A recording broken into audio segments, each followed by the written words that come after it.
Hi, good morning. Sorry if traffic outside is loud. My window's open because I need some cool air in my room. I say when I'm all rugged up. Hi everyone, how are we doing? I have a lot of work to do. A lot of work to do. Don't... I'm so sorry. I'm so sorry. I keep forgetting to... my rewards. I'm sorry. Hang on, let me give that back. I'm sorry. Stop it, everyone. Stop it. Let me give the rewards back. Hi, what was I gonna say? You've made me forget now. I've got a lot of work to do, is what I wanted to say. I need to do so much today. So don't talk to me. Don't even look at me. Don't mention anything about anything. I have to work. And good afternoon, everybody. What else was it? Zora's Hooters.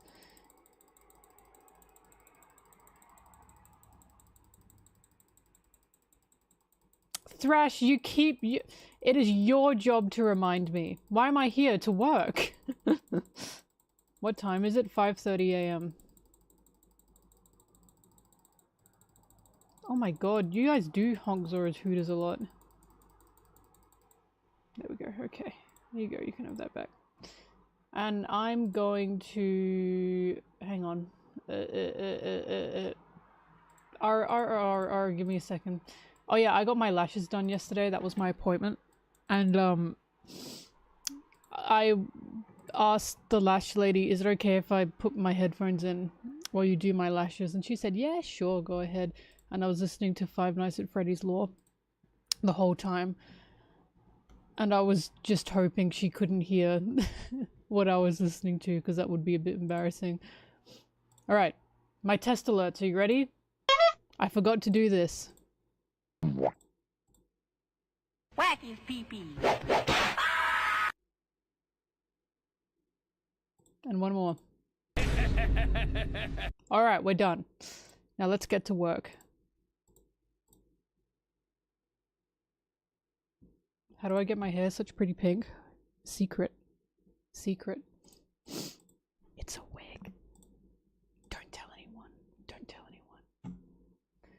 anyone. Put on music and then I work. I bet she knew who Springtrap was. Serious? Don't say /s, I hate you. Oh my god, I don't know if /s means serious or sarcastic, and it's driving me nuts. Ever since I found out that some people use /s for sarcastic and not for serious. Howdy do, boys. I'm a /j gal, okay? /j. S is serious to me. There we go. Alright, let's get to work.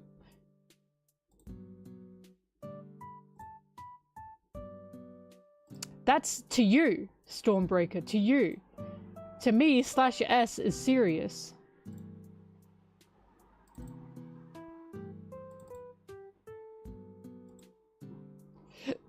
This is an Oodie.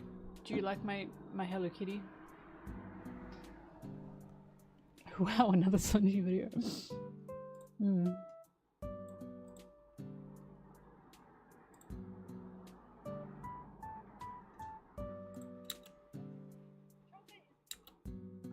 It looks good when you can you see that? It's got a little bow tie. Isn't that cute? Ain't that cute?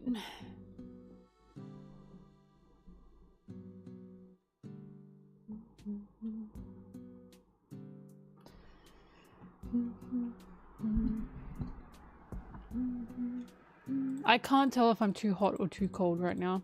It's a weird in between. Good luck, Forrest. Good luck.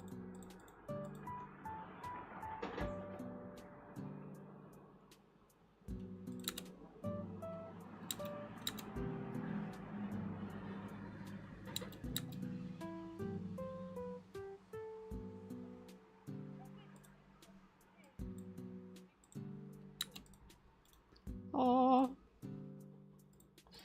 chopping.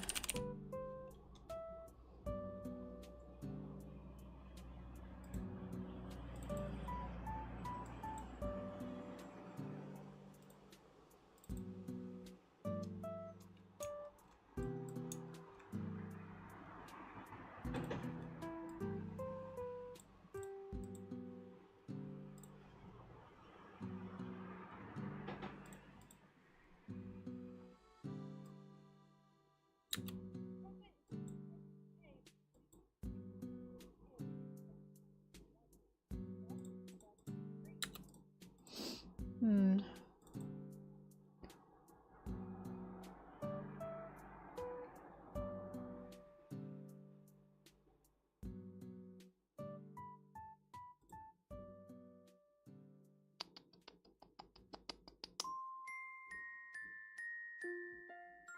God, I really gotta open the manga.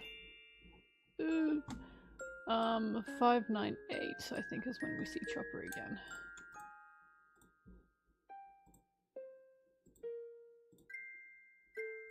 Oof. The shrimp pose is hurting my back. Okay. No, they're still deconstructing. But, they're doing it more during the day now, so I guess they did get my complaints. Probably multiple complaints. 4 nights in a row, by the way. 5 nights in a row of construction. From 9 PM to 4 AM. That's fucking crazy.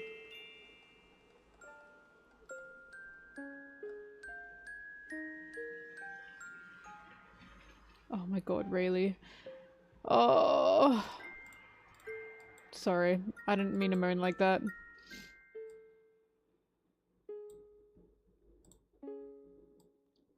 My 2 beautiful wives on the same page is crazy work.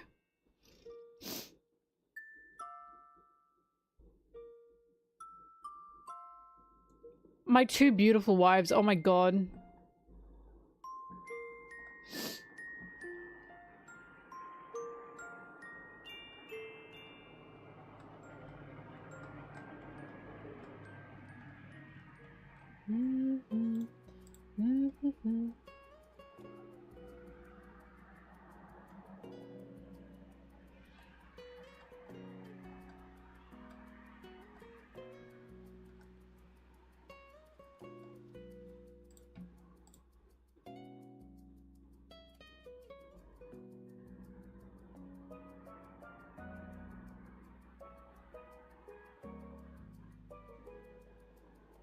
Add Shanks? I think you mean add Buggy, thank you very much. Add Buggy and it's 3 beautiful wives.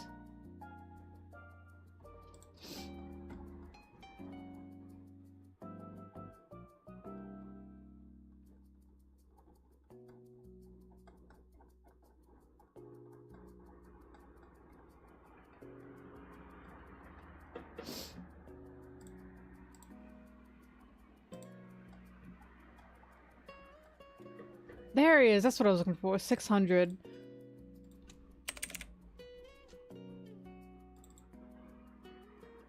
Oh, I opened the gay page by accident. Very based of Oda to have Zara and Sanji meet up with each other first.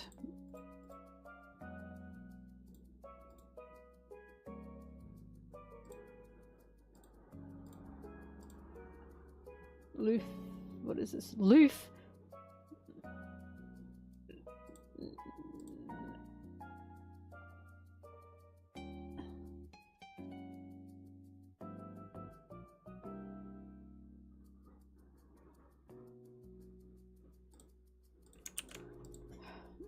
Usopp Nami Chopper.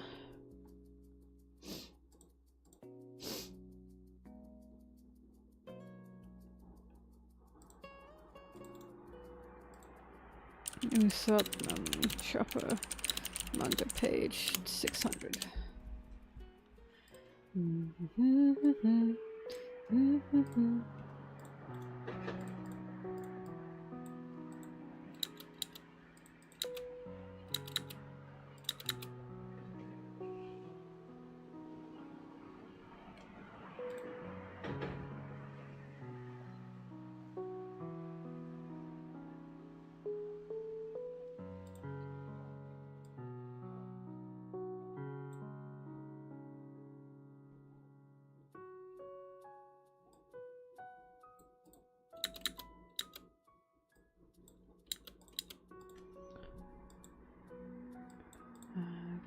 The rest on your patient lips.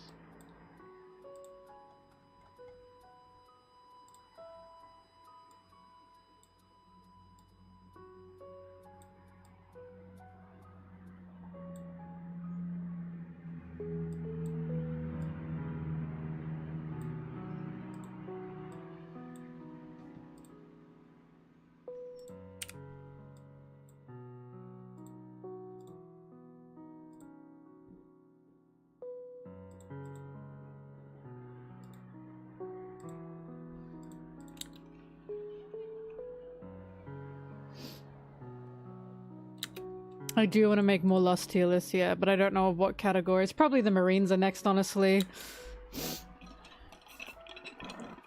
Howdy do, boys.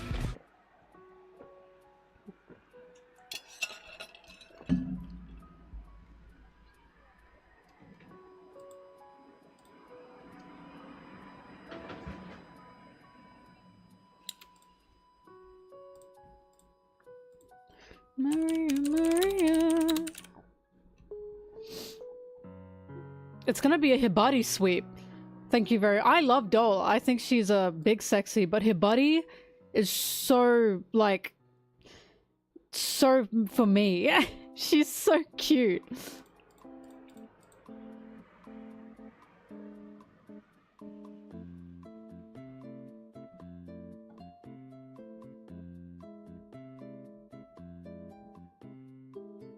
I like Hina a lot. I enjoy that she wrangles Smoker. She reins him in.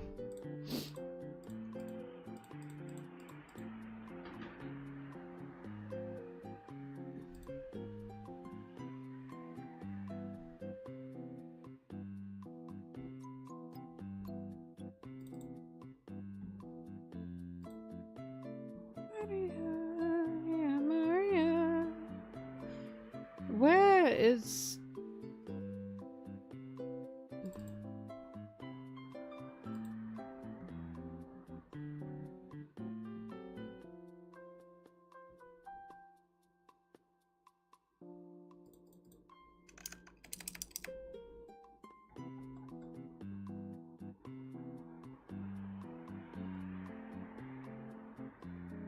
There it is.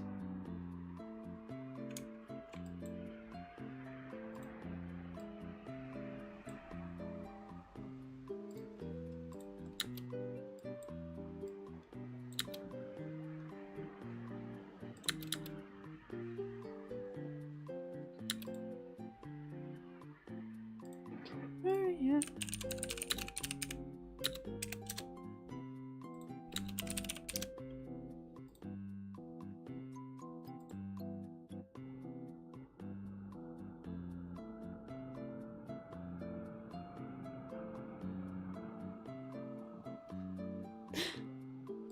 When does Chopper set off the bomb in Wano in Onigashima?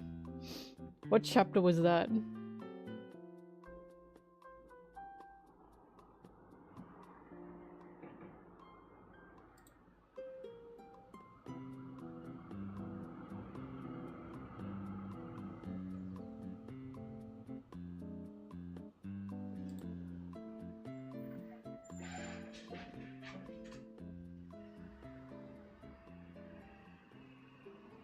Hang on, copy image, Google.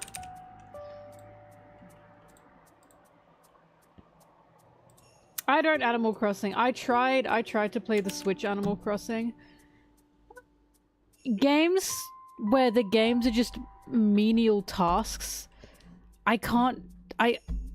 Because I know this sounds crazy because Stardew, but in Stardew I can like marry people. Do you know what I mean? In Stardew it's more than just farming. In Stardew I can have a beautiful wife and a beautiful house. Animal Crossing is in that same area of game as Minecraft, and I hate Minecraft. I know I said it. I hate Minecraft. It just, my brain cannot, like, I hate The Sims as well. Like, I cannot with those games. They make me feel insane, because I'm like, why am I doing menial tasks in a video game? I should be having fun, you know? Like, I was never a Lego kid. I couldn't do Lego, and Minecraft is like Lego in a video game, and then Animal Crossing feels similar in that sense. Stardew is different because all the characters have their own stories that you can unlock, but I don't care much for the farming itself. 107? Do you mean 1107?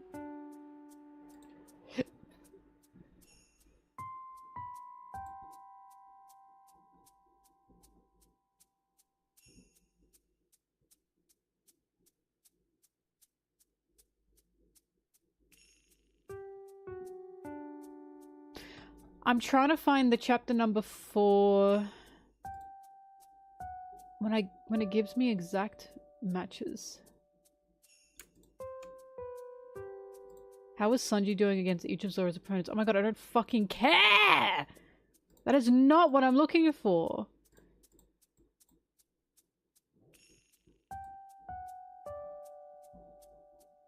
This chapter. I'm looking for this chapter where Chopper's saying this. Because I really, really like this scene. Anyone know what this chapter is?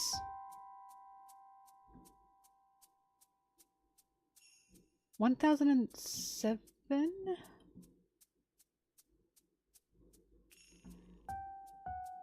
Is it in the 1000s? Probably.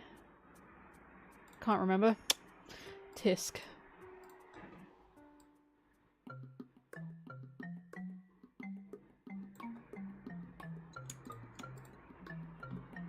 All I know is Zoro is still...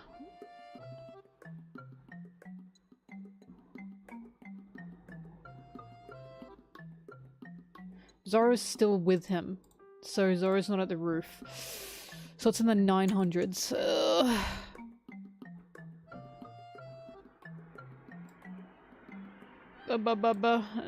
Not 954. Probably in the 80s? Bye, Crash.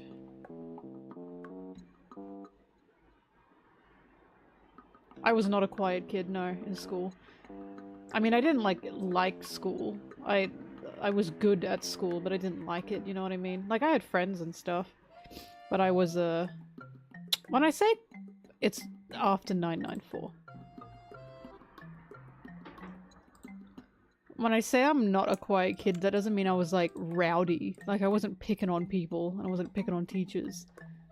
But I minded my own damn business. I didn't tell anyone anything unless they were my friend.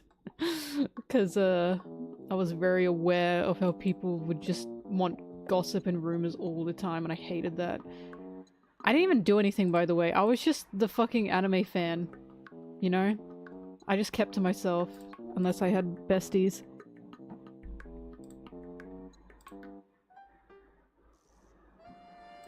It says on the tab, 997. Oh my god, it does too! Am I stupid? Wow, I'm an idiot. Thank you.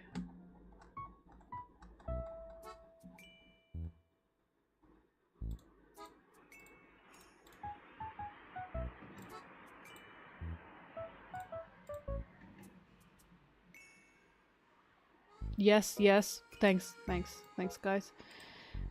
Thanks. Needed that.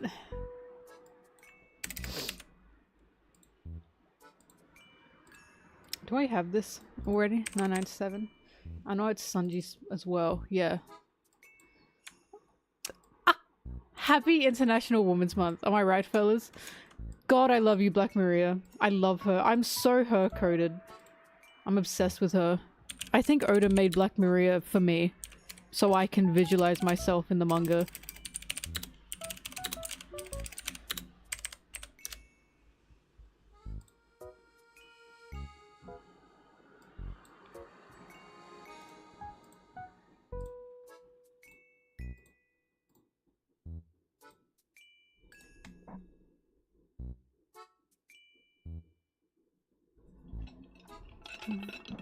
I'm doing good, Zim.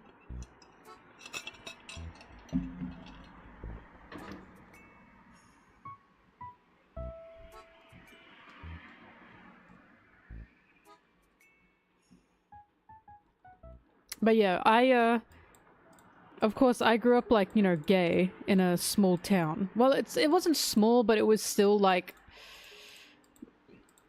technically it was still like a red state place, do you know what I mean? Like, we don't have red states in Australia, but to localize for you guys, to translate. And not only that, the high school I went to, my dad worked at, and I wasn't out to him. And I was so worried all the time that something would happen with, like, I'd be found out, rumors would spread, and then my dad would find out. My dad's chill, by the way. He didn't give a shit. He did not give a shit. But because of that, I was like, I cannot wait to get out of high school. I don't want to be here anymore. Nothing happened, by the way. No one found out. Because I kept to myself as much as I could. And now I'm living a groovy One Piece life.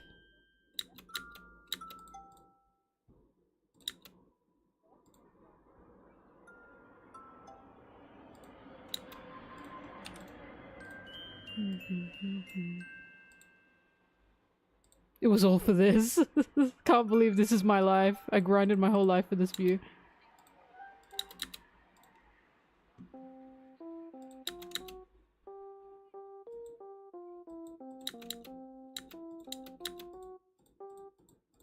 I mean, I was lucky because my parents, they're not from... Like, I'm not from where I grew up, do you know what I mean? We moved there. To this day, I'm still like... Not sure why, but we did. I mean, I know why, but... I got out of there as fast as I could.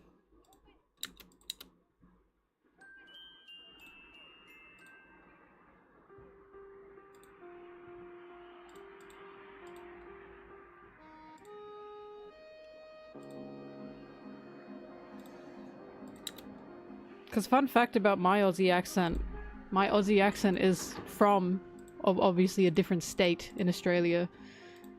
And when we moved to the state that we moved to, the amount of times people would ask if I were British was crazy. These were local Aussies asking, am I British? Simply because I didn't have the Bogan accent. And I was like, no, I'm just from the south.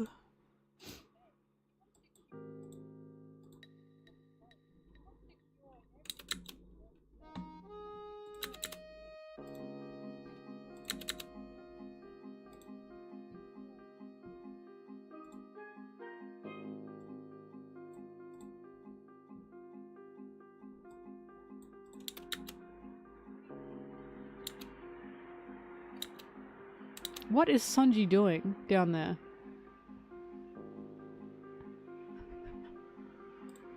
Oh my god. Oh my god, guys! Cover up! Cover up! Oh my god, how do I can't hide them! Have some shame! Get off of him! Oh my goodness! What the hell? What the fuck?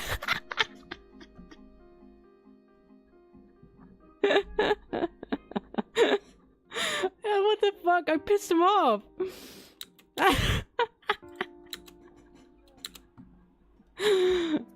Oh my god, I have to keep them in separate cages. In separate rooms.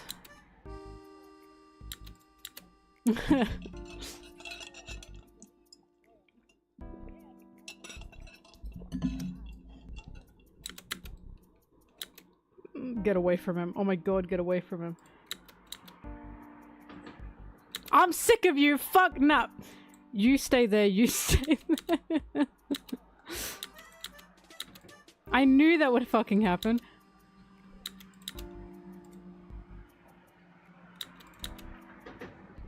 They're so lively today. Let them love.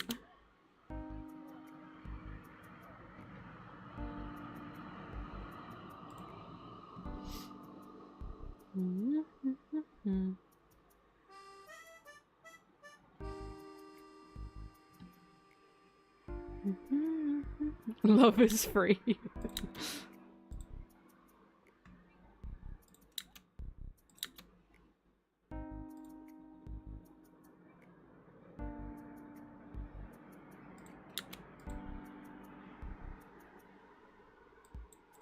Chopper had some fantastic lines against Queen. I have to go back and reread them.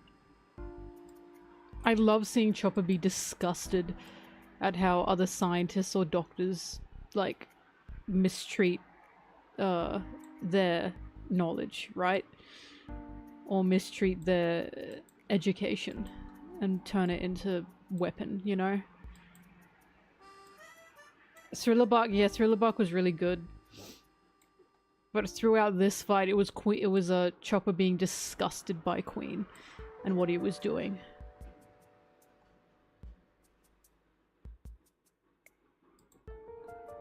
I must say, I do like how the anime translated this.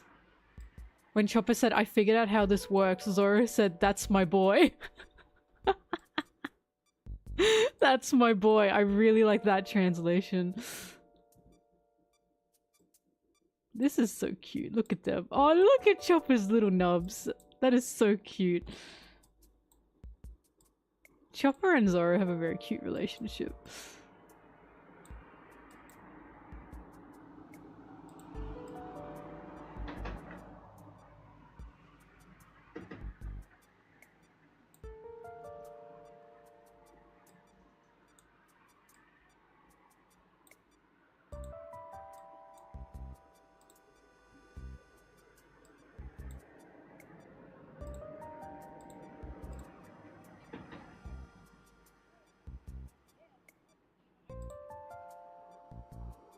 I have a question, if anyone knows this. Samurai armor. Was samurai armor actually inspired from, like, beetles? Like rhino beetles and atlas beetles? Or is that just a coincidence?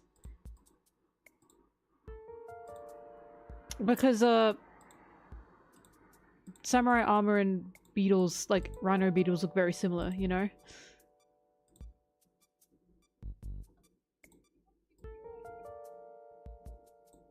Beetles were inspired by samurai.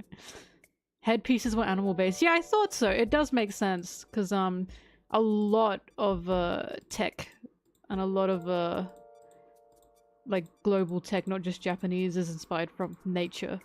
Because fun fact about bullet trains, the reason bullet trains have a long nose is because of kingfisher birds. And the reason, dojos, the way dojos were built the way they were was because of trees.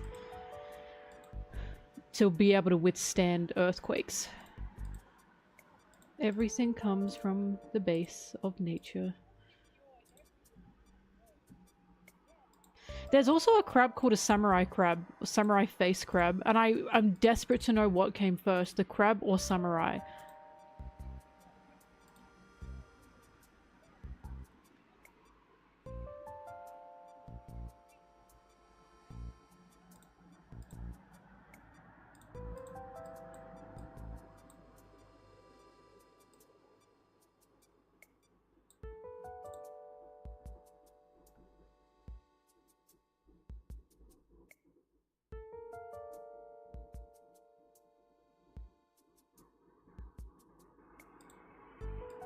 We will all return to crab. That's my favorite thing ever. That crabs just keep happening. People keep evolving into crabs. That's one of my fun facts. Everything just becomes crab. I can't wait to be a crab in a million years.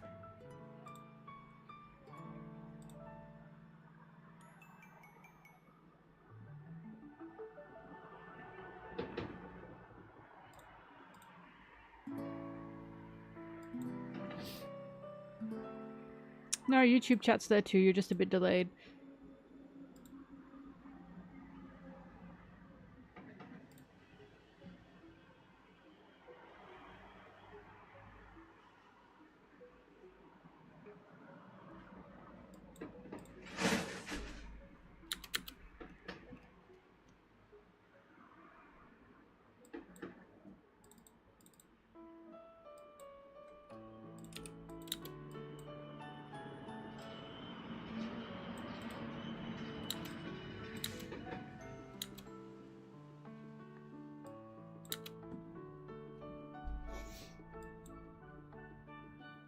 Hi, Volticon.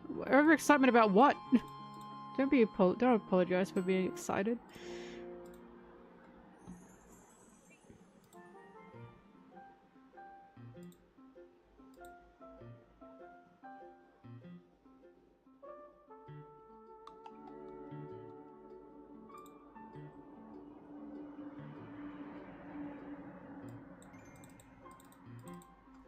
Doing good.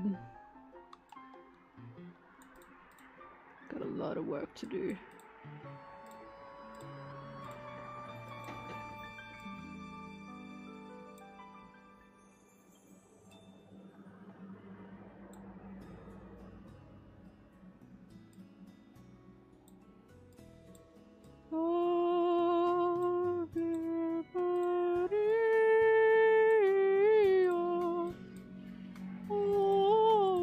Anyone remember that part of the anime? Where they just played Ave Maria as Hidelak was dying? That blew my tits off. I had no idea why they did that, but I appreciate it.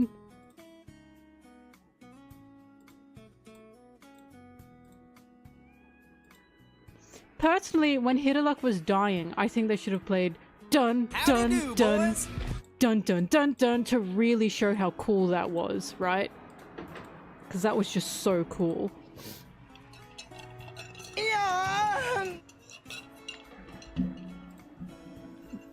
Voltakun, thank you. You are just so generous. The two of you are far too generous. 600, dear God. Thank you, Voltakun, thank you.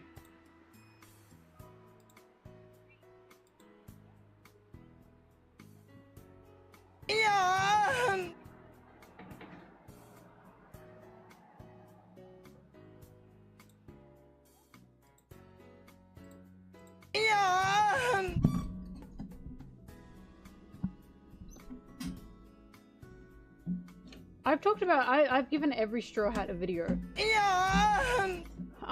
If I were to go back and redo those videos, there'd be more to say, that's for sure. I want to talk about Bonnie, I want to talk about Kuma.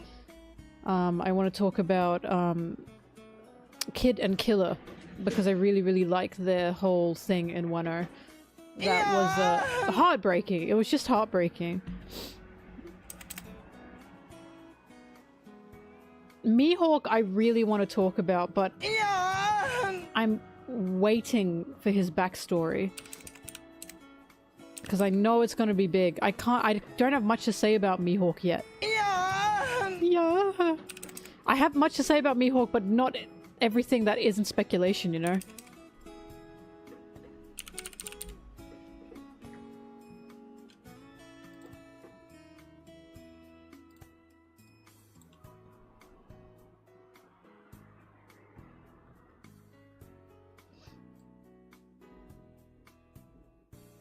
What do you want from Mihawk's backstory and explanation? For where his attitude has come from, his inherent loneliness and his distrust of people. Why does he not trust people? What has happened? Like, he's gotta have a past that embodies, like, or is about a friend, right? And I have a feeling that whatever friend he had betrayed him, and now he just has a distrust of people. Because he has such a lonely throne, and he's bored. He just makes me sad. He's at the top and he hates it, you know? And I can't wait to see why.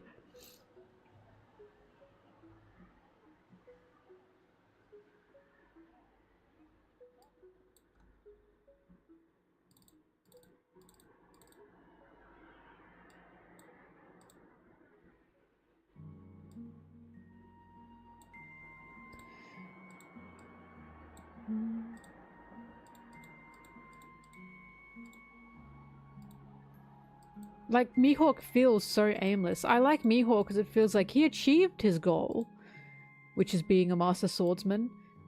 And now what? I really like him because his whole thing is, now what?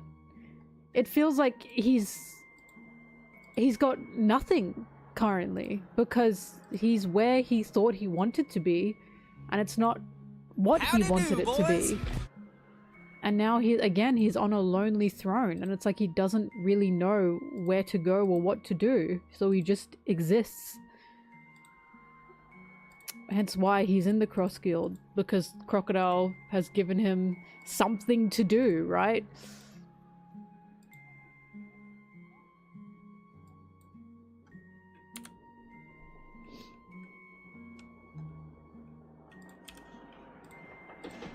He interests me greatly, he really does. Nah, Mihawk doesn't have a double fruit. At least not that we know of.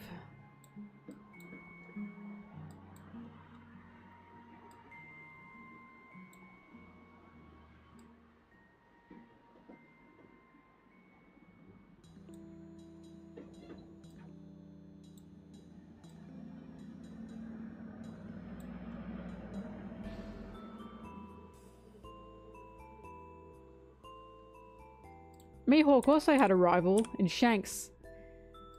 And Shanks went and lost his damn fucking arm. Now Mihawk doesn't even have a rival anymore. Because Mihawk doesn't find it fair.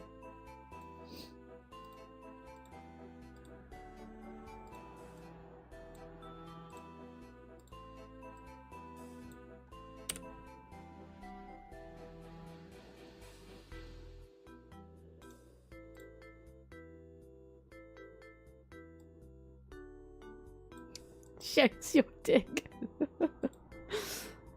Now he doesn't even have his monkeys. The monkeys at Mihawk's Manor have been abandoned, and I'm so sad about that. I hope the ending of One Piece has Mihawk back with the monkeys at his manor, or I'll be really upset.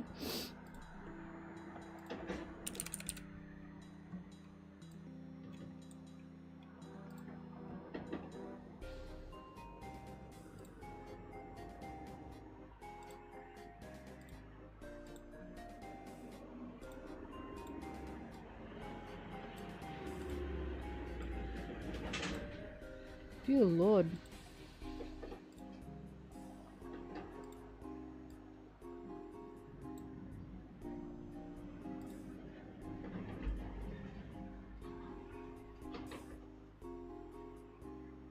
Smelly Melly. That's me.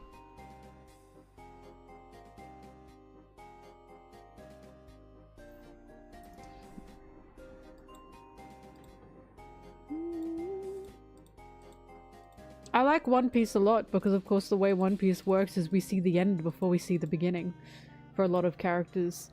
Buggy's an example of that. We saw where Buggy is. We don't know how he got there until chapter 1082, which is fucking crazy, right?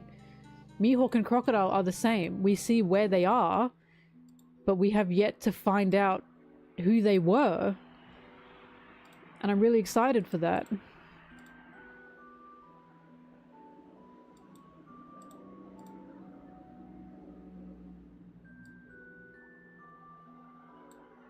Chopper killed a man. I cannot believe Sarah said that.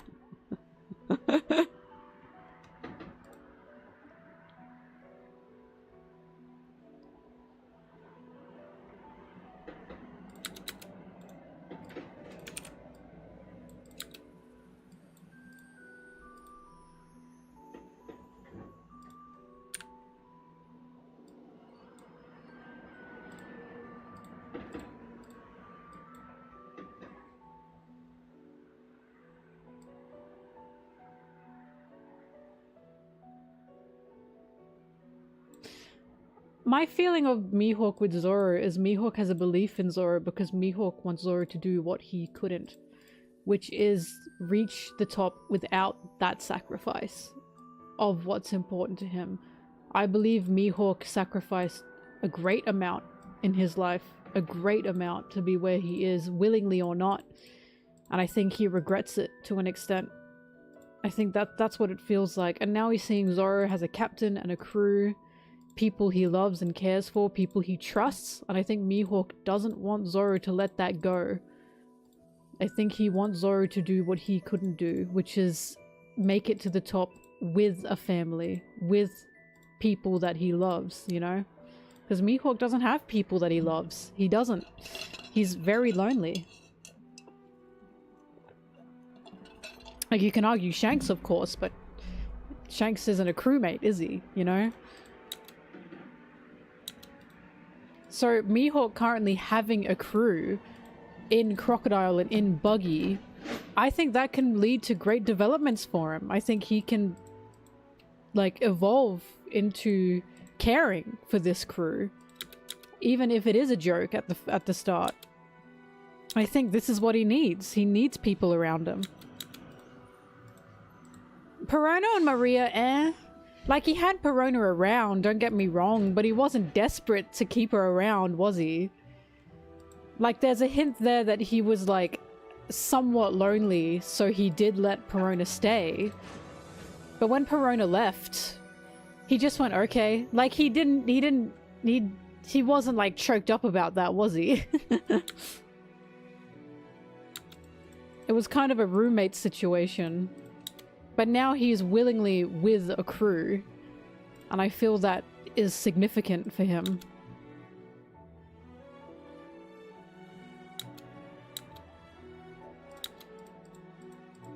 Protective? I wouldn't even say he's protective over her, honestly. Like, they were funny, don't get me wrong. I feel more it was like, how do I say this nicely? Like, I think he did appreciate her presence, but they were not the most important people to each other. The second Perona found out Maria was alive, she left. And Mihawk didn't really care much. You know what I mean? Like, he appreciated her presence, but I think protective's a bit much. I don't really think he cared to that extent.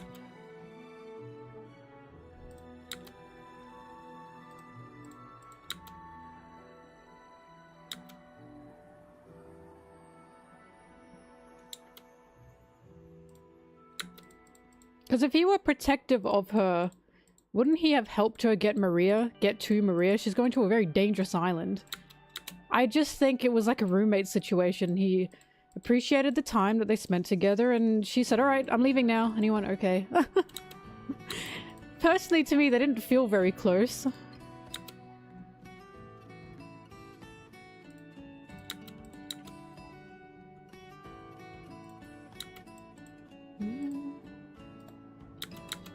But now he has a crew. He's got a crew with Crocodile and Buggy. And I think that's going to evolve into something meaningful.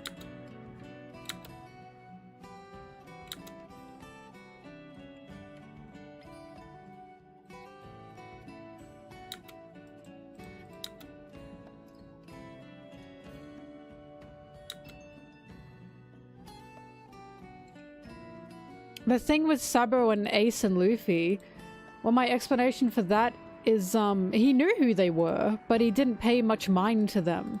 It's only when he saw that Ace had died that something in him was struck. Like, I'm sure he knew who they were, but he didn't... Remember, he had amnesia. But reading that Ace had died struck something guttural in him. And not even he knew what that was.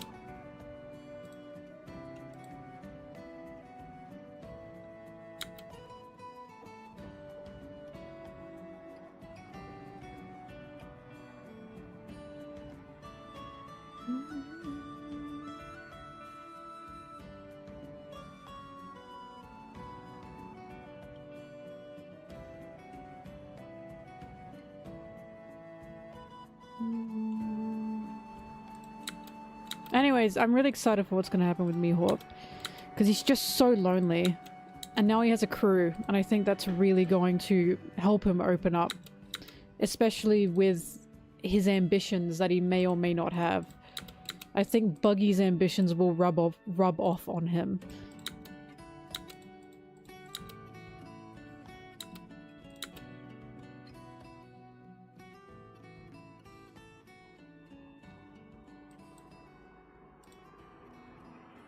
But I will say, Mihawk definitely had a bigger connection with Zoro than he did with Perona.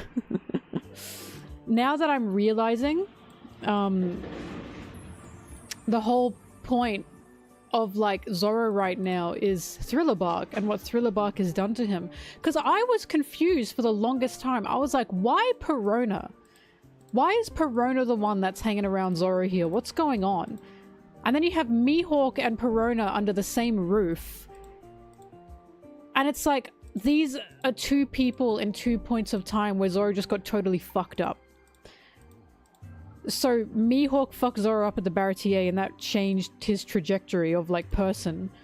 Perona was there during Thriller Bark and was one of the first people to encounter Kuma. And it's like, fuck, that's why she's literally haunting him. Like, Perona existing next to Zoro is a reminder of Thriller Bark, and that would fuck him up.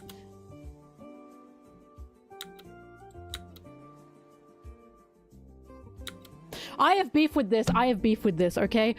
I have such beef with this. I don't like when people call Mihawk Perona's dad. I don't like that. And here's the reason I have beef with this. Perona has a dad. It's Maria. People want to forget about him. I'm not letting them forget about him. Mihawk is more like that fucking college roommate. That college roommate who still hasn't fucking graduated. Mihawk is not her dad. He's a roommate that just hangs around. He shouldn't be here anymore, but he is. I never got a fatherly sense from Mihawk. Do you know what I mean? This is just a me thing. It peeves me specifically. If you want that headcanon, that's fine. It's fine if you want that headcanon. But when people forget about Maria, I feel crazy. Because it's like her dad is Maria. It is not Mihawk. I feel insane. Mihawk is the reluctant mentor.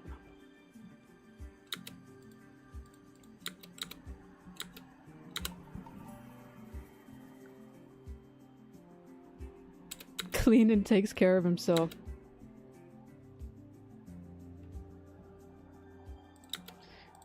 Like, Perona loves Maria. Loves him. Because Maria... What was the story? Maria found Perona when she was, like, abandoned and looked after her. And Maria was her dad. And it makes me sad that a lot of people forget about that. You don't have to like Maria, but that's her dad.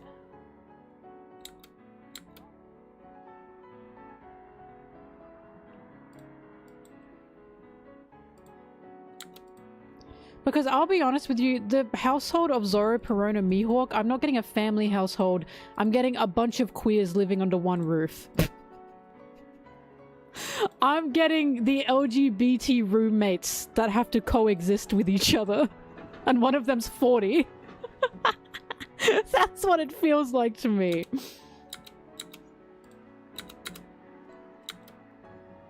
Sitcom, exactly.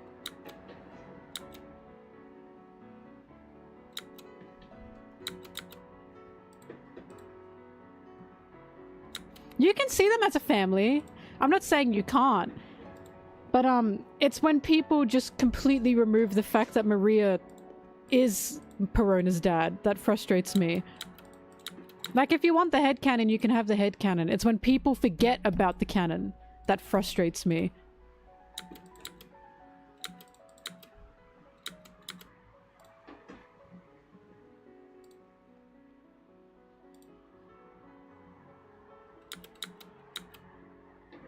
No, Maria's alive. That's why Perona left, because she found out Maria's alive.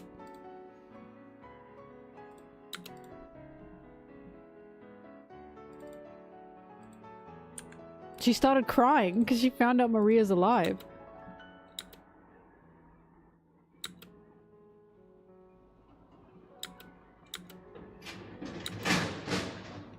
Jesus Christ. Okay, I have to close my window. Hang on.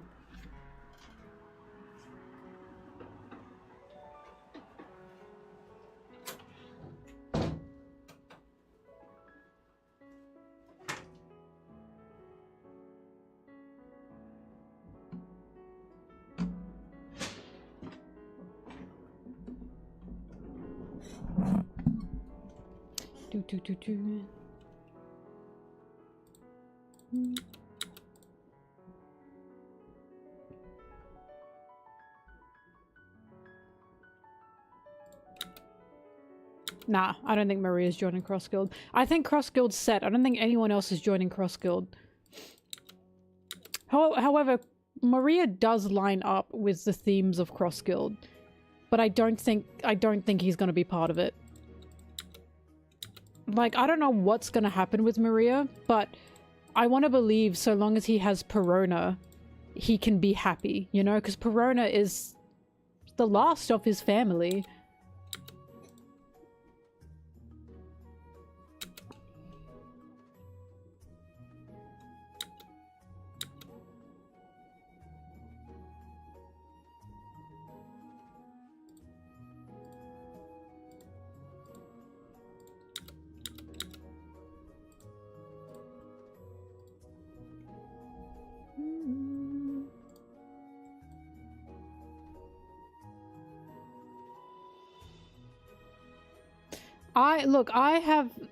My thought is Cross Guild is set.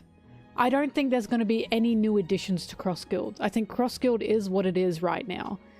I don't think, at least I don't feel Oda's going to add more warlords to it like some people think. I feel Cross Guild is what it is. I think he's set it up like this, and this is what he's going to work on. Because Cross Guild has a theme of, like, people who have lost their dreams, right? Or people who have lost sight of their dreams. And that's why Buggy, Mihawk, and Crocodile are the 3 in Cross Guild. Also, Oda likes his 3s.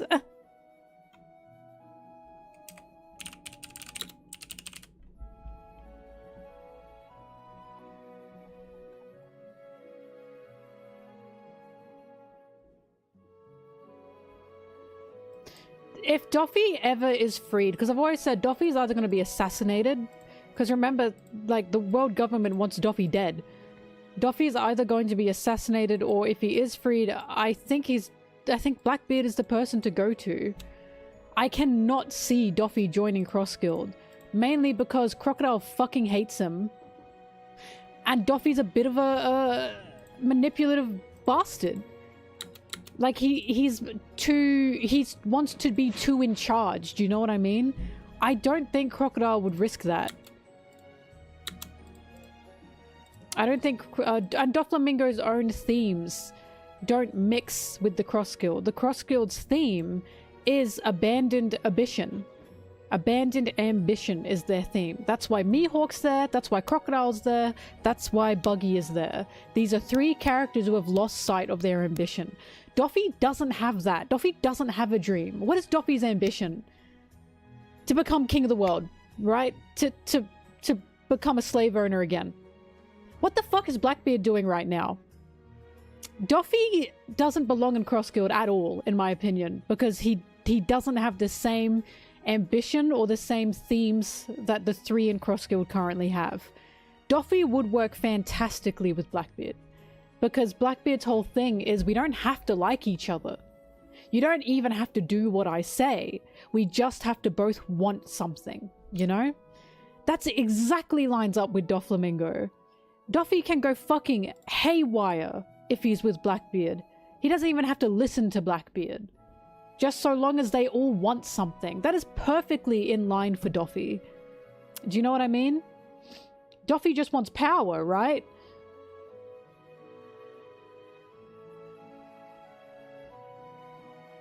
So, I'll be shocked if Doffy is in the Cross Guild, because I don't think he has a place there. Unless he gets a new dream and he has a change of heart. Doffy was fine being Kaido's subordinate. Yeah, because he accepted that Kaido was stronger than him. You think he's going to accept that Mihawk, Crocodile, or Buggy are stronger than him? Blackbeard I can see Doffy working with. The 3 in the Cross Guild, no. I can't see that.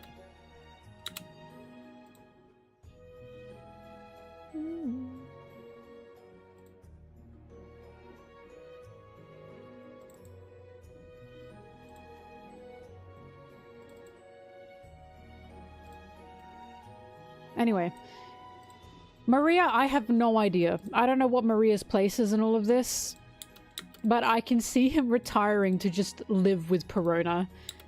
To find some peace with the last family he has left. Because I feel that's what Maria needs. Maria has let vengeance consume him for too long. He's let vengeance and guilt consume him for too long.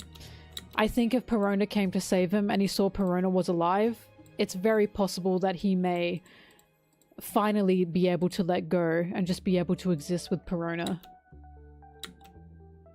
Yeah, Absalom died.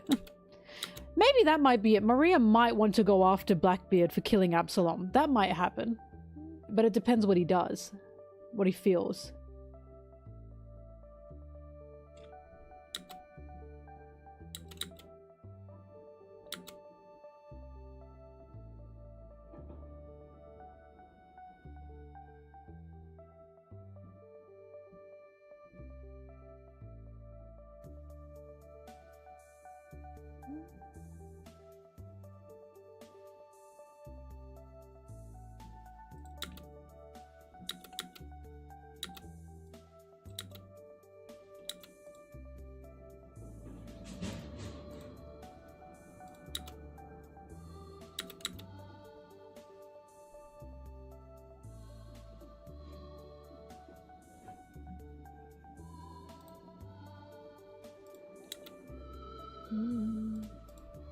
But you know, I'm not Oda.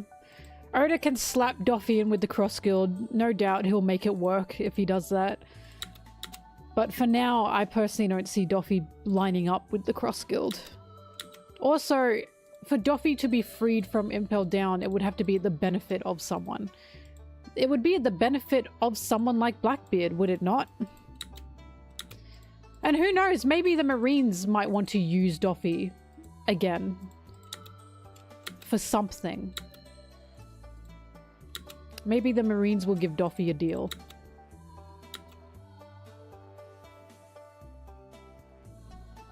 No, I can see Crocodile getting a semi-redemption arc. The fact that Luffy even worked with Crocodile, and Crocodile did work to help Luffy, means it's very possible that Crocodile can receive redemption. Because what he did to Alabasta was fucking horrifying, don't get me wrong. But, if Robin can be forgiven, so can Crocodile, in my opinion. Because Crocodile was not doing the shit Doflamingo was doing.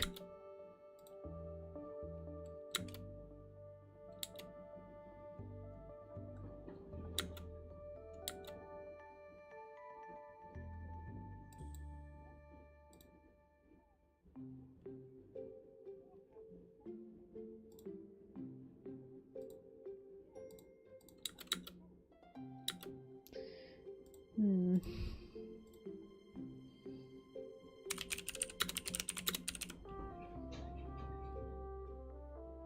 Six, seven. Oh, no, that's for Punk Hazard. 600, 643. 643?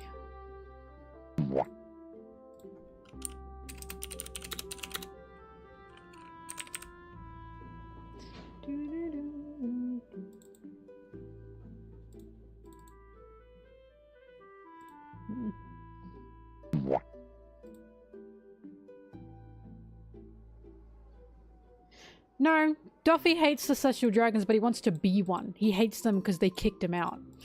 If Doffy got a Celestial Dragon status back, he'd be overjoyed. Like, the whole point of Doffy is he wanted to go back to being a Celestial Dragon, and he was angry that they didn't allow him to. If they gave him the option to be a Celestial Dragon again, he would definitely take it. He literally sees everyone on Earth who is not in the Holy Lands as like bugs beneath his feet. He says that. He says, you're all insignificant to me. You're like mud beneath my feet. And he says, blame the blood, blame the mud or something. Like, blame the blood in your veins for not being born a god like I am. He clearly wants to be a Celestial Dragon again.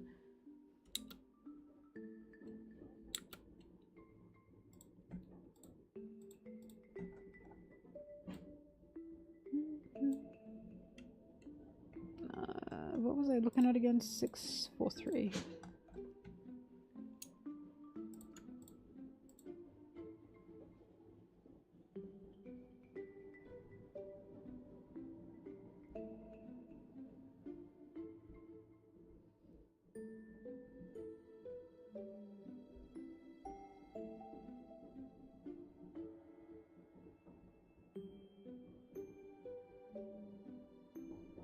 I mean, Doffy wasn't allowed back in because his own father removed the name.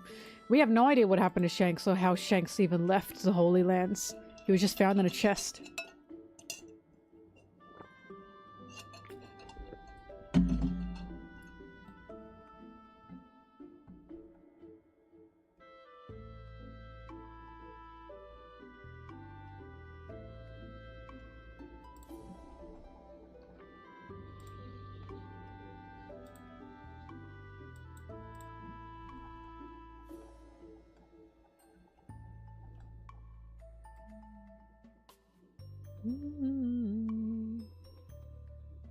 Where's chopping?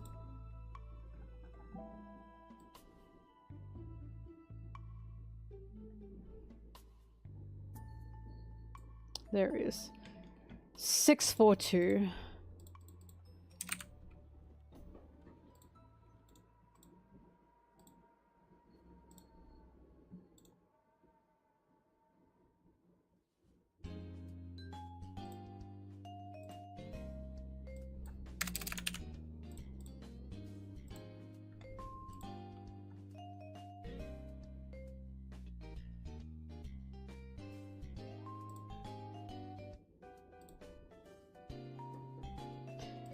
Remember when people would ask, how would Sanji feel about the Celestial Dragons being starved? As if the Celestial Dragons are not actively starving nations of the world because of their greed. I couldn't believe that. Sometimes I realize people do not pay attention to Sanji, respectfully. Sanji would fucking hate the Celestial Dragons for doing that. Like, is he someone that doesn't want people to starve? Yes. Would he hate people who cause nations to starve because of their greed? Yes. I don't think he'd give a fuck about what's happening to them. A single damn about what's happening to them.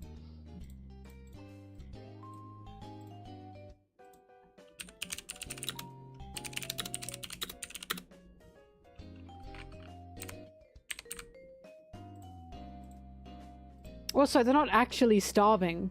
They've just had to remove, like, 5 meals.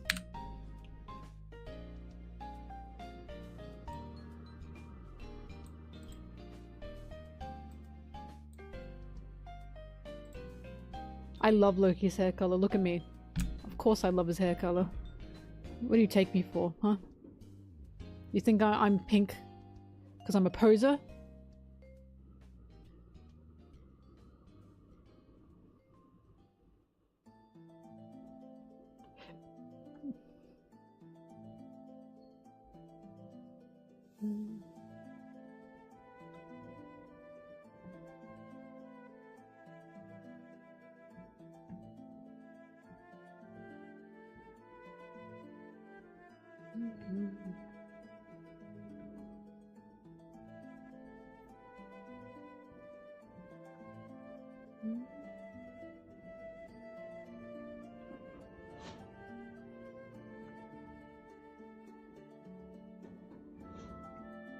Take it easy.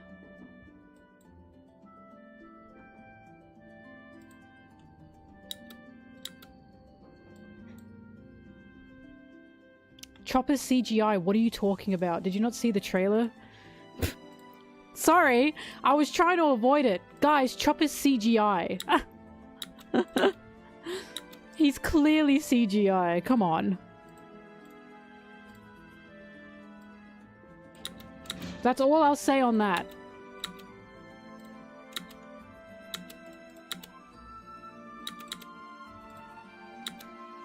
Yep, it's animation. Me scratching my head. What's the point? Sorry, I'll leave it. I'll leave it. I'll leave it. I'll leave it. I'll leave it. I'm dropping it. I have to watch. I have to watch it. I have to edit. I'm dropping it.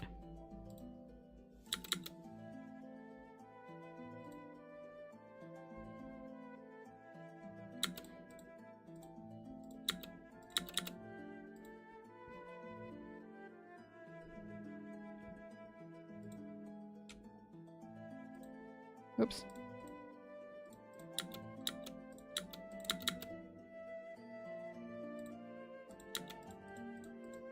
It insists upon itself.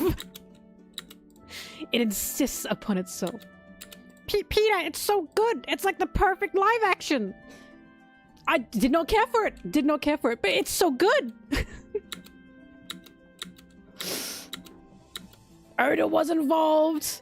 A $15 million per episode. They had Garp. They had Garp. All fine things. Fine things. Did not care for it. Explain. Explain why you didn't like it.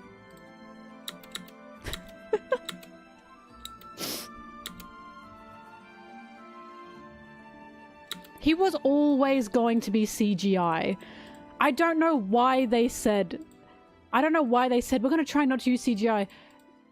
He was always going to be CGI. Have you seen him? Chopper can... That's like saying we wanted to replicate Luffy's rubber powers without CGI. At that point, just make a fucking stage play. Do you know what I mean? It was always going to be CGI. I don't know why they said that.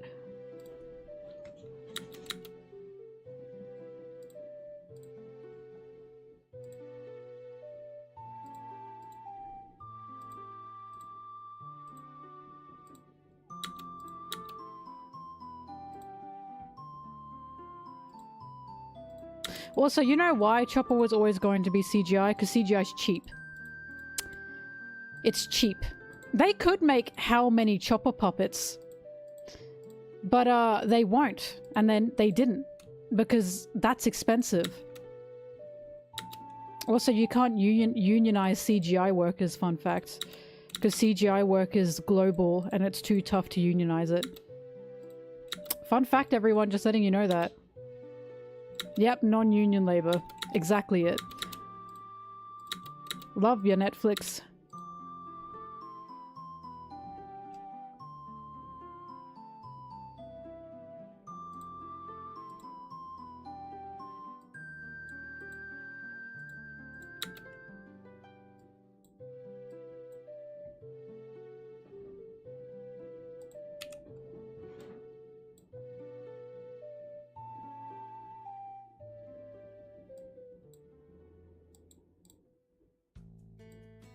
A kid in makeup could be Chopper. That also costs a lot of money.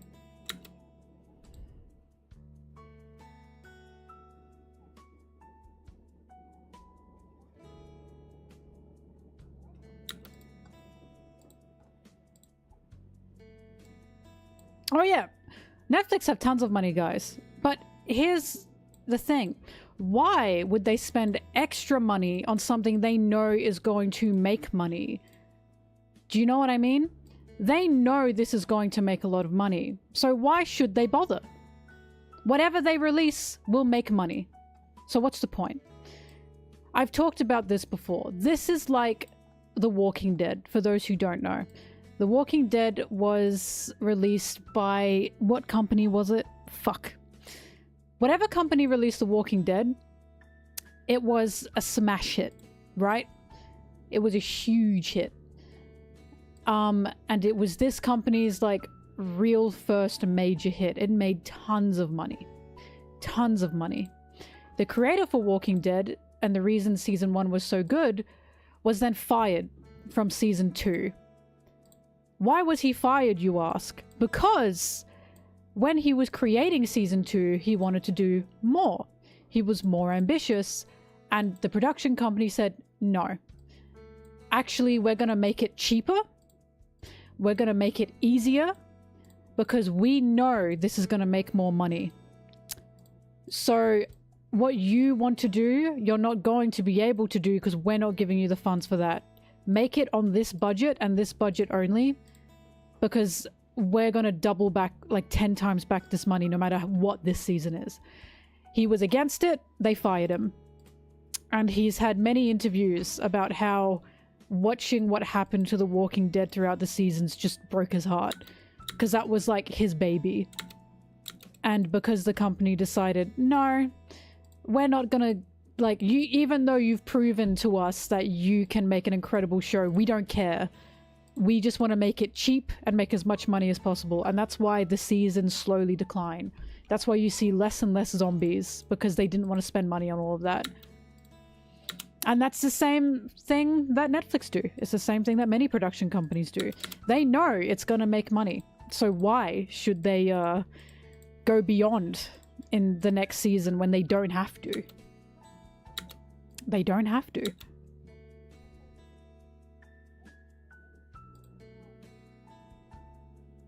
If you think the live action is getting to the time skip, that's amazing. It's not. I'm shocked people think that. Guys, I don't think the live action is going to go past 3 seasons. I don't think they're even going to get past Alabasta. And even if they do, they're not sticking to the manga. You know why? Because the Wit remake is coming out. The Wit remake will be coming out and will be the home of One Piece. This live action is not something that I feel will be worth the money by the time they get to season 3.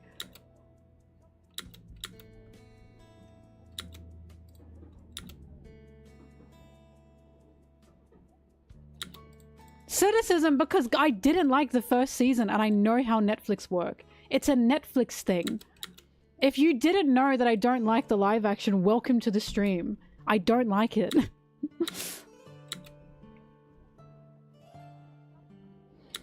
I don't, so whatever. Look, I'm not hopeful for it, but I know you guys know that. I'm not watching the second season. I just don't care for it.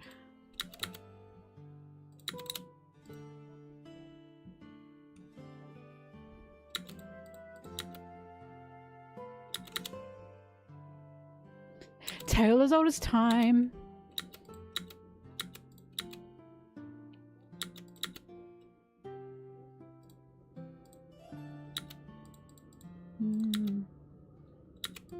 And I'll say this again and again and again. And I'll leave it at this. If you think Oda has the pull that he does in the live action, he doesn't. It's not true. I need you to look at the credits, and I need you to look at who is actually in charge. It's not Oda.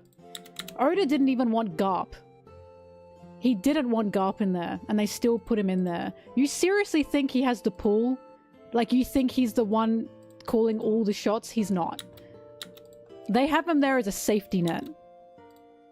Because you know why? They're prioritizing Western American audience. They couldn't give a shit what the real vision is.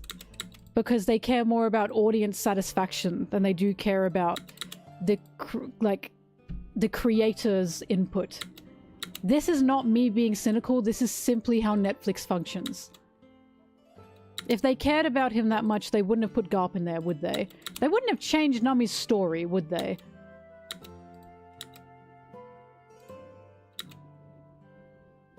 Yeah, he's part of the process. But a lot of people think because he's part of the process, everything he says is what they're doing. No. Right? If you want Oda's actual story and you want his actual vision, read the manga. I simply don't understand why people look at the live action and say, yeah, this is what Oda wanted. His manga's right there. That's what Oda wanted. What are you talking about? What happened with Nami's story? They changed the whole point of her village. Everyone in her village actually hated her, including her sister. Why did Nojiko have tattoos if she hated Nami? Good question. Baffling to me. Baffling to me.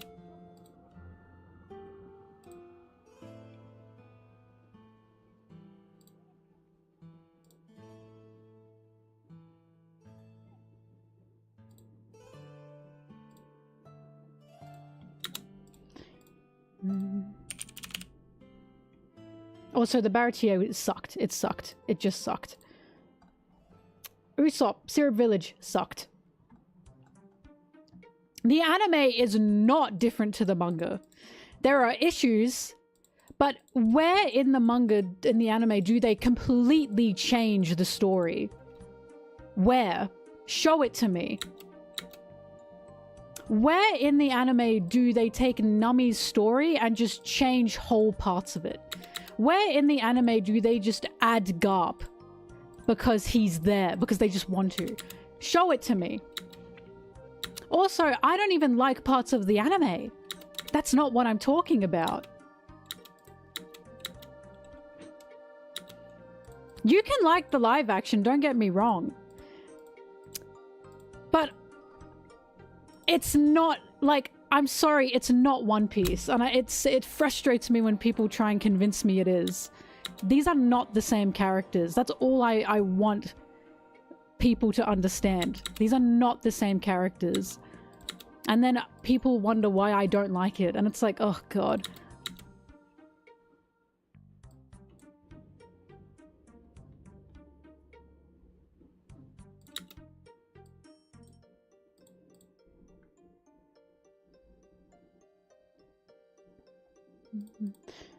The fact that on fanfiction sites there's a tag for live action One Piece simply because people who have only seen the live action, when they write these characters, they are not writing the same characters from the manga. That says enough to me. That's all you need to know.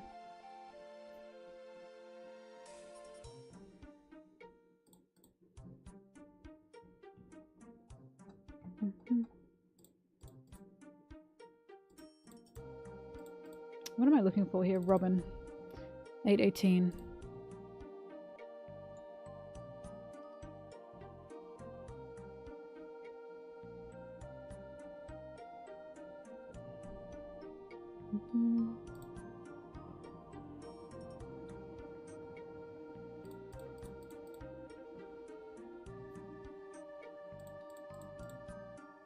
I don't know why this discussion of the anime is happening when I don't like parts of the anime either. I'd understand if this were happening if I was like, the anime is perfect though. It's not. I'm talking about the manga. It's the manga that I'm saying. If you want Oda's vision, you read the manga. That's what I'm talking about.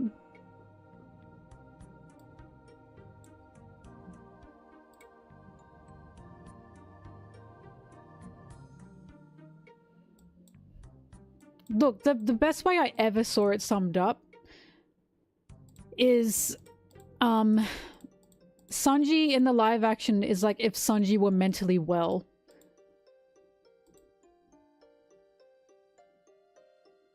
Why the fuck would I want that?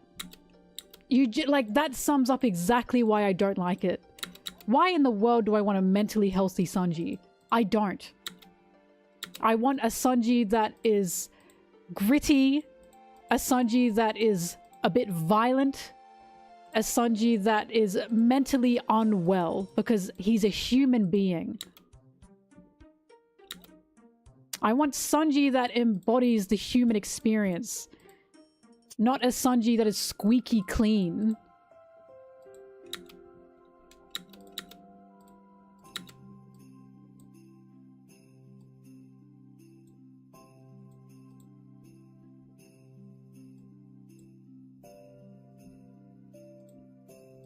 No, I hate what they did to him in the live action. They literally took his story and made it a lesson for Luffy. Sanji's story wasn't even his own in the live action. Do you know how much that pissed me off? He just tells Luffy his story? The guy that Luffy couldn't even get his real dream out of until the very end of the Baratier, because that was the point. The guy that is incredibly walled off because he thinks he has to be where he is. No! He literally just tells Luffy his story and Luffy says, okay, whatever. He doesn't even listen to it. And by that, I mean he doesn't even heed it. He just basically says, okay, but that's not me, I'm doing my own thing. And it's like, what the fuck? And he runs to Zoro, right? And it's like, Sanji's story wasn't even his own in the live action. Why would I like that? I hated that more than anything. Same with Usopp. Usopp wasn't even a character. The fact that when it came out, tons of people who'd never seen One Piece were looking up, why didn't Kaya join? They thought Kaya was going to be the person to join the crew, not Usopp. That is a sign that you failed. If that's a sign, like, that is such a sign you failed at Usopp's story.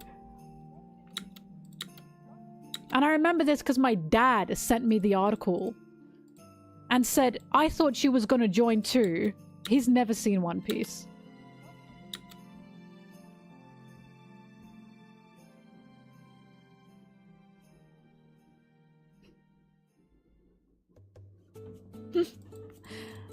I'm sorry, I can't deal with it. It's people who try to tell me, it's people who think that I like it that frustrate me. When my whole channel is about how much I appreciate Oda's writing and these characters that he's built up. My whole channel is about that. And then it's like, anyway, here's this that basically goes around everything that Oda's written to such insane extents and has changed the cause of these characters. Mel, why don't you like it? Gee whiz, I wonder why. I wonder why.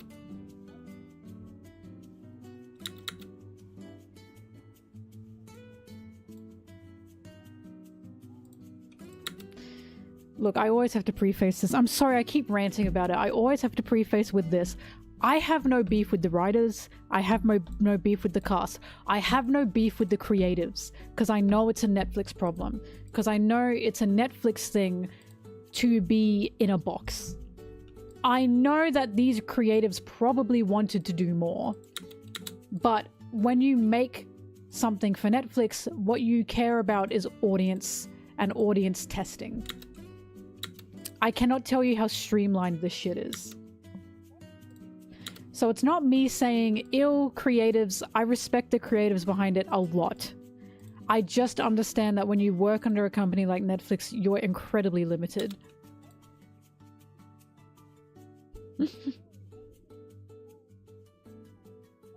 I don't like food. I love food. Yeah, I'm like that with One Piece.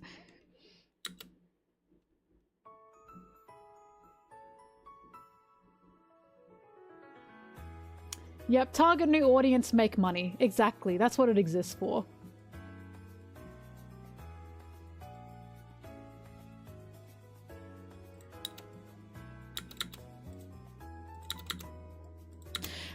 I also fucking hated the interaction between Nami and Zoro in the Baratier. You know why that pissed me off? Because that should have been between Nami and Usopp.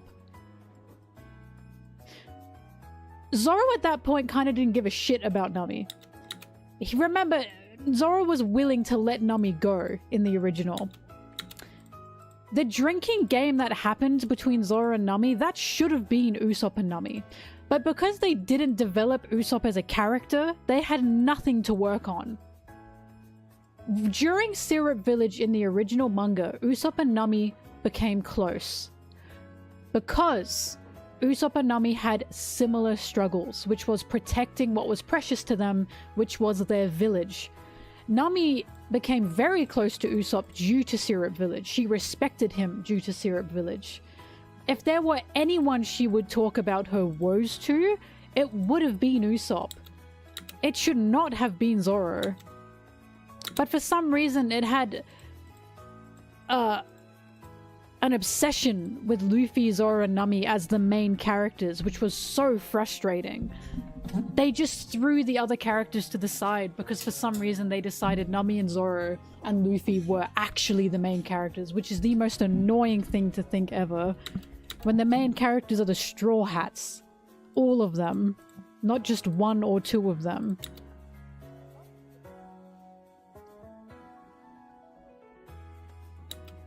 They needed me, man.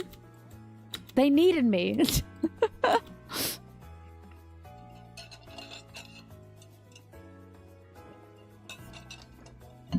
Get me in the writing room. You need me. I was gonna say, guys, I can be the character consultant, and then I remembered Oda's fucking there. They have Oda there to tell them these things. This is how I know it's a Netflix problem, and not a creative problem.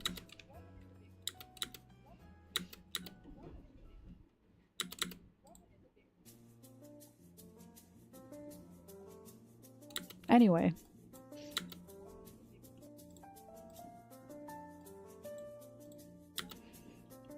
No, I don't think I could have made it better. I say all this, and then my opinion is I simply just would not have made a live action. That's it. That's my opinion. Because some people have asked, well, what would you have done? And my answer is I just wouldn't have made one. That's it. That's the answer.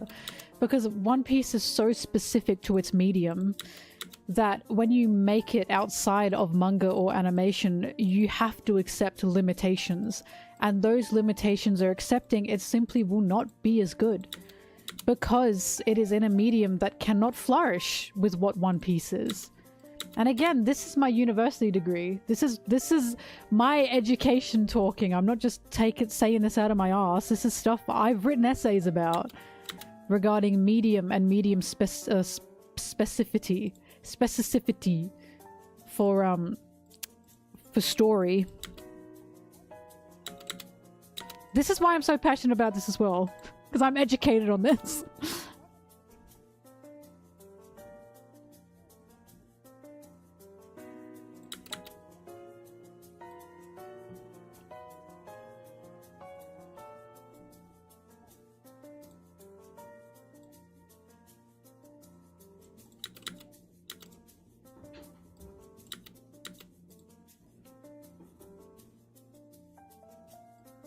Video game adaptations are interesting because video games are the hardest medium to ever adapt.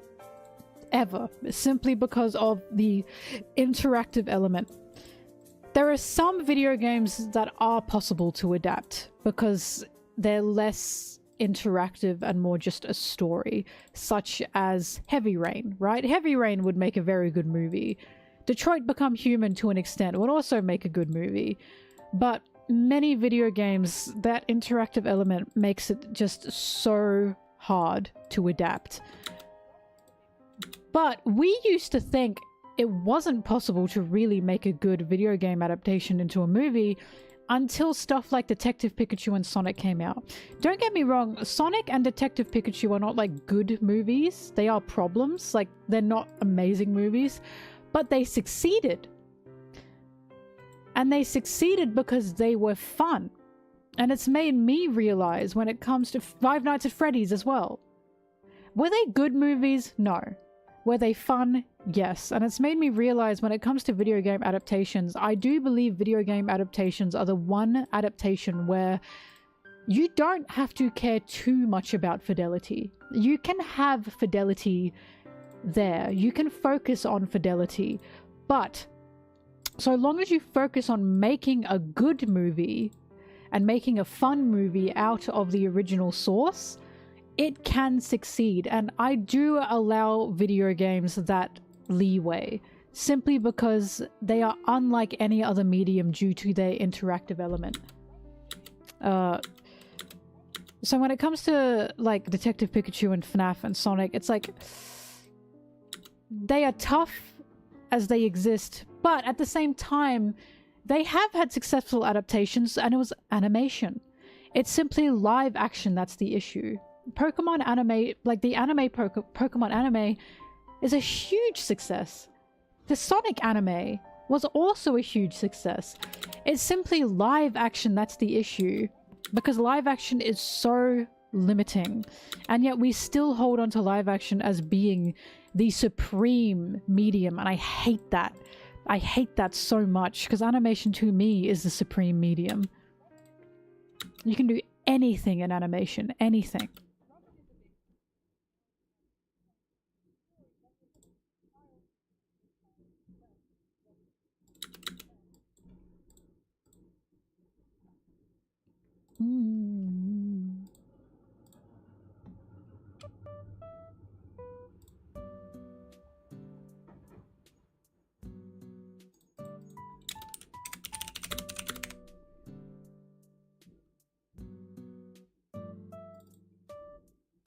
I really love this panel. This whole page.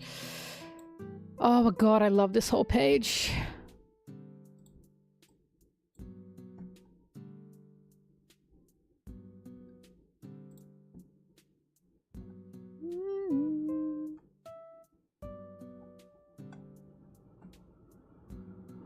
Green screen is a thing. Green screen where you would use CGI. Hey, you want to know what CGI is, mate?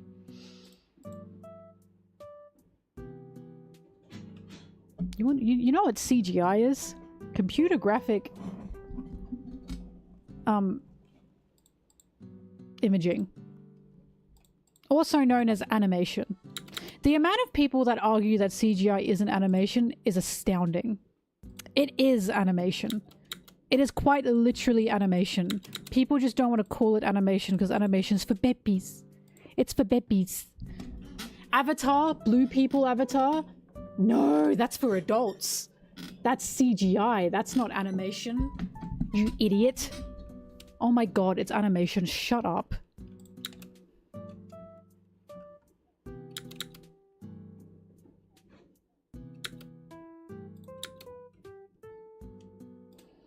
Oh my god, live action Lion King. And it wasn't even fucking live action. We were robbed of real life lions.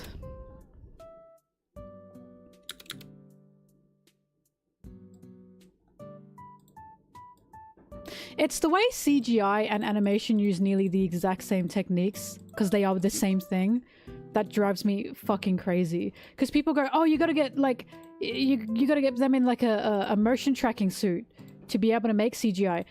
Yeah, fun fact, you do that for any animation. Animation has been using real-life humans as references since the dawn of fucking time. They just didn't have the motion tracking suits back in the day. And now they do.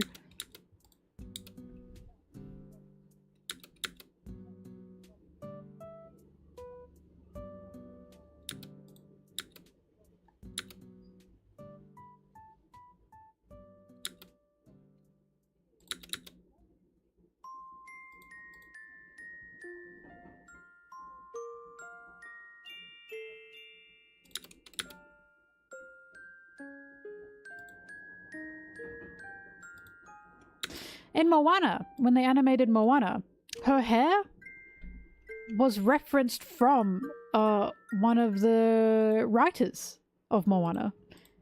They were quite literally motion tracking her hair to create Moana's hair.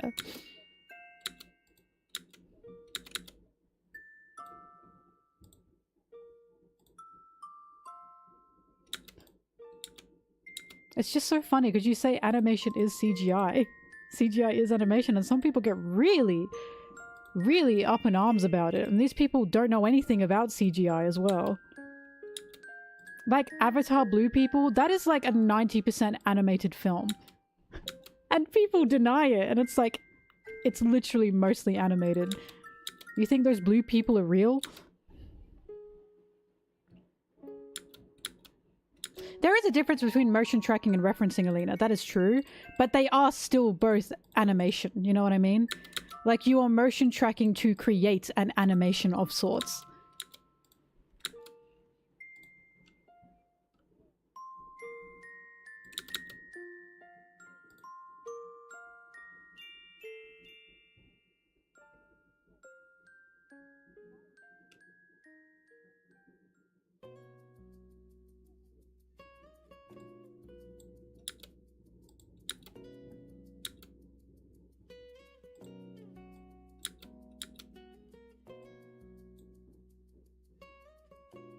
I'm not making a Gary's Mod animation. All I know is whenever I see something turned into a live action and they use fucking oodles and oodles of CGI, I think, what's the point? What's the point? It is clearly superior in its animated medium to the point that you still need to use animation in your live action to replicate it. So why even make it? And that will just always be my argument. Mob Psycho's live action is awful, however the stage play is based. I love stage plays. Because stage plays, you are made to suspend your disbelief. The stage play, let me show you the stage play of Dimple.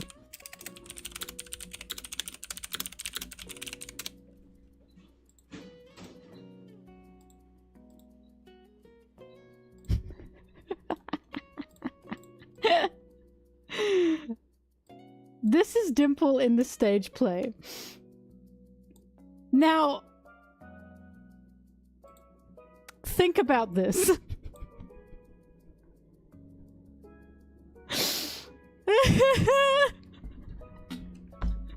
If you were to put this in a movie, people would say it's shit.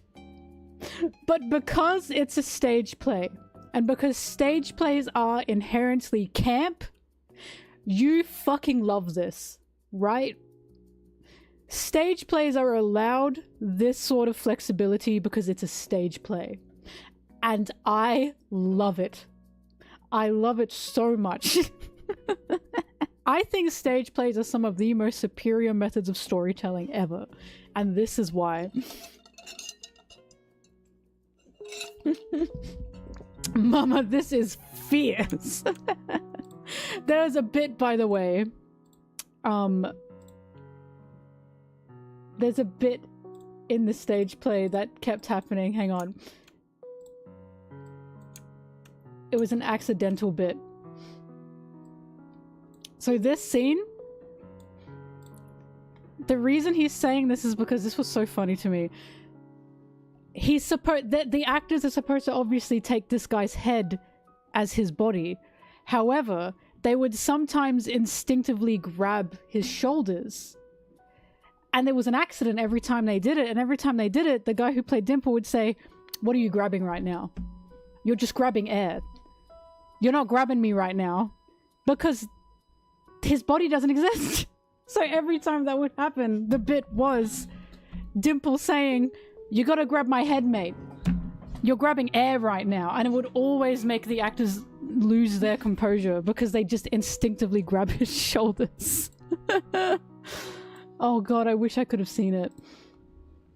It was so funny. The stage play was probably one of the best adaptations of Mob Psycho to exist, honestly. I love you, Mob Psycho.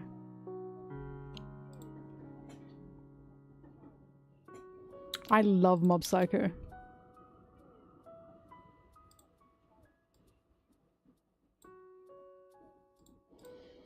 I saw the Spirited Away stage play in London. It was just gorgeous, and it was puppetry, all puppetry work, and it was incredible.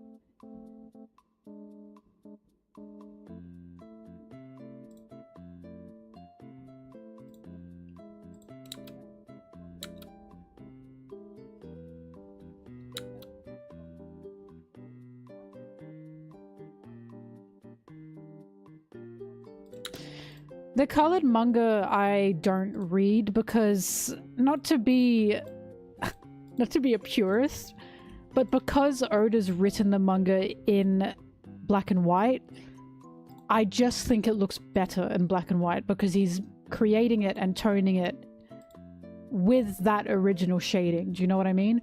Sometimes the colored version of the manga is too much. It's a bit too harsh and it's a bit too everywhere. At least to me it is. And I think it's just simply because it's not originally intended to be in color. So it just comes off a bit much sometimes.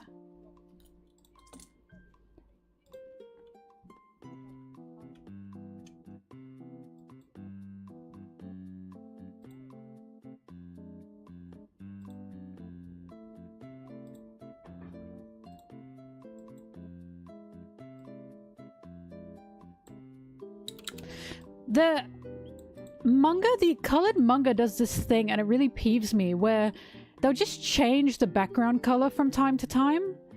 Like in the same page. Hang on, maybe I can find an example.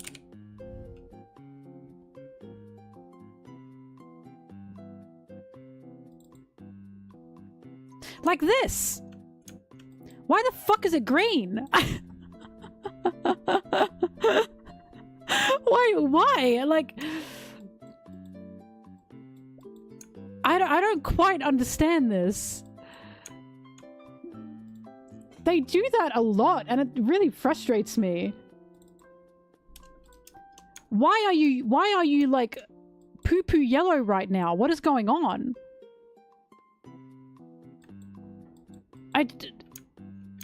Why? I just don't quite get it. Why not just keep... Also, hi Rayleigh. Why not just keep the original background? And this! What the fuck? Why are you purple? Shanks your dick. Why is it purple? I don't get it. Whatever. It would really frustrate me. Hang on, sorry, I'm... Oh. Usopp, why are you green? Sorry, I'm being born... Eh. Okay, I'm out.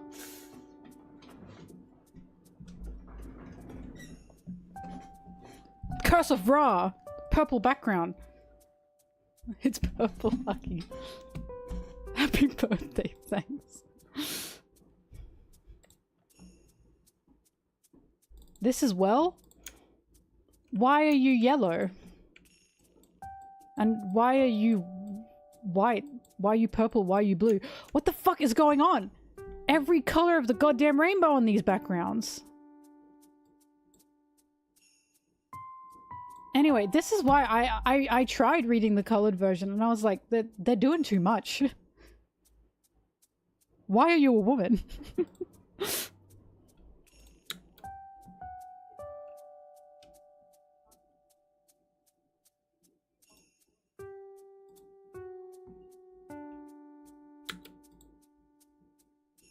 You like the colored backgrounds? You should, like, die. I'm kidding. How dare you have a different opinion to me? I was talking to Jorkshow, by the way, about the live action, and it's really funny because I just find it interesting the way people go to, like, you know, university, they take college courses, and then they come out with different opinions, because Yorkshire has also done a course on adaptation in the same way I have. Yorkshire came out of it with, wow, adaptation is tough, and we should grant some leeway. I came out of it with, why in the fuck would you ever adapt from animation? I came out of it with the opinion of, when you adapt from animation, you will be forced to be limited. So why even do that? Like, I personally would not have any enjoyment in going from animation to live action and being that limited.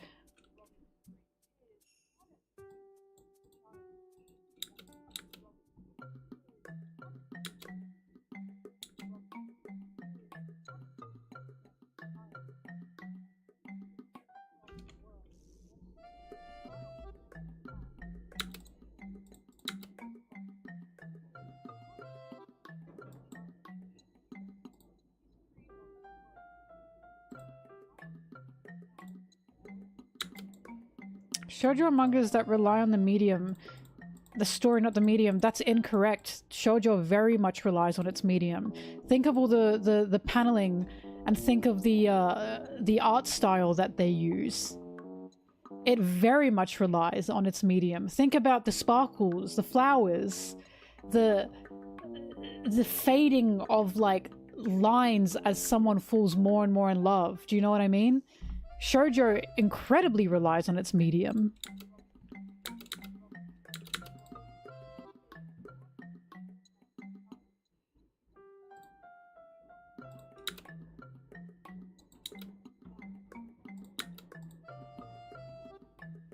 The hard eyes!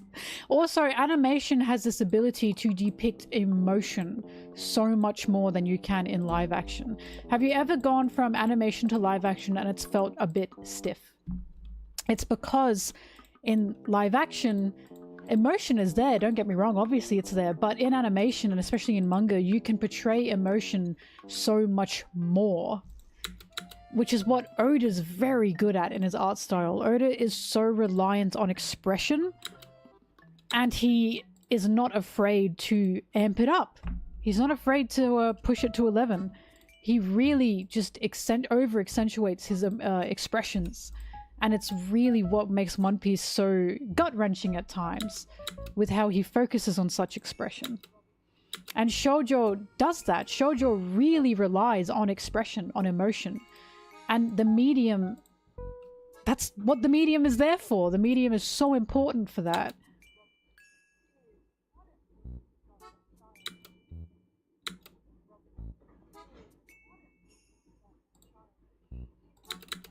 Because I really like the movie A Silent Voice. And I remember watching it and thinking, why is this an animation? Could this have been a live action?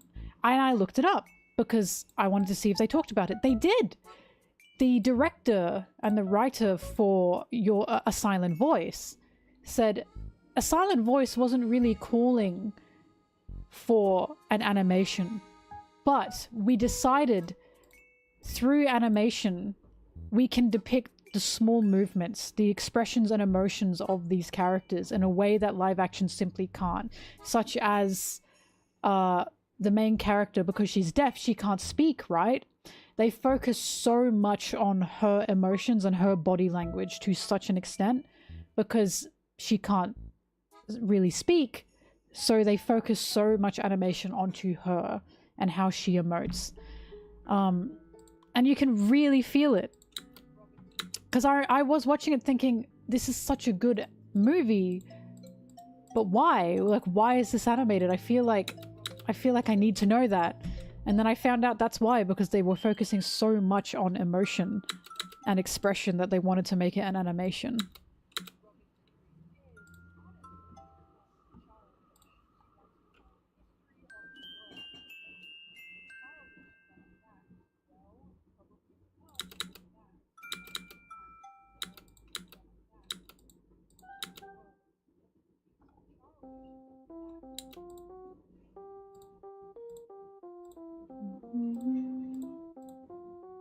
I want Robin's devil fruit so I can be a fly on the wall.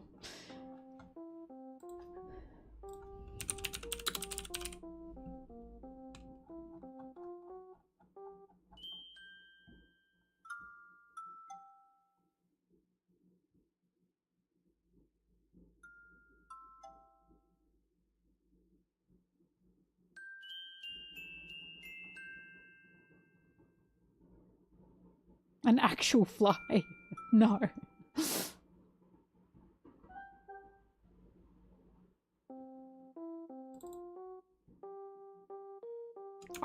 Oh my god, I love this. And this one as well. These are such good expressions.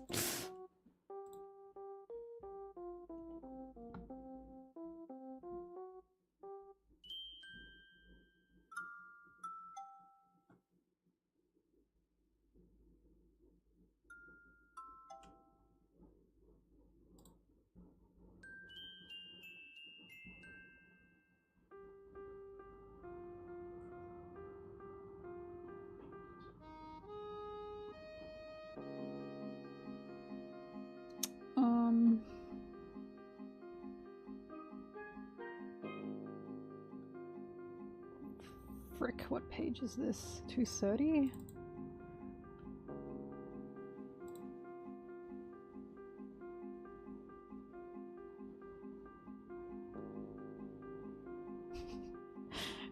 I don't ship hate, but when I think about people shipping Robin and Zoro, I'm sorry I laugh. Because they haven't interacted for like fucking eons. I don't think they've said a word to each other since... I don't even know when, honestly. Probably since Zoro. The only reason people ship Zoro and Robin is because of when Robin joined and she had that one moment with Zoro and Skypiea. And the moment was literally just, Zoro was nervous that Robin was there because he didn't trust her. And it was a showing of Zoro eventually warming up to Robin. And then kind of nothing happened after that. It feels like people are holding on to something that isn't there anymore. I don't mind it if you ship them, but I feel like it's the dude bros that insist they're going to be endgame that make me laugh. Those guys specifically. Like, if you like them, fine. I don't ship with the idea that it's going to be endgame. I just ship for fun. But there are some guys that treat shipping like it's a theory. It makes me laugh.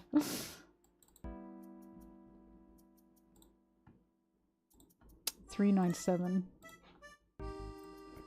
Like, the reason a lot of, like, dude bros can't get around the fact that people ship Zoro and Sanji is because they're like, but they're not gonna be canon. They're not gonna be canon. Yeah, we fucking know that. I'm not shipping Zoro and Sanji going, wow, I can't wait for them to get married at the end. I just think they're neat. And they kind of can't process that.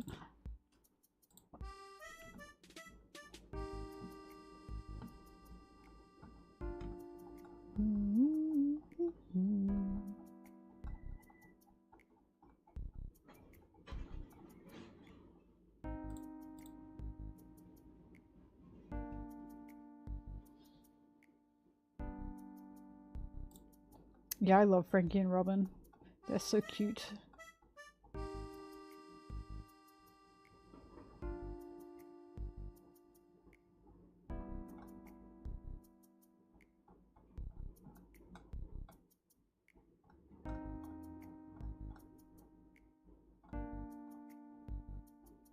$398.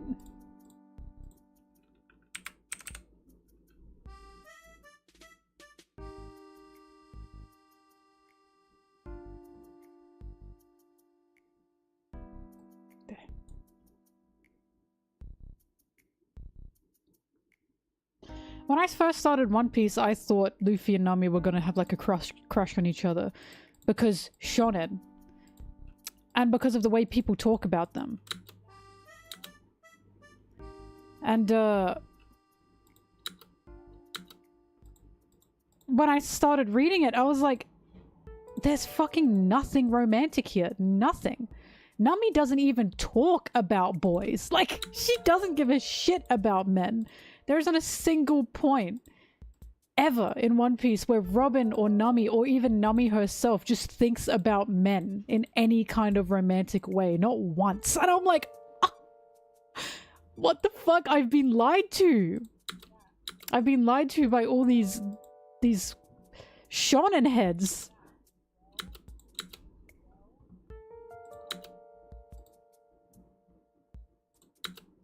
I was so relieved. You have no idea how relieved I was. I like Sanji and Nami, I do. But I don't like it in the straight people way. I like it in the Nami wears the pants and Sanji does the cooking and the cleaning, you know? Nami says to Sanji, make me a sandwich. And he says, yes, honey. I like it like that.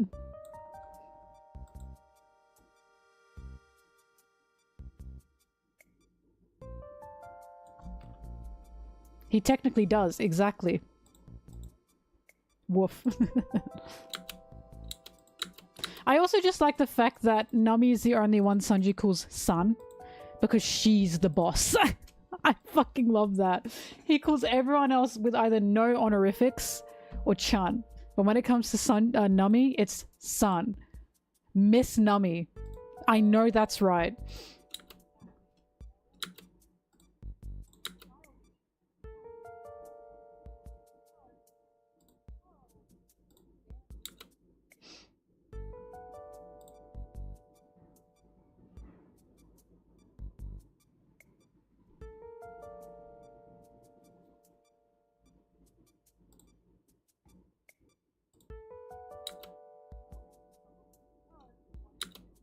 But also, I'll admit, sometimes I project myself onto Nami. And I like Sanji, so maybe it's a problem.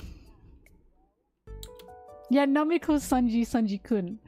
Because she's giving back the formality. Which is so... that's just cute. It's cute to me.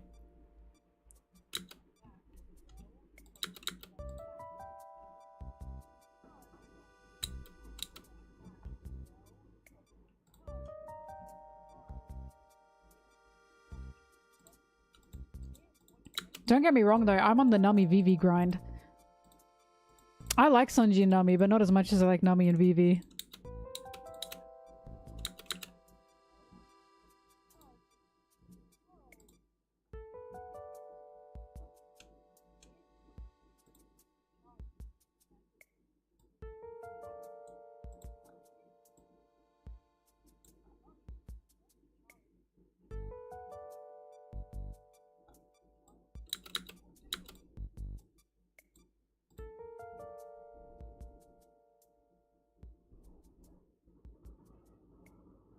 Dude, Kaido laid an egg. We've been over this. Kaido's like a seahorse. He laid an egg.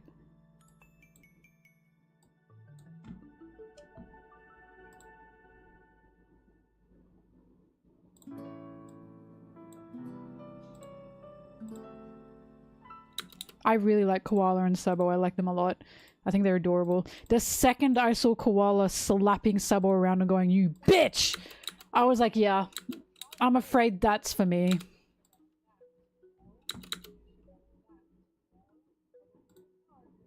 Like, the fact that Sabo was a little bit scared of Koala. That's it. That's all I need.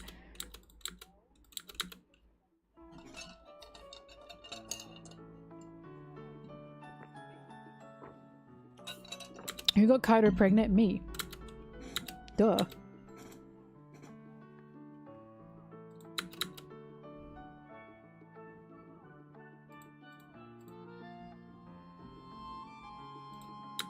Like when Sabo came back from Lelucia and the koala was there and she jumped to hit him and he went, ah! Like he flinched. That's exactly it. I love that dynamic. I'm sorry.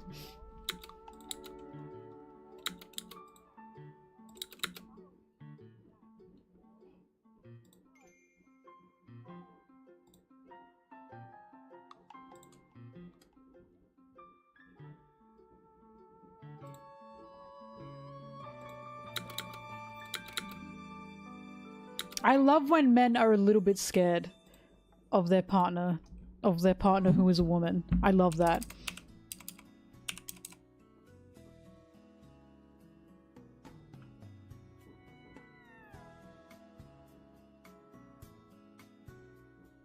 Nami is a lesbian. Excuse me? Where do you think you are? All Nami does is protect women.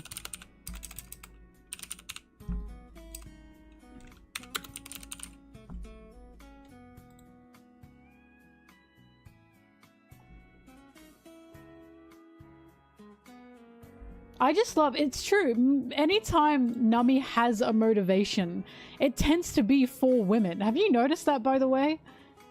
She's got a motivation for money as well. Don't get me wrong. It's a huge motivation. But if it's not money, it then tends to be women. The only reason she learned how to fight was for Vivi. That is the only reason.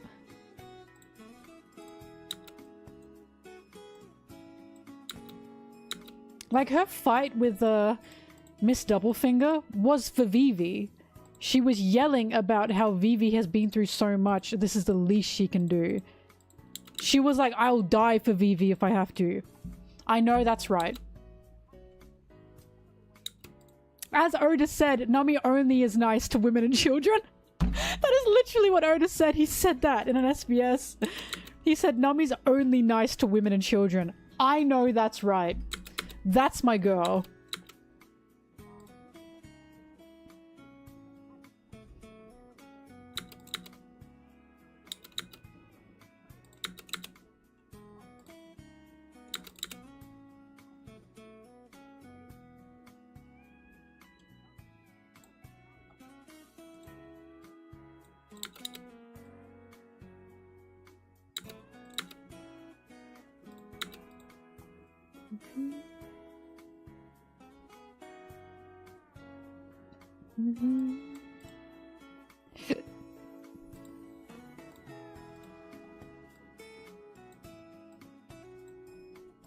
Look, one of my maybe controversial, one of my favorite bits ever is when Nami says to Zeus, do you want to be my slave?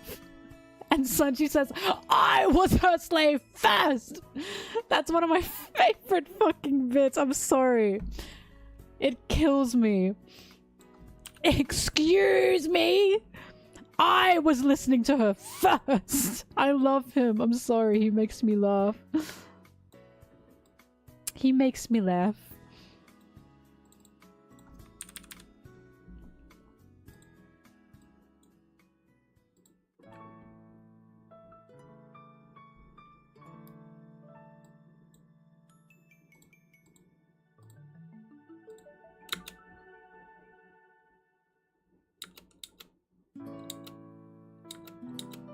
What do you mean you didn't see Nami get much positive interaction on Whole Island with other women?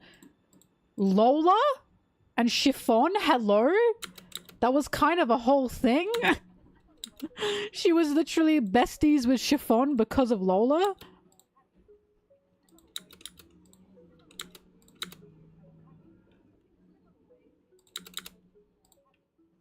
Carrot as well, mind you.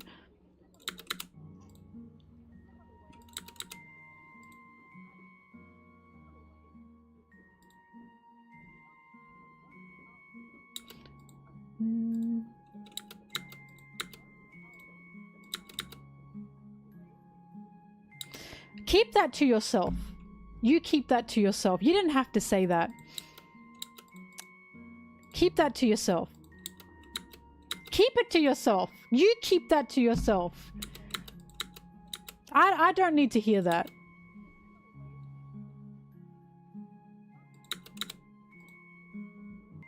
No.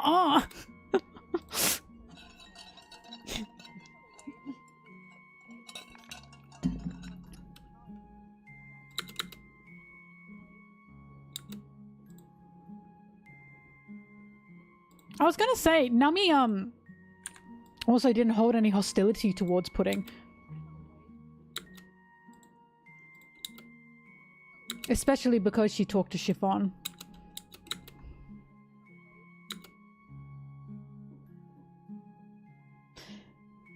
Sunshine, that wasn't just my interpretation. Someone, because I was thinking, I did originally see that and think, oh, maybe that's Pudding being jealous. But then I thought, but that doesn't make sense because Pudding doesn't express any jealousy about that. She's not really torn about that. Do you know what I mean? Until I was talking to someone about it and they said, oh, I perceive that scene as Pudding is seeing that Sanji will put his crew first no matter what. That his crew is this important to him. And she's realizing in that moment that Sanji really is that good of a man, you know? A man as in human. As in, he does love this deeply and he does care about his crew this deeply. He's not lying about any of that. And ever since I heard that, I've interpreted the scene as that as well. That it wasn't jealousy, it was realizing Sanji's crew really did mean the world to him. Boys?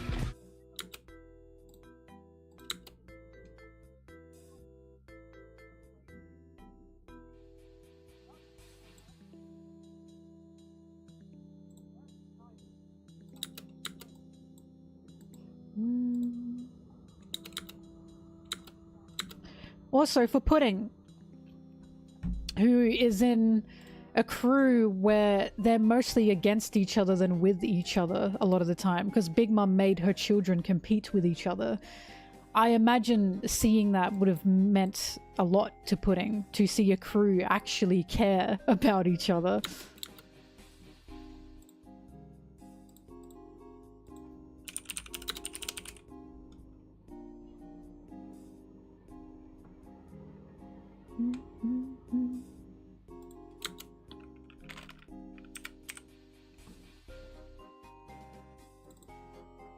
I just used that.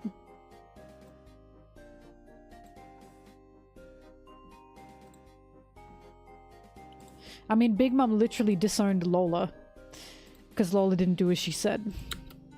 And Chiffon, yeah.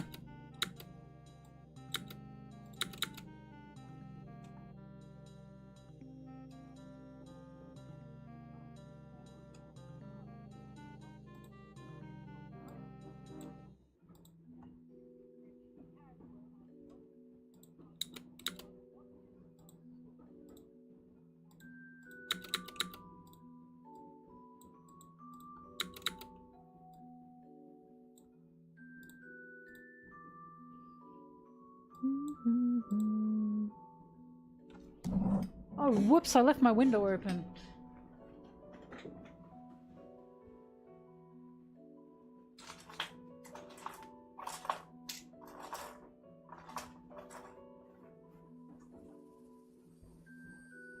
I was like, damn, why is it so bright in here?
Stop talking about me like that. I see you.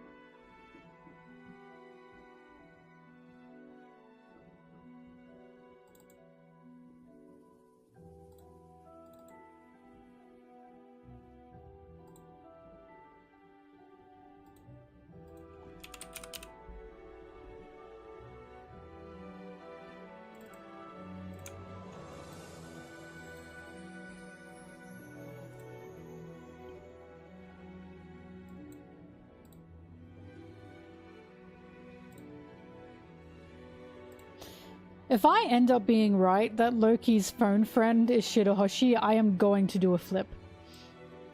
I will be doing a flip.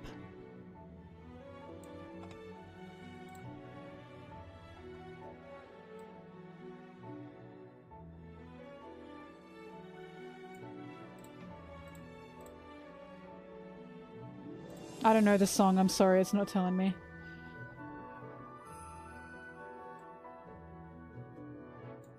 And the flip will be bountiful.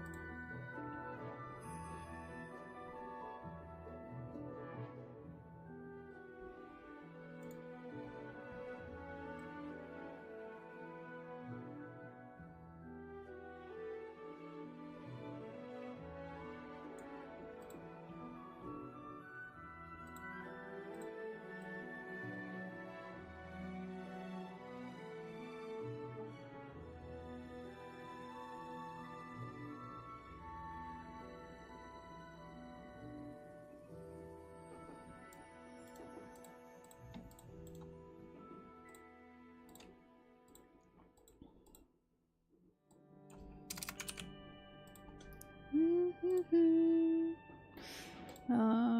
392.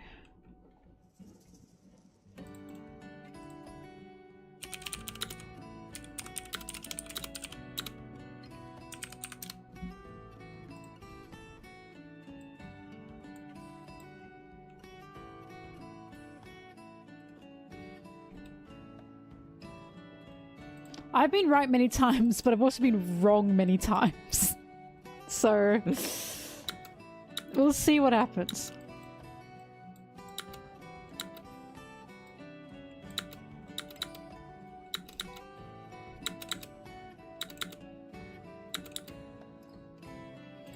Being right about Gabon is still something that I'm, like, very proud of.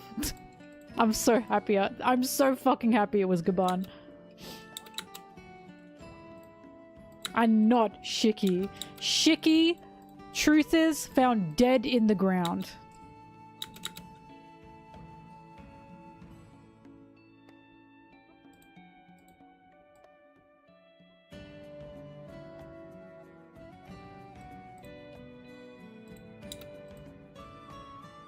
And I was right about Sanji being picked up and played with by giant women. That much is true. But that's just because I know Oda. I know him.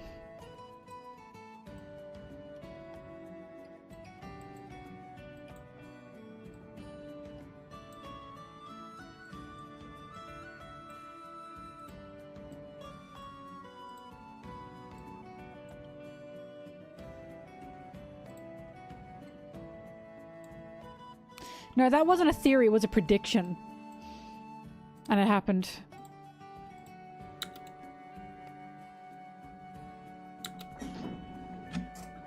Ugh.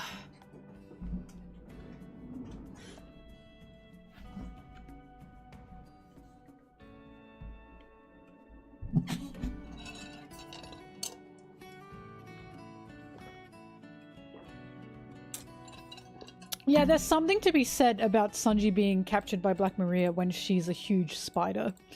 He was literally captured like a bug in a web, right? And Sanji is scared of spiders and he's scared of bugs. It felt like there were two things happening there.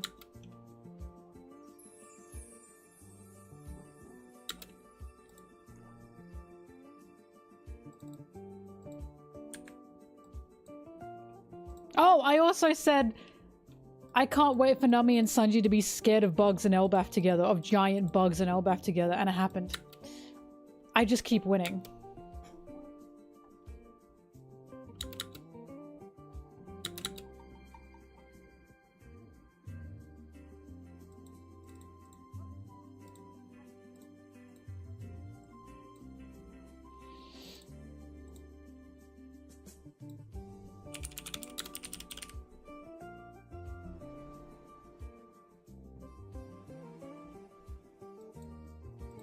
Robin manga page 900 and... Oh! Booby page! Soak it in while you can. I fucking love this. Good for her, you know? Good for her. That's me for real. I kid. I wish that were me. But, that's the kind of chill I would like to be. Queen's out. Oh, I've just realized I've done this wrong.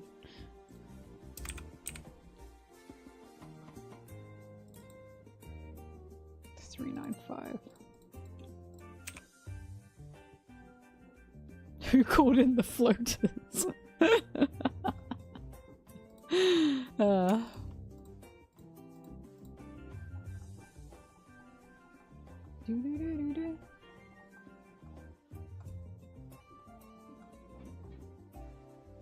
Nothing wrong with a bit of boobage, you know? Nothing wrong with that.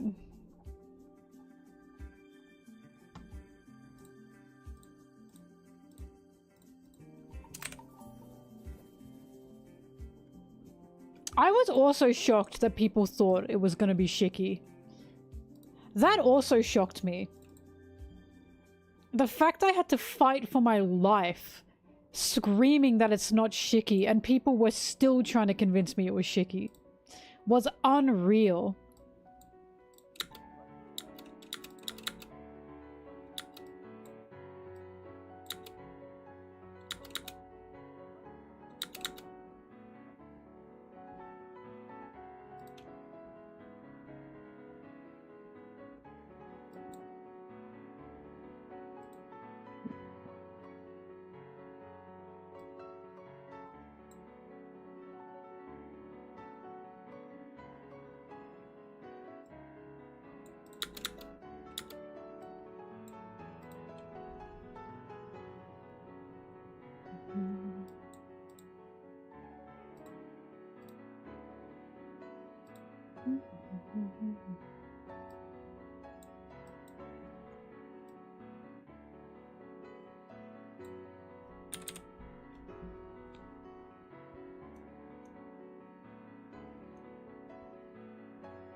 Ugh. Yuck.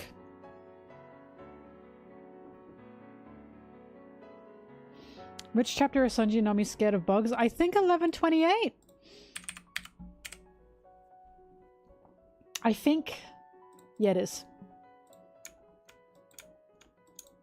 Bro pops up. Oh, that's so cute. Oh, that's so cute. Fun fact about me, I'm not scared of bugs at all. So, if I were with Sanji and there were a spider, he'd go, yeah! And I'd be the one to take care of it.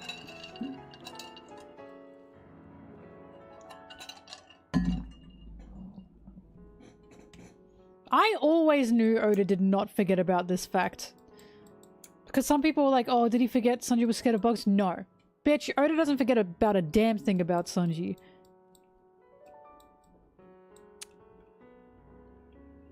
Also, there was an indication as well in the last chapter, because they set 1127, I mean, they set the tree on fire.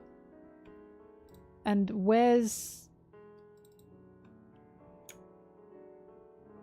Here. So you have all of them here. And Zoro says whatever. And Sanji says, speaking of food, what about that hive and all the bees you knocked out? That's a respectable food source. I like the hive and the bees you knocked out, not we knocked out. As in, Luffy and Zoro were probably sent into the hive to get the bees because Sanji didn't want to. And I love that. Because Nami was scared of the huge bee as well, remember? When she woke up and she saw the huge bee. She went, what the fuck is going on? The same thing probably happened with him. He probably woke up and saw the massive bees and freaked out. And I don't blame him. He was hiding. He was hiding behind Zoro and Luffy. Get them! Kill them!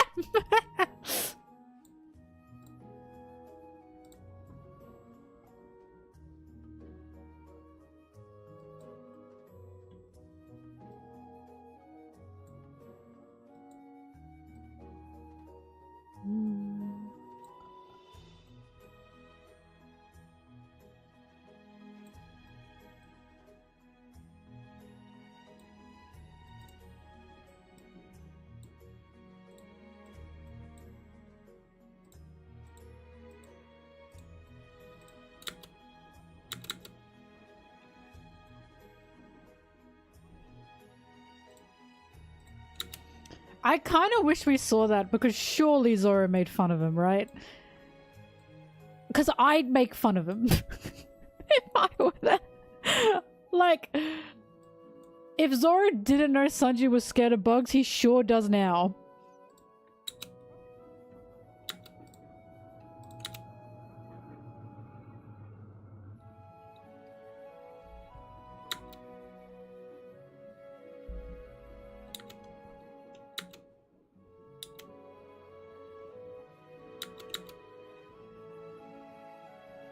Zoro doesn't give a shit about bugs. You know how we know that?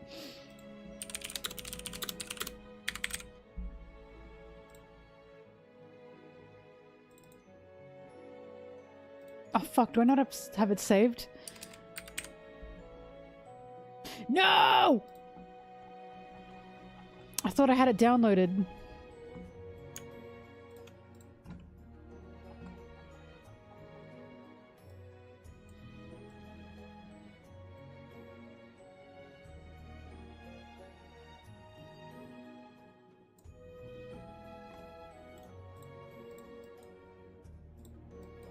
This is how we know that.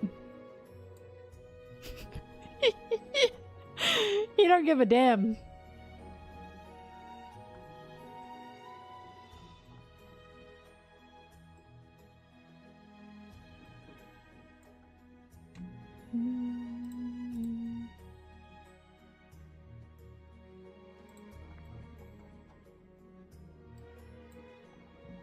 Where's the one where he picks a fight with a grasshopper? This is what I was looking for. It's so fucking stupid. It cracks me up. I knew I had it downloaded. I was just on the wrong page. Like... Why? Why is he picking a fight with him? Look, he's crying. Like, Zoro, what do you have to prove?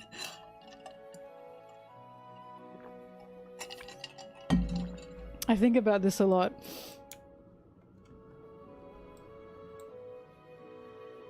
You think you can beat me? Bro, it's a bug. Chill out. How do I find the exact chapter? Sometimes I just know from all my editing that I do. Sometimes I just know. Also because some scenes have Sanji.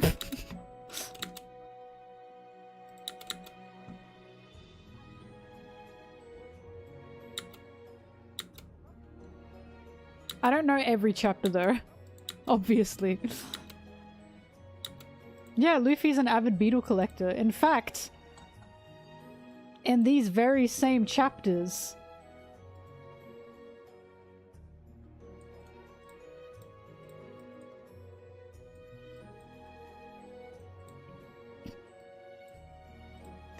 look, Chopper, an Atlas beetle. Yeah, the Atlas and the Hercules are treasured all over the world. They are? Are they as valuable as the One Piece? That's a tough one. Damn. That's a tough one. An Atlas beetle or the thing that will make me king of the pirates? One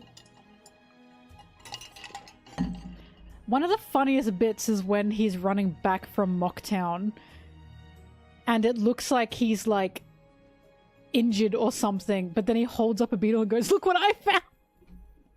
And the crew goes, "Shut up! Get on the ship!" That's one of my favorite bits.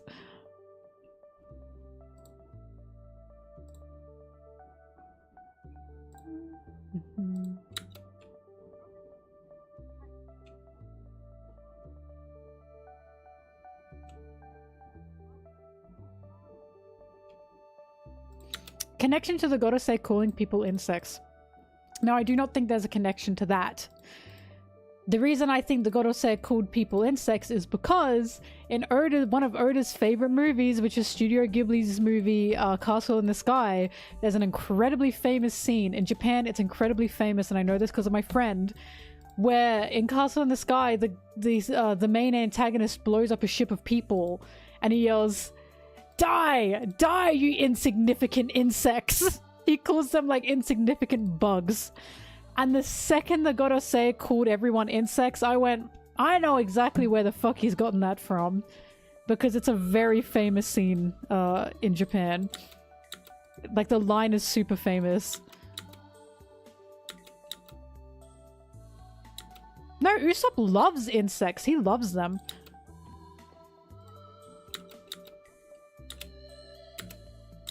Usopp absolutely loves bugs.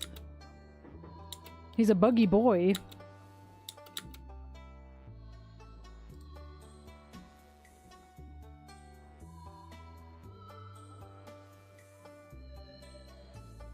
Yeah, Nami and Sanji are the only one that are scared of bugs.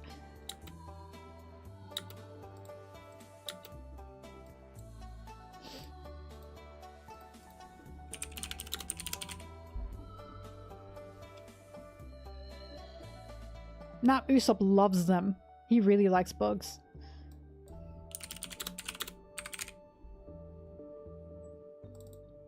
See? He thinks they're super cute. I used to play Spider War when I was a kid. Yeah! Usopp... I'm not into creepy crawlers. Usopp was fucking dastardly here. Because he's like, oh, so you don't have a problem with moths and centipedes? It wasn't, oh well guys, you probably want to move. It's damn. Guess you don't have a problem with those ones then. Yeah! Oh, that's so funny. Oda did draw a very cute tarantula, I'll give him that. He made him look cute.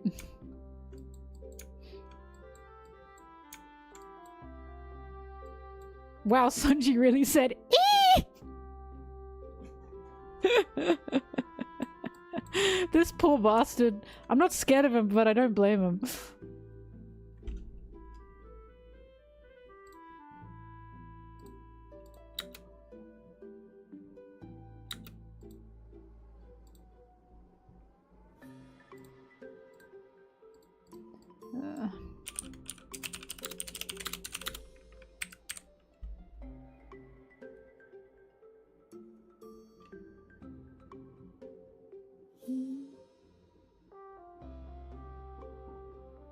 Yeah, Usopp doesn't have irrational fears.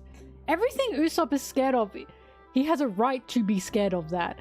I think about... Also, hang on a fucking minute. Being scared of heights is not an irrational fear. And being scared of the ocean is not an irrational fear. You hold on. I'm scared of heights. And I have been told my whole life, haha, scared of heights, haha. How the fuck is that irrational? We should not be up there. We belong on the ground. Why is it irrational to be scared of being up there? That is not where we should be. Being scared of something where if I fall, I die. That is not irrational. Thank you very much. I will not be hearing it. I will not be hearing it. Being scared of the ocean also makes sense because, bitch, we are not naturally made to swim, are we? If there is a creature that appears from the ocean, we're fucked. That is not irrational. There are things in the ocean that can kill us. Especially in the depths. That is not irrational, and I stand by it.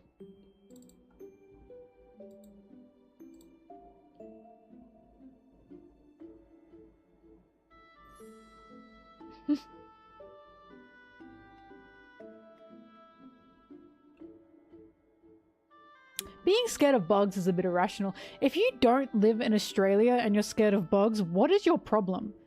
What is that bug gonna do to you?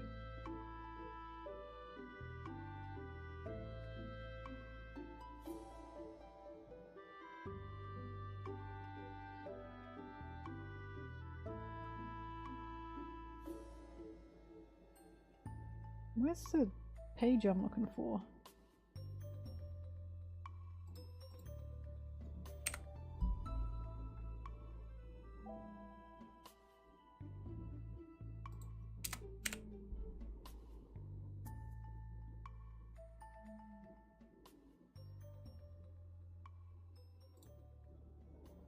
Spider's scary.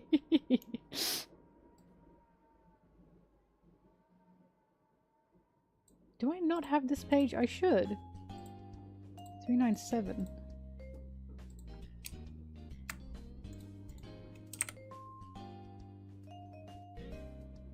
Would I touch a parasite like tapeworms? Yeah? It's not gonna do anything to me. As long as I don't swallow it.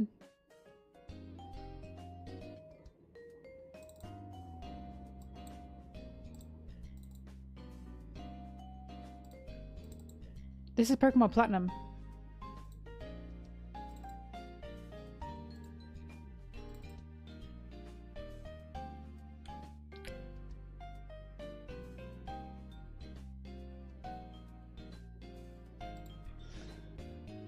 Huh, I don't have this page. I swear I did. Interesting.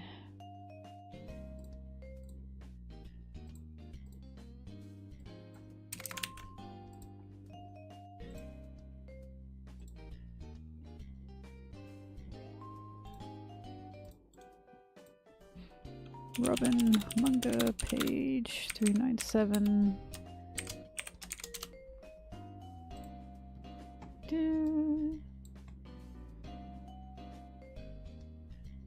Weird that I didn't have that one.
I think I like this little Deku. This little Deku.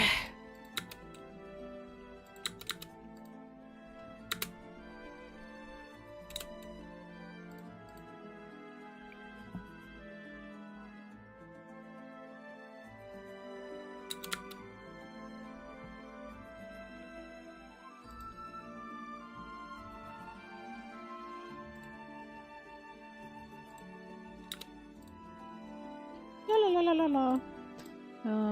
Robin manga page. Be in the hundreds.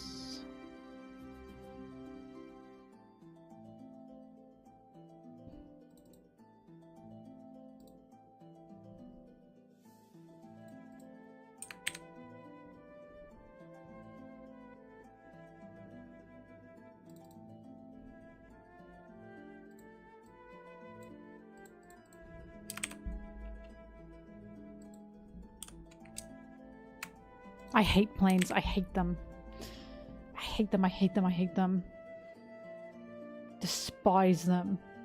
I hate that planes are the fastest form of travel. I hate that.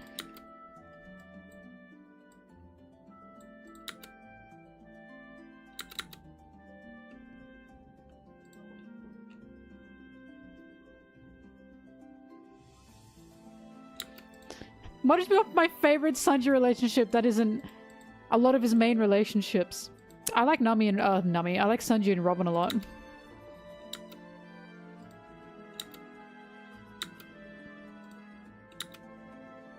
Sanji and Zeph as well, of course. I gotta go to the bathroom so bad. I'll be back.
Hi kids, I'm back.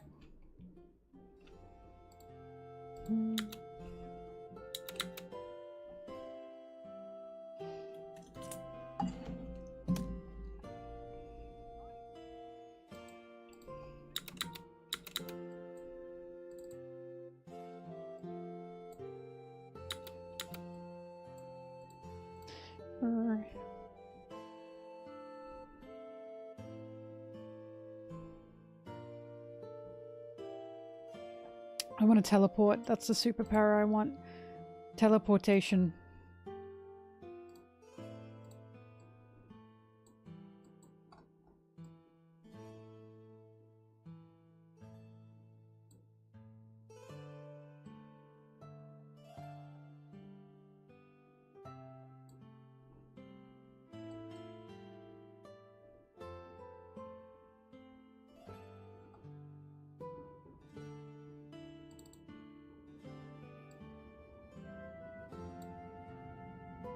Video's gonna be about 50 minutes.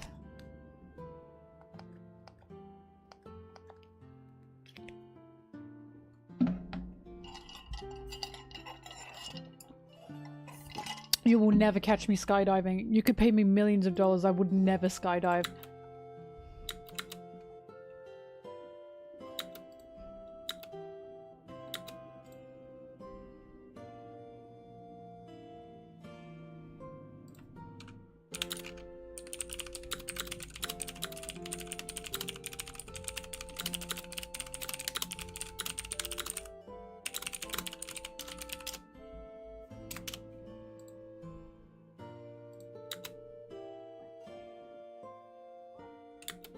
You gotta get eye drops.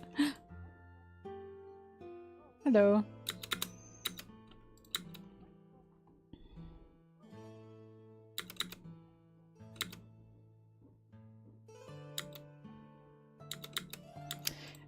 No. What's worse than skydiving? Cave diving. People who spelunk for fun, what the hell is wrong with them? Why in the world do you want to go in a cave? Oh my god, are you stupid? I wouldn't go in a cave on a good day. Ever. Never.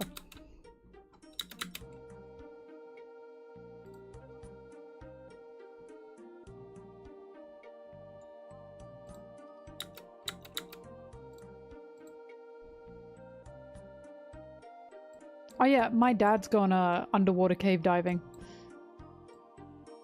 And I asked him if he was insane. I just can't believe that.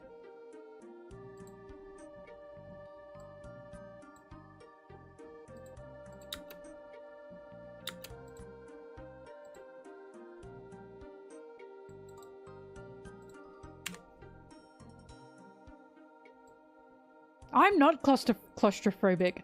There's just a difference between being claustrophobic and going into a fucking cave.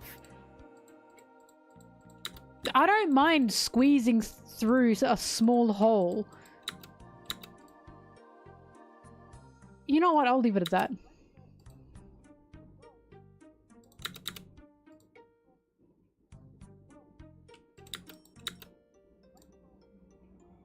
Pause.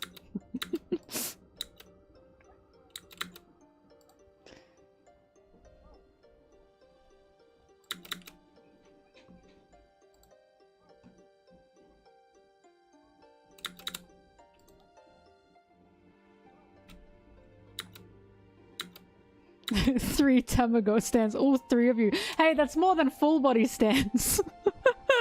I'll commend you on that one. That's two more than full body stands.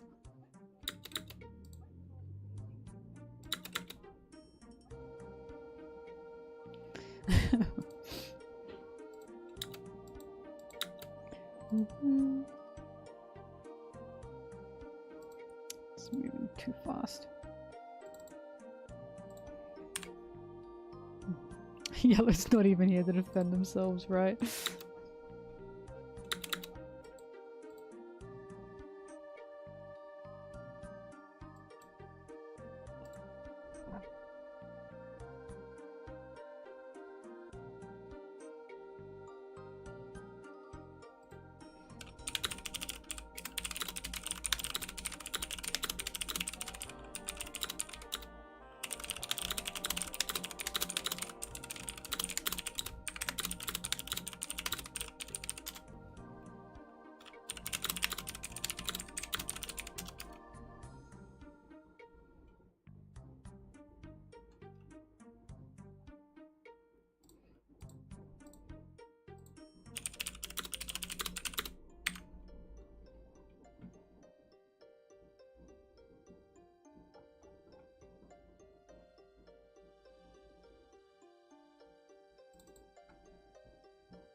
do, boys? Howdy do.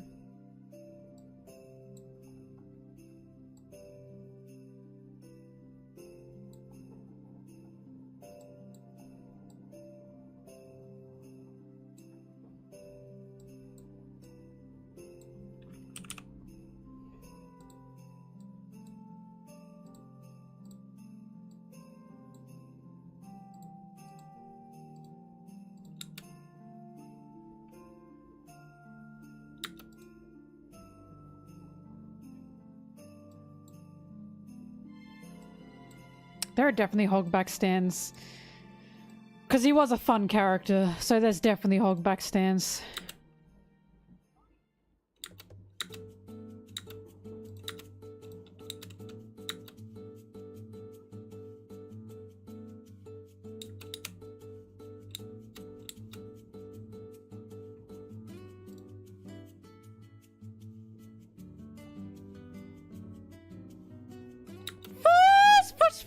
He's got such a good laugh. Him and Caesar. Shirororororo, they are so fun.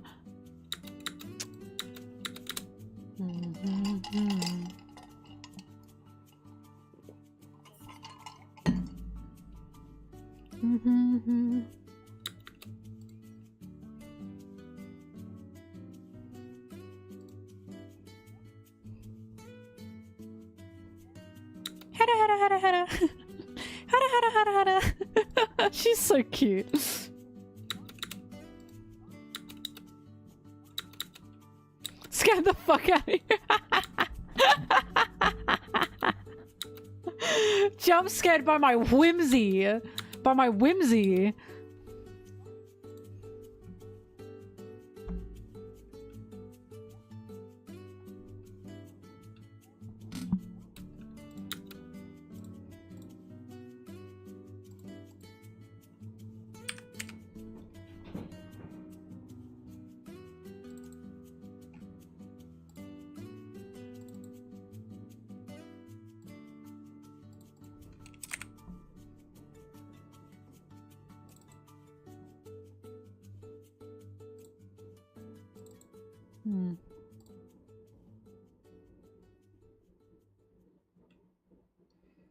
Whoa, no. I love Kaido's laugh. His and Big Mom's. Mama. Like, that's based. I love her laugh.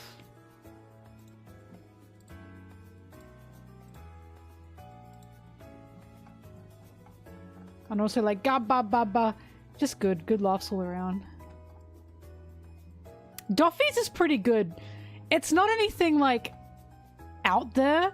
It's just giggling. He just goes like, that's awesome.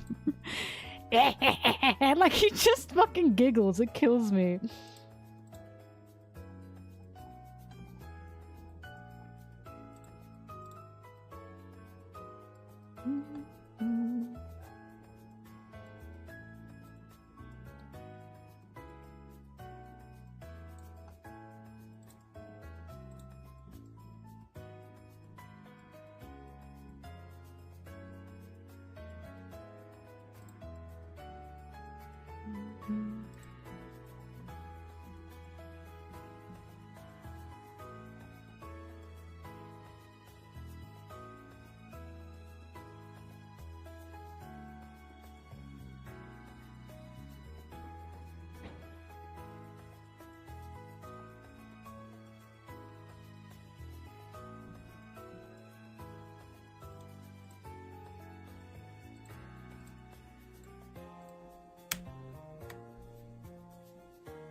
And then Crocodile laughs like the vampire from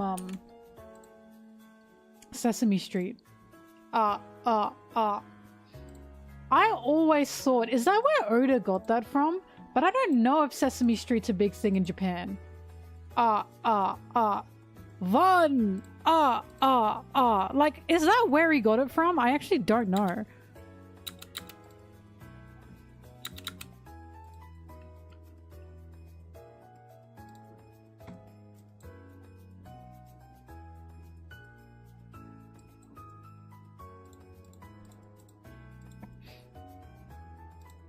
Count. The Count.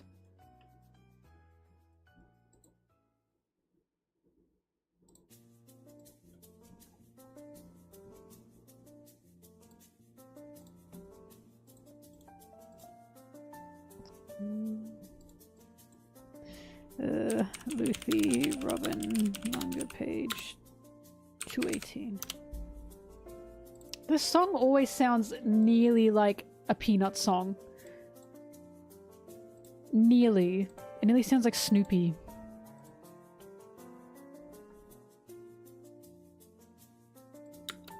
Yeah. Well, thank you for the sub.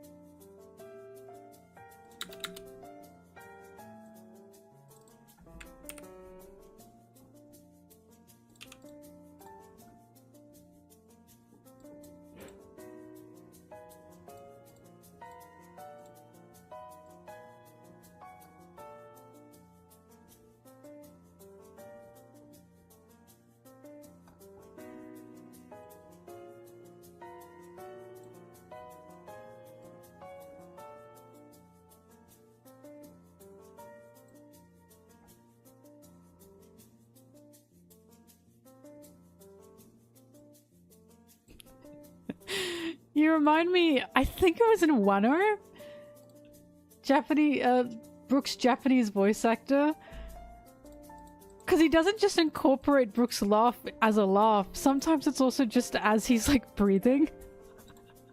Because there's a part where he's like running, I think, with Robin, and he's going, yeah, yeah, and he's like panting, but he's going, yeah, yeah. It was really fucking funny. I don't remember what episode it was though, but I remember that being a thing. It was so funny. God, he's such a good voice actor. He's insane, by the way. Brooks' voice actor is an insane old man. He's like, he like is Brooke. He makes me laugh.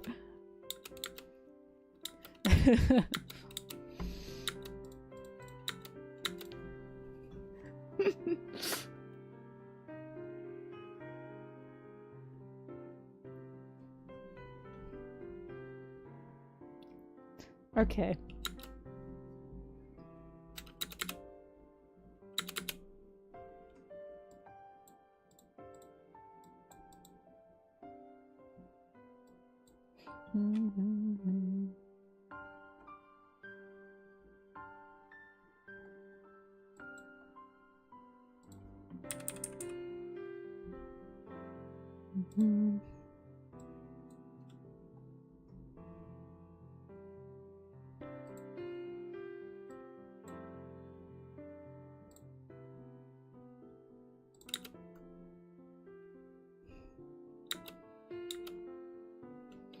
Law's voice actor is incredibly famous.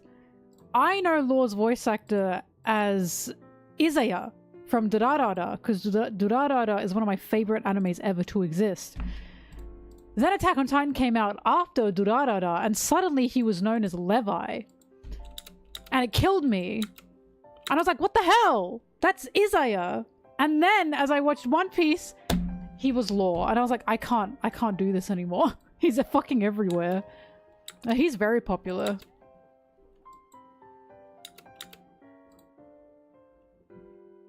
He's got tons of other roles, by the way, but Izaya and Levi and Law are definitely his most popular ones.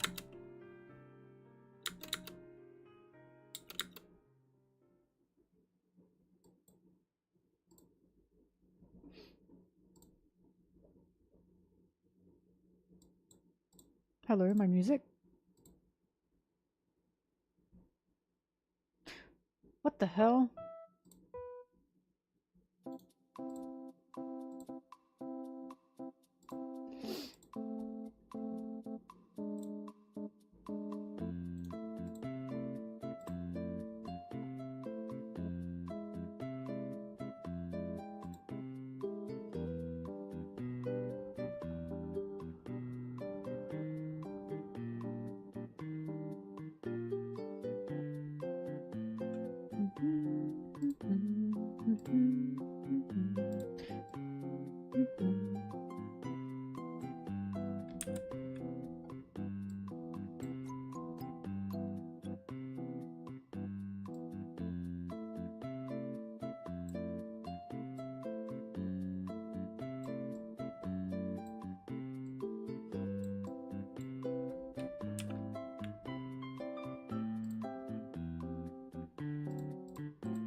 You know who has a good laugh?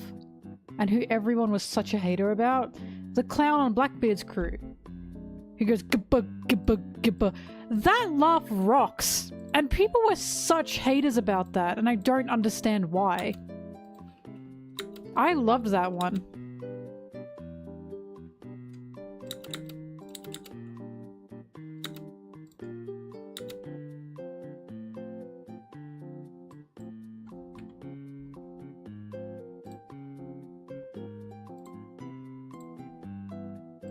Monsieur Flamingo, you like the most abstract of characters. I'll be like, I love Schloopy Poop. And you'll be like, yes! Finally some appreciation for Schloopy Poop.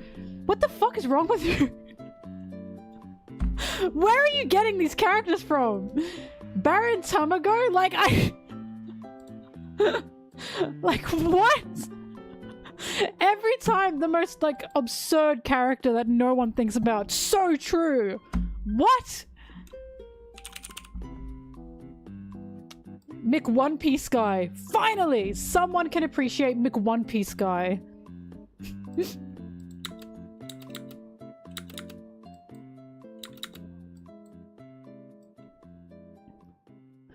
Honestly, I'm surprised you don't like Hogback.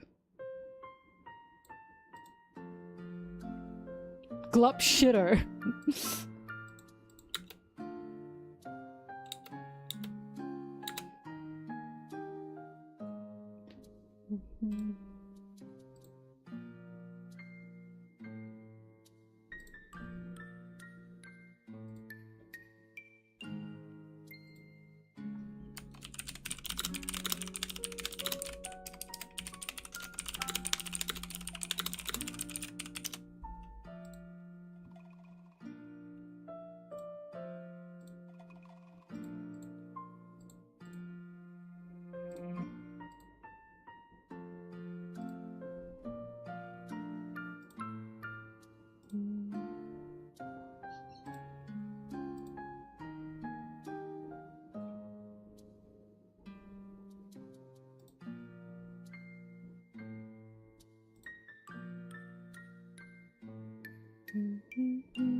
Oh.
Sorry, I forgot Luffy did this.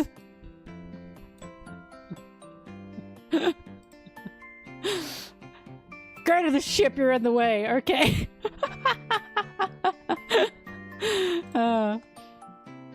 That's funny.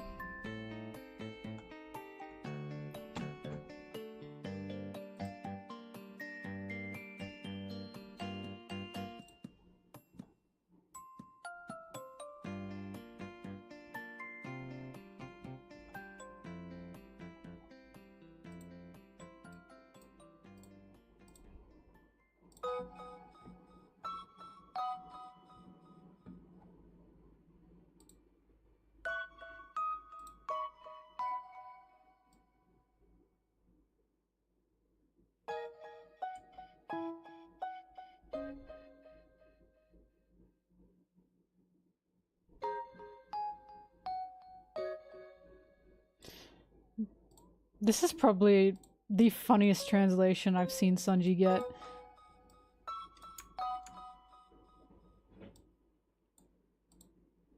Quiet, you uncouth rube. What the hell? I remember seeing the headcanon that Sanji would speak with like more like an older man simply because he was raised around nothing but like old men. Do you know what I mean? Like he'd say Casanova. And the reason I'm saying that is because once I said Casanova and someone said, what are you, 60? I'll never forget that. This was like years ago and I'll never forget that. I went, damn, he's a regular Casanova. Are you 60 years old? Ah! Damn. Damn.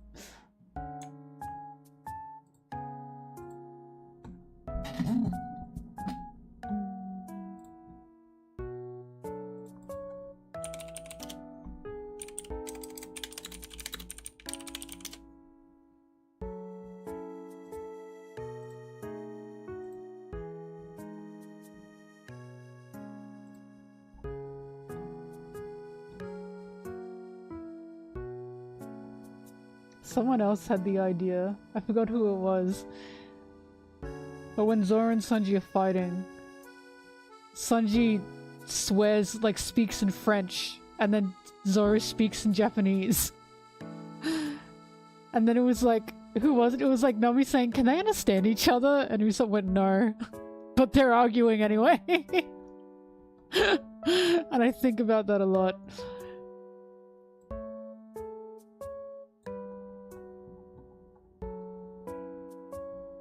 I think Nami was like, I didn't know Zoro could speak French. And Usopp said he can't. He's just arguing.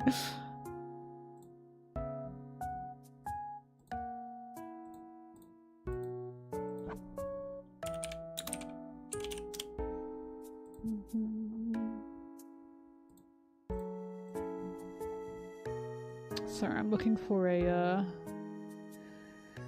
panel.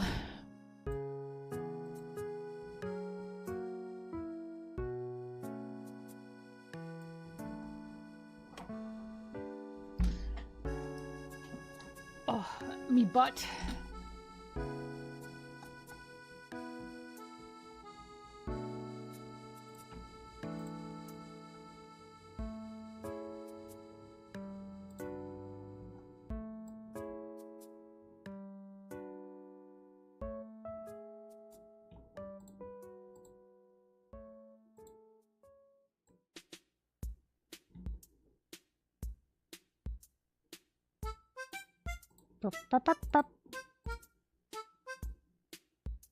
Oh, Wiper! Mwah, mwah, mwah, mwah, mwah. God, I miss him. I miss him every day of my damn life. Wiper, you were the Skypiea princess. No wonder I like him. Wait, he really was Skypiea's princess.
God.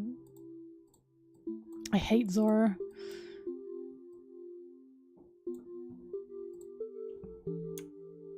We're in enemy territory and vastly outnumbered. Those are my kind of odds. Shut up! God, he's annoying.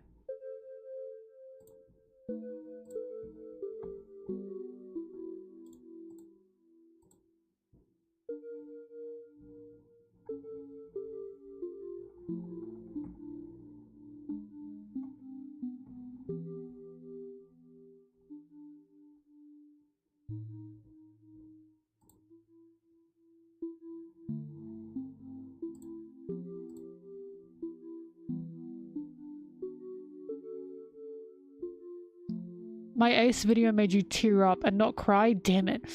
I have to be better than that.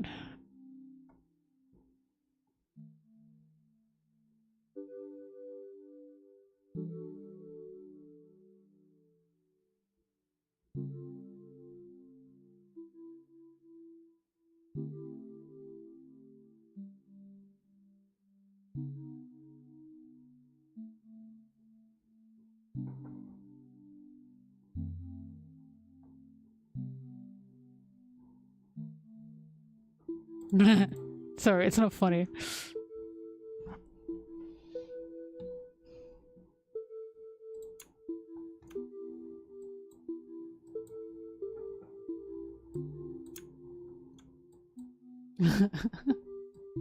Chopper.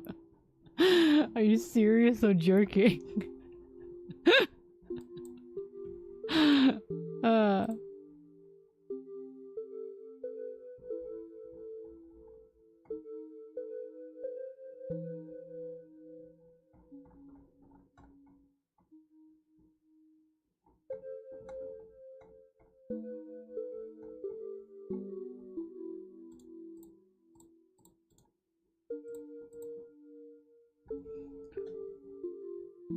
Why is Zoro sitting like that?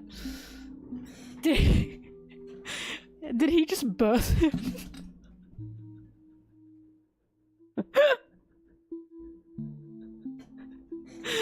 My beautiful boy!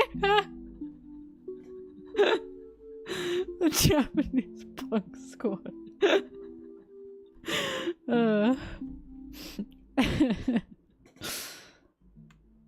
No, not a new emote. No.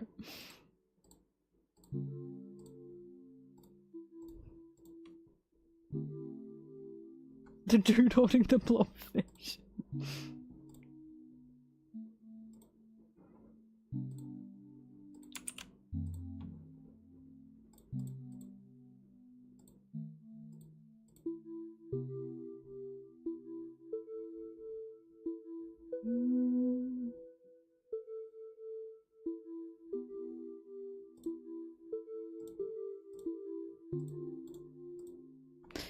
Robin manga page 268.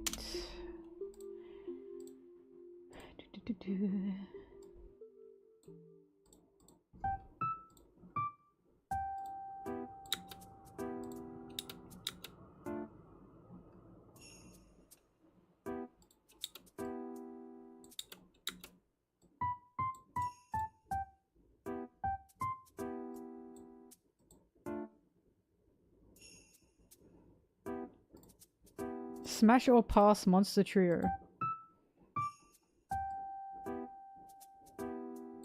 Luffy's hot, but I don't want to smash him. Like, I think Luffy's very attractive, but I don't want any of that. Do you know what I mean? He can be reserved for others. Zoro pass. Sanji is the only one.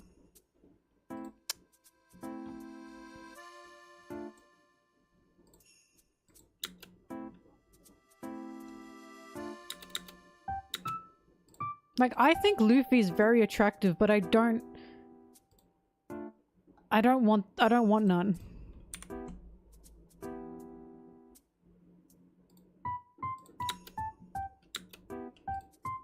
Cause I don't know if Luffy washes his hands, is the thing.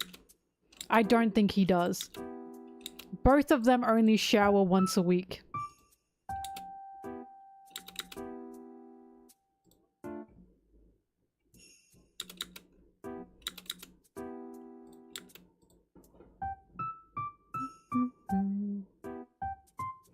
No, I am convinced that Sanji is trying to beat table manners into Luffy. Luffy and Zoro. I'm convinced. I'm convinced that Sanji is so desperately trying to make Luffy wash his hands before eating. It doesn't always work.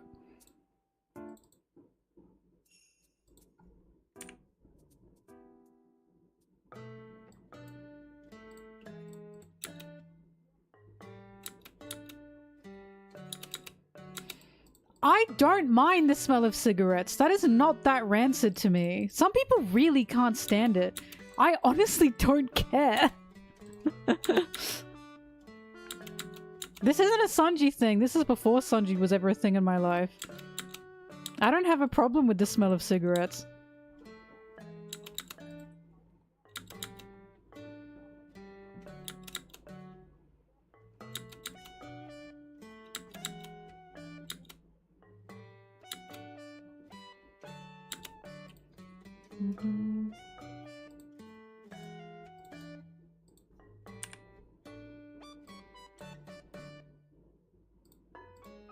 I mean, I was always someone... How to explain this? I was always a kid who kind of enjoyed the smell of smoke. Not like cigarette smoke, just like smoke. I would like... You know the smell of when you've like been around a campfire and then everyone smells like the campfire? I like that smell. I enjoy it.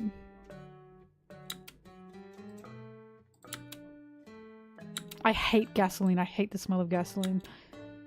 It makes me sick. I like the smell of smoke and the smell of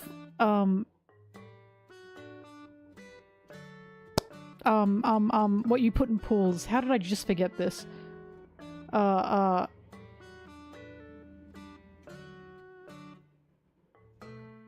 Chlorine. I like the smell of smoke and I like the smell of chlorine. When I enter an aquatic center and it smells like chlorine, I'm like, yes! I love that smell.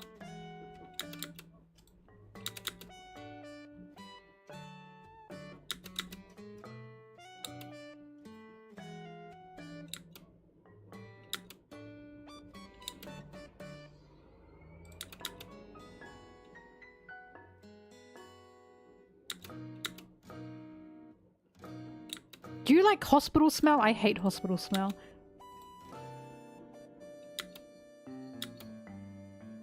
Oh my god, sorry, I'm gonna put some cream under my eyes. This dry air is killing me.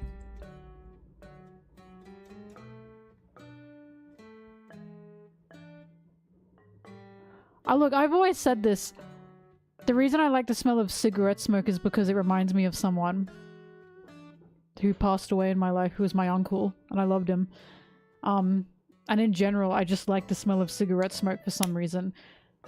Don't ever tell my dad that. He hates cigarettes. He hates them. I don't smoke, but he hates them. If he ever found out that I actually like the smell of cigarette smoke, I think he'd be really disappointed.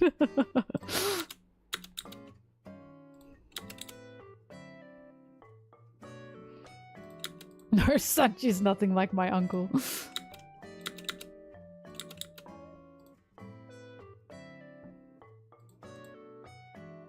Don't tell my dad.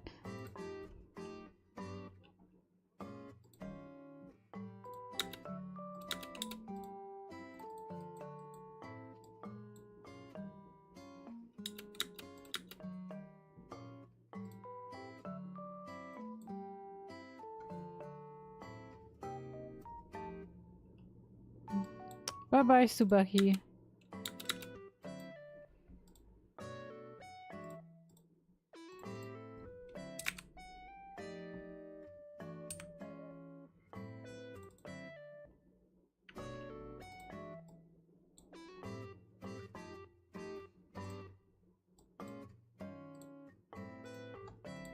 You know what's funny? I like smoky smells, but I don't like smoky taste.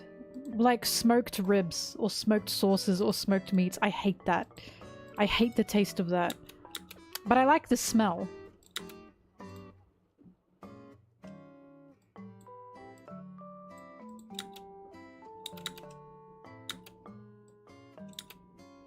Maybe it's also a maybe it's also a me problem. And again, this is before Sanji was ever a thing. Don't smoke! Don't smoke! However, all the hot bitches smoke, but don't smoke! Do you understand what I mean? But don't smoke! Okay? But all the hot bitches smoke, but don't smoke. But don't do it.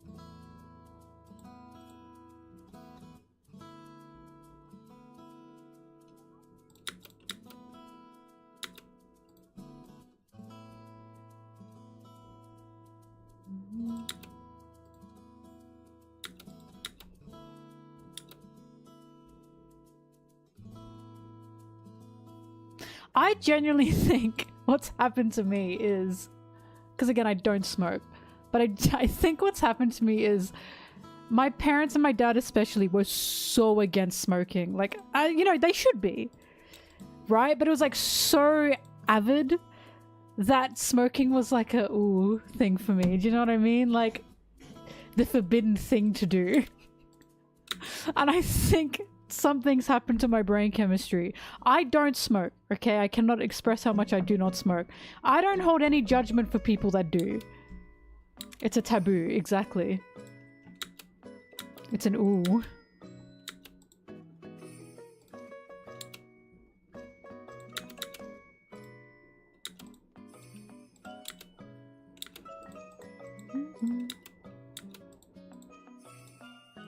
I have no issue with drinking either. No, look, so long as it's not like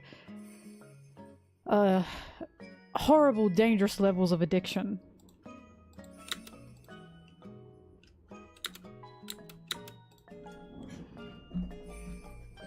Like, if you drink, fine. If you're an alcoholic, obviously I'm gonna be like, there's a problem here. I don't hold judgment to the person that, like... Because you know how people go smoking's bad. People who smoke know that. They know that. They hear it every day. And it feels more to me like they know it and it's like, God, we only get one life on this fucking earth. If someone wants to pop out a cigarette and have a cheeky smoke after a tough night or a tough day, whatever, I'm not going to judge them for that.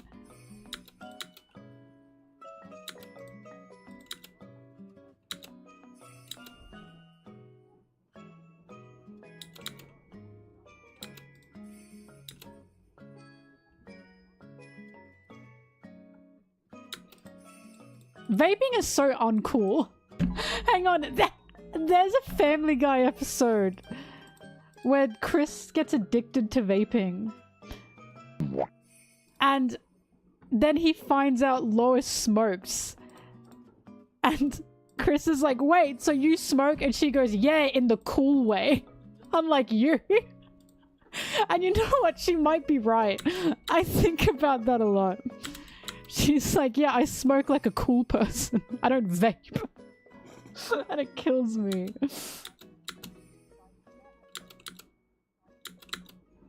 Someone replaced Sanji's image in Skypiea when he's smoking. Someone replaced that image of him with a vape instead. And it really showed just how uncool it looks. Say what you want about smoking, but at least it looks cool. God.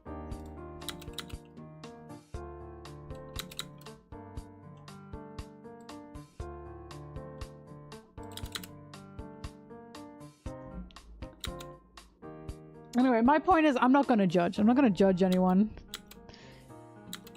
I'm not gonna judge anyone with any bad habits. I wish I knew.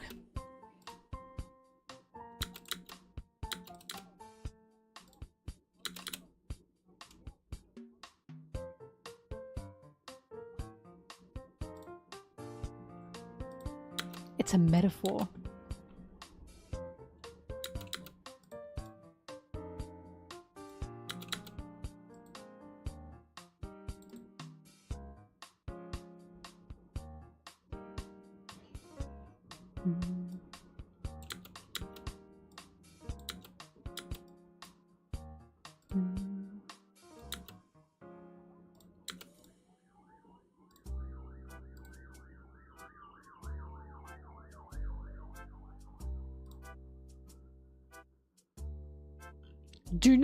Don't smoke! Oh my god, don't smoke! Don't do it.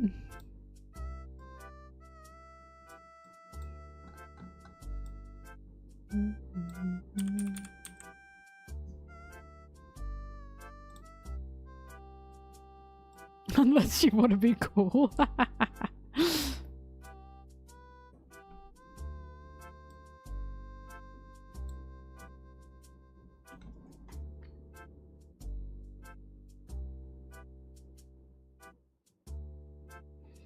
Also true, if you're an adult, whatever. All I know is that one guy, that one person that works a fucking 9 to 5 or even works longer hours than that every day, gets 2 days off at most. Who fucking cares if they have a smoke? I just don't, like, can you imagine you have a horrible fucking day, you go, fuck it, I'm gonna unwind, and then someone goes, that's bad for you! They know! God, they know! I don't know, it's just, it kills me sometimes. God damn.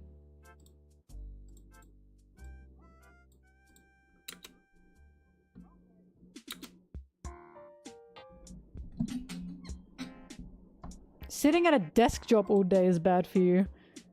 God forbid someone just want a little bit of pleasure in their life. Look, hard drugs is a bit of a crossed line, you know? I definitely would not compare nicotine to hard drugs, that's for sure. But at the same time, I'm not gonna tell them what to do, I guess.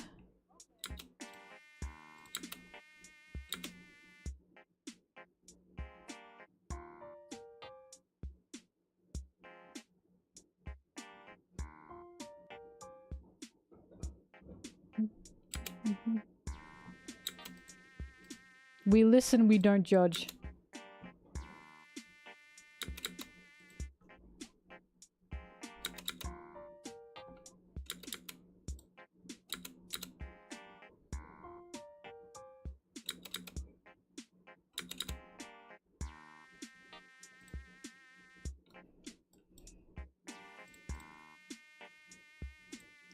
Make the sky pink.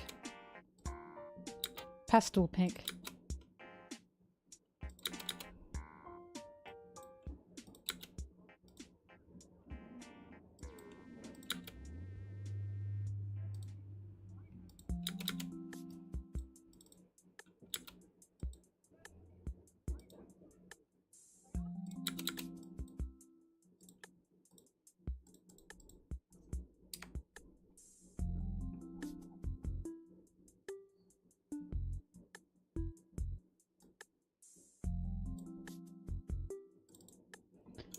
I want to live!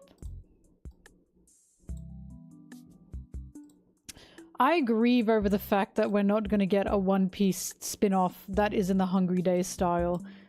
A One Piece spin-off with them being set in high school, that would be so fun. I'm not even into like high school anime, but that would just be fun.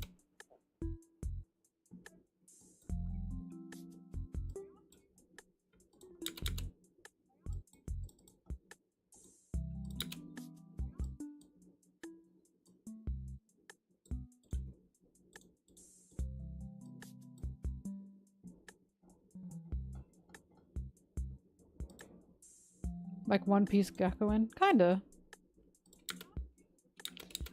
I love One Piece high school manga because Laws is such a... Devil guided these hands! What was it? I know I have it saved somewhere.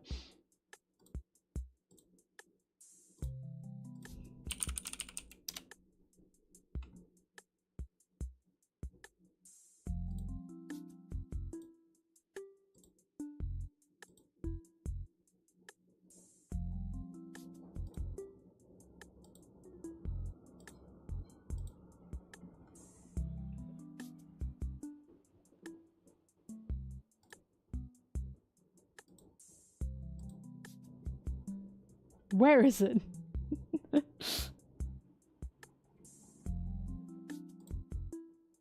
There it is, found it. I have an ongoing joke with Anna. I think Anna's in the chat.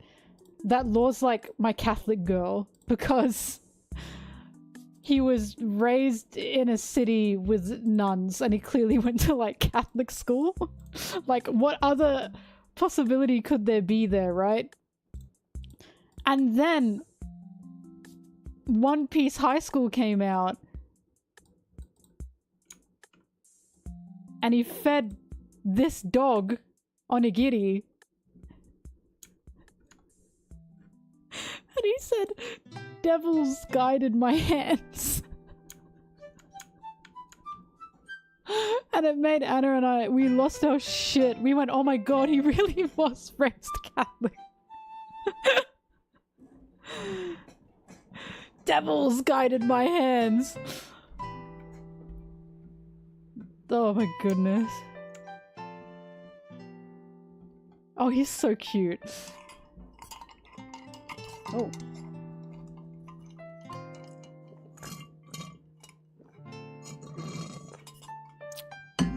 I do not have the page where kid flirts with him. What? I think I have the page where Kill is eating spaghetti through his mask holes and Kid yells, "Stop that!" But I'd have to search.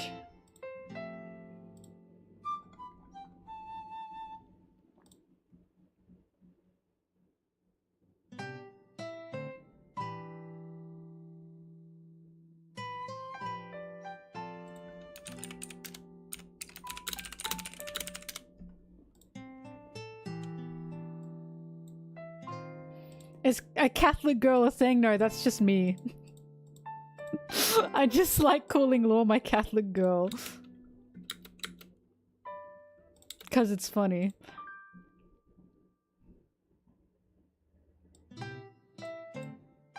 It's a extra called One Piece High School. It's not officially translated into English.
Thank you for the sub.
You to watch me type.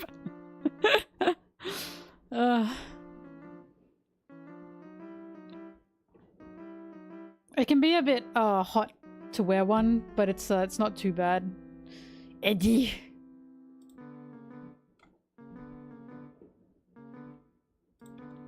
Open up the door. Anime Rex. Mob Psycho, Durarara, Devilman Crybaby, Gekkan Shoujo Nozaki-kun, Kids on the Slope. Those are the ones off the top of my head that I like.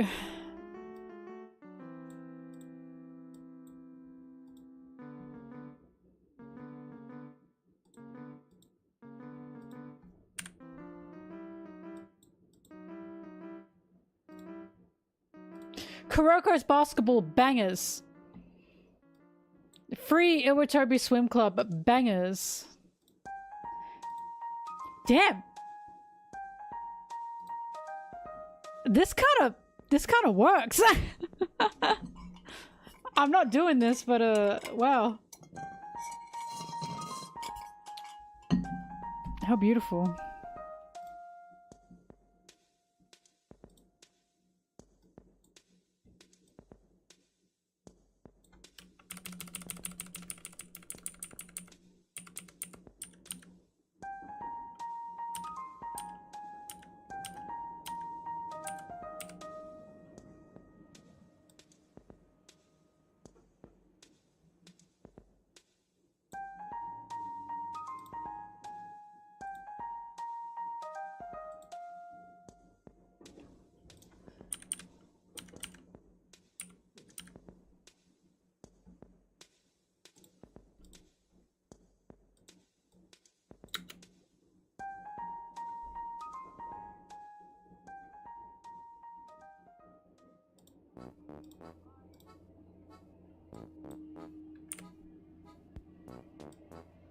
What poopy fart music? What is this?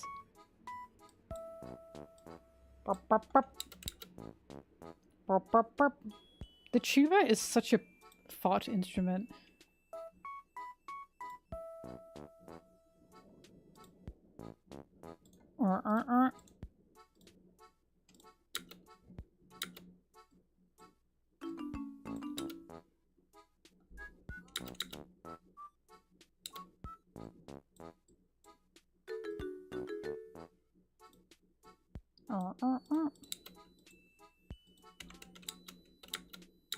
Sometimes I'm listening to my own playlist.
Oh, bop bop.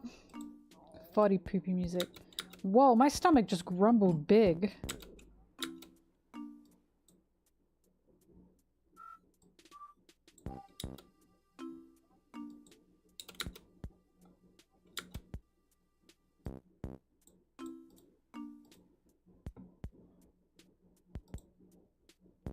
No, the wrong button.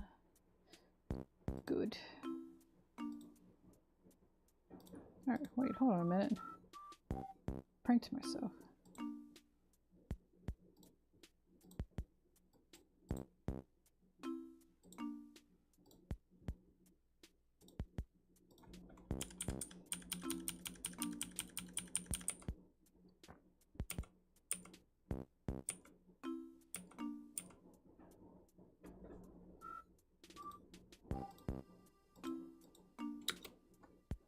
Bye bye.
Sorry. Pissed me off.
I'll say it.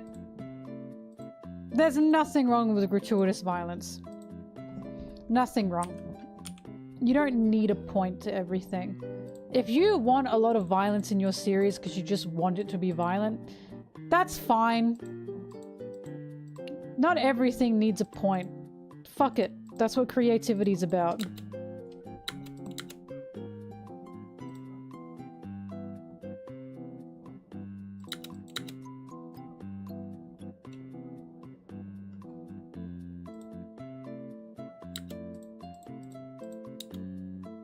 It's like, if you watch something like Saw, that's just torture porn. And it's like, what's the point of the violence? Who fucking cares? It's cool! That's the point! Because it's stupid and too much, and I want to watch it. That's why.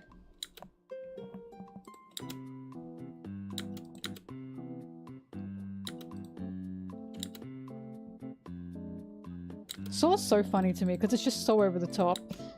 In my opinion, Saw is camp, and I know not everyone agrees with that, but it is.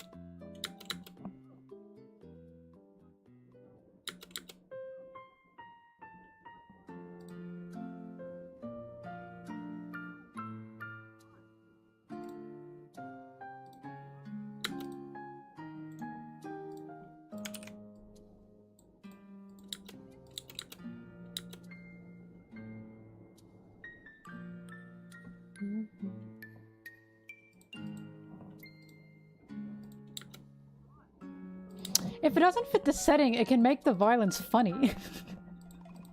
Like, if it's just suddenly violent, it makes me laugh, because it's like, why the fuck is this so violent now? Like, violence is on a weird line of traumatic or funny. It's like that weird tipping point. Sometimes a lot of violence can just make you laugh, because it's like, where is this coming from? And I know not everyone sees that, but it's like, I don't know. Sometimes it can just be stupid, you know? Like, sometimes too much punching can be funny. It's like, how do I explain it? In Pokemon Origins, when Squirtle and Charmander are fighting each other because red and blue/green are fighting, and green/blue says, Squirtle, use bite. And then Squirtle bites Charmander. And for some reason, it's really, like, detailed. Like, it's an actual bite. And it just made me laugh. Because I was like, why the fuck is it... Why is it so realistic? Ah! It was just, like, too much. And it really made me laugh. Because it just came out of nowhere. Sometimes violence funny. And it's like, what? It was funny, unfortunately.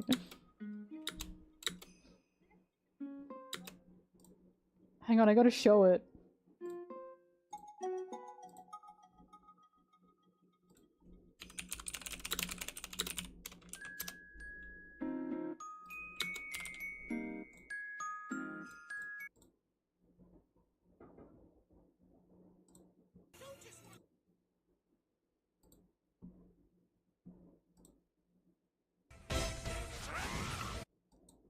Okay, good, I found the Japanese version.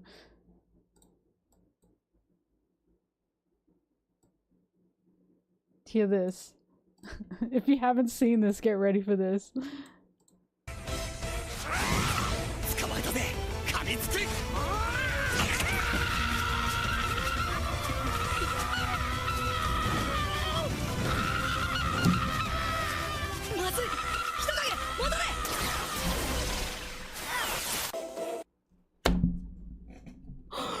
What was that? Everything is so normal. And then he just... This weird scene. Oh, that's so realistic for some reason. It's so bizarre.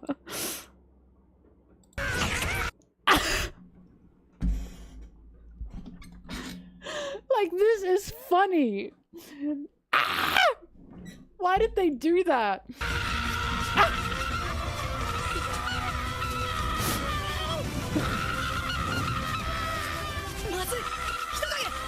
And Red's like, what? Oh my god, I love this scene. And I'll never forget the first time I saw that. Oh, alright. Okay, back to editing. Why does it go on for so long? I don't know. Ah!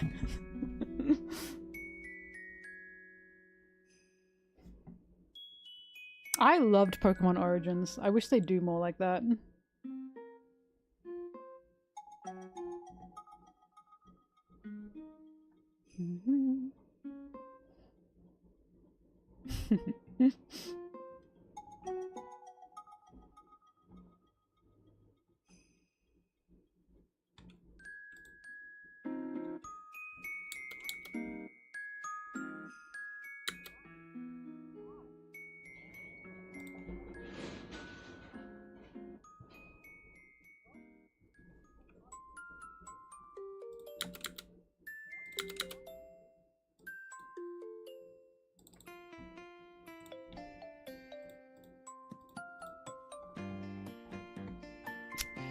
Oh, guys, can we just talk about the economical political state of the world right now? You know?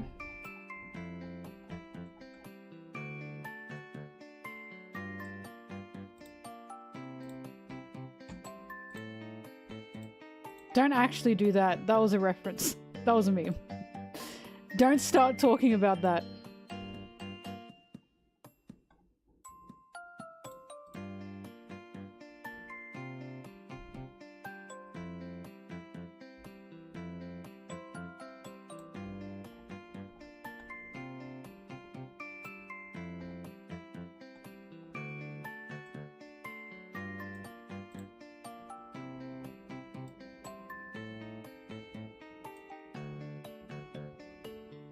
$3.95.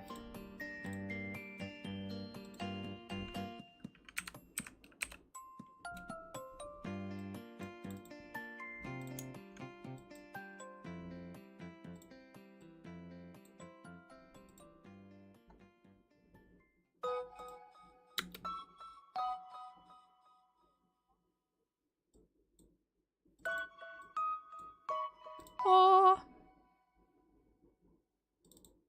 Get out of here.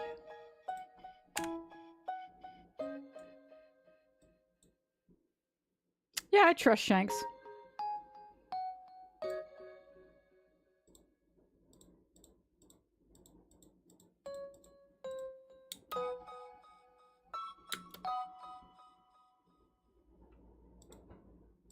Not with, like, my taxes, but, you know, I trust him to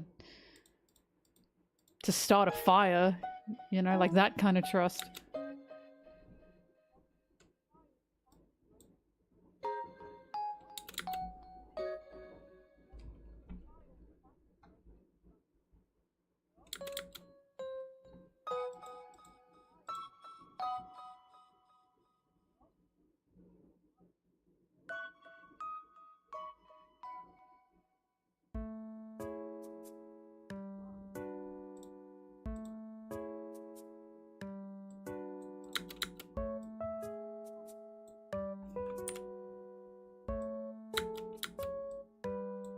Like, I wouldn't make Shanks my emergency contact, but I trust him.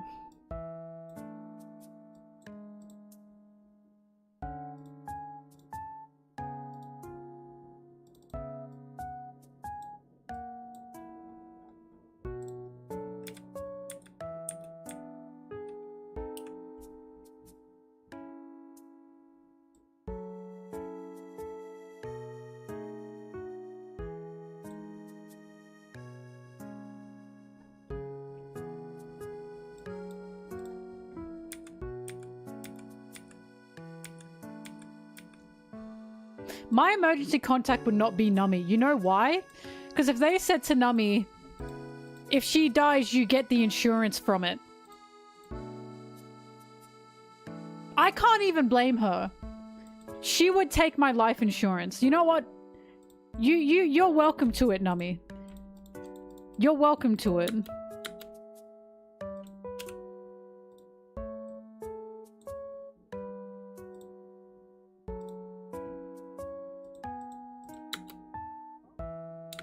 I wouldn't let my emergency contact be Chopper because I don't know if they'd let him in the hospital.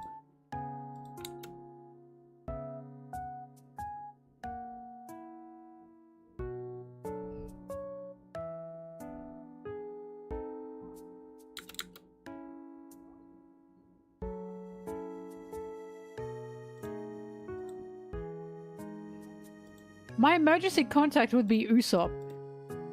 Are you kidding me?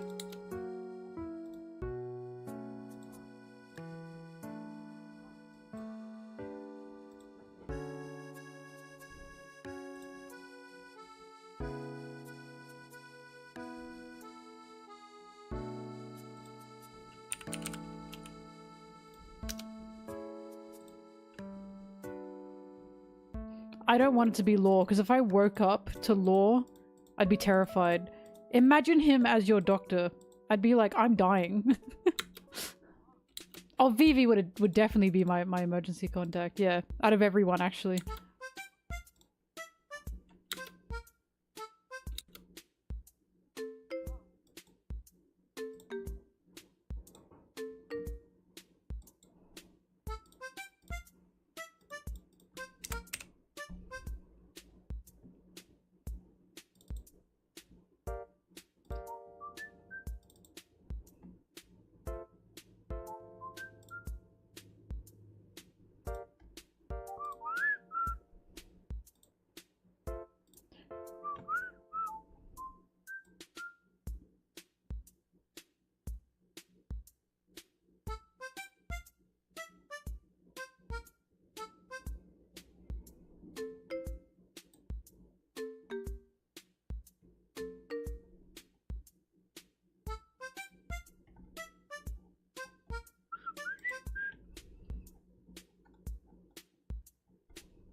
I couldn't make Sanji my emergency contact because he'd cry too much. Remember when Nami got sick? And he was like a mess? Like, I trust him. But he'd just cry too much.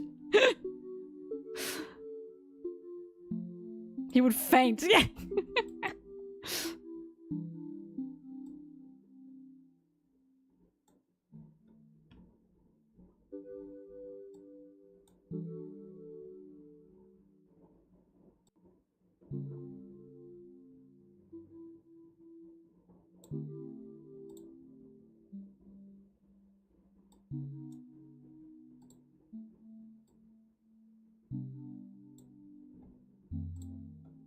He'd die out of sheer sadness.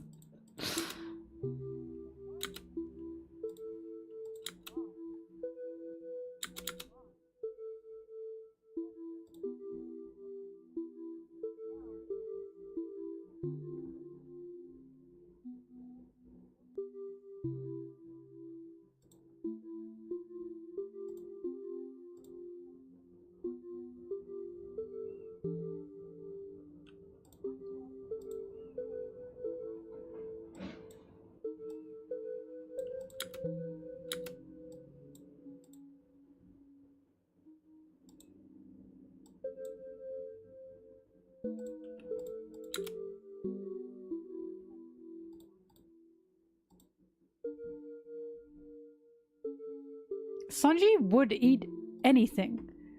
Like, he'd eat anything. He'd just make sure to cook it first. He ate moldy bread when he was starving. Sanji doesn't have any gripes with what he could and couldn't eat. He's afraid of bugs, then he definitely eat them.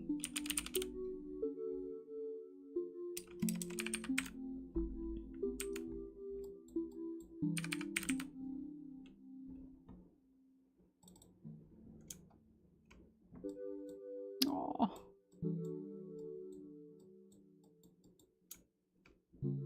Sob.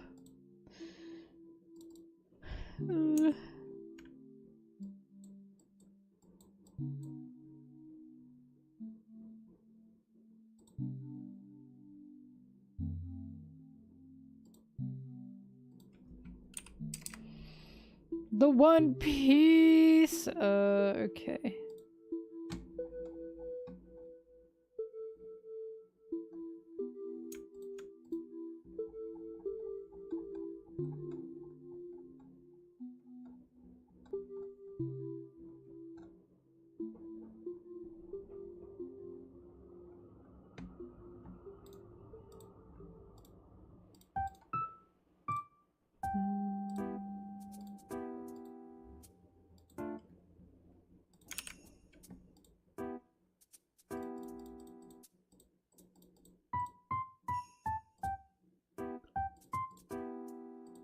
I need you guys to see this.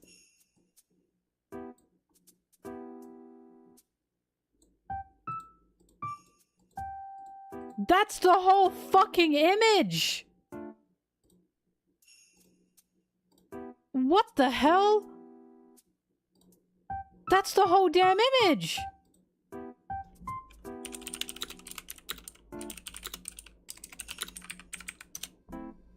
The things I have to do. Unbelievable.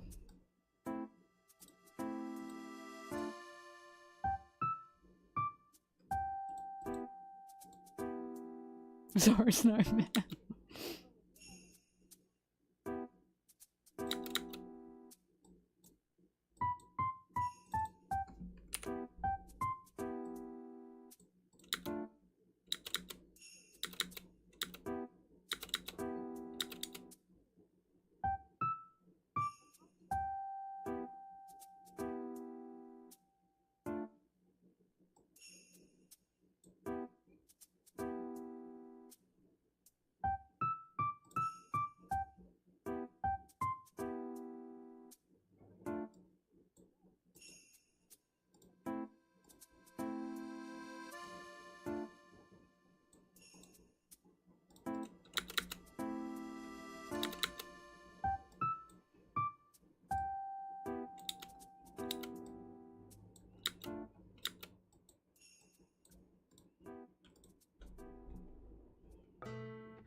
How do you die to stairs?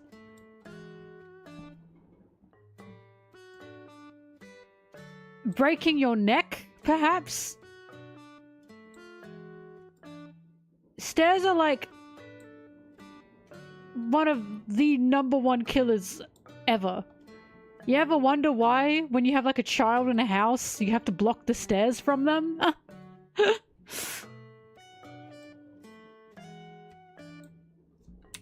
Stairs are dangerous as hell. Bye-bye.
It was just a freak accident. Freak accidents can happen.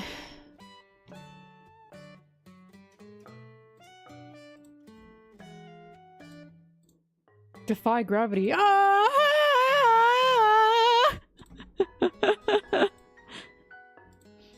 Damn. That's my lime.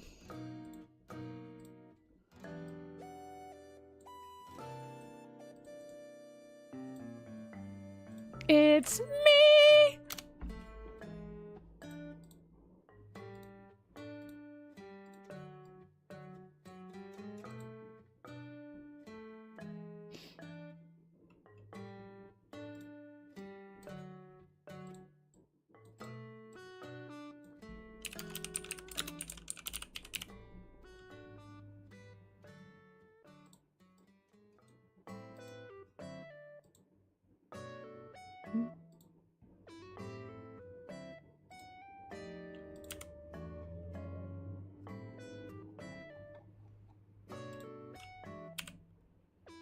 Okay. Not what I wanted.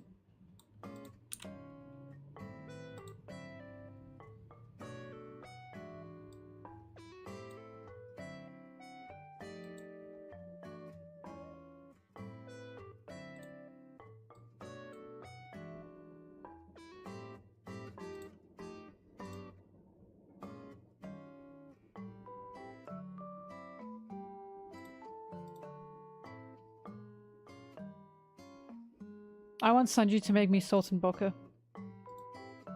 I want to see how good he can make it. And then I want to watch him cry when I say not as good as my mum's.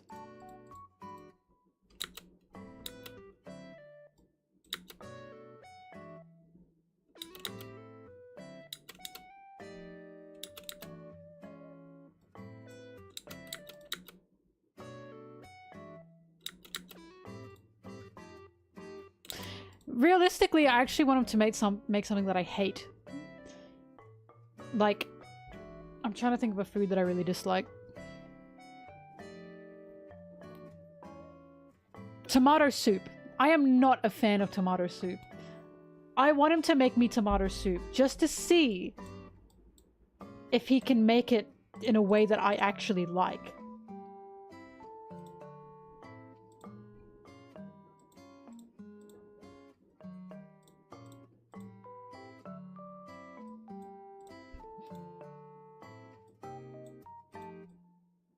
There's just better soup out there, you know?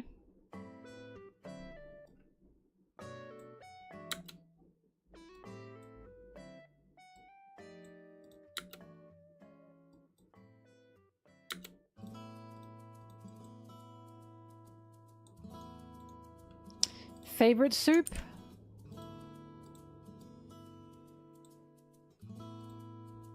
I really like pumpkin soup.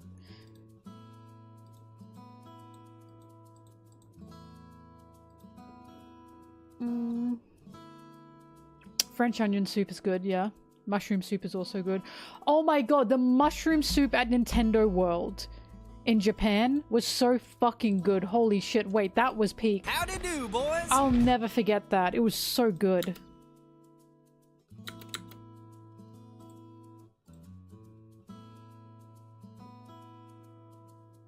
Broccoli cheese soup is pretty good, yeah.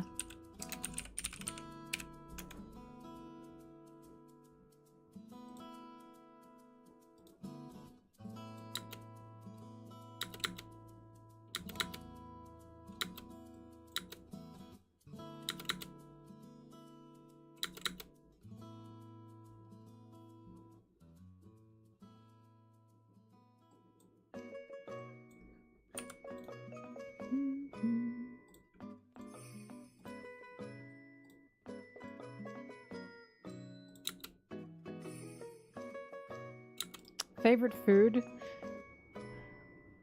Many favorite foods. I can't say that. I mean, my favorite dish is salt and vodka.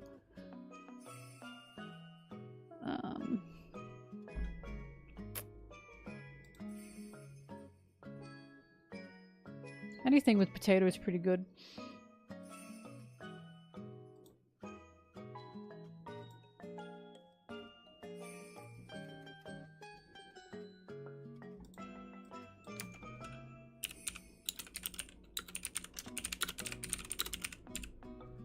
Oops. Yeah, I love watermelon.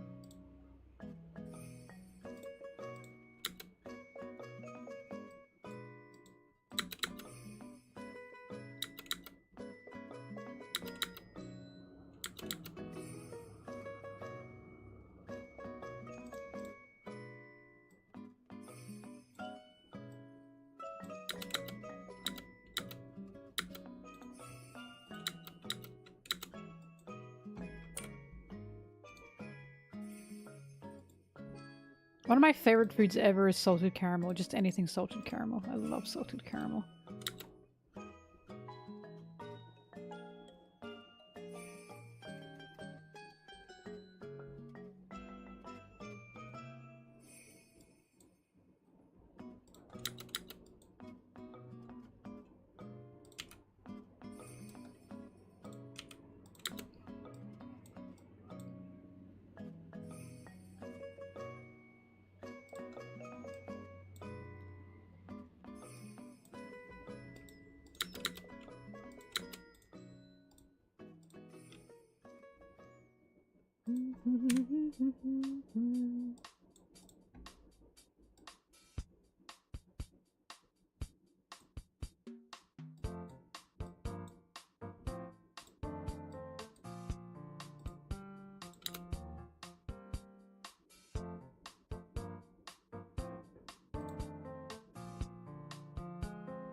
Love curry, of course. How could I forget?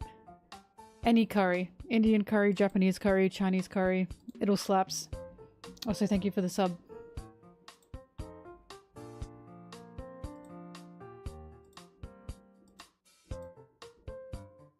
Also, not to be white, anything slathered in melted cheese.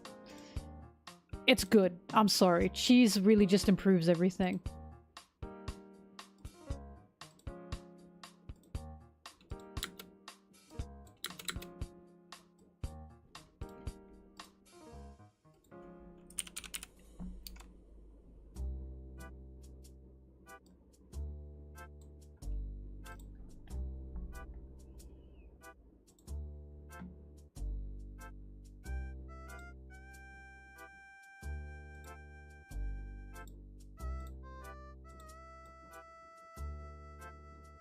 Oh my god, this is making me hungry.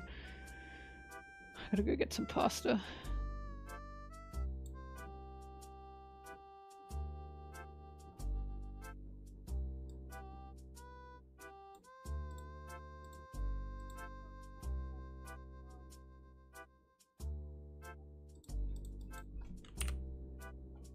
Hi, Foilai. Pasta with cheese is delicious. The supreme cheese to put on pasta is a Parmesan.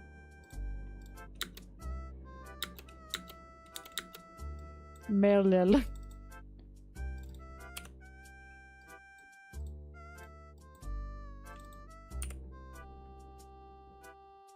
I don't have non-spicy curries to recommend you. Butter chicken. There you go.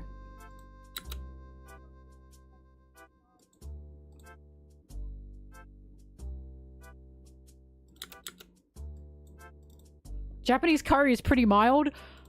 Not when you actually go to the right places, excuse me. It can be mild. It can also be death itself. Wow. Unbelievable things I've just heard here today. When you go to curry places in Japan, they literally ask you for the spice level.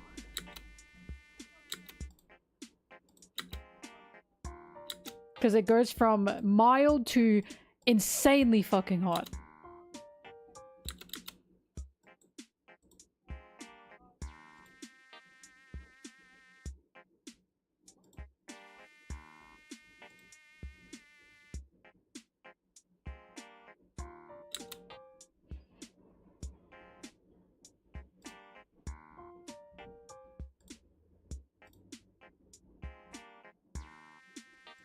I'm hungry. Okay, you know what? I'm gonna go heat up some food. I'll be back. You bastards!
I'm back.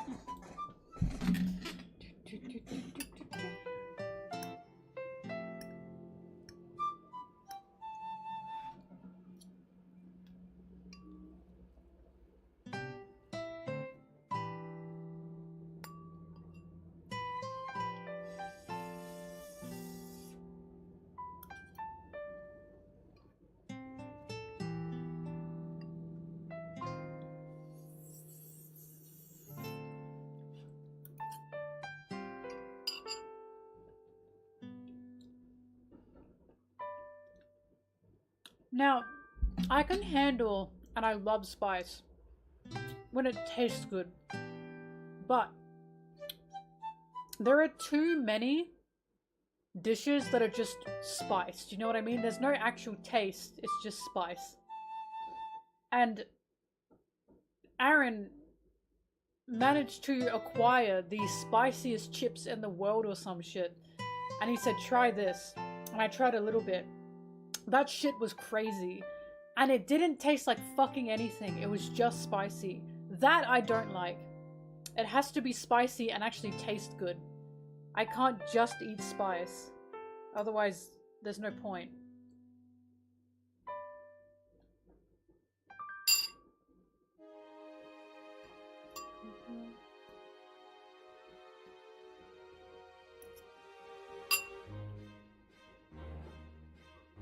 I did have to wash it down.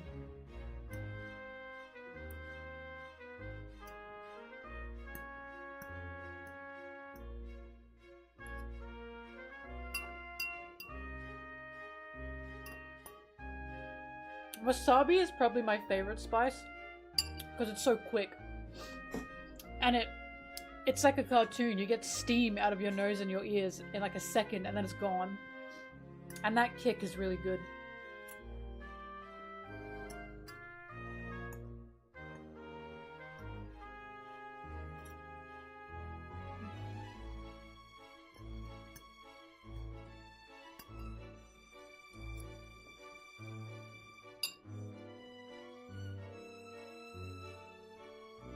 Wasabi spice and mustard spice. I like those spices.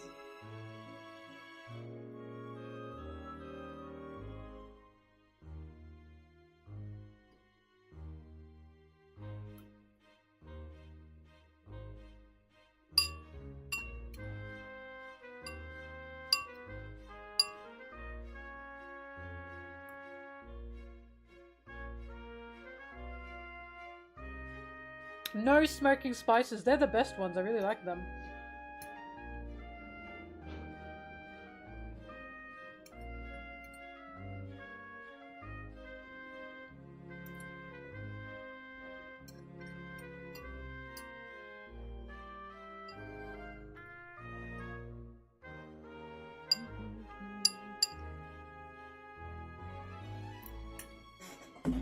Alright, back to work.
What?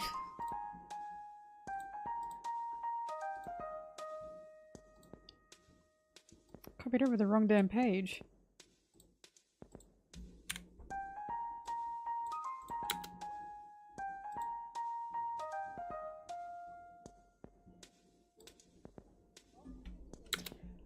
The unders of my eyes look like I've been crying. It's just cream. It's just cream.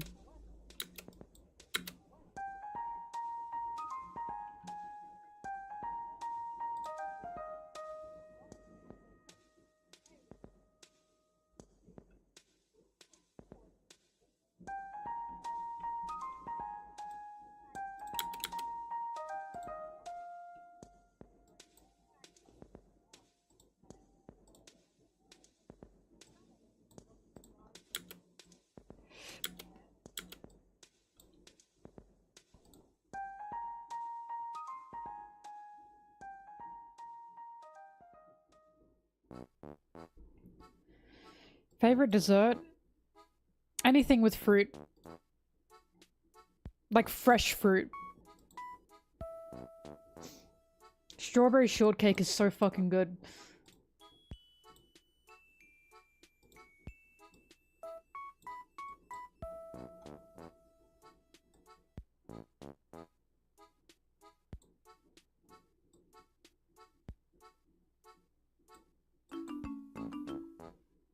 I do like red bean, yeah.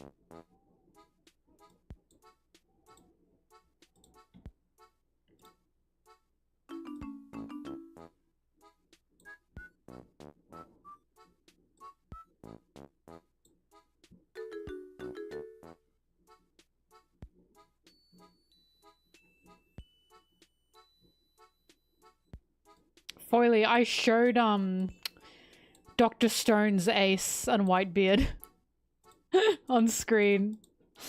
And Sunji moved the tab away.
Flamingo, you're doing it again.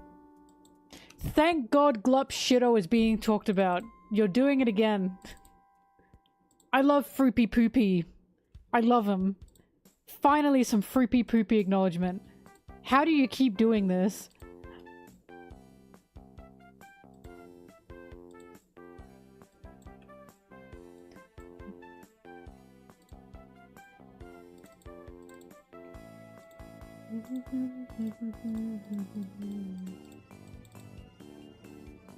My bad. No, it's funny. Love is free, so true.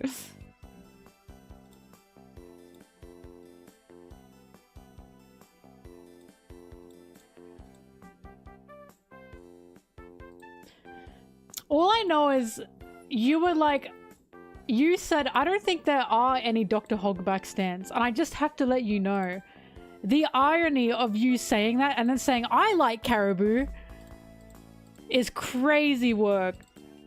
Surely you would be like, I don't like Hogback, but I'm sure someone out there does.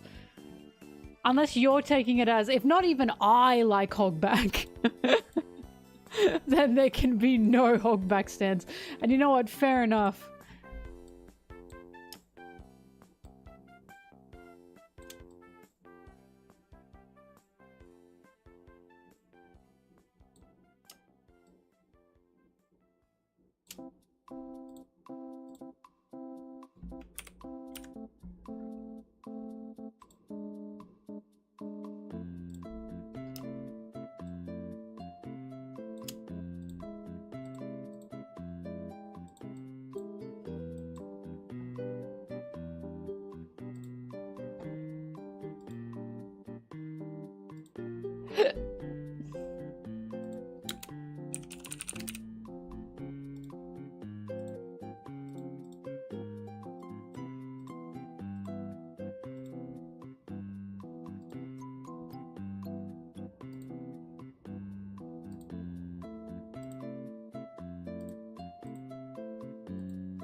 What if your son came home with Orochi? How would you feel about that?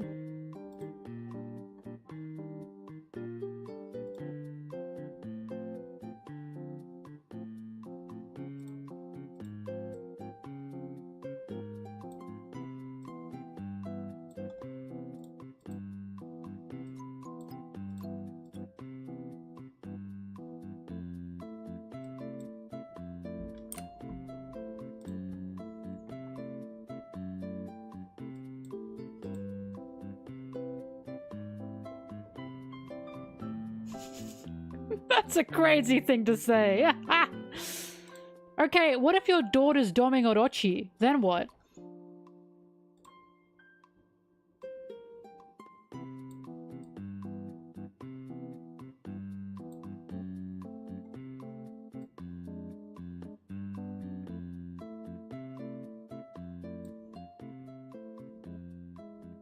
Gay son, thought daughter.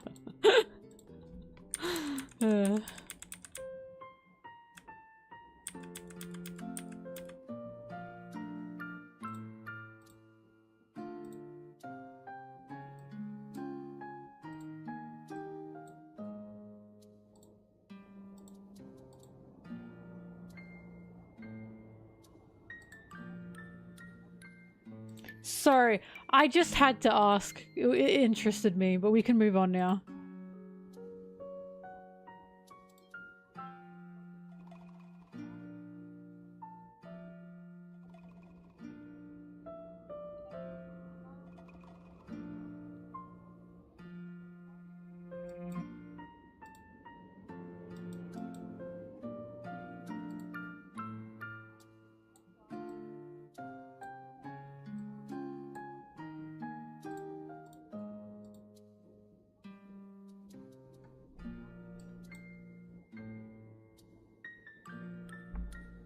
What character do I hate the most based off of their actions?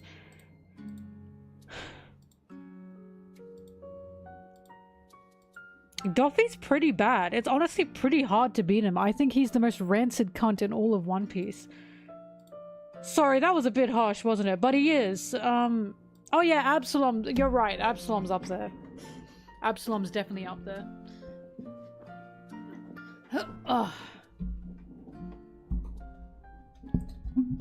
I still say Doffy's worse than Absalom, though.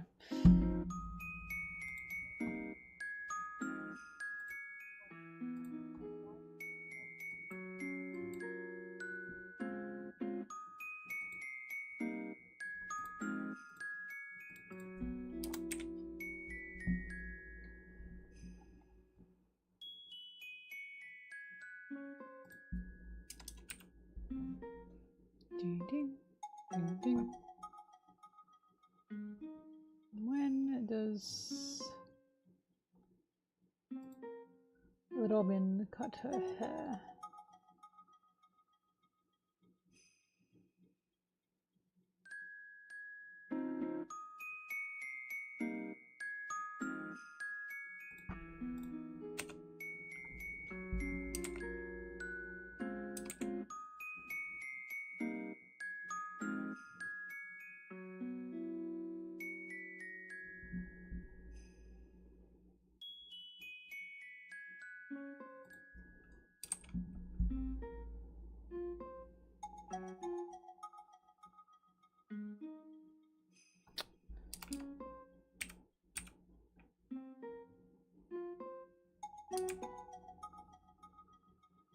There it is, 11:31.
My favorite Gorosei, the guy that can turn into a horse.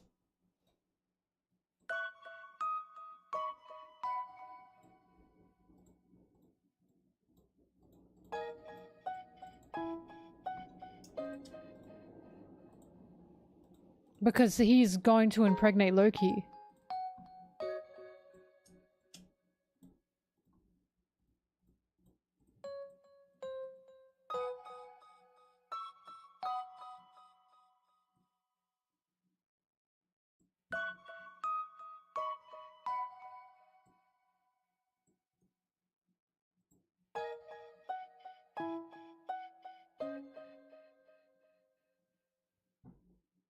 Zem, are you here? Ban them. You know exactly who. Get rid of them.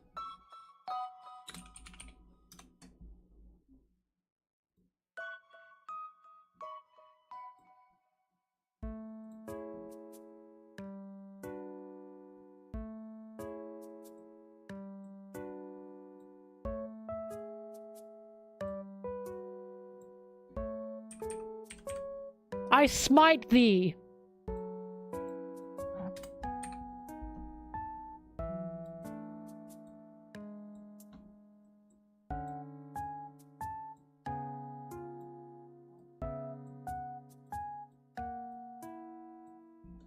I gotta say, Shirahoshi and obnoxious in the same sentence is insane. Obnoxious. That's crazy.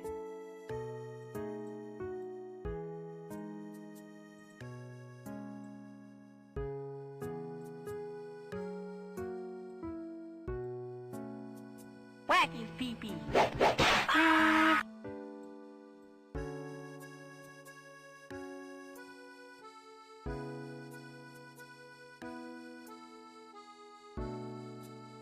An obnoxious princess in One Piece? No, I can't think of any. Perona probably the most, but not even she is really that obnoxious.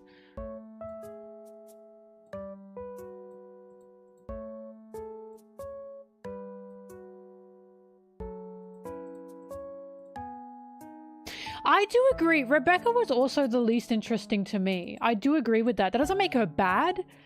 I just don't think about her as much. She had an awfully sad story, and I really liked her story. But I do agree, Rebecca definitely felt the least interesting, and I pinned that down to there was so much happening in Dressrosa. In my opinion, Law got all the interest that Rebecca would have had it been not Law's story. Do you know what I mean?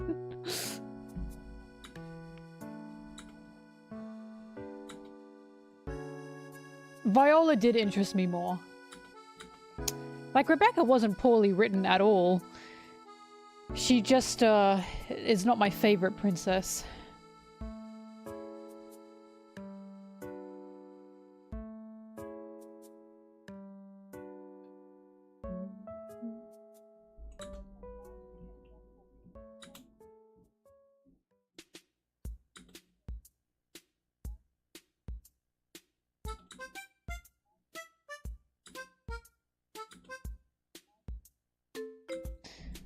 Like 100%, when it comes to Dressrosa and I think of the characters I was the most attached to, Rebecca wasn't one of them.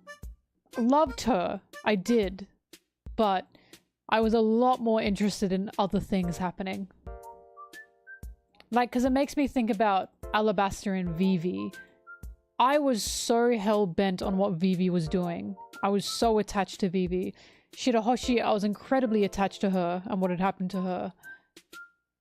But when it came to Dressrosa, there was just so much going on that I think Rebecca didn't get the spotlight that would have made me more interested or as interested in her.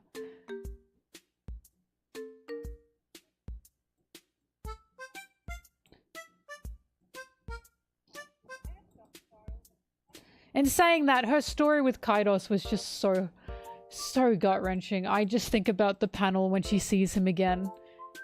And she says, I don't want to be a princess. I just want to live with my dad. And Kaidos cried and said, really? With me? That was so heartbreaking.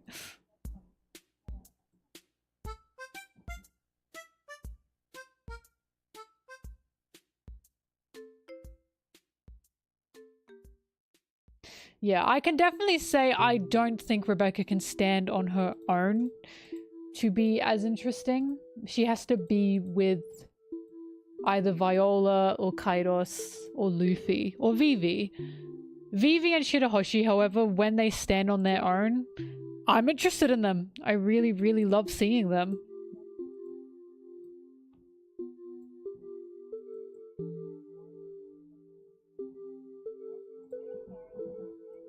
Shirahoshi especially, I love watching her development from this poor little girl who was forced to be caged from the world due to the dangers out there, especially due to a creepy older man that was preying on her, which again, I don't know how to tell you guys, there's a bit of realism in that, and that's absolutely terrifying.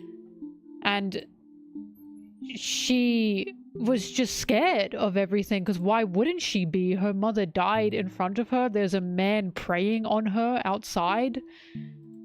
And she didn't ever have the ability to be able to do anything she wanted because of the fears and the terrible things she'd seen. So watching her, like, step outside, you know, her comfort space, her bubble, literally, and grow into someone who has an ambition and they want to chase it thanks to Luffy is just really rewarding. Like, I love her.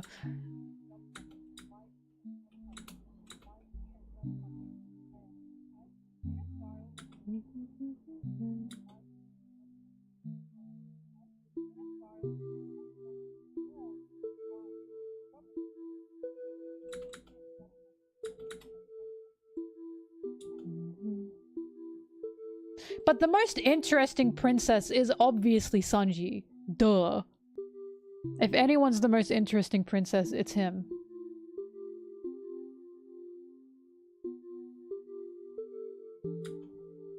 I don't know, I feel so much for Shirahoshi. I really do. Just when I found out that the reason she was locked inside her room was because of a predatory man, I was fucking horrified. That's just a little bit too realistic. It's a little bit too realistic. It scared me and I just felt so awful for her.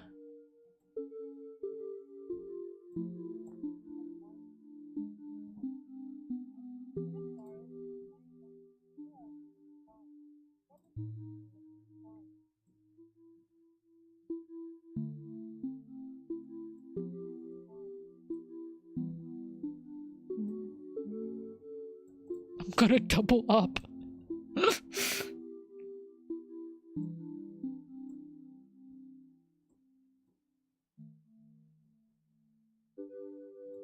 Yeah, she was preyed on twice. By Decken and then by Charlos. And it's just, like, the fact that she left her room and it happened again. And yet she's still not wavering to exist, you know what I mean? Like, she's still trying to exist to do what she believes she should do. Like, this is why when people look at One Piece and they look at strength, and it's like, the strength in One Piece is not about physical strength. It's about the ability to still do what you believe you should do or you want to do. Like, poor fucking Shirahoshi, you know? And yet she's still moving to continue on her mother's will, which is just, again, it takes a crazy amount of strength.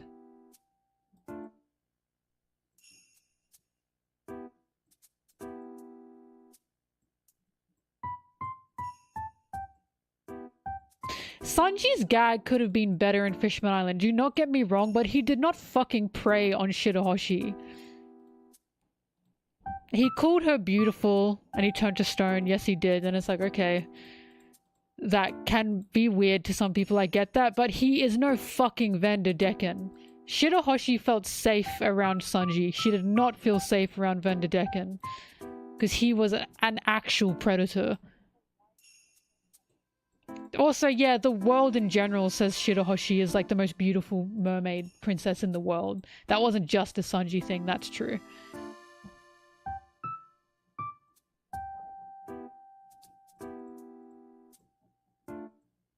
Because Shirahoshi was terrified of the world. And Vanderdecken was a representation of what Shirahoshi would be terrified of. What any girl, by the way, any little girl or woman is terrified of, which can be predatory men. Like, again, it felt a bit too realistic, which is why I was like, God, this poor girl, Jesus Christ.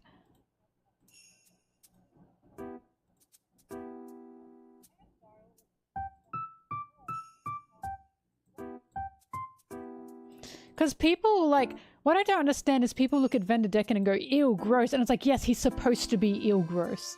He's literally presented to be a disgusting creep. That's the point. I feel like people look at Vanderdecken and think, oh, how could Oda write this? Because he's not writing Vanderdecken for us to agree with him. That is so obvious. Vanderdecken is supposed to be disgusting. He's supposed to be someone we despise. He got absolutely no redemption. He was just a disgusting creep.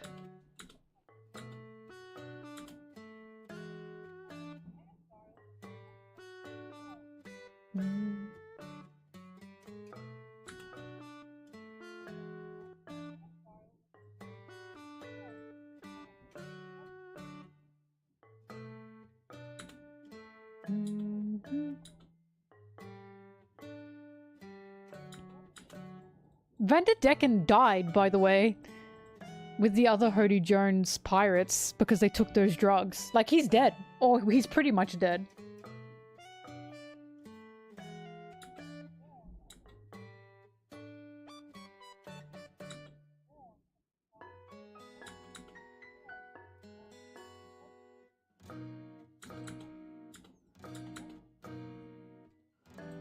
But yeah, I love Shirahoshi because even though she's not a physically strong character, obviously, her strength lies in the fact that she had to step outside her room because the world was terrifying. Not only that, the world is out to get her, you know?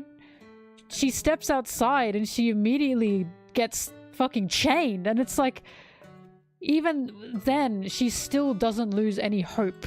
She doesn't lose hope in her own life, in her own ambition, and even in people. She doesn't lose hope in people. That takes an incredible amount of strength, which is why when Jinbe finds out that Shirahoshi knew the truth the whole time, and yet she never harbored any hate or any vengeance, it's why Jinbe says she's incredibly strong. Because she still wanted to believe in the good of something.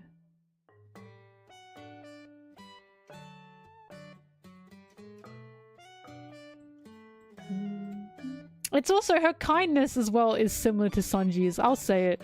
It's honestly similar to Sanji's, and it's probably why I like her a lot. And she wanted to go to the surface, right? One of my favorite panels in all of One Piece is when she finally gets to the garden. And she's praying. Hear this. And Jinbe says she'll have much to say after so many years. Because she was so terrified of the world she couldn't even see her mum. Which is horrifying, right? And she can finally see her again thanks to Luffy. And Jinbe says she'll have so much to say. Like, this is one of my favorite panels ever. It really gets me. This really gets me. I just think this is so heartbreaking. But it's like so bittersweet, you know? Shirahoshi's a bit of a woman experience. I'll say that much. I don't know who Oda talked to make Shirahoshi, but it was a bit relatable.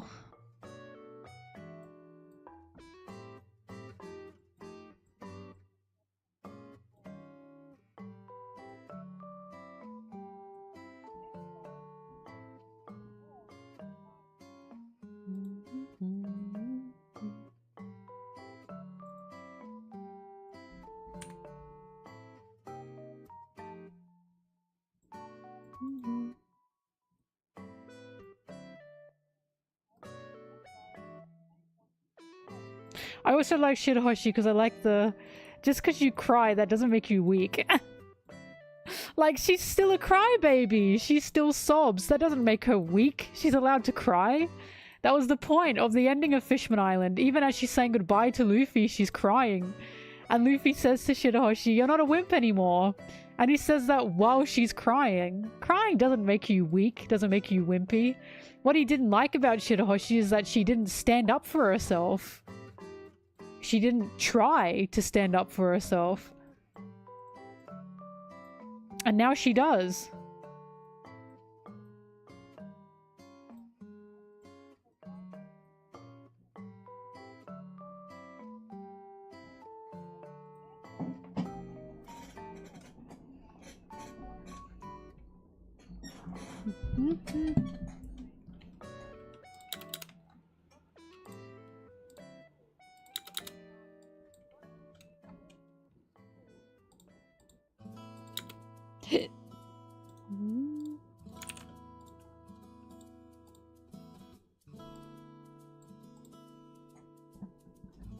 Plur.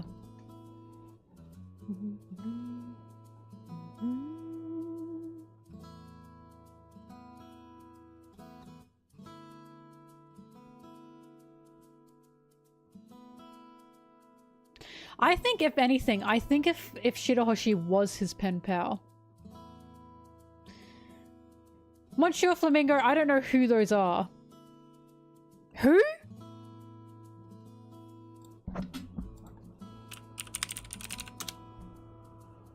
I don't give a damn. I don't give a damn about these two, no. I don't give a damn about Glop Shitter and Poopy Floopy.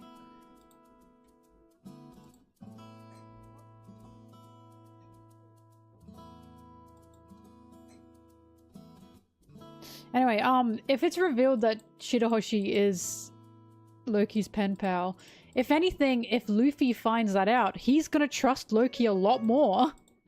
Because if Shirahoshi likes Loki, then why wouldn't Luffy? I don't think Shirahoshi did give Loki a fake name. I think that's just what he calls her. In the same way Luffy will just call people things. Like, I don't believe Shirahoshi said to Loki, my name is Shaggy. I think Loki just calls people names. Because Luffy does the same thing, the way he calls Law Torao. That's not Law's name. But he still does it, you know? Because Loki also is a bit similar to Luffy as well, don't forget.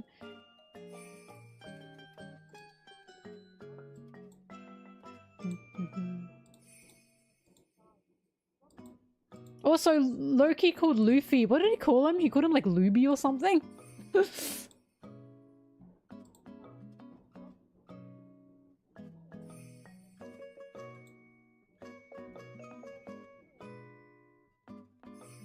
He called him Ruffy.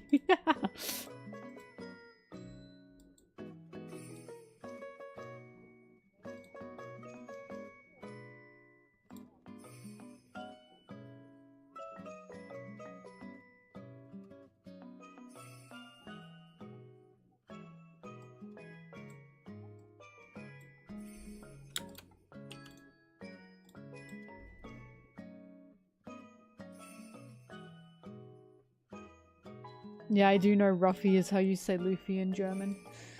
Either way, if it's whoever he's talking to, I don't think they gave him a fake name. I think Loki just names people the way Luffy does.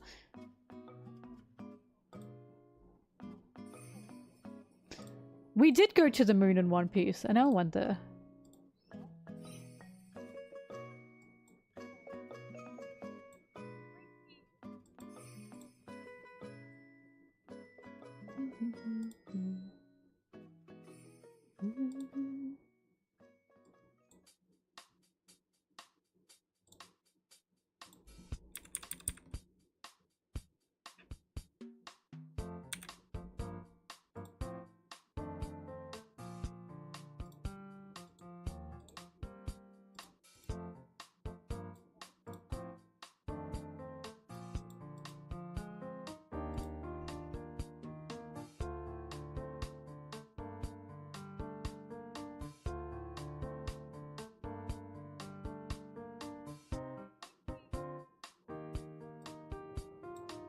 I don't know about the moon, but I truly believe Luffy will be shot into space.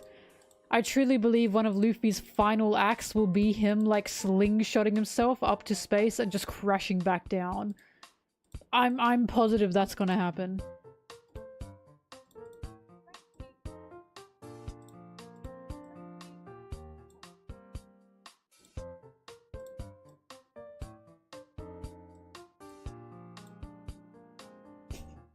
Moily, you just reminded me of Kobe's stupid fucking move. Honesty Impact! Oh my god, he's such a loser. Oh my god.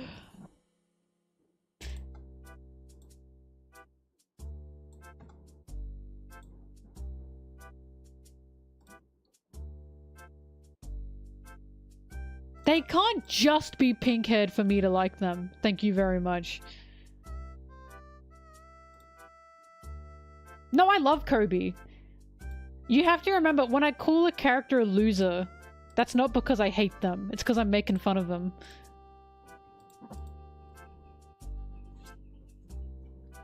Hi, Anna. This is about Honesty Impact.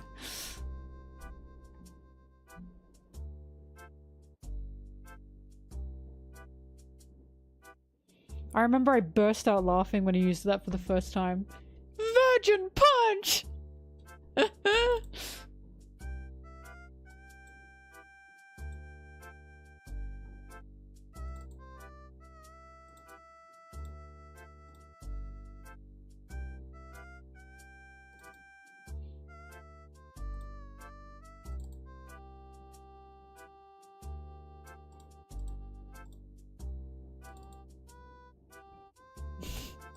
Virgin punches Tyrion.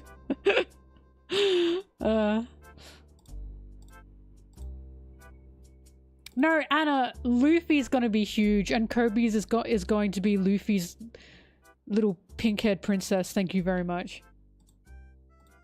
I'll have you know.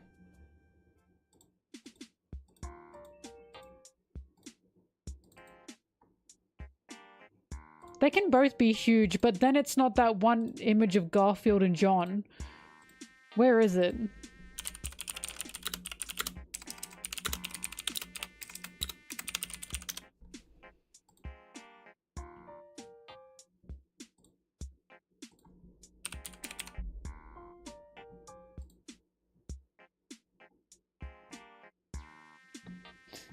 No!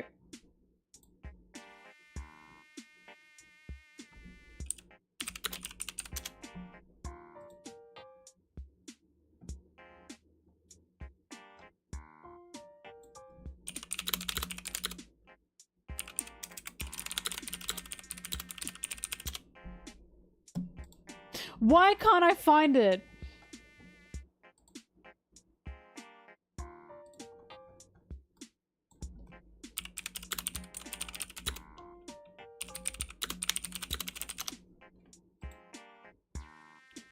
Oh my god, this is killing me. For those who don't know, there's an image, it's like a joke. There's an image of Garfield and John. Oh, I found it! This is so cursed. Oh my god, why does it... This! And I think about this all the time. And someone was like, this is how some people draw like yaoi. This is what Luffy and Kobe have to look like when they're 40. My eyes. Ideal ship dynamic.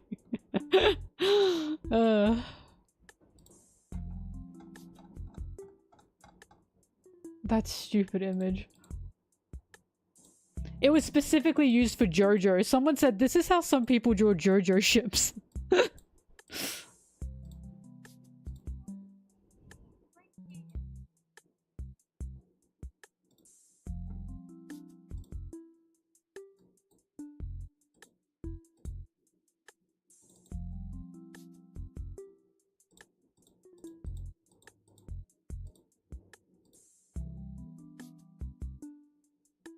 Oh yeah, that's a Garfield reference. Nya nya nya nya. Lasagna. Of course it is. You don't just make an orange cat that likes lasagna and then go, who's Garfield? No one in the history of ever has done that. Everyone knows Garfield. Orange cat who loves lasagna.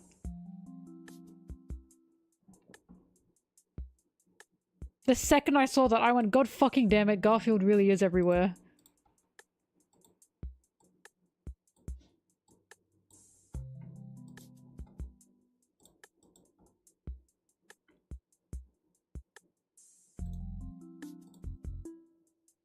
Twenty-six point four. 26.4, 26.4, 26.4. Gotcha.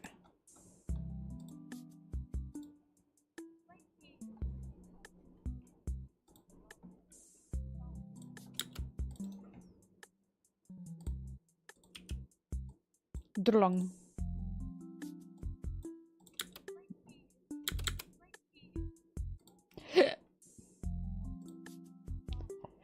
Oh god.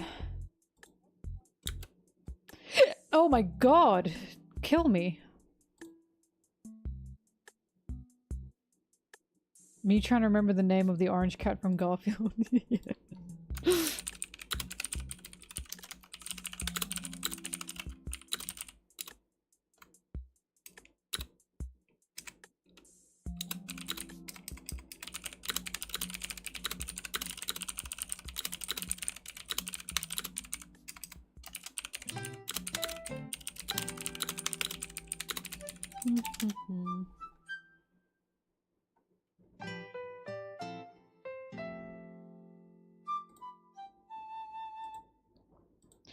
Hee ha hoo hee.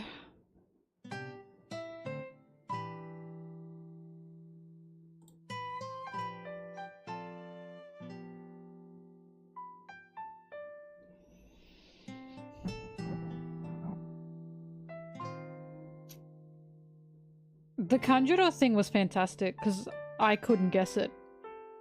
I couldn't guess it at all. When they said there has to be like a spy, an imposter among us, I couldn't guess who that was. Which is crazy because he was fucking there all along, you know what I mean? And look at him, like he stands out as well. And he's literally like kabuki actor, so he's acting, and it's like, fuck, it did make sense. And then the story as well of who he was, oh, whatever. It got me, it tricked me, I got, and I was like, there's no way the actor would be a spy, right? And the fact he quite literally represents Kabuki, like he's dressed like a demon from Kabuki, I need you guys to know. It was probably a lot more obvious in Japan. Like Japanese fans probably found that a lot more obvious than we did. I think that might have been a cultural difference. Because fun fact, the way Kanjuro looks, usually in Kabuki plays, that's the way like the demons or the devils or the evil spirits dress. That colorful appearance. And it's like, duh! Oh my god, duh.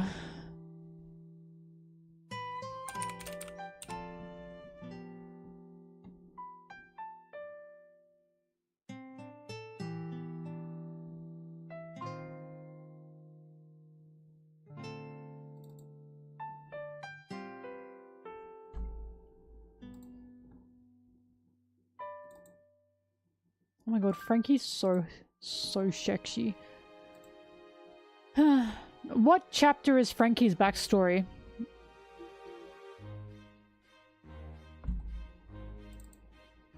Oh my god, never mind. Don't say anything.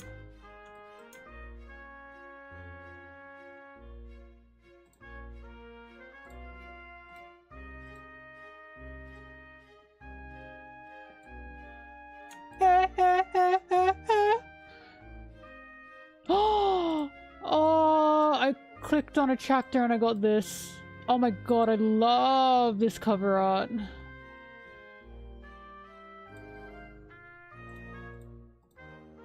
I also want this one framed.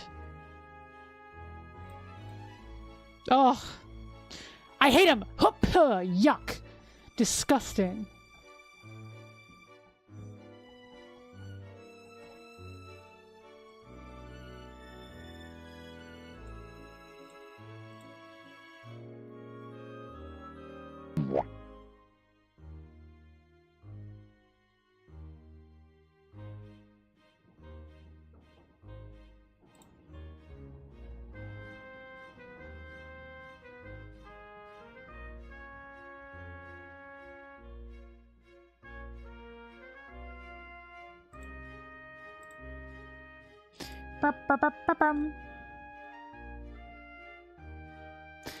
Why does Sanji get beautiful, majestic cover arts, and then Zoro gets this? What is he fucking doing down there?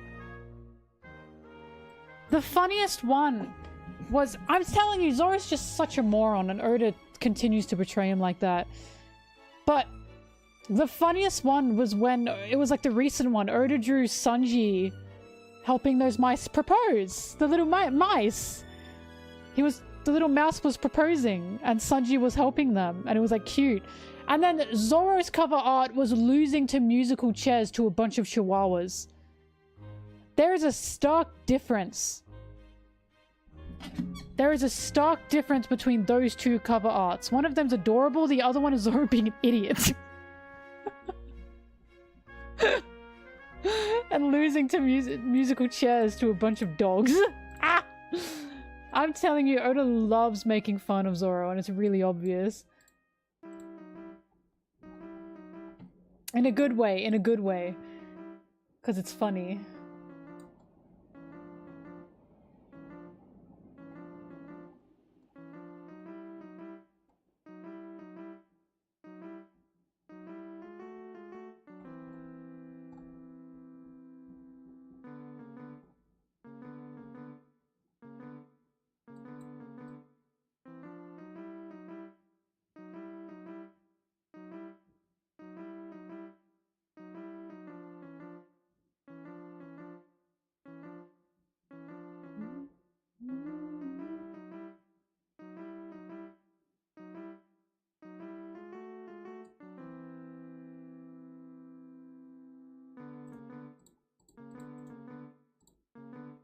353. 353, 353, 353, 353, 353, 353, 353, 353. Frankie, iceberg, manga page, 353.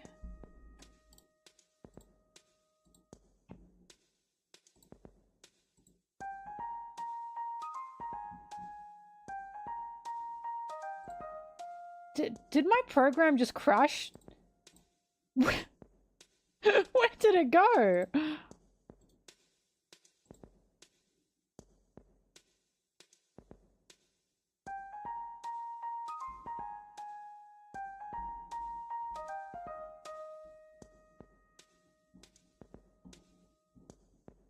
Hang on, she's opening up.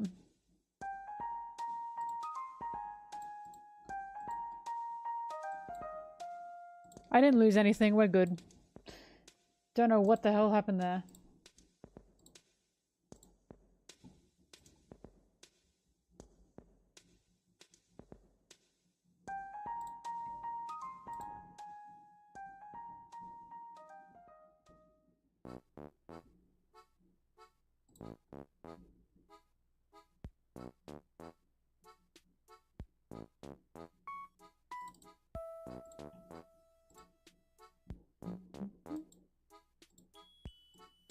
Poopy oopy music.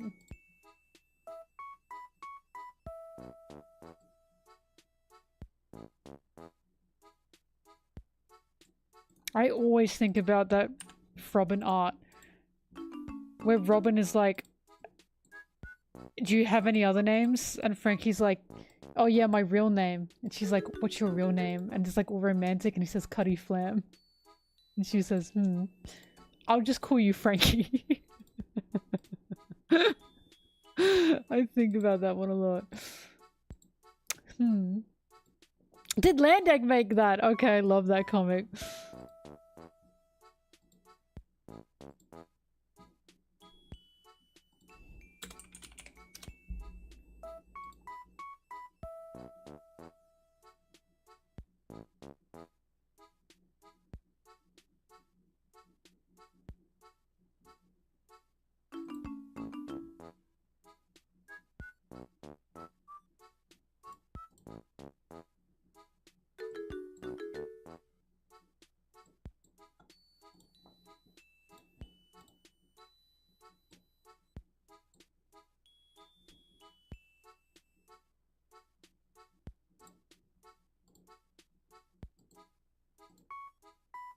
Right?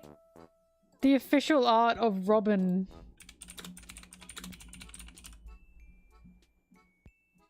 Caressing Frankie's face was crazy work. I have it somewhere.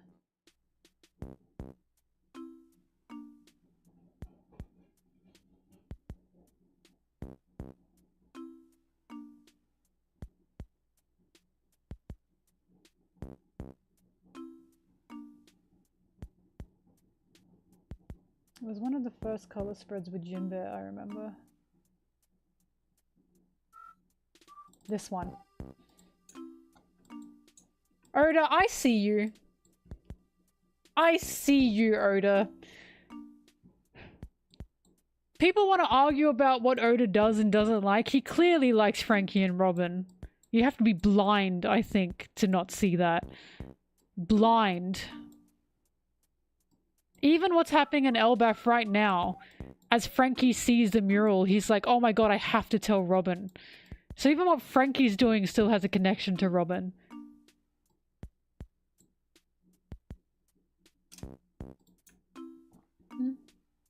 Could this be Oda planting the seeds to an endgame? Look at him. Oh my goodness. This is a good Sanji. I do like this Sanji. And then Zoro...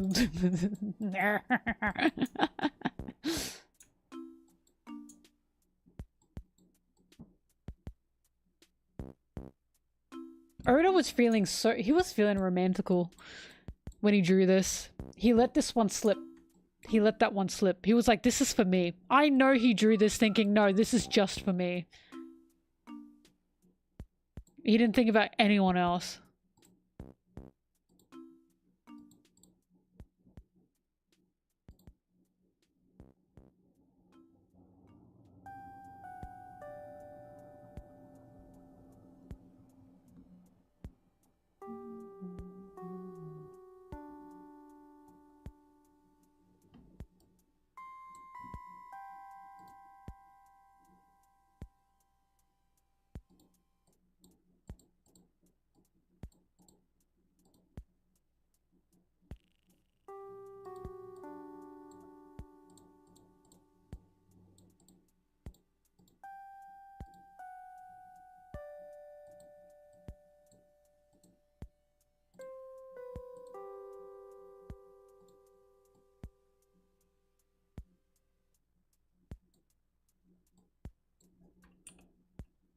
bookmark looking panel.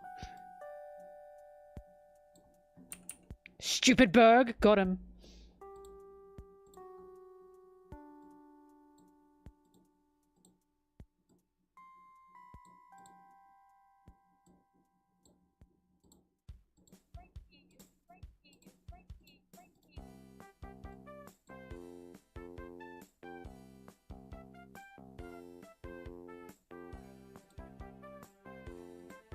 If you have a least favorite Straw Hat, get out of here. That shouldn't even be something you can answer.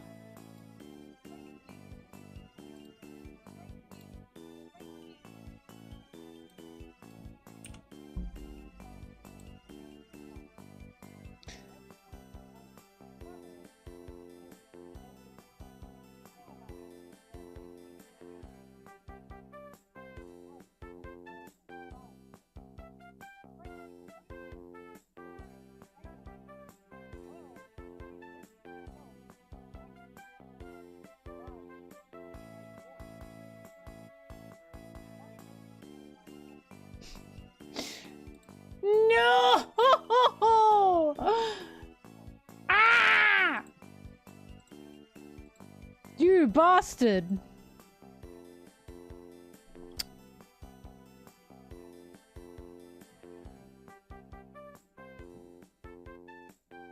This music is not appropriate for this situation. I didn't lose anything, I just hate when it crashes because it wastes my time.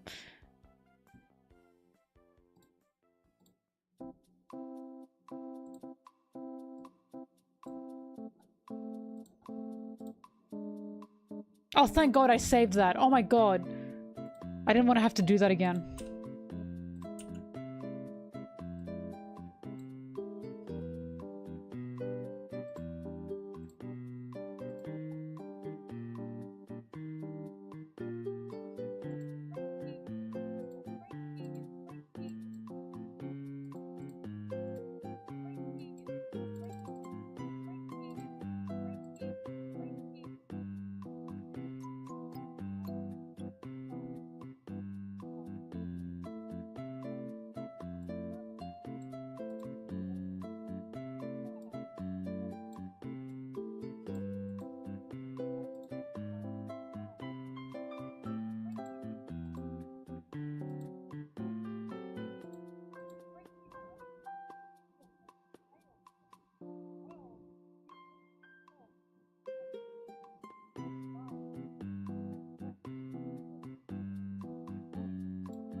Fuck, what chapter do they meet the kids at Punk Hazard?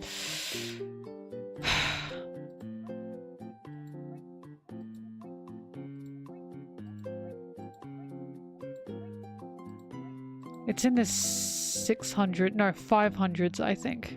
No, it has to be 600s, it's in the 600s.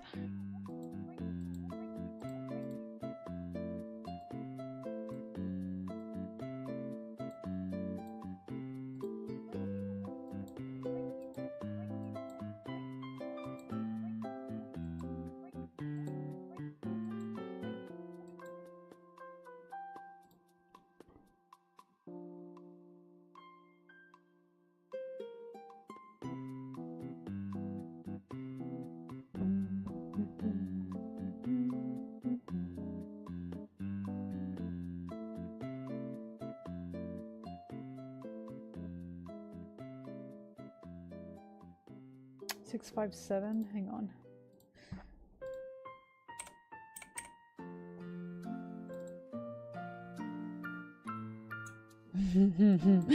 Yes. God, I love Nami in a high ponytail. I love it, I love it, I love it. Hi, Forest.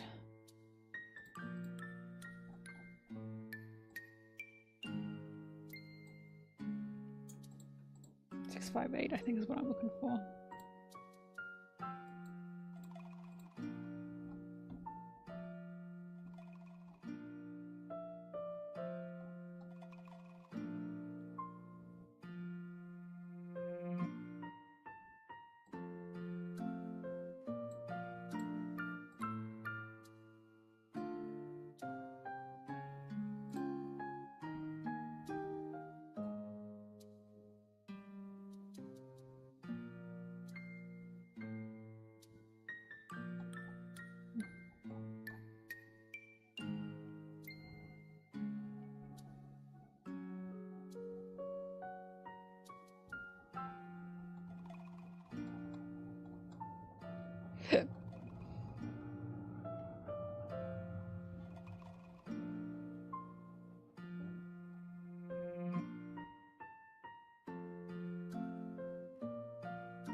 You know something people don't bring up a lot, but I do?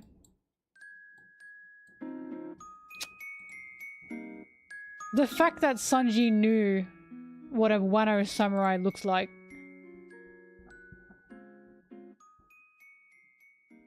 And he says, this top knot is the traditional hairstyle of Wano. Why does he know that? Because remember, Wano is a closed-off country. The most a lot of people have of Wano is rumors. Simply because he's from the Windsmoke Kingdom. Remember, we see him reading a bunch of books when he's younger. The Windsmoke Kingdom was a kingdom of war. Wano was seen as a very powerful place. Of course he knows a bit about Wano. Which adds, you know, to his royal education, in my opinion.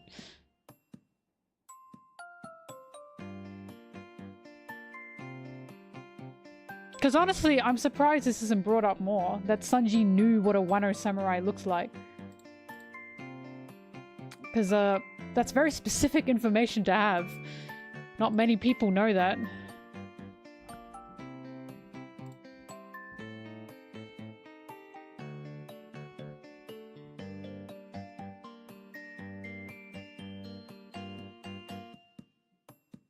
And then we get Sanji's daddy issues.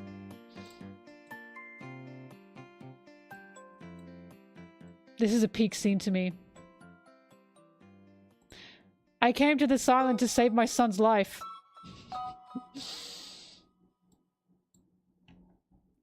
And Sanji's damn daddy issues are like, oh, God, I gotta help this fucking guy. Damn.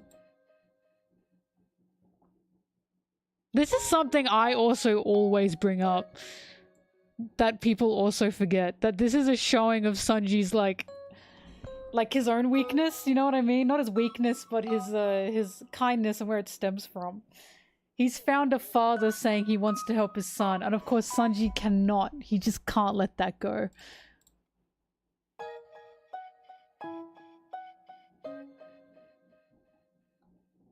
Can you believe this is what started, like, the events that got to Wano? If Sanji hadn't saved Kinemon like this, there'd be a big chunk of Wano missing. Because Luffy still saved Momonosuke.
This also hurts a little bit now. Sorry, I'm getting it.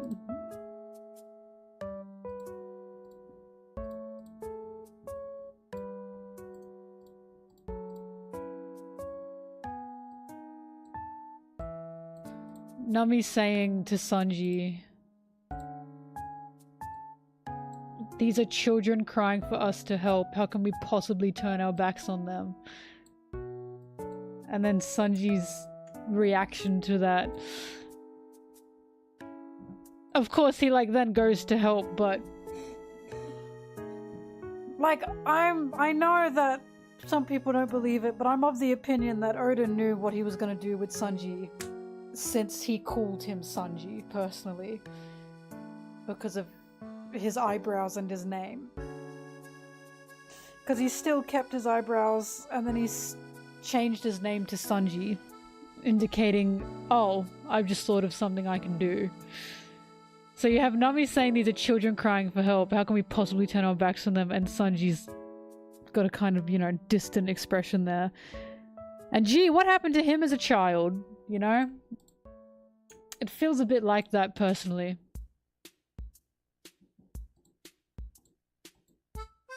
Burp, burp, burp, burp.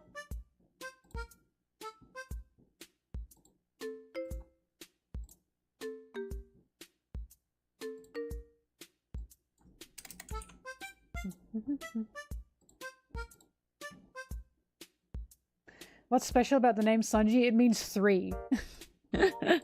Hence why Sanji's siblings are Reiju,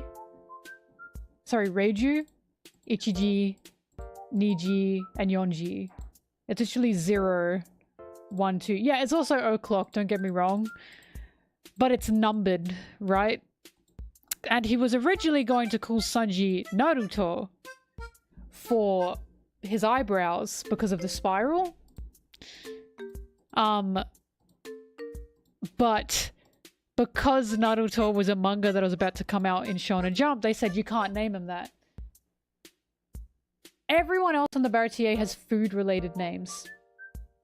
Sanji was going to have a food-related name, and then he just didn't anymore.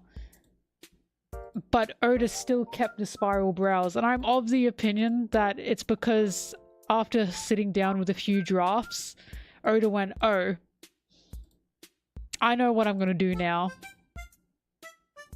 Because the change from Naruto to Sanji just seems like, where the fuck did he get that from? You know what I mean? And it simply feels like he was planning something. Otherwise, I don't know where that would have come from. Oda chose not to because he's a good friend.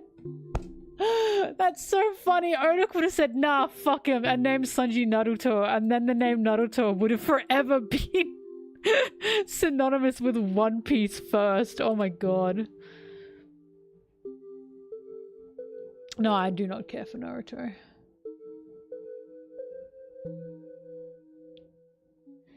But yeah, I've talked about this, but fun fact, a lot of Japanese fans guessed that Sanji had siblings long before we knew anything about anything. Like, I'm talking back in Alabasta, simply because his name is Sanji, and it was like a funny trend or a funny bit to like name your kids in like numbers, to like 1, 2, 3 them. And Sanji was just 3. And it's like, where's 1 and 2, you know?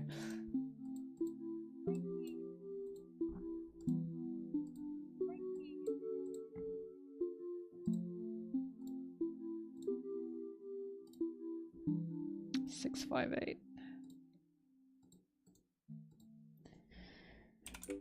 Frankie, Nami, Sanji, Chopper, manga, page 658. So yeah, for those reasons, I'm of the opinion that Oda knew what he was going to be doing with Sanji. For the longest time, he knew, because those kinds of changes are like, where did he get those from? How did he come up with the name Sanji if he was going to call him food originally?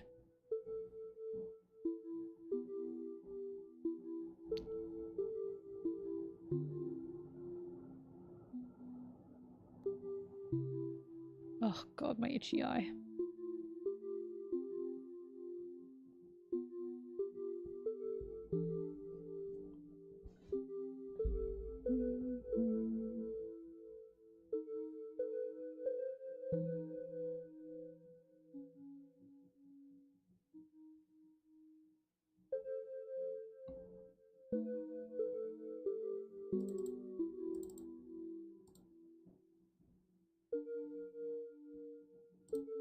I think Oda has tons planned out.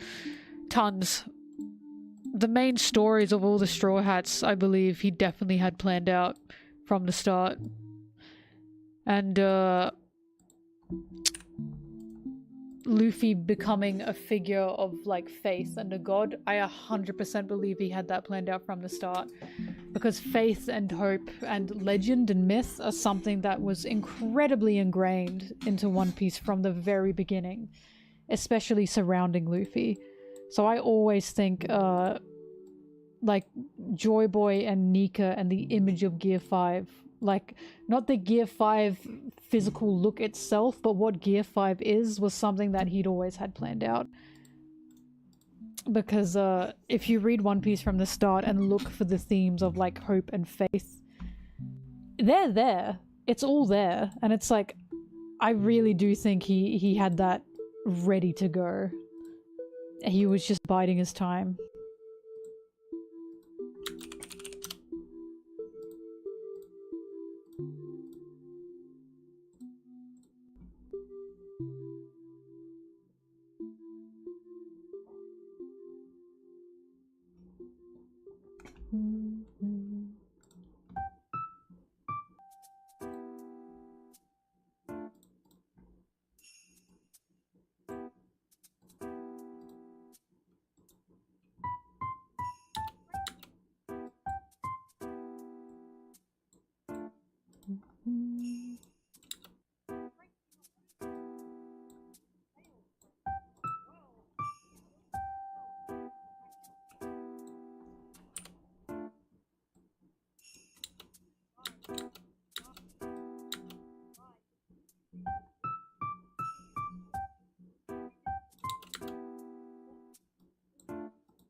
Yeah.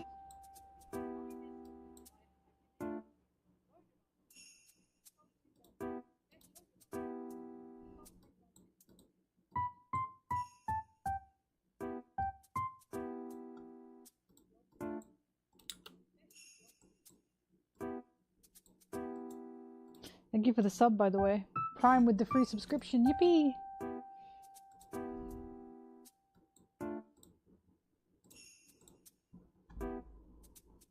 But yeah, the main story, the stories of the Straw Hats, I think he had ready to go, for sure. Like, a lot of people say they think Oda had Sanji's story planned out since Skypiea, because of Sanji going, oh yeah, I'm from the north. But I just disagree. I think he had it ready from the get-go. Don't get me wrong, things have changed, you know? Like, he's definitely had different inspirations, but being from a far-off kingdom, having those siblings, having a connection to a different sea, I think he had that ready. Yeah, Haki was planned out, that's for sure.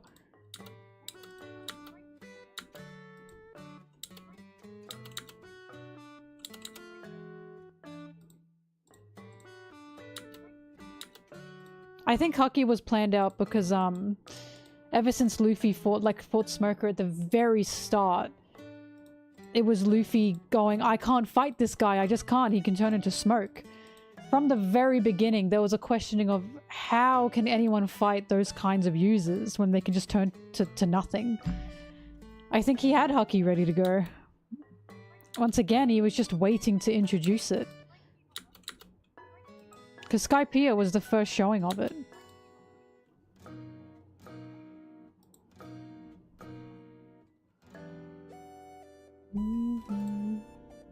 Oh yeah, and Shanks had it too.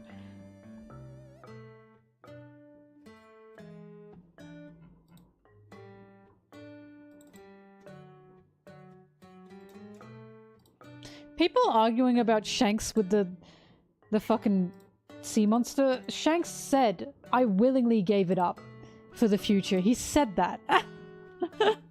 Anyone who argues that, okay, then you've just forgotten what he said to Whitebeard, I suppose.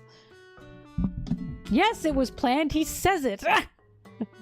He says this was willingly given up for the future, or for future generations.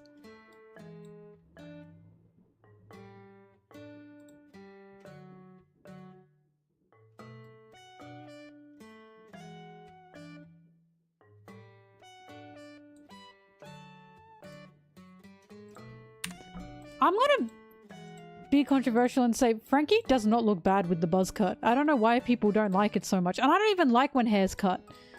He looks fine. And also he grows his hair back every arc.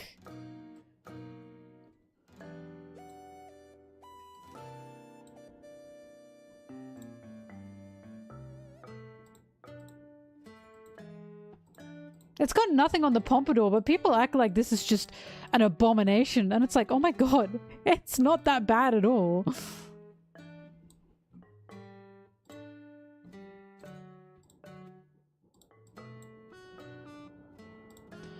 Dude.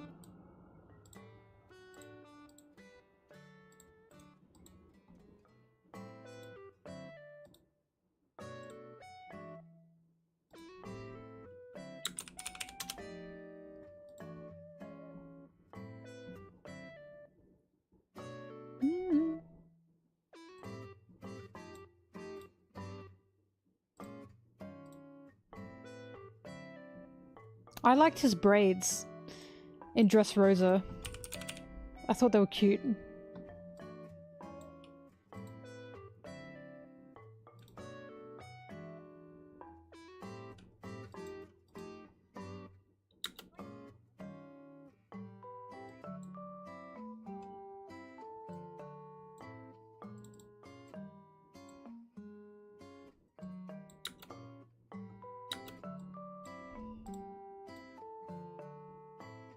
You are such a hater. Oh my god. You know what? I hate Baron Tamago. I hate him. I said it. I said it.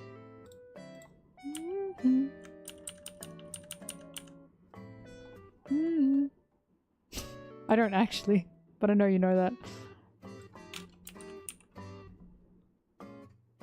It's Tamagova.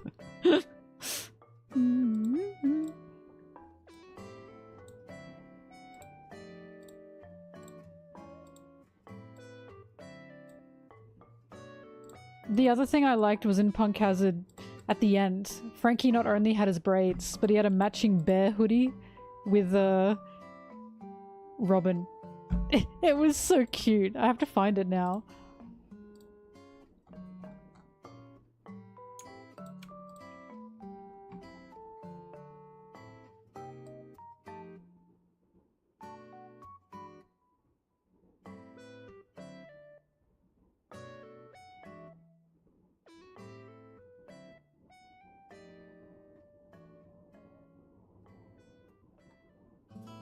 Oh, I just got jump scared by Doflamingo.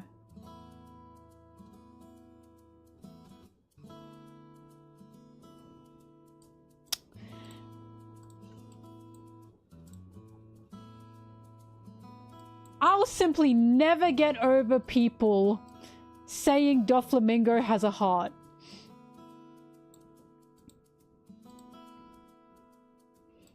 Young master, it's true, Law really did betray us.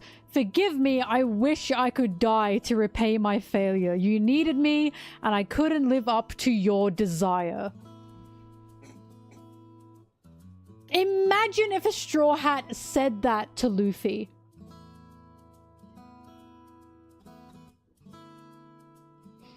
Imagine how Luffy would react. Luffy would slap them and say, what the fuck are you talking about? I don't want you to die for me or to repay a failure.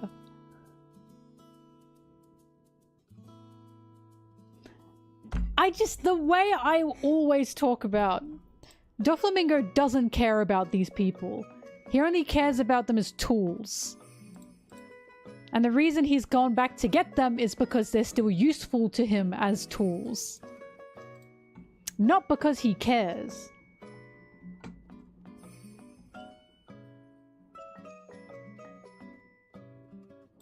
Also, oh my god, the fucking way he responds.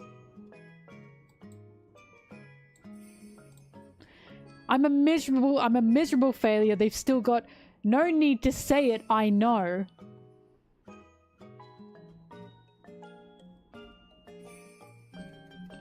I'm a miserable failure. I know. This man does not have a heart. He does not give a fucking shit about these people.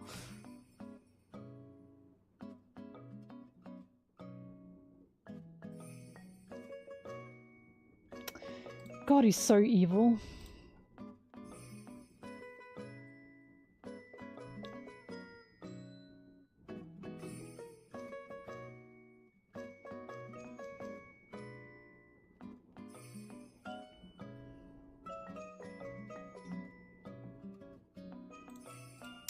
Oh, he's so evil! God, I fucking love the way he talks to Law. Look at this. Cool your jets, Law. You're a kid playing in grown-up business. The way I keep talking about the way Duffy manipulates Law is by making Law feel smaller than he is. By making Law feel like he has no autonomy. You're a child, Law. You're just a child. You don't know what you're doing. He treats Law like this is just a childish outburst. Like what Law's doing is insignificant. He's just being childish. It's so demeaning. He just treats Law like he's a child, and it's the most demeaning thing ever. Like everything Law's doing is just stupid. Oh my god, he's so fucking evil.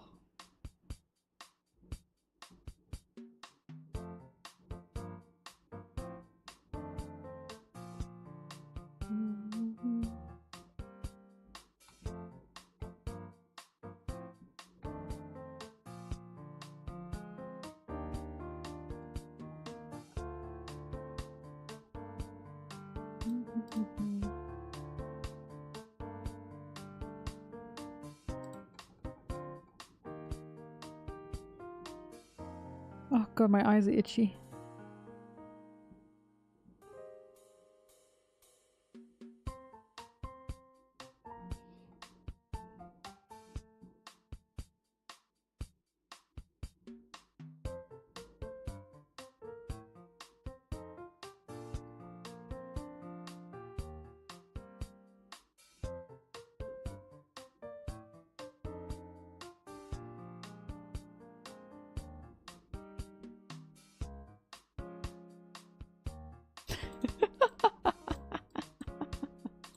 Oh my god, Punkasm is so funny. This energy is insane. Ah! Why are you alive? Oh my god.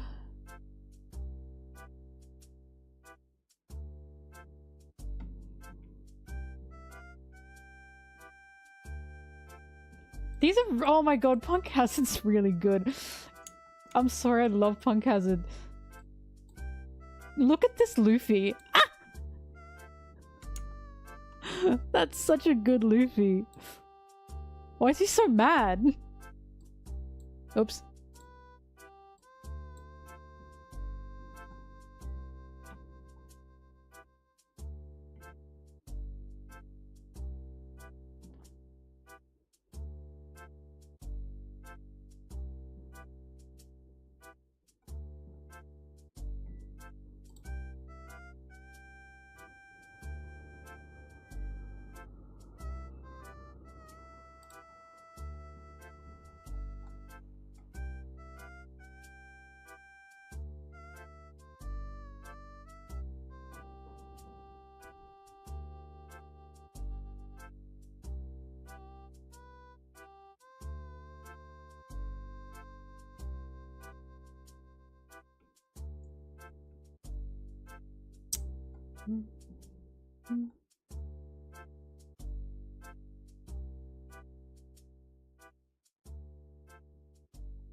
What was I looking for?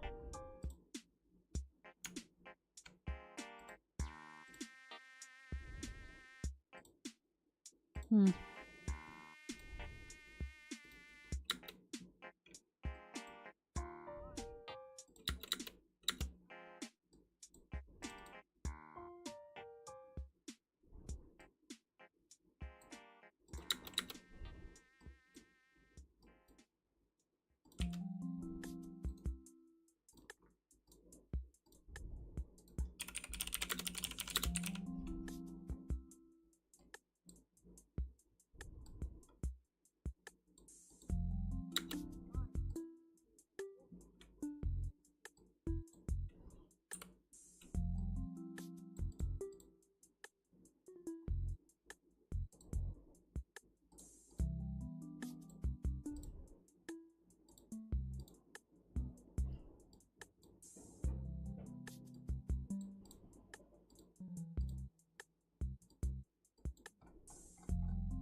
Okay.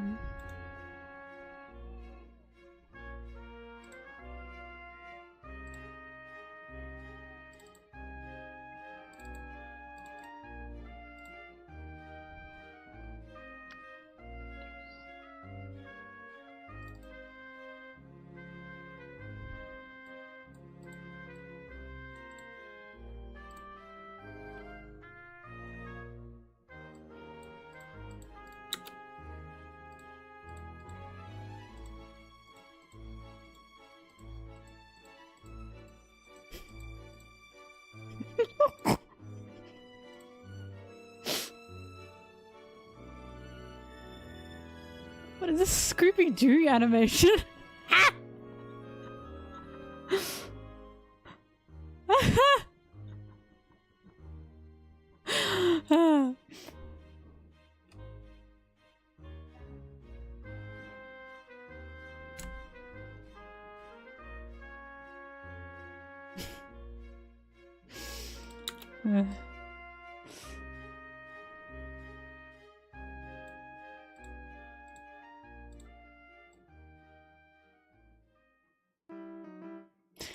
Yeah, this was the Monty Python bit.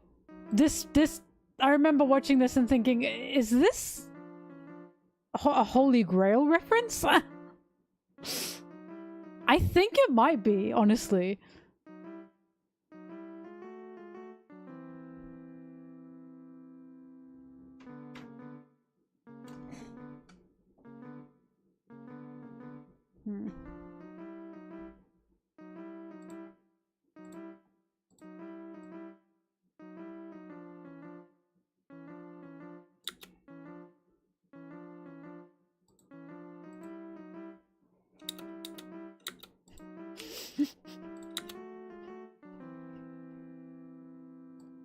Oh my god.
If there are any questions about One Piece characters, devil fruits, and genitals, the answer is yes. Oda has addressed this multiple times, because he's gotten so many questions about devil fruits and genitals. The answer is yes. It's yes. It's always been yes. It will forever be yes. Even Oda has said this. It is always yes. So does this devil fruit user do this with their... Yes! That is the answer.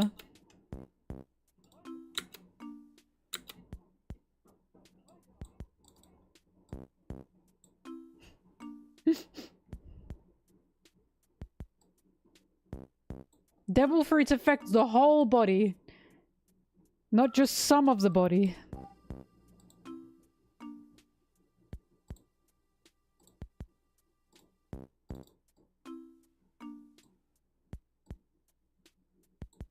I'm pretty sure this came about because someone asked Oda, can Buggy make his dick fly off? And Oda said, yes!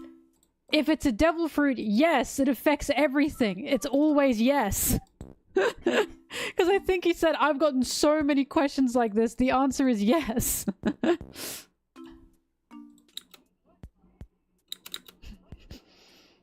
This is crazy. It's so fast.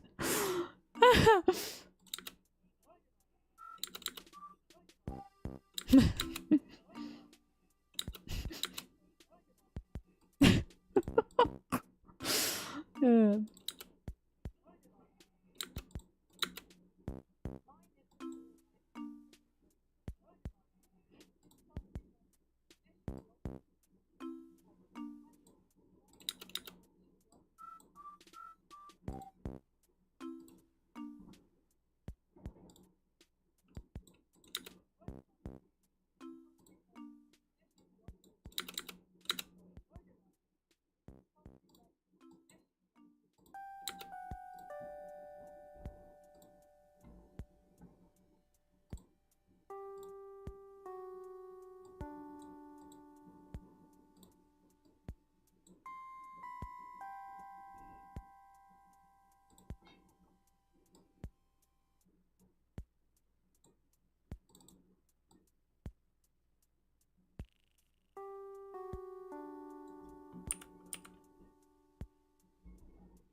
Okay.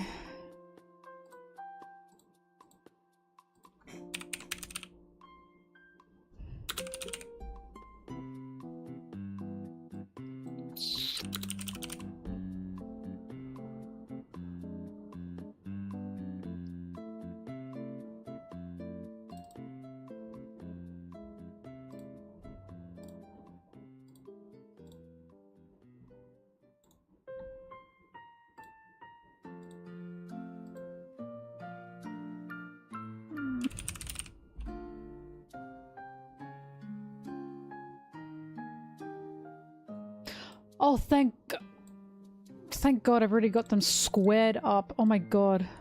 I knew I did. Jinbei's so funny because he hardly fits in the square.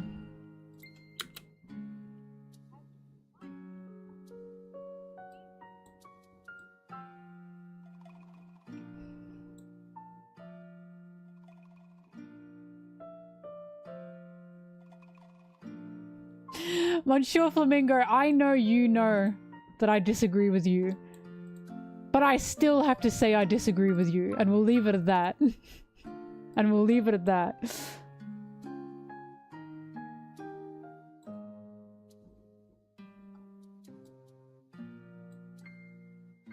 Honestly, I think it just comes down to personal preference.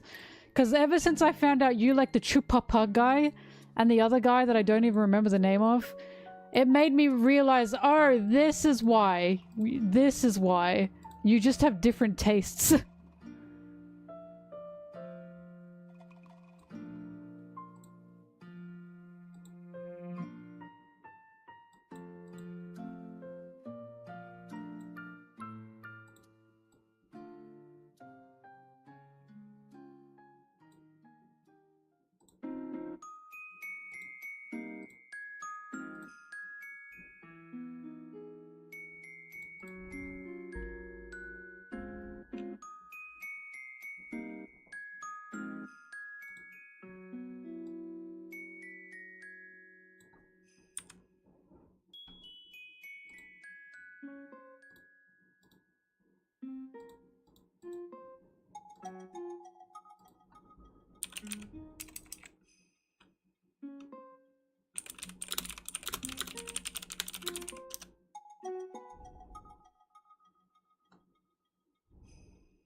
La la la la.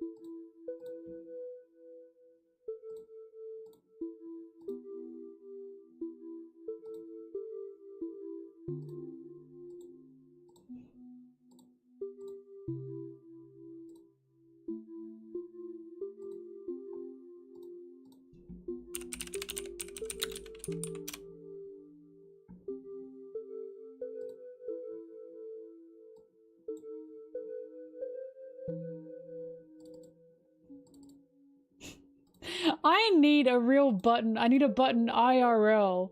And when I press it, it goes "Arr!" whenever I see a comment in the chat that I disagree with. I need that, I think.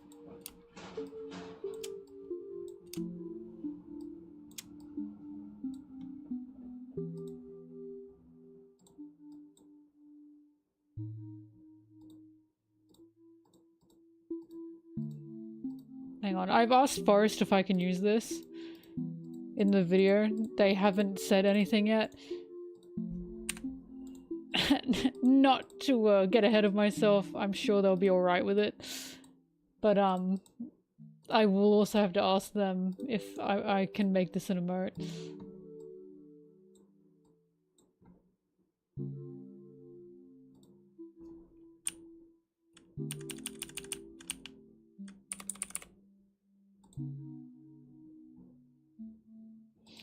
Just as bad. That's the world government. That's taking it a bit too far, don't you think? Damn, it's not like I'm wiping out islands because I think they're wrong.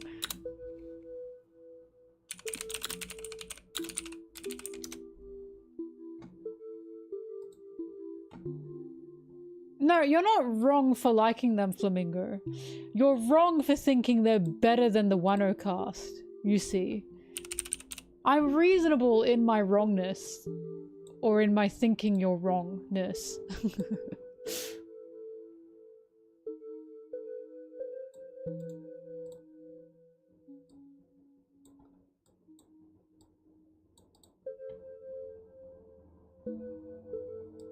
The Water 7 townsfolk?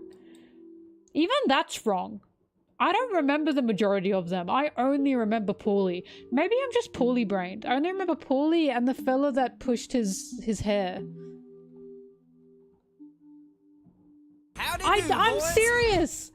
I only remember Paulie and the guy. Oh, I like Iceberg. Iceberg wasn't just a townsfolk. Come on. Come on. That's like calling Queen just a townsfolk. You be so for real with me now. Iceberg was so much more than just townsfolk.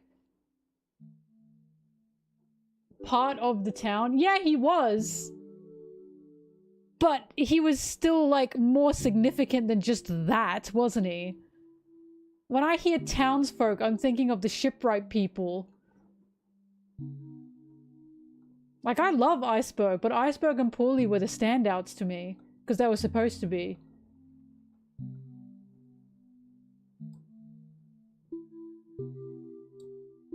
They were important. But I only remember Paulie and Lucci, Kaku, and Khalifa. Those are the only ones I remember. And again, the guy that can push his hair.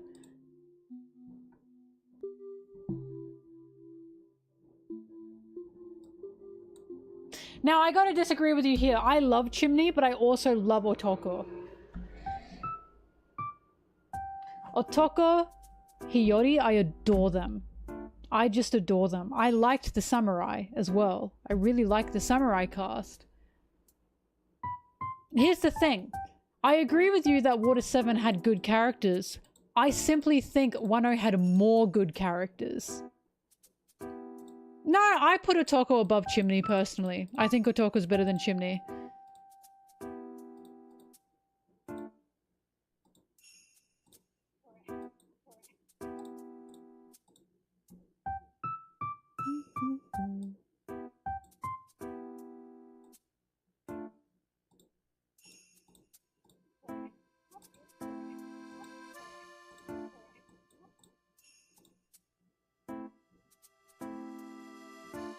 It is not blasphemous. There is no way it's blasphemous to say that. The Wano characters were much better written. Much better written. That is not blasphemous. When you say Wano townsfolk, who are you talking about?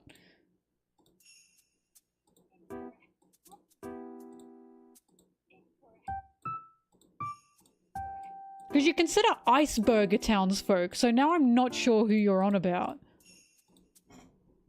Howdy do, boys.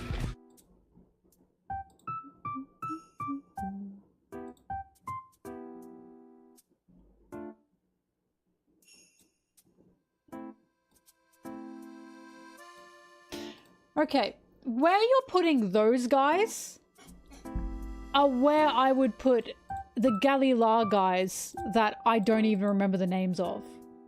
Do you understand? So you're saying Iceberg. Iceberg is on level to Kinemon for me. And I think it's unfair to call Iceberg a townsfolk. Everyone you are mentioning is similar to the Galila people, but everyone you are mentioning has more character. They do. They have more character and they have more story. I just don't agree with you. I think Oda's townsfolk in Wano were a lot more compelling. Simply because they had a lot more going on.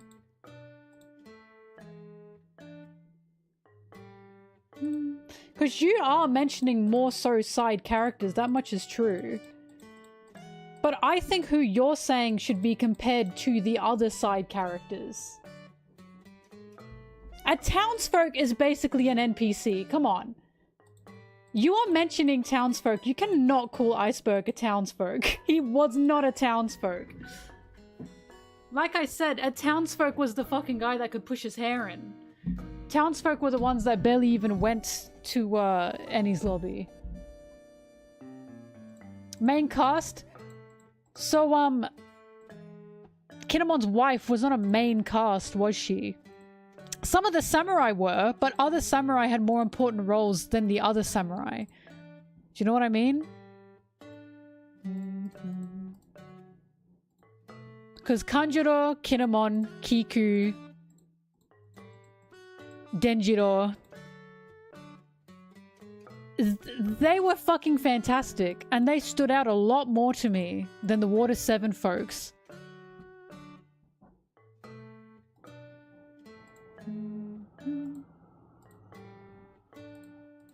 I don't know. I personally think, I'm going to say it, I think you're coping. I said it. I think you're coping. I think you have a nostalgia for Water 7. Because I totally disagree. In a writing sense, Wano's characters were a lot more interesting than the majority of Water 7 people. They just were. They had a lot more motive.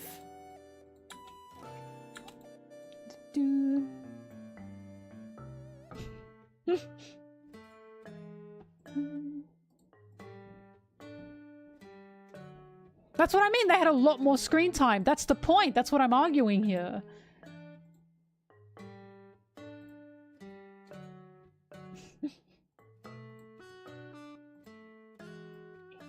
I can tell you now, I remember a lot more about Wano than I remember about the majority of townsfolk in Water 7. Because all I remember is Paulie and Iceberg in regards to Water 7.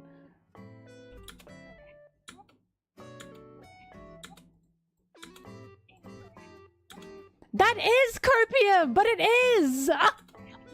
You're saying the townsfolk of Water 7 were better, and I simply disagree. Because what townsfolk? Do you know what I mean? Wano as an island mattered a lot more regarding the people that lived on it. It's a matter of opinion, but it is factual that Oda's gotten better. I don't see people.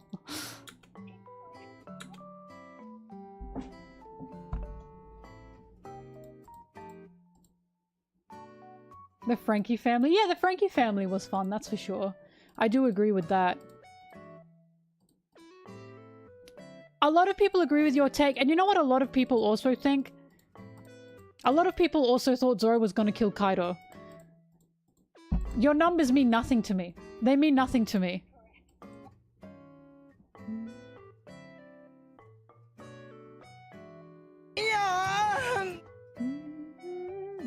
I'm not saying you're one of those. I'm saying your numbers mean nothing to me. This is the fandom you're in, my guy. And the amount of times that I hear, oh, Water 7 is still the peak, I just disagree.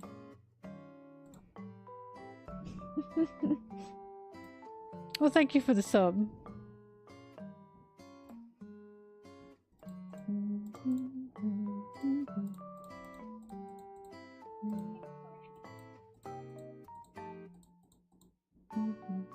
I need a buzzer noise.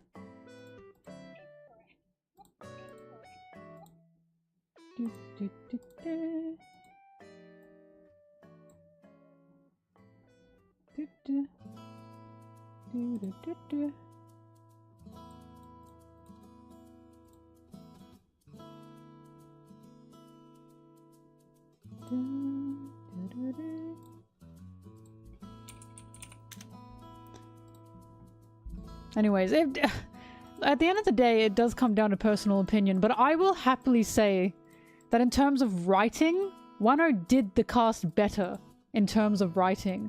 Because a lot of the casts in Water 7 were just a bit... They were kind of just NPC, a lot of them. Because they were supposed to be, right? And that's fine. But like, Kiku had better motivation and a better character than Kiwi and Mozu. She did. You know what I mean? That's what I'm talking about.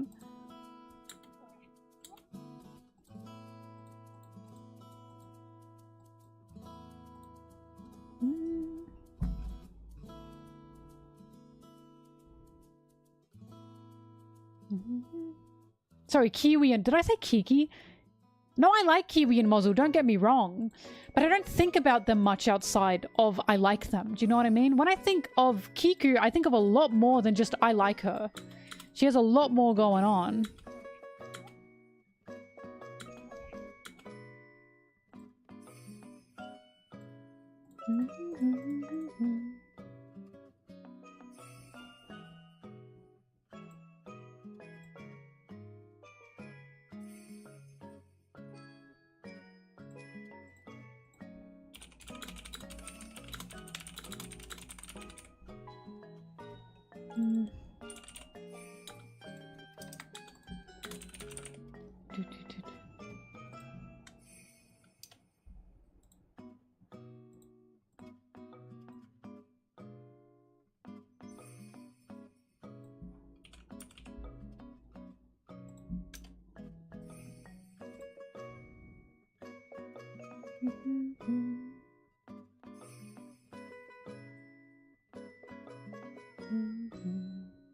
Because I can agree with you that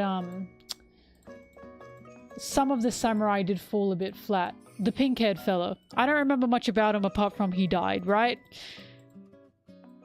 But majority of the samurai were very solid and interesting.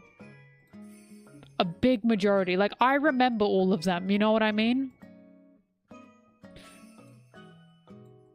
And I don't understand why the Tobiroppo get the criticisms that they do. Because I thought they were very solid and very fun characters. And I don't get it. Like, I prefer the Tobiroppo to CP9. Simply because everything they were doing was in line with the Straw Hats. I like Kaku. I like Kaku and I like Khalifa. And I like Lucci. But they were just very meh outside of that. Do you know what I mean? I felt a lot more interested in the Tobiroppo.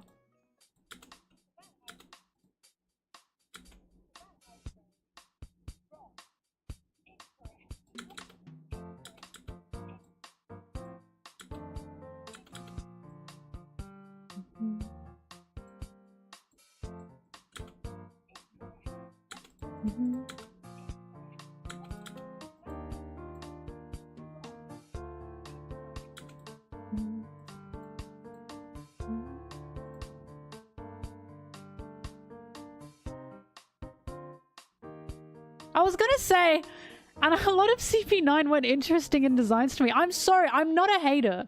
I don't hate Water 7 at all. I love it. It's just people going, oh, yuck, the Tobidopo, and then they're like CP9. And I'm like, CP9 were kind of the most one-note characters you could ever possibly think of. They were incredibly one-noted. Like, they were incredibly one-noted. Which is why it's like, it feels like a double standard. It feels like I like CP9 just because I do.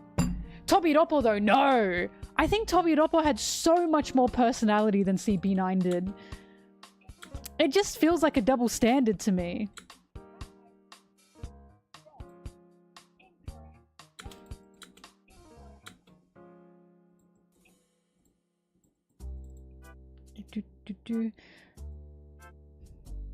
Like, it's not that I hate CP9. It's simply the double standard. It's simply the people arguing against the Tobidopo and then they like CP9. And when I started Enies Lobby or started Water 7, I was like, I only care about maybe 3 of the CP9 characters. Because a lot of them are just kind of meh. They were just really one-noted to me. Like, I'm infamously someone who's kind of about Lucci. Because I thought Lucci was kind of a boring villain. I think he's fun now. I like him more now. I can't say I cared much about him when Luffy was fighting him, because I was like, who's this guy? Like, he was just kind of, like, he wasn't interesting very much to me.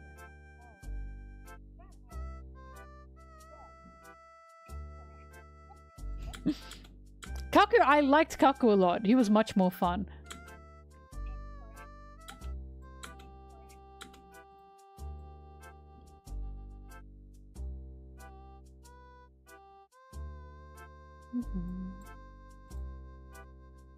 I also like his bird.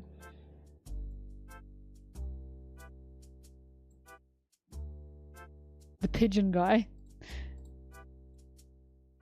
But I look at Who's Who, I look at Black Maria, I look at Ulti, I look at page 1, right? And I think, yeah, these guys are it. And Drake was also included in it as well. And like I said, I'm saying there is still, like, characters in the Tobidopo that can be better.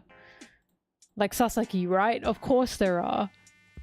But overall, the Tobidopo was incredibly solid. I thought they were incredibly fun.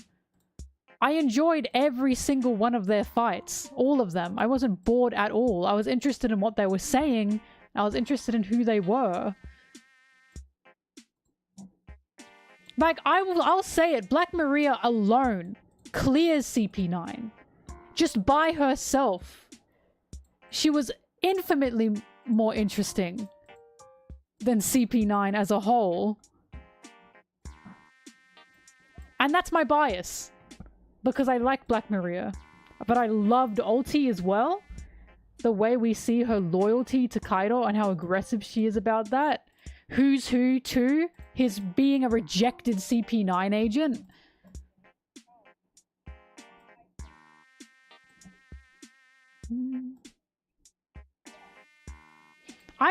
I simply think the Tobidopo had a lot more character than CP9 did, and it's simply because Oda has developed as a writer. Which is why I say, that's copium. Because I'm seeing how this man has evolved. And it feels like that's why he brought the CP9 agents back in Egghead. To give them a bit more character, and it worked! I like Kaku a lot more now. I like Lucci a lot more now. They needed that. Because they were really lacking of it, in my opinion. I've always said Enies Lobby fell a bit flat, in my opinion, by the end. It felt like Oda got to the fight, and then it felt like, okay, now we're going through these motions. When he was starting up the fights in Onigashima, that felt a lot more strong. It felt a lot more directional, in my opinion, and it felt a lot more character-driven. When it came to the fights in Enies Lobby, it was very basic. I think it was incredibly basic. But he really improved in Onigashima. And I will stand by that to the day I die.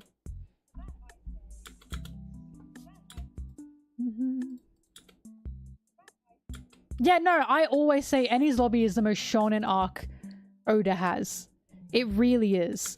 And that's probably why I like it. Like, I love Water 7. But after Robin says she wants to live, every scene outside of Robin is kind of just, every scene outside of Robin and Usopp is kind of like, okay, we're going through the motions. That's what it felt like to me. Well, every fight just wasn't connected to the character. In Onigashima, every fight is connected to the character. Maybe aside from Frankie's, but that's because Frankie has nothing more he really needs to expand on. The fights in Onigashima were just masterful in my opinion. They were a lot more character driven and character focused and made more sense to the characters.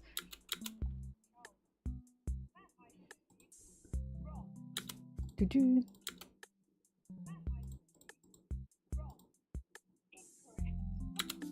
Do-do-do. Which is why it's like, I love Water 7. I love it. I just have a bit of beef when people still think this is like the peak. And it's like, it's just not. I think Oda has grown incredibly since Enies Lobby. And I just find the irony in liking Water 7 but disliking Wano. I just think that's incredibly ironic. Because I've always thought of Wano and Onigashima as a better and more expanded on Enies Lobby. It feels like this is exactly where Oda has evolved and has developed as a writer.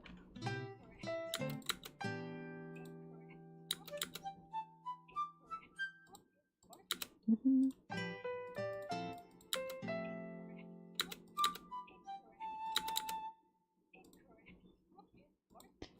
Doo-doo.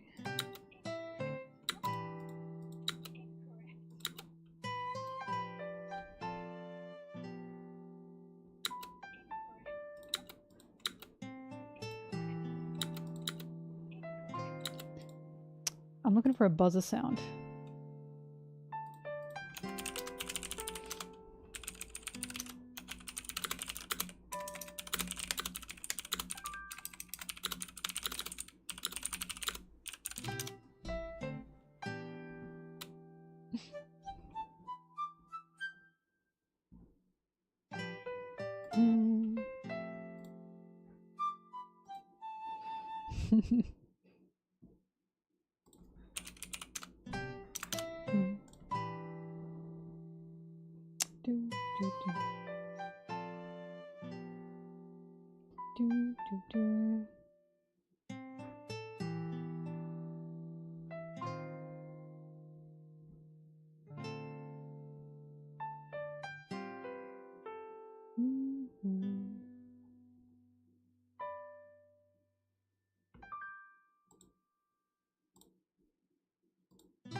You take my word for it. In like 5 years, people are gonna go back to Wano and say, actually, this was really good. It's gonna happen. It's already kind of getting to that point too. Currently, Wano is still being like, oh man, oh, this was just blur. But then as more people get to One Piece, as One Piece settles more, and as people reread it, they're gonna go back to Wano and go, actually, you know what? It actually was really good. I just let my expectations get the best of me.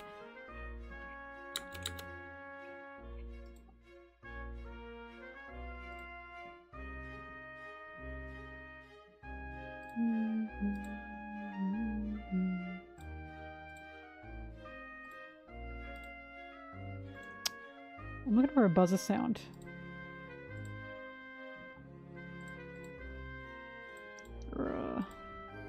You don't think there's people who dislike Wano? There is. There is. There's a lot. There sure are.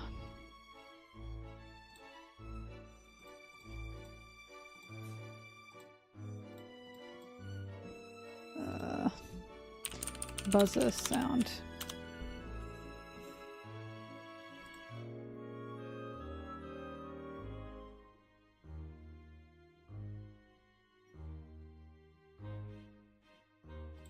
I found it.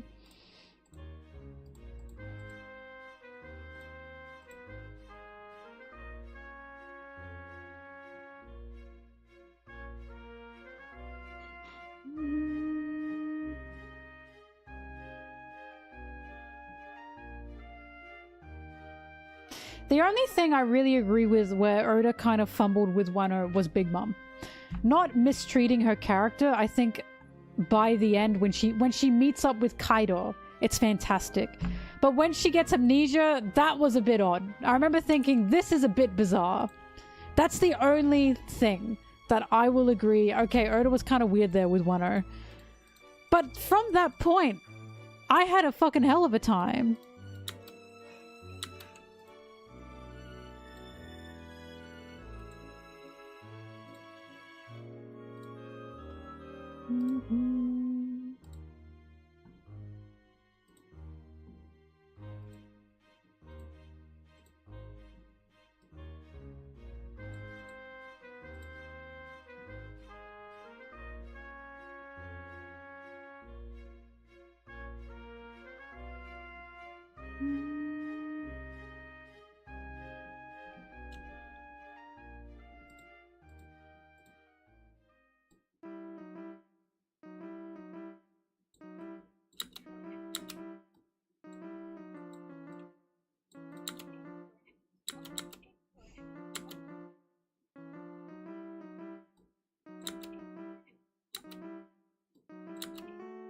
I thought it was funny, I just didn't quite get the point of that.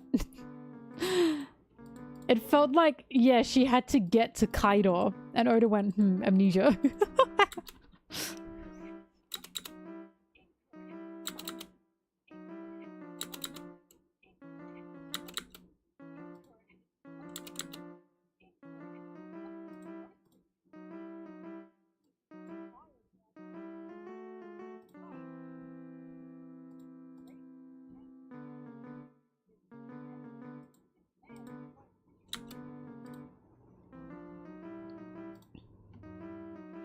Sabo's amnesia made me burst out laughing. How do I explain this? I'm not opposed to cheese, and One Piece is incredibly cheesy. Amnesia as a plot device is the cheesiest fucking thing you could ever do, and the fact Oda leaned into it made me laugh. Like it was unashamed. Sabo has amnesia, and I went, you know what? I can't even hate that. Like, fair fucking enough. It made me laugh. I honestly don't have much to like really dwell on with it because One Piece is cheesy. Oda's made it very clear that One Piece is cheesy. So let it be cheeseful, you know? I don't mind.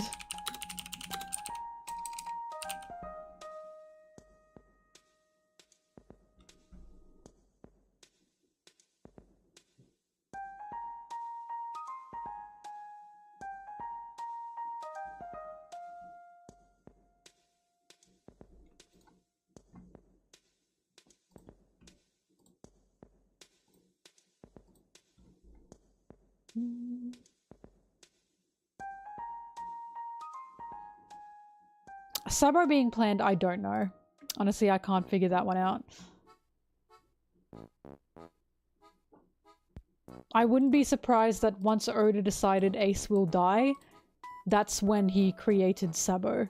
But I don't know. Wait, no, but Ace has the S. No, I think he did have Sabo planned. Because Ace has that tattoo. I mean, I suppose Oda could have made it funny, like, haha, Ace can't spell. And then he decided differently.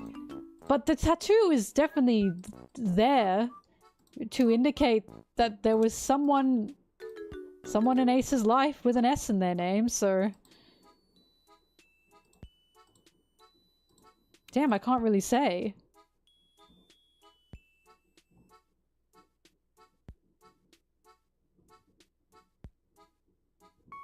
You felt salty when I nearly started crying when Sabo showed up in Dressrosa.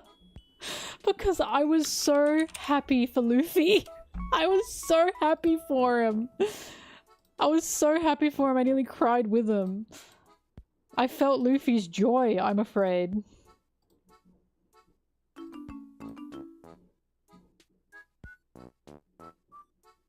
I would know, I was feeling like, oh my god, Luffy needed that.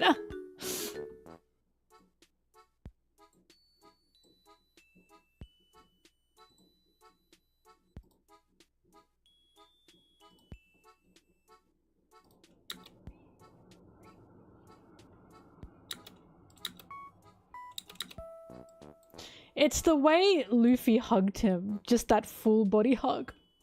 Oh. Oh my god. Holy shit, that got me so bad. Oh my god. I love that scene.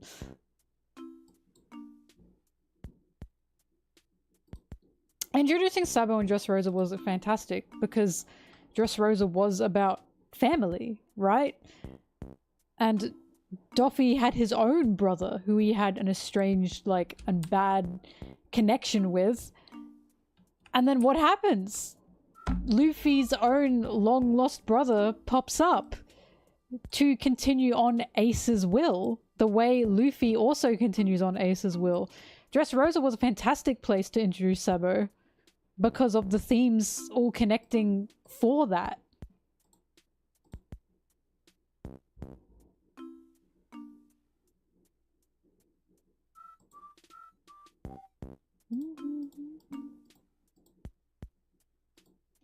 Like, there's something about the man who killed his own brother using Luffy's brother's fruit as a way to lure Luffy in.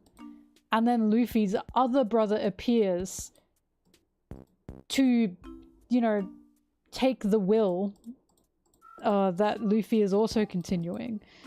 It's just poetic, is it not? The man who did not care for his own brother, at least beyond any shallow reasons, is being beaten by these three, you know, these brothers that love each other.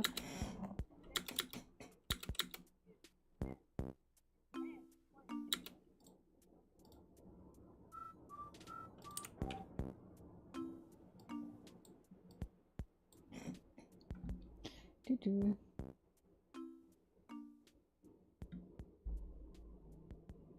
Yeah, and now he talks to his flames like they're Ace. He's kind of losing his mind.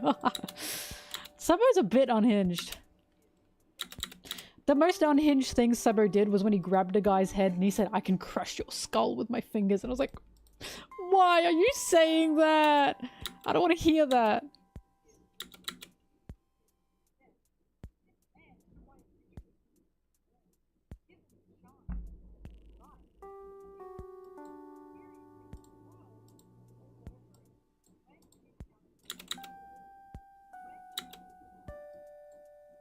Why did I do that?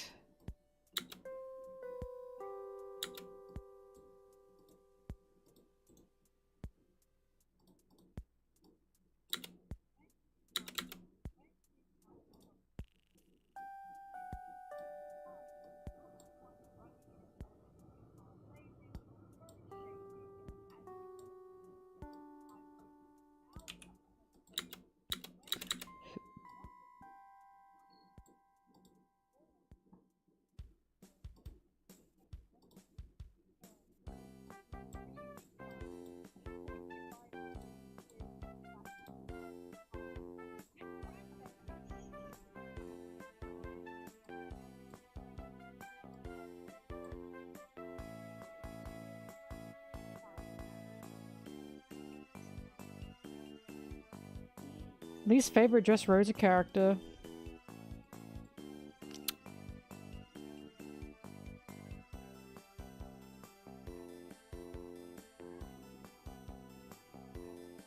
Hello?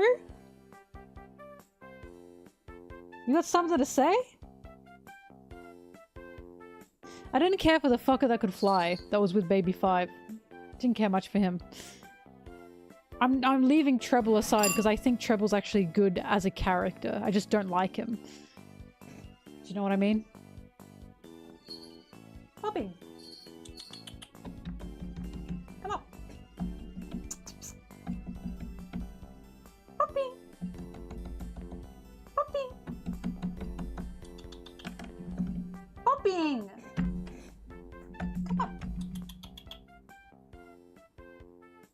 Bobbing! Come on.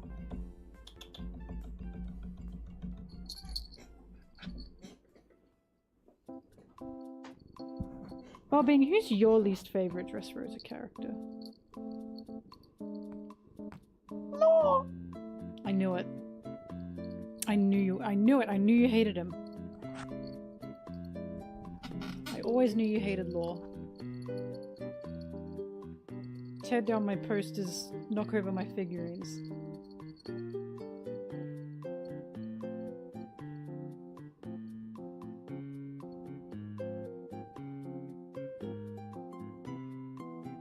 Big purse, Bobbing.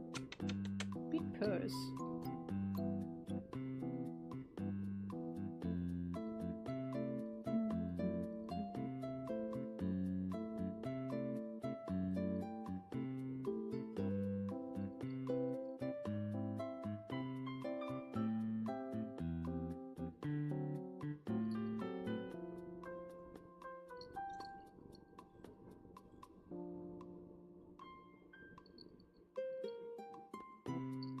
What are you looking at?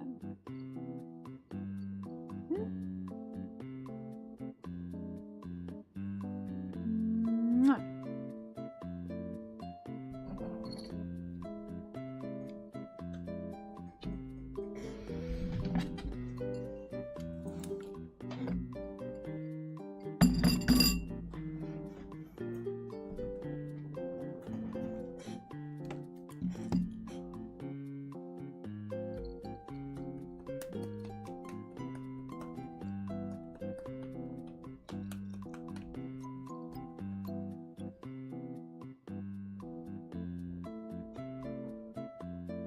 Speaking of princesses, I love Monchetti. I love her. I think she's absolutely adorable.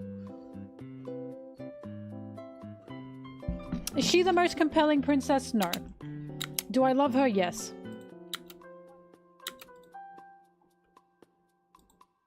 Her design is so cute, isn't it? Oh, Bobbing. You are so cute, Bobbing. Can you see her butt?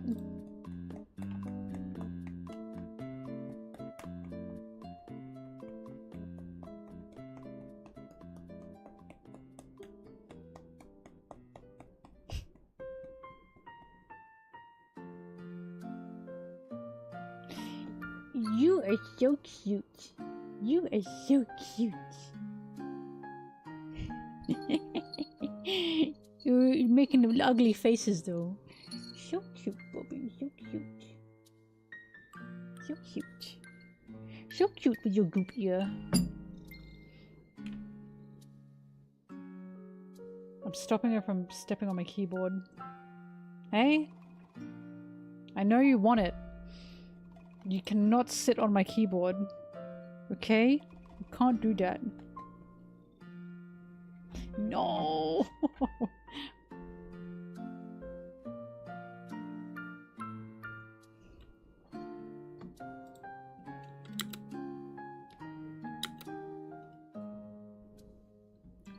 Her dynamic with Leo is funny. What, you mean Tontara Zorsan? Zorsan but miniature? Oda missed the Zorsan dynamic so much when Sanji left Dressrosa that he made them 2 times over. Bartolomeo and Cavendish, and then Leo and Monchetti. Stop it, Bobbing. Stop it.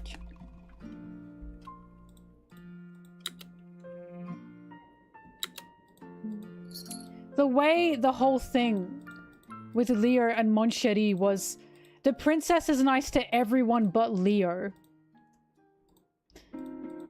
And Leo's like, I don't know why she's so mean to me. That is so funny.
Bobbing, bobbing, bobbing, bobbing.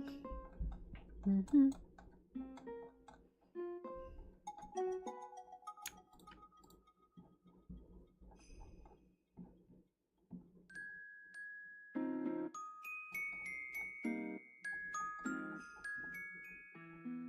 Oh yeah. Oh yeah. Guess which panel I'm on. Guess which chapter I'm on.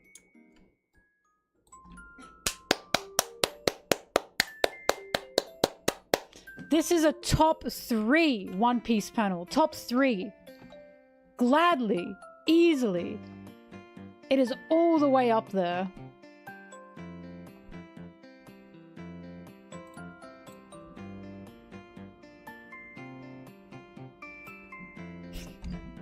Who did I say it to? Was it Goofy? I think I said to Goofy that like the Sanji crying panel is one of my favorite panels ever. And he was like, that's insane. Damn. Sorry for being like this.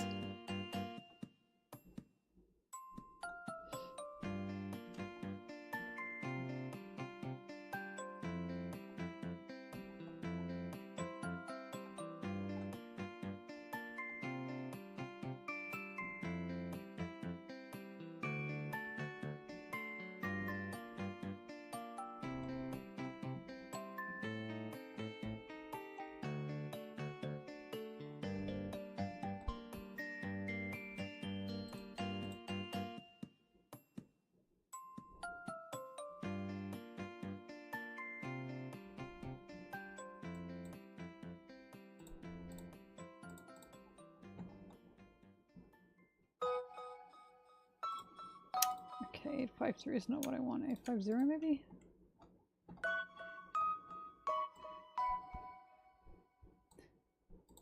Can you see Bobbing hitting me with her tail?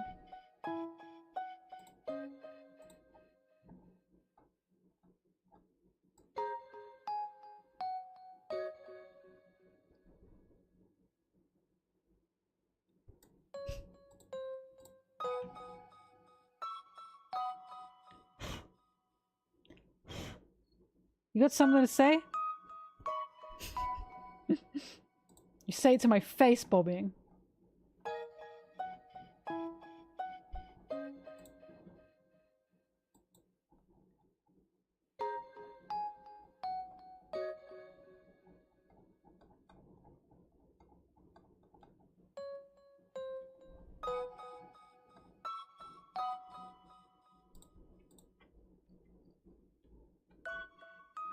Aw, Bobbing. Bobbing. Bobbing. Is it floppy kitty hours, huh? Is it time to be floppy? Is that what's going on?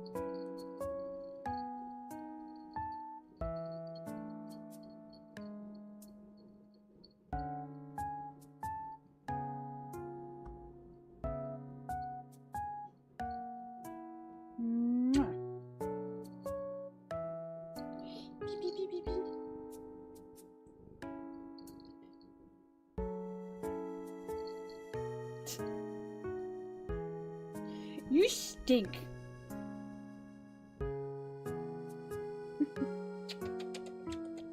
Say hi to everyone. Good.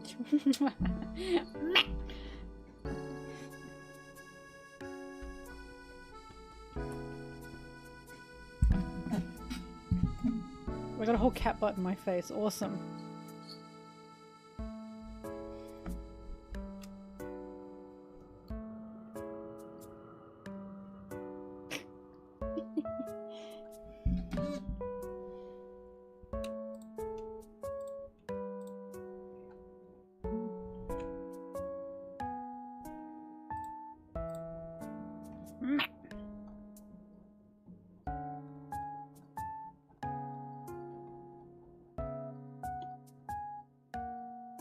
That's what I was looking for.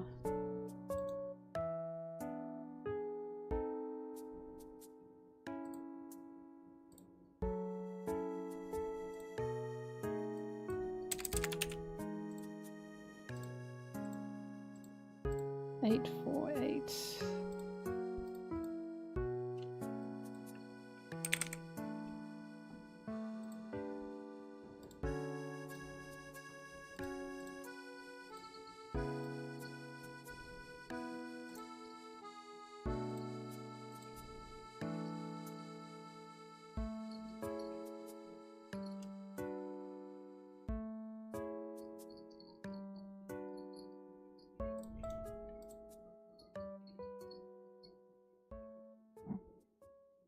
Got cat hair on my nose.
Favorite One Piece.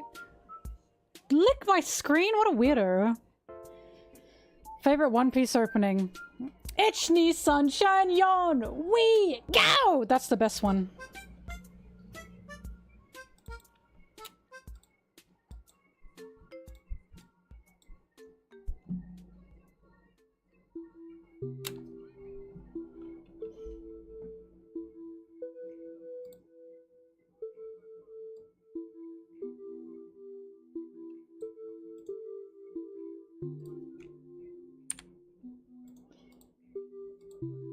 One dream.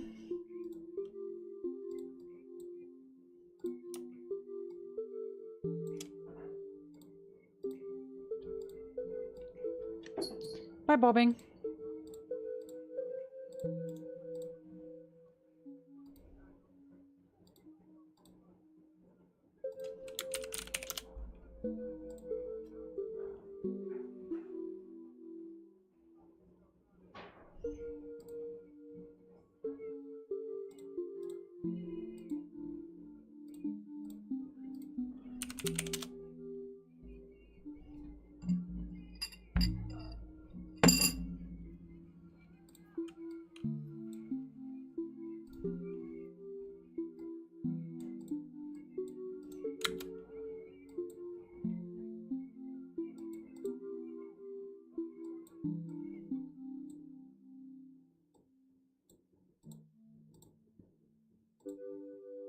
Wait, I know what I should use for this. Brooke.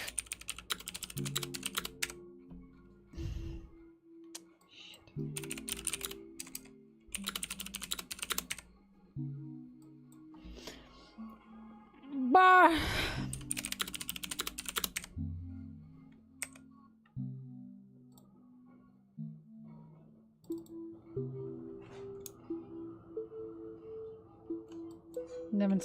Nevin? 979.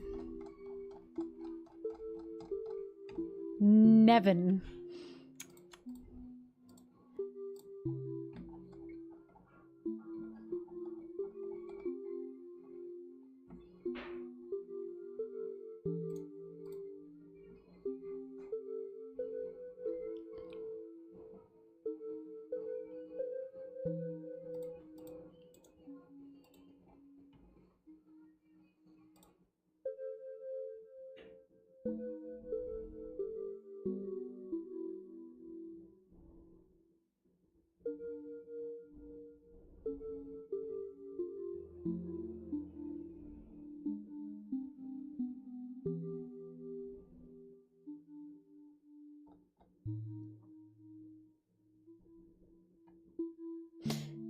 Does anyone remember when Usopp got drunk in Elbaf and was like, does anyone remember? I say as if it didn't happen like yesterday. But Usopp got drunk in Elbaf and started going, hey, what kind of girls do you like? And people were like, oh my god, Usopp would never. When Usopp has actively shown interest and blushed with like women before. Like, it feels like... Do you know what I mean? There were people going, oh my god, Usopp would never say these things. Yes, he would. It's not that Usopp is very straight, it's that Usopp isn't a fucking... Like, oh my god, I could never talk about women. He's never been like that. Like, it's just bizarre to me. Because I feel like because people give Sanji the major pervert label, no other character can like talk about like gals. And it's like, Usopp likes women. This is obvious. Hello? I'm saying that because I'm looking at a panel now.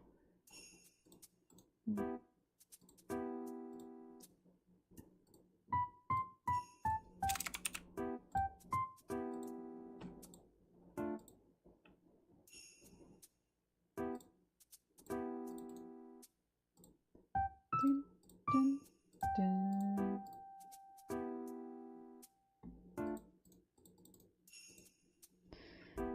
Nami, Sanji, Usopp, Chopper.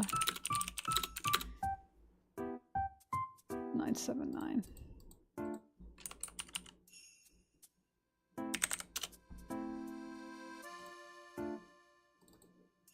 This panel. Where Usopp has Nami's bahubis right in his face. And it's like, Usopp has always been interested in women. It's never been an Elbaf only thing. Even when he was in Thriller Bark and he was guarding the door when Nami was showering. And he jumped in because Nami asked for help. He saw Nami's bahubas and he bowed and said thank you so much. Do people forget about these things? They must. That was like one of the funny... What happened to Nami was not funny, but that was funny. That he said, oh my god, thank you! Made me laugh.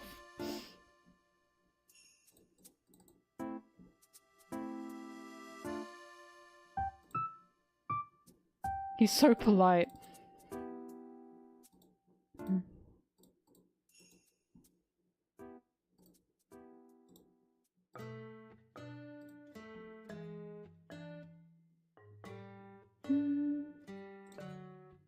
What just happened? Because people were looking at that Elbaf scene and going, that should be Sanji. And it's like, Sanji's not the only member of the crew that likes women. Usopp likes women. Brook likes women. Nami likes women. He's not the only member of the crew.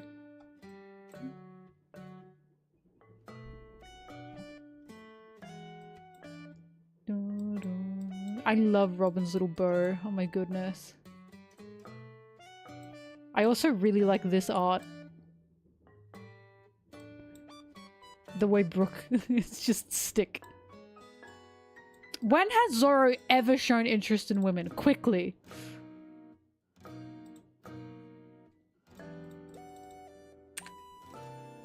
Not once, mate. Not once.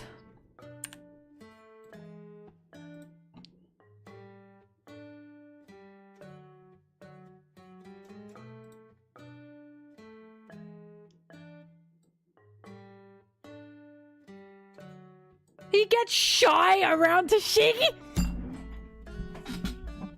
No fucking way you guys are saying this. Tashigi. You think he feels any kind of lust for Tashigi? Seriously? You mean the woman that he's kind of fucking terrified of?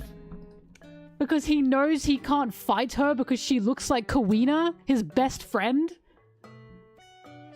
Are you serious? He has not once shown interest in Toshigi. Not once.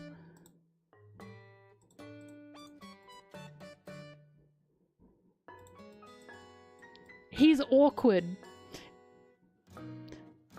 First of all, let's start this off by saying Zoro was not interested in Kuina romantically. Never was, never has been. Second of all, let's say Kuina was Zoro's cousin. You seriously want the guy, your goat swordsman, to be attracted to a woman that looks like his cousin? Is that what you want? Because I can tell you now, I do not think Oda is writing Zoro and Toshigi with any romantic interest. None. I don't at all see it. Just saying. Yes. Celestial Dragon Zoro.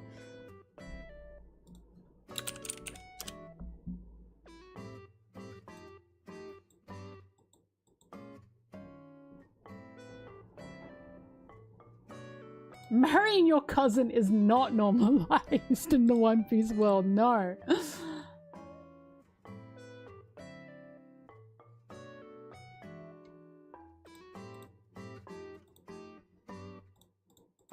I know when men like women because they cannot fucking stop talking about them. That tends to be a thing. I don't know if you guys know this. Your conversations tend to always or nearly always center around what kind of women you like. At least the straight ones do. Zoro has not once talked about women. Not all men are like that. I think, the non-straight ones aren't like that.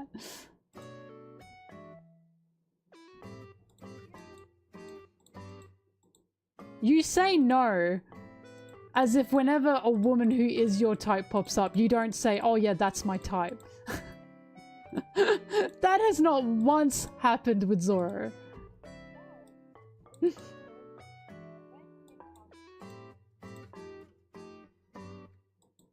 Zoro did not have a reaction to how tall Kiku was. He simply saw that she was tall. He didn't fucking talk to her once after that. It was just, wow, you're tall. That's it. You know why? Because he figured out she's a samurai.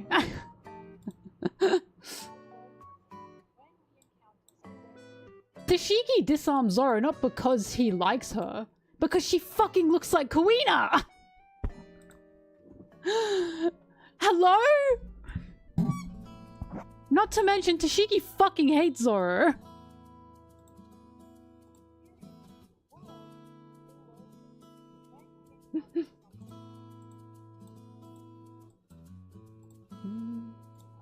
My point still stands. No, Zoro has not once shown interest in women. The women that you guys are talking about are your own speculations, but no, Zoro has never shown any kind of romantic interest in women. Once. It's never happened. The same way Luffy's never done that either.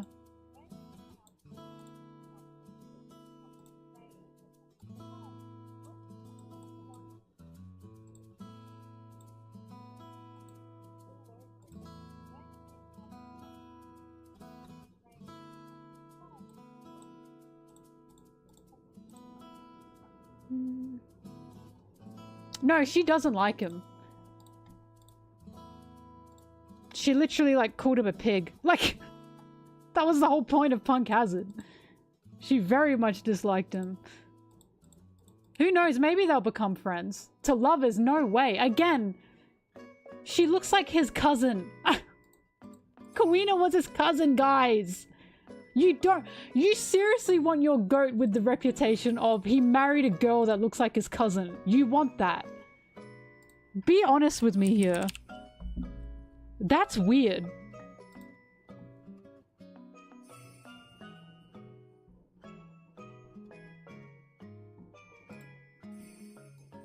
He's not my goat. That's what you're gonna say when he marries his cousin. Or someone that looks like his cousin. We know that Kuina is Zoro's cousin because Oda released the family tree. And Kuina was on it.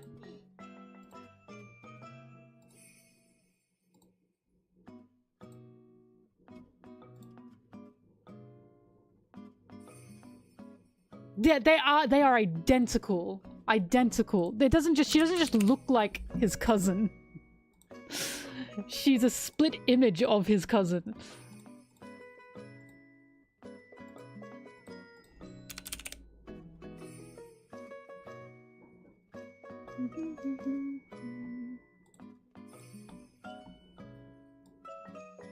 The spitting image. I'm honestly convinced that people kept trying to say Zoro had like a romantic thing with Quina, or Zoro loved Quina romantically, and Oda said, oh my god, fuck this, I'm making them cousins. I'm a little bit convinced that happened, honestly. Because the amount of times that I'd seen people saying, oh, Zoro had like, he was in love with Quina. And it's making me think Oda saw that and said, I'm making them cousins, I can't stand this anymore. Fuck, it's genius. I think Oda does see things from the fandom, yeah.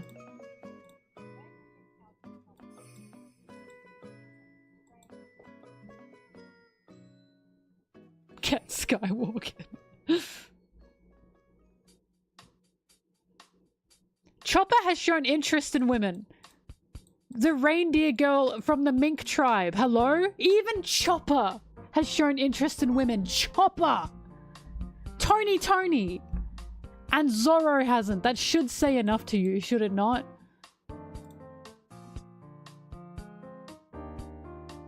No, there's nothing there with Hiyori. Zoro did not care about Hiyori. In fact, he made it pretty fucking clear he was, wanting to keep his distance from Hiyori. He never talked to her after, he didn't even thank her! He didn't even thank her! Guys, there's being awkward and then there's just being an asshole.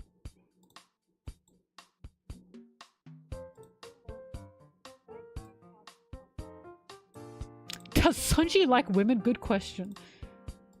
It's just crazy because people make me out to be the crazy one, but when I ask, where has Zoro ever shown interest in women? I get cope.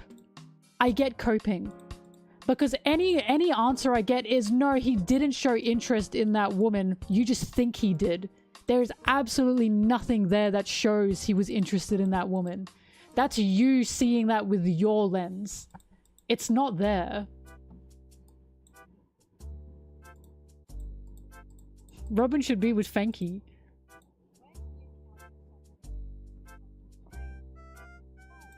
Flamingo, you're thinking of the squirrel.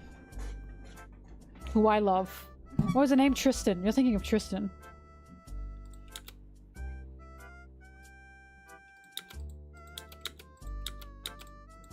Yeah, every single Straw Hat peeped at naked women except for Zoro. Even Chopper did. Except for Zoro. He's so disinterested in women, it's insane. And I have men call me crazy because I'm saying Zoro has literally never shown interest in women. Never. And I'm right. I'm canonically accurate. And I still get fought over about this. It's like Nami showing interest in men. Not once has she shown interest in men. No, Zoro doesn't notice big women. He notices samurai. I'm going to say it. I fucking hate Kiku and Zoro. It doesn't make sense. He wasn't interested in her. She was just a samurai. I don't know why this is a thing. This is like people taking an inch and turning it into a mile. She was a fucking samurai. That's what he noticed. Not that, oh, what a big woman. He went, damn. You're big. And that's when he went, oh, she's a samurai. It had nothing to do with romantic interest.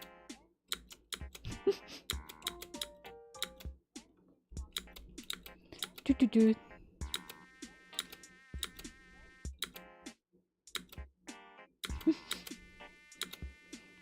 and Zoro spoke a whole of one time is what gets me. And it's like, how am I the crazy one here?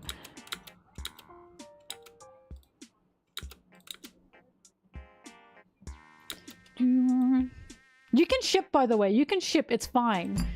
I don't care if you ship them. My issue is when people like there was something there. And it's like, I just... no.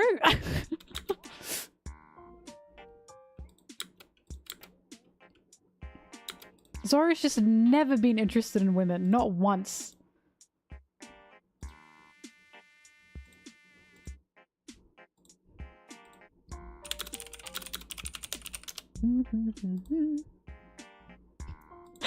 My mutuals in the stream and they said, why are you fighting for your life? I'm fighting for my life because I'm talking about how I'm canonically correct and yet I'll still have people fight me about it. Where has Zoro been interested in women? Here. No, he wasn't. You made that up. Literally, that's the conversation. That's the argument.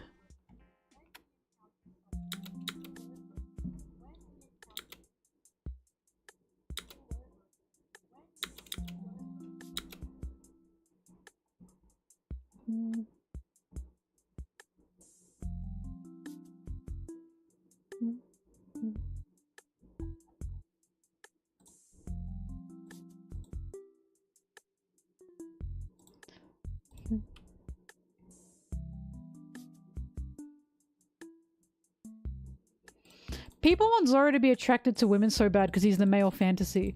And the male fantasy means you get the girl. It's that simple. That's why a lot of people like Zoro and Robin. Not because they have chemistry, but because Robin's a hot girl.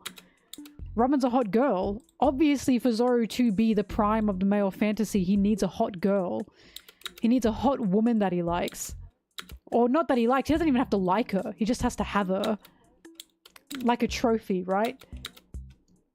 Sanji is not the male fantasy, no. Because Sanji puts women above himself. How dare the male fantasy put women above men?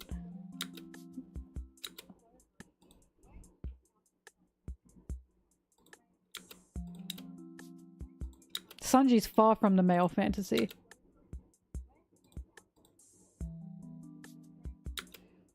I'm glad he's yours.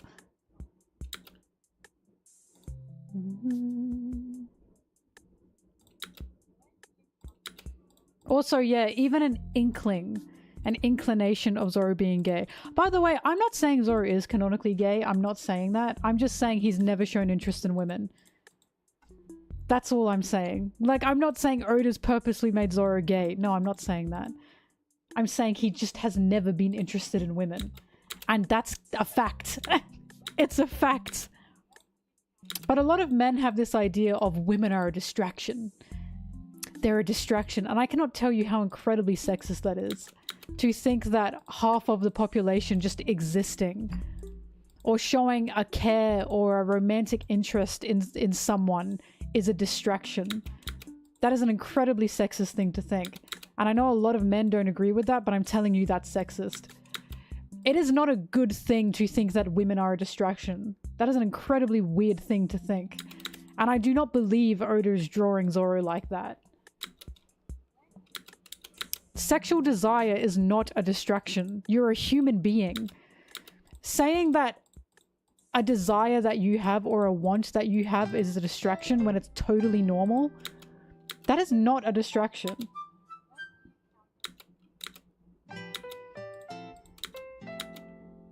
It's like that thing when people say, wow, if I weren't focused on like being horny and sex, I would be so productive. That is a myth. Anyone who is ace will tell you that is such a stupid thing to think.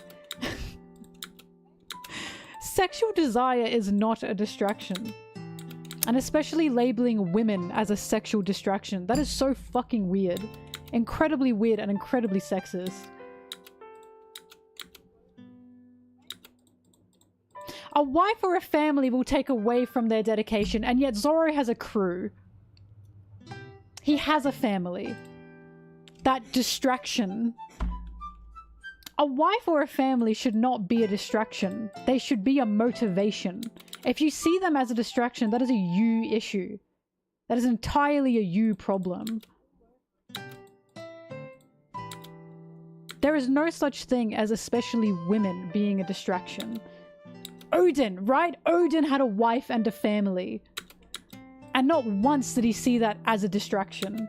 That was something honorable. The idea that something sexual or even romance is a distraction. And especially if you're a man, thinking women or being attracted to women is a distraction, that is an incredibly toxic and bad thing to think. That is toxic masculinity in a fucking nutshell. I cannot tell you how absolutely horrible that is to think. Because then you look at women, and you look at women's existence, and you go, wow, what a distraction. We are just fucking existing and you're calling us a distraction. Can you understand why that is weird?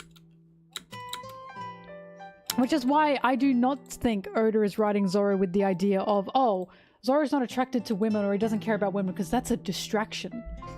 I don't think Oda thinks that at all. He literally has a wife and children and he's still making his manga. He literally has a character who loves women, who loves love, and Sanji is still focused on what he's doing. It is not a distraction, and I do not believe Oda believes that to be a thing.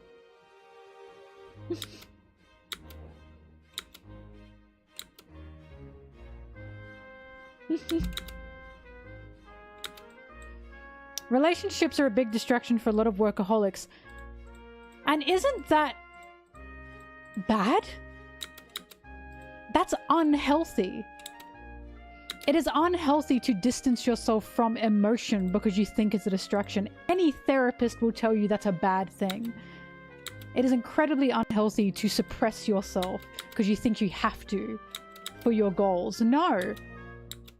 Any therapist will tell you you are creating a very bad environment for yourself. You are going to end up hating yourself if you do that.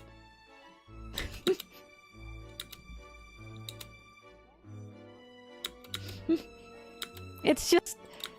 This is literally just a human being.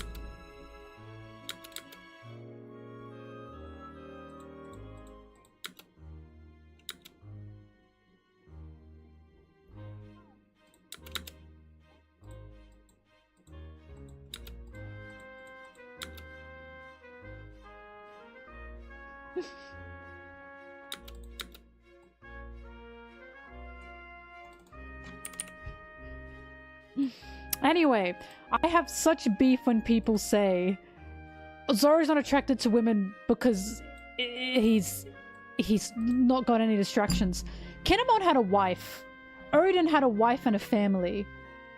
And they were some of the best swordsmen in Wano. Odin especially. There is no way Oda thinks romance or family is a distraction. There is absolutely no way he believes that. Because his own life, he has a family, he has a wife, and he's still making this manga. And you seriously think Oda's gonna write a character where it's a good thing that they think thinking about women or having a family is distraction? Love is literally power, right? Especially ironic when Zoro has a family. He has his crew. Saying that Zoro thinks love or attraction is a distraction, then why the fuck is he a Straw Hat? He has something he loves. He has a family. The Straw Hats. And the Straw Hats gave him strength.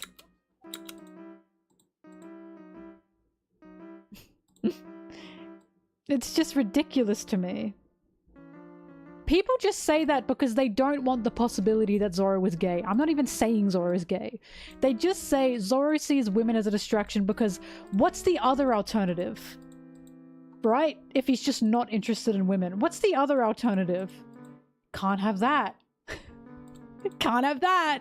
Not my goat. My goat's not kissing men. Mihawk is literally depressed as well. That's what gets me. Mihawk is not something to admire. He's so fucking lonely. He doesn't trust anyone.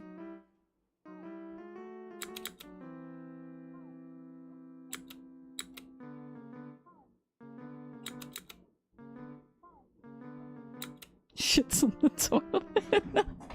Mihawk's toilet. Oh my god. This is why I have my channel, guys. This is why I'm here. I'm teaching you about emotion. The way One Piece is trying to teach you about emotion.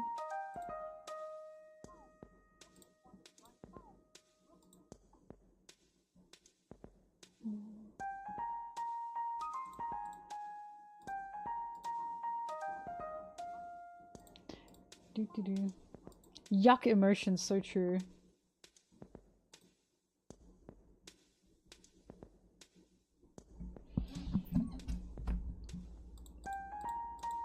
Luffy doesn't even know that Boa likes him.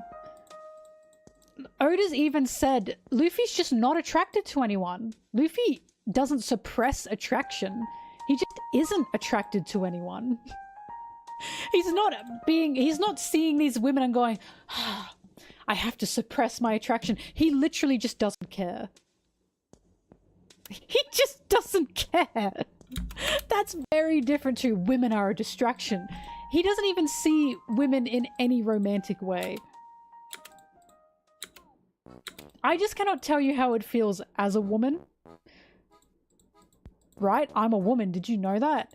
To see the way a lot of straight men talk and they say women are a distraction. And I literally just exist. And it's like, why are you saying that? I just cannot express how incredibly objectifying that feels to hear. It is an absolutely demeaning thing to hear when you are a woman. And it's simply not true. Because then suddenly we're blamed, right? For being the distraction. And you can imagine where that goes.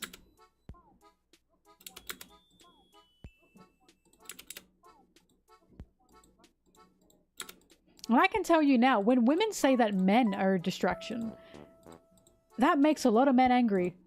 I've seen it. You can go into any stupid fucking Instagram reel comment section where women are saying, I don't need a man. I don't want a man. They're a distraction. And see all the men go up in fucking arms about it. Because women should want men. What? It's not a double standard. It upsets anybody. It's just a stupid thing to say.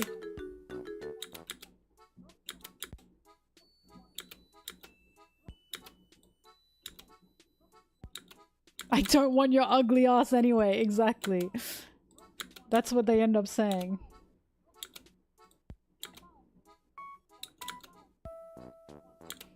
Because I can tell you now, the reason I am not in a relationship is not because I think it would be distracting. Simply because I'm happy with where I am. I don't feel the need for a relationship right now. Not because I think a relationship would distract me, but because I'm happy right now. I'm content with where I am.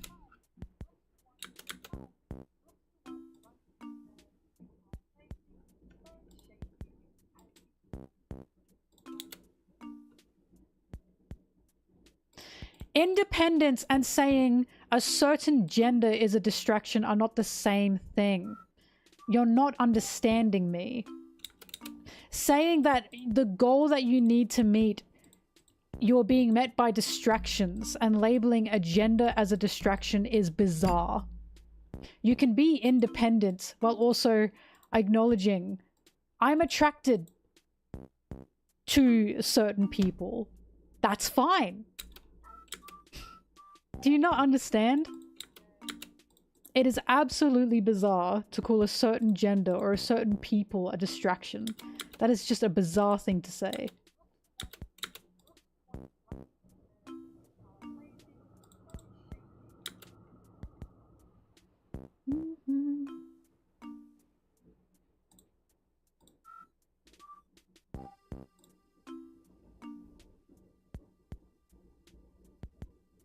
Yowie Riders is so productive. And they're horny all the time. I'll have you guys know, the reason we have a lot of technology that we have, war's one of them. You want to know the other reason why we have a lot of tech that we have? Porn. I'm serious. The reason we have evolved so fast technologically, one of the reasons is because of porn. And you want to tell me that being horny is a distraction? It could not be less true. It could not be less true. Look at Oda. Oda's writing with one hand. And look at the creation that he's making. You want to tell me that this man is being distracted by his horny thoughts? This shit is what's making him write like crazy. I'm not hearing it.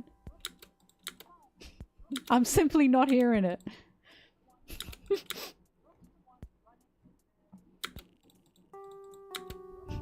My huge...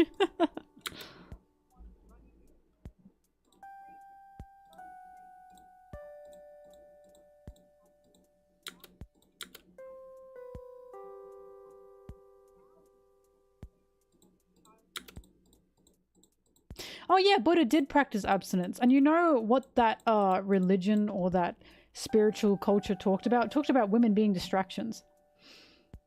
You're entering my territory now because this is history that I actually learnt about during my university days. During talking about religious influence within societies. And how we looked at nearly every single religion is incredibly sexist and treats women as second to men. Buddhism did the same thing. Buddhism treated women as second to men. Women couldn't reach enlightenment. Fun fact, Buddha treated women the way Buddha treated other substances, such as alcohol, such as food, such as objects. Women were put into the same demographic as objects and seen as a distraction. And you want to look me in the eye and tell me Buddha practiced abstinence, so that means it's good. No. Buddha is one of the reasons that women are seen as objects. What you are arguing is proving my point. That is an incredibly sexist thing to see women as a distraction. Incredibly sexist. Women were literally labeled second to men in Buddhism. So no, I do not believe that something like Buddhism is a good example to use. That's an example of how women are seen as objects and seen as something where men cannot reach their true potential because women are a distraction. It's incredibly sexist.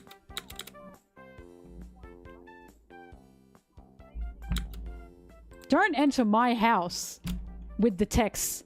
I've seen the texts. Sengoku, speak up!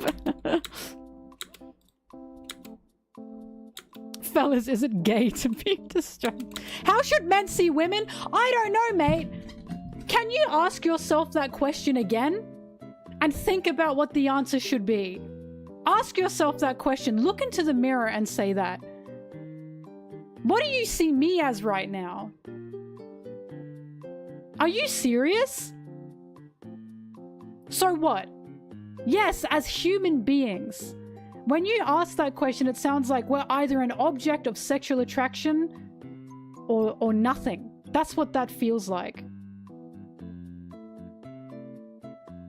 You should see us as human beings.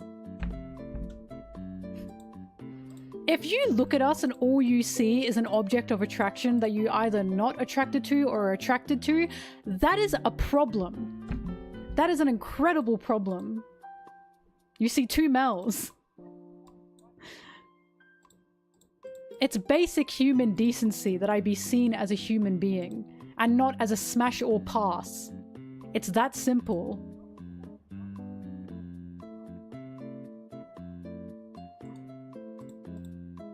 Oh yeah, women can achieve nirvana too. They can achieve enlightenment too. In the original text, they could not. Like any religion, it's changed through time. But originally, no. In fact, in the reincarnation system, although that's not Buddhism, that's Hinduism. But in Hinduism, in the reincarnation system, women were second. If you come back as a woman, you've gotten a fucking bum deal. Because you should have come back as a man.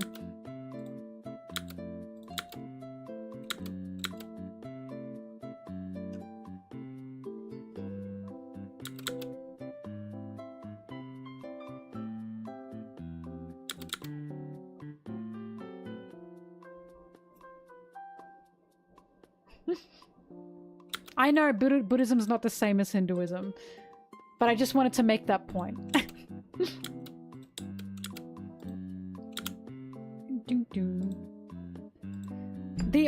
Because when I was writing papers about this, I was looking for a religion that was actually equal. It's harder than you think. It's incredibly hard to find that. And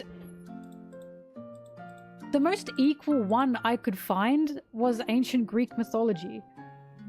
Even that wasn't equal. But it still put women in a position of power where they could equal the men.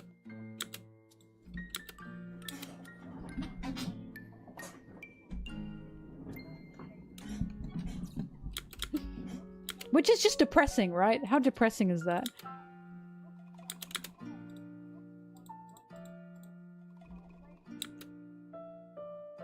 Even to an extent, ancient Egyptian mythology, but even then, that was very, very heavily sexist.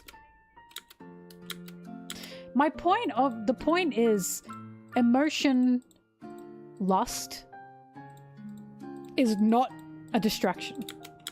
Especially a certain gender, attraction to a certain gender, is not a distraction.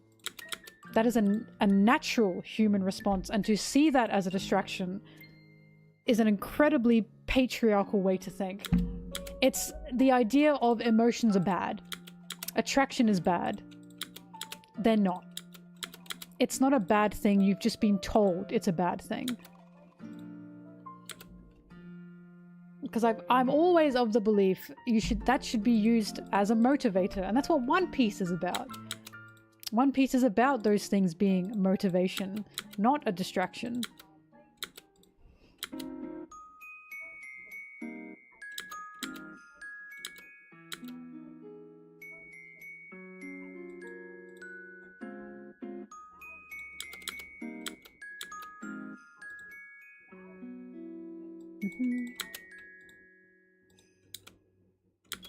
Oda writes One Piece with one hand. I love saying that. It's just crazy because it's coming from the man who has a family and has been writing his story for years. And it's like, there's no way he'd make a character like Zoro and say, yeah, love, attraction, that's a distraction. He's literally living the opposite life to that.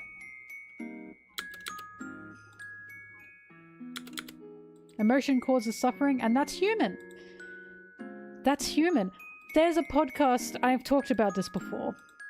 It's called The Midnight Gospel, and it's like an animated series as well. I think some of you have seen it. And I think about this all the time. And it's a man talking to his mother, and it's like real, and his mother has cancer. And they're talking together about how you deal with that, and how you deal with the fact that you are going to die. And this was so painfully gut-wrenching to me, but it was so real, and I think about it all the time. And he says to his mother, but how do you deal with the heartbreak? Your heart does break, how do you deal with that? And she says, you cry. You cry! And I cannot tell you how that changed me so drastically. How do you deal with heartbreak? How do you deal with that emotion? You cry. What a fantastic thing to say, right? And I feel like that when I read One Piece. How do these people deal with this heartbreak? How do they deal with that emotion? They cry! Because crying is such a powerful thing. It's something we have that we are able to do. And it's a good thing. You cry.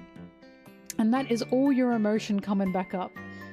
Emotion can cause suffering, but it's because we're human. It's a good thing. And if you're suffering a lot and you can't hold it in, you cry. And it's exactly what One Piece does. Crying is gay! And it's true. That's why Zoro doesn't cry. That's so true.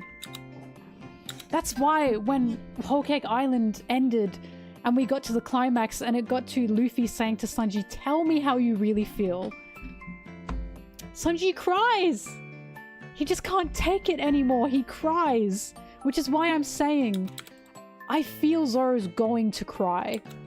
I know he's cried, but you know what I mean. I feel Zoro is hitting a point where he's going to cry. I mean, if you're autistic and you don't exactly have that ability to cry either, you're still human and you still have emotion. It just processes differently. I'm sure you deal with heartbreak in different ways. Doesn't make you any less human. I'm sorry for being sexist. I appreciate that. I appreciate that. Thank you. I've done my job. I've done my job. I genuinely appreciate that, my guy. I'm glad that I've given you more to think about, okay? I'm really glad I've given you more to think about. It's a good thing. I'm happy I've given you a different outlook. Because I understand we can be stuck in our bubbles, I get that.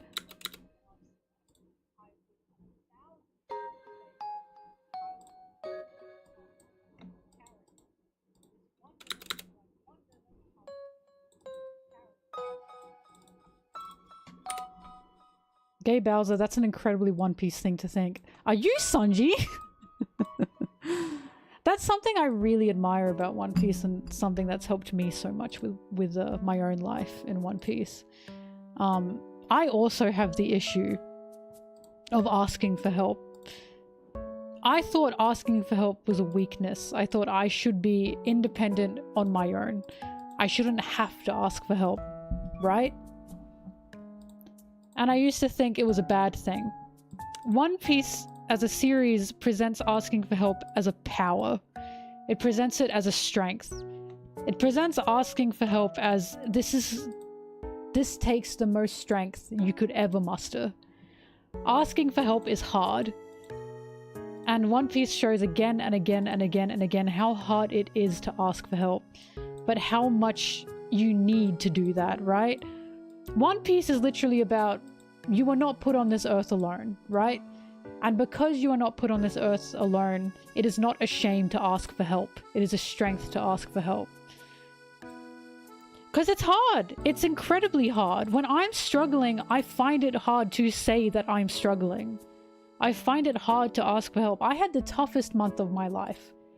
Not my life, but I had a very tough month this month. Incredibly tough. And I was back and forth between what the fuck do I do? And when I finally reached out to you guys and I said, I'm so sorry, I feel awful about this, but I don't know what else to do. Can I get any help? And I immediately was reached out with help, and people saying how much they appreciate me and how much they want to help me. It was overwhelming, and I cried. I cried because I just couldn't believe the amount of support that I got. And it is so tough to be in that position and to realize that you need help. I didn't even tell my parents, by the way. I didn't even tell my parents about the month I was having because I didn't think I should, because I didn't want to worry them. And then my mum told me about the post, and she saw the post about me asking for help. And she said, you can tell us. She said, we worry anyway, you can tell us. And it just, like, it makes me think about One Piece, right? And it makes me think, fuck. One Piece is just so on the nose with what it wants to teach. Because, like, there's a reason Nami's on my arm. Because the scene in Arlong Park where she says, Luffy help me, is something I relate to so much. Because, it's just hard. It's hard to ask for help, and One Piece presents asking for help as a strength.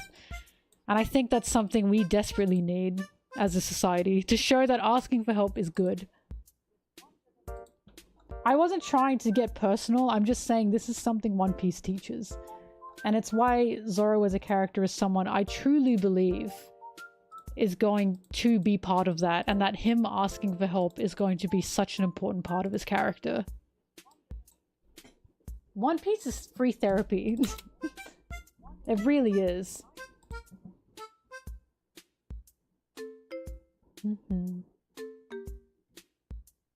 Why do I think it's so difficult? Because reliance is hard, isn't it? To rely on people is what's hard. You don't want to be seen as someone that relies on people.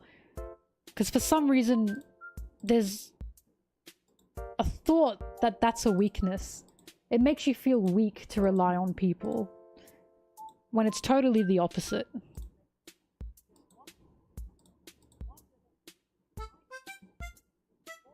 Look, one of my favorite lines ever in One Piece is Luffy's speech to Arlong. When Luffy says, without a lot of people, I'd be dead. Without a lot of people, I wouldn't be here right now. I can't tell lies, I can't navigate, I can't use a sword, I can't cook, but I can beat you. As in, Luffy understands he needs people. And he knows that's a strength. And again, it's something I appreciate so much that One Piece has helped me with. That I still struggle with. I still struggle with it, and One Piece is still helping me with it.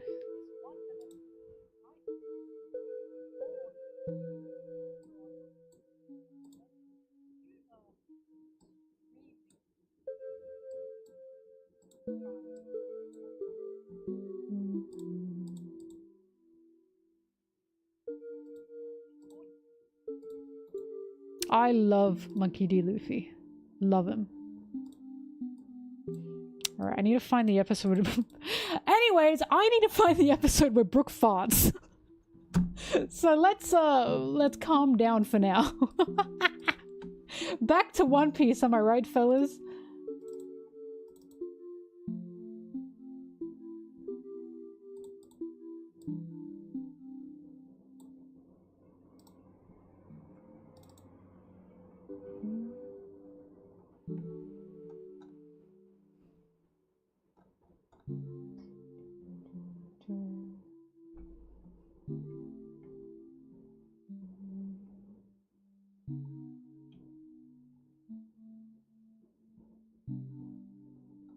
What beautiful music this is.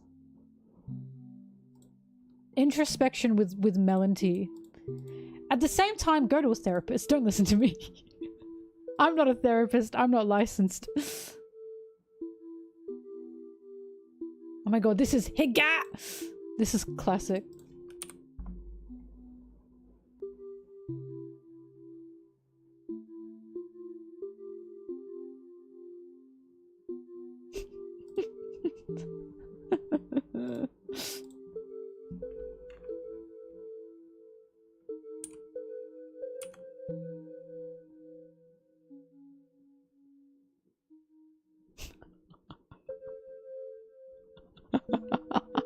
He's such a shit starter. Sanji, your beard's gone.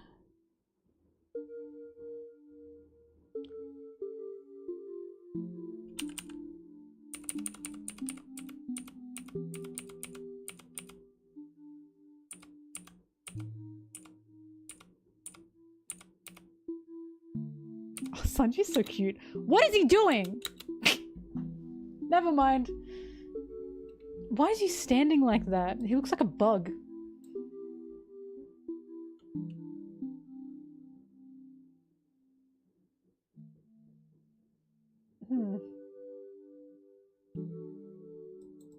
Awesome. I can't see squat. I can't see squat through this fog, mate. Sanji's so cute. What? He's so anime girl to me. I'm sorry. Oh no.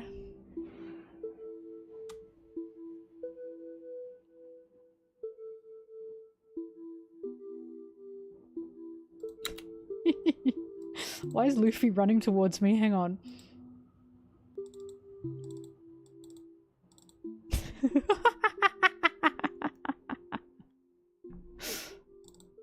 Oh my god!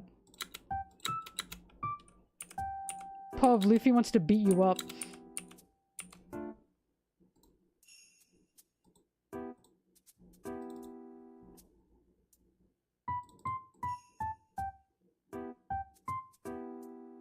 Oh, I love this Nami outfit.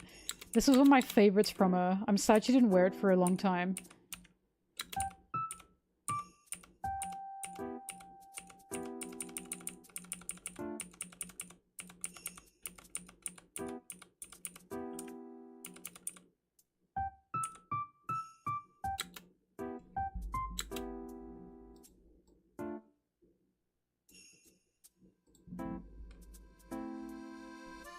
Yo!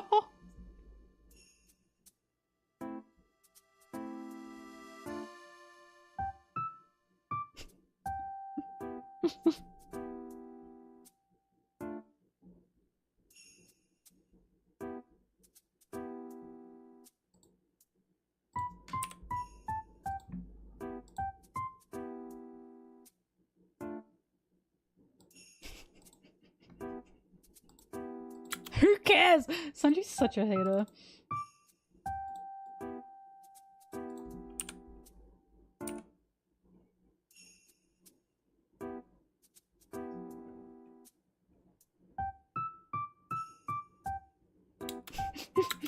Dang!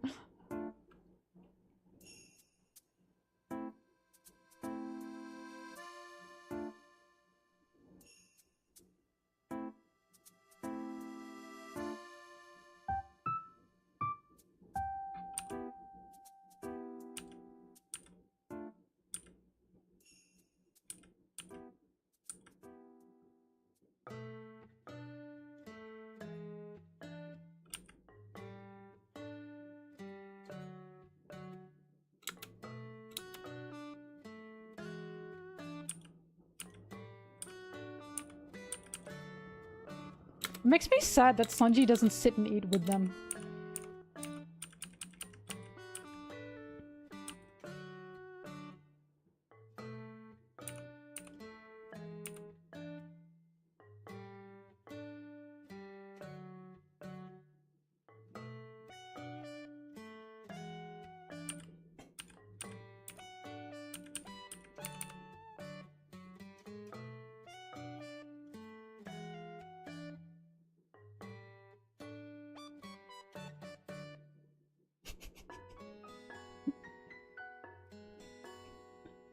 Jesus.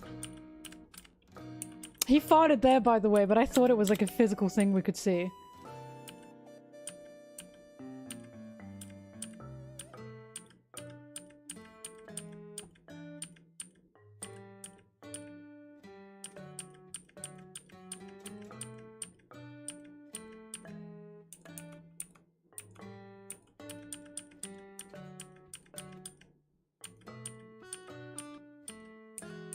I swear there's a scene where he like taps his like mouth with a handkerchief and then he burps and farts. That's what I'm looking for.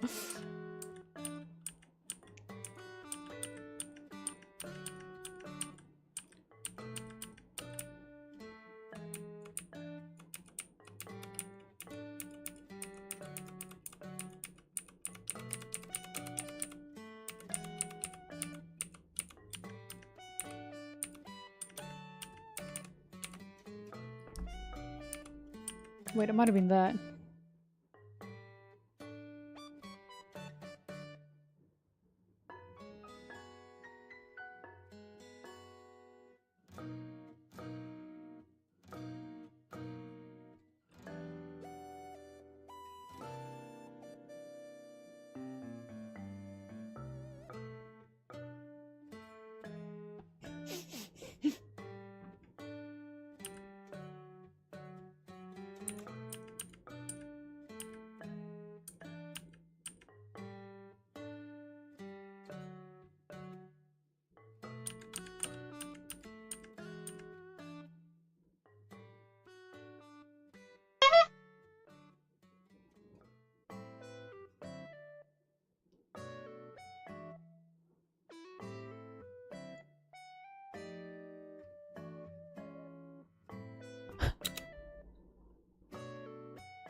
Sanji.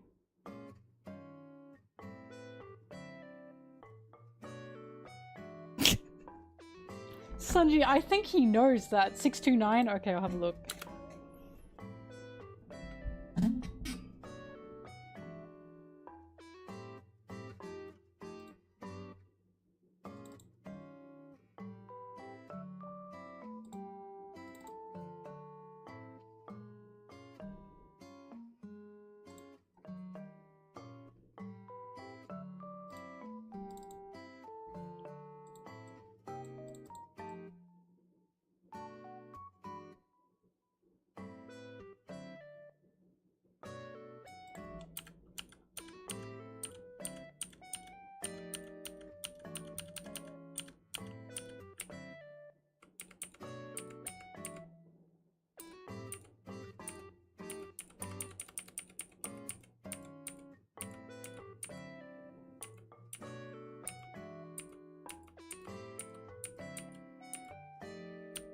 When Law was talking. At dinner.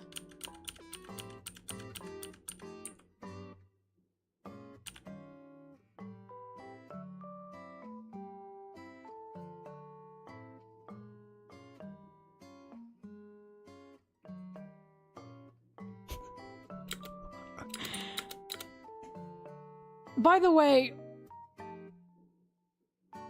who is this diva? Who is this diva?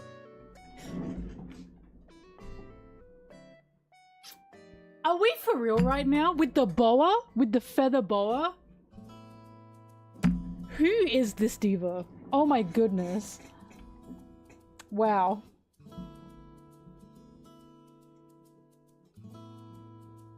$3.90. Laura, I miss you.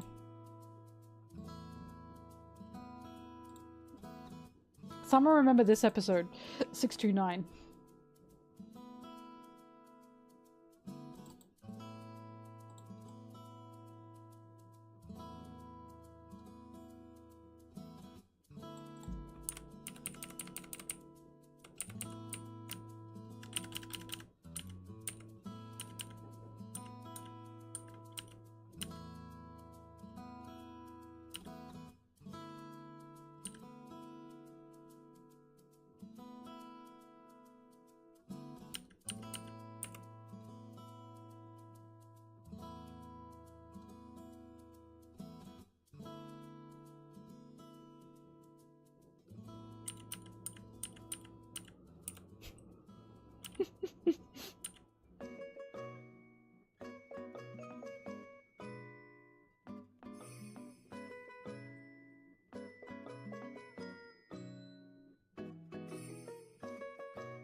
Bro's got his own merch.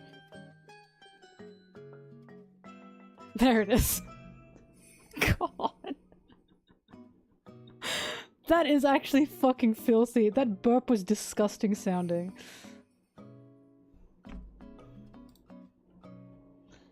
$3.90. Thanks, Trash. That's what I needed.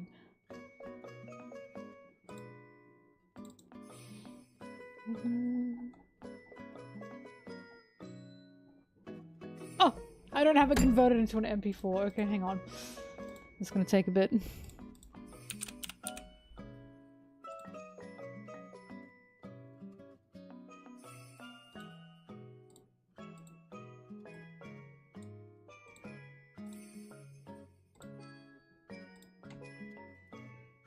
Do-do.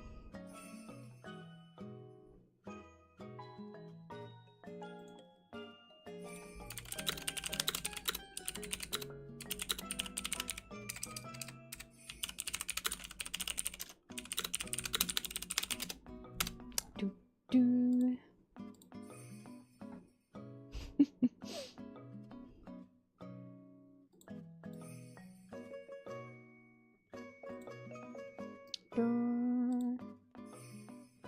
Dun.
No, I do not believe in skipping arcs if it's a linear story. I don't. Even if the arc is straight up trash, it's still part of the story. You shouldn't skip it.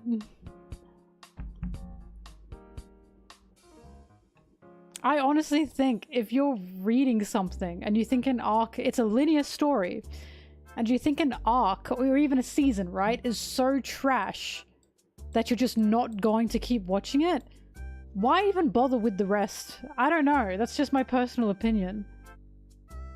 Like, if it's that bad and it's a linear story, just drop it then. Because, I mean, like I've told you guys, I don't personally read something for it to get good. I want to enjoy it. Sorry, my thing's converting onto an MP4. There we go.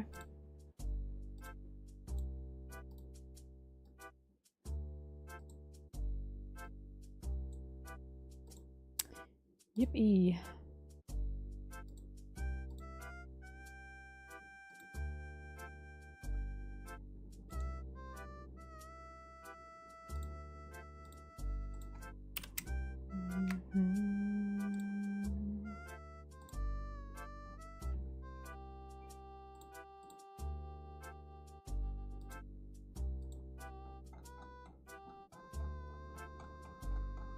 Oh my god, what's going on? Hang on. Why are you doing this?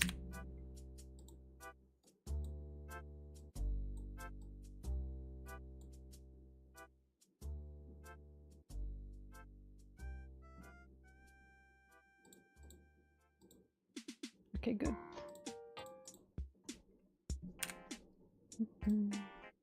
Right, back we go to editing.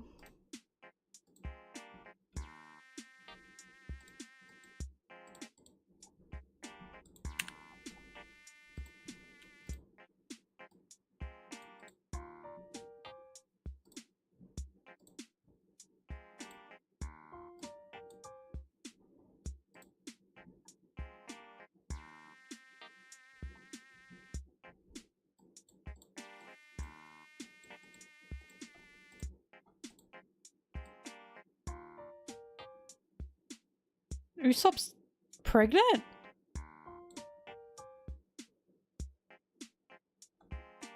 Goodness.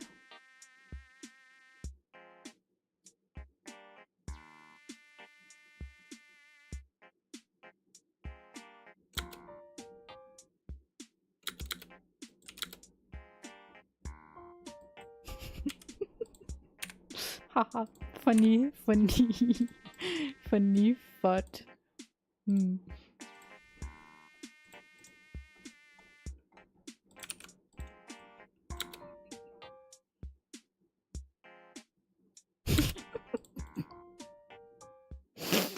Hmm.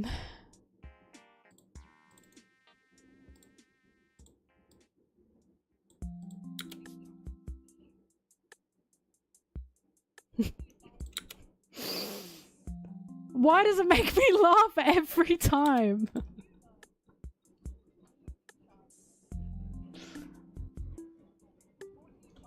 God.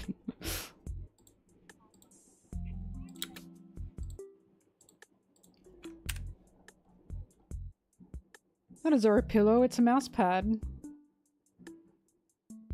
It's the way he scoots. Yeah, that is, yeah. He's a scooter.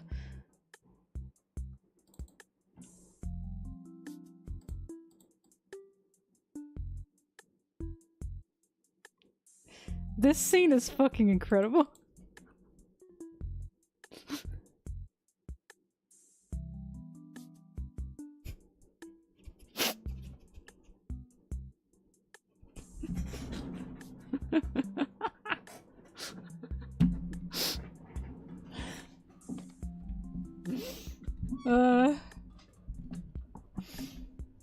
God.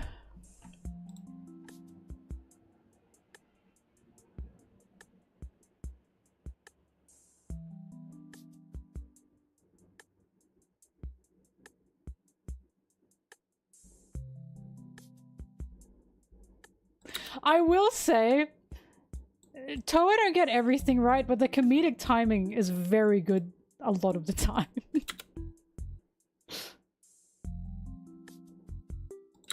Yeah, you don't get to hear it. You don't get to hear it. This is not for you.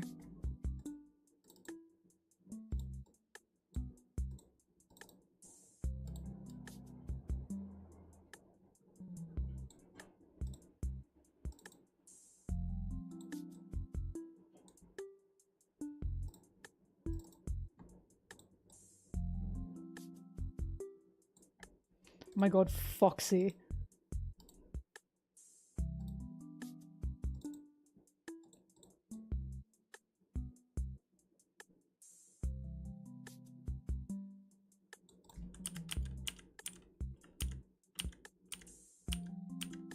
There it is.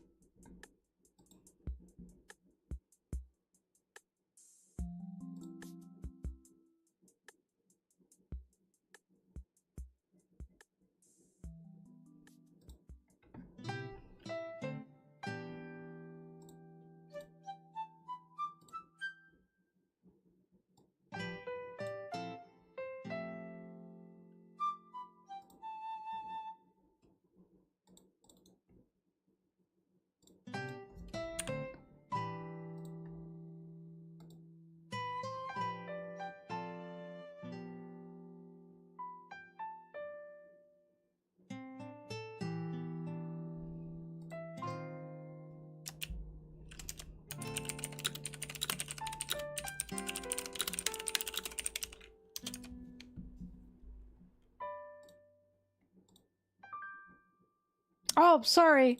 Let me, sorry, I get email about it.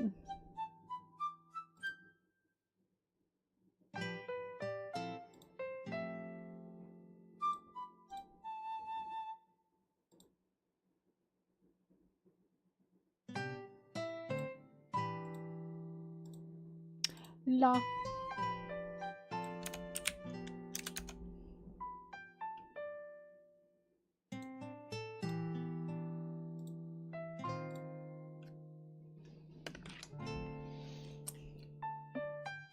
Anna sent me the frickin' Smosh Legend of Zelda video because it's making the rounds again. And it's the part where it goes L-I-N-K, more like L-I-N gay. And Anna sent that to me and said, this is how Zoro and Sanji fans fight. And now it's stuck in my head. L-I-N-K, more like L-I-N gay. That was bars back then and it's still bars now.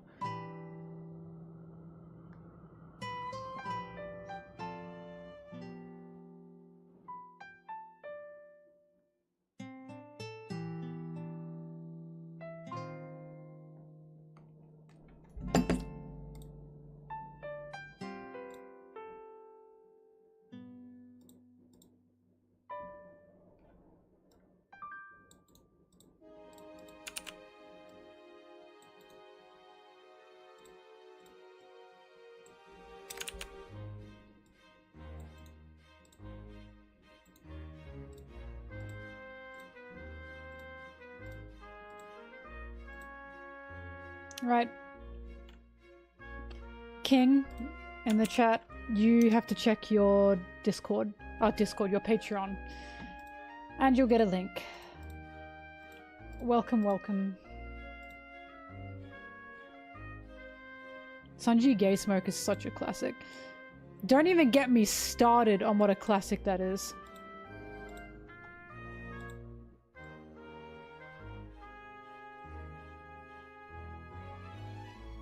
I wonder why Toei made Robin's eyes blue when her eyes are brown.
I'm rubbing my eye and I should not be doing that. Arrgh! Gotta put cream on. It's gonna look like I've been crying again. I've not been crying. I just have dry under eyes.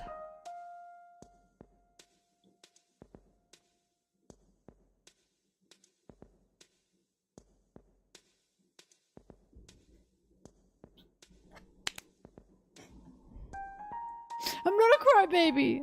I'm not!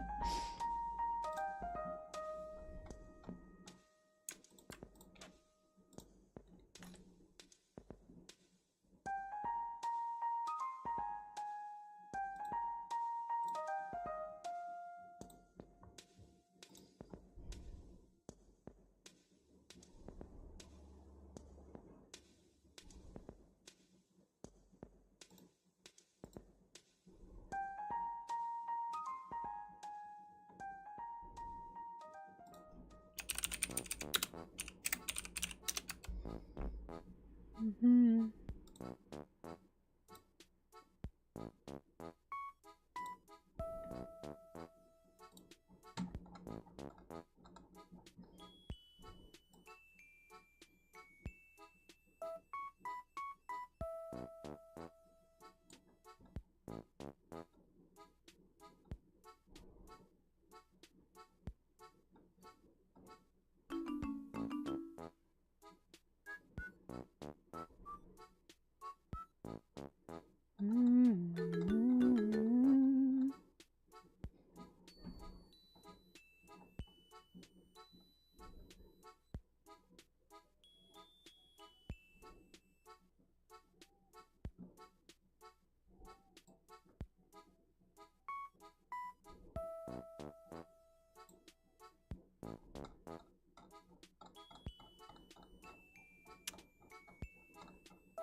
Mm-hmm.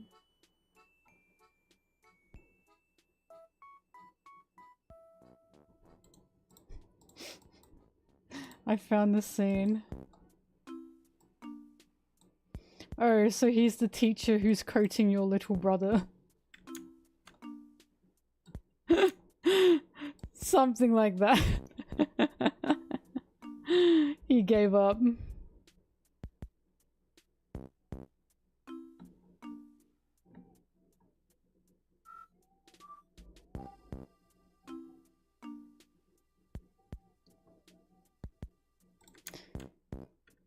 By the way, this scene...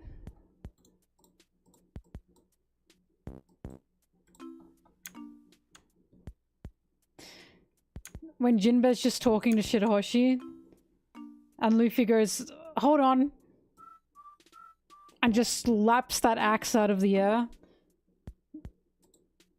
One of the sexiest scenes ever. My panties dropped when I saw this in the anime, and he went, hop. Alright, continue. I was like, oh! What the fuck? And that was incredibly attractive. That was awesome.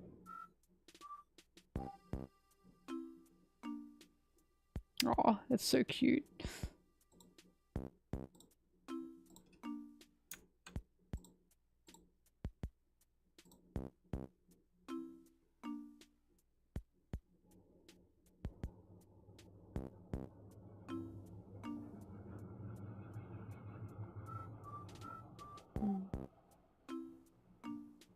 Dun, dun, dun, dun, dun.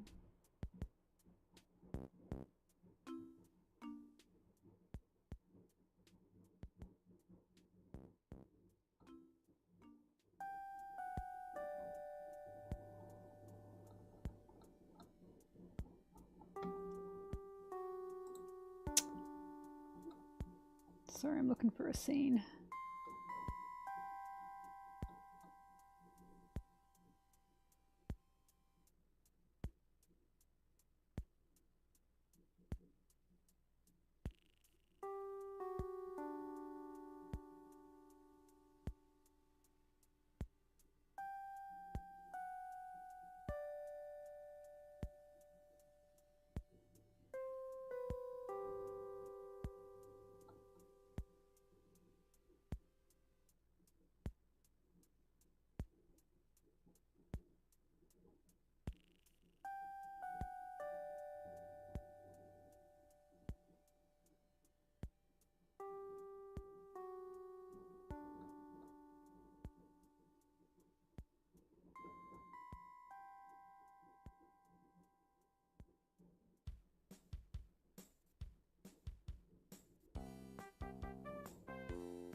$6.20. Okay.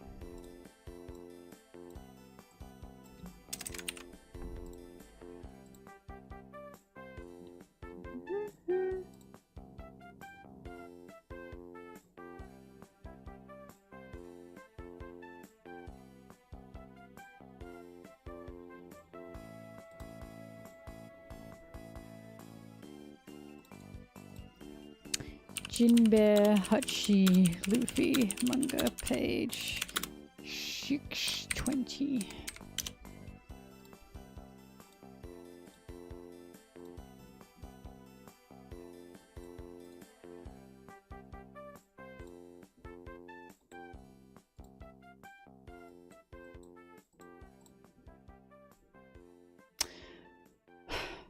I gotta get a drink. I'll be back.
Stop kissing!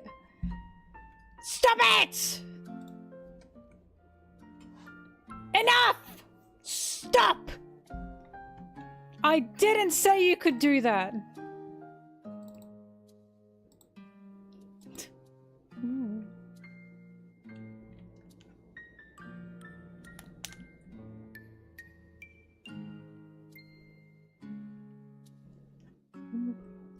No one respects me here, and it's obvious.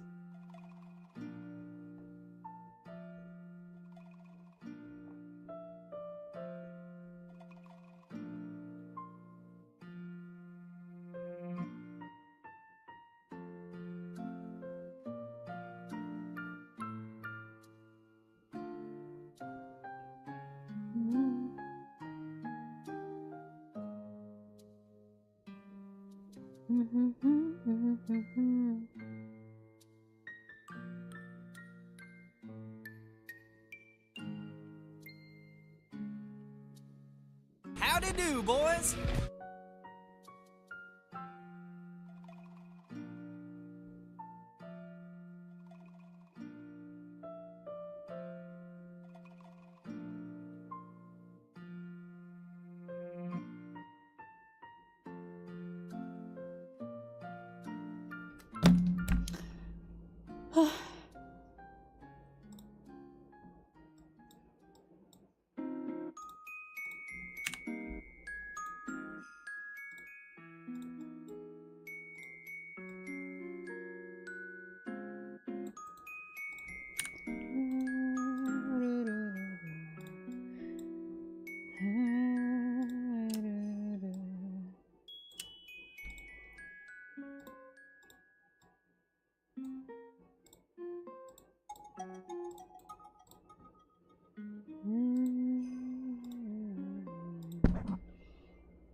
Careful.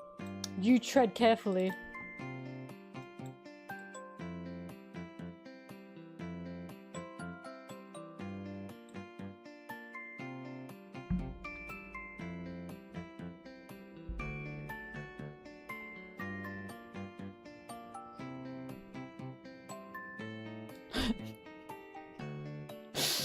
Sorry, I like how it's become pick a struggle or be a Zoro fan, you know what I mean? Being a Zoro fan is not an inherently bad thing. I just... Why is it the Zoro fans that have the most bad takes? I don't see Luffy fans with the most rancid takes imaginable. What is it about Zoro that attracts this? I just don't get it. It's kind of funny. Like, I love Zoro. And I have no beef with you if you're a Zoro fan, because I'm a Zoro fan. But why is it always the same? You know, if the shoe fits, why does this keep happening? God. And a Zoro fan, pick a struggle.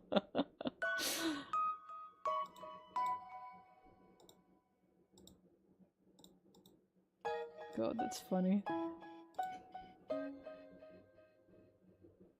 Oh, Guts gets that too, doesn't he? Don't say that. That makes me sad.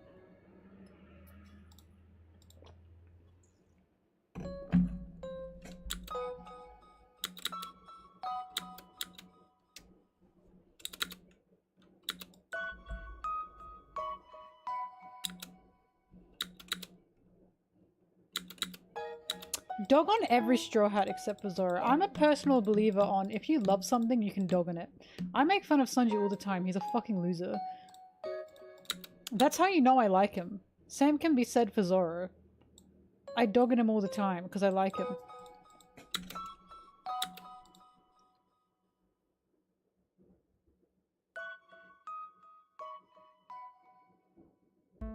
Oh, itchy.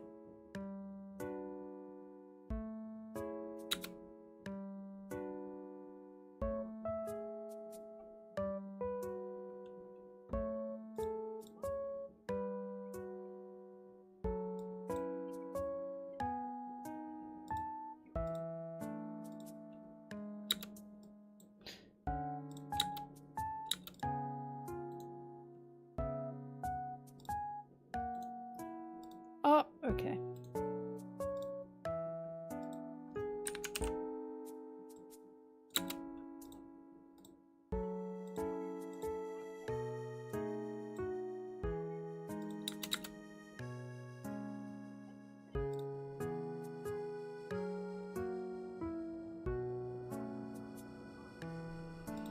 No, if I'm not interested in a character or I hate them, I just don't talk about them.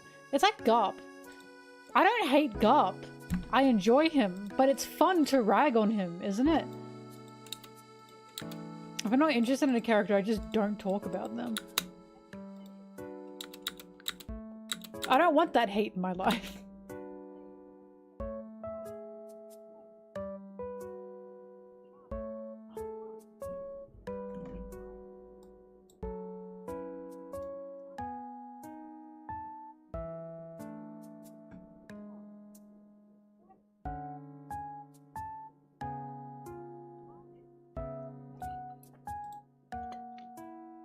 Remember, Nami uses the atmosphere, it's science.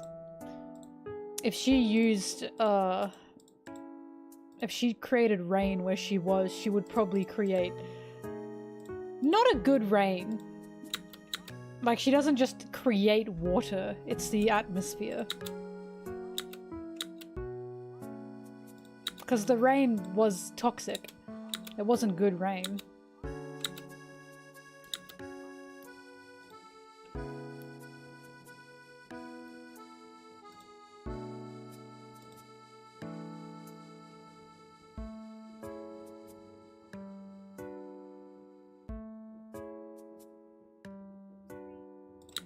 There's even a part in Fishman Island where they call her a witch or a sorceress, and she goes, "That's Miss Witch to you," and then she says, "But actually, it's not magic, it's science."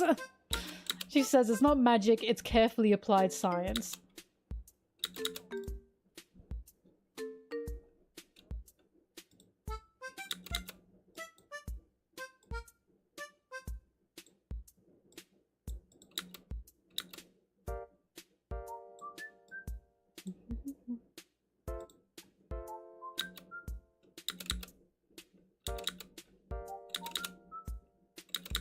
She is a witch. I love that she's a witch. Oh my god, good luck. Good luck on your graffiti. How the fuck do you spray paint a bridge, by the way? When you come back, I need to know. Every time I see graffiti in high places, I don't know how they get there.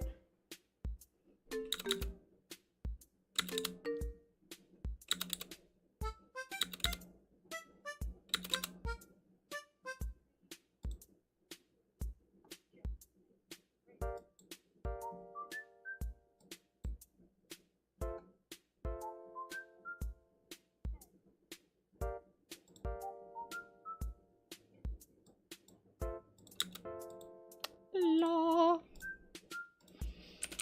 Law.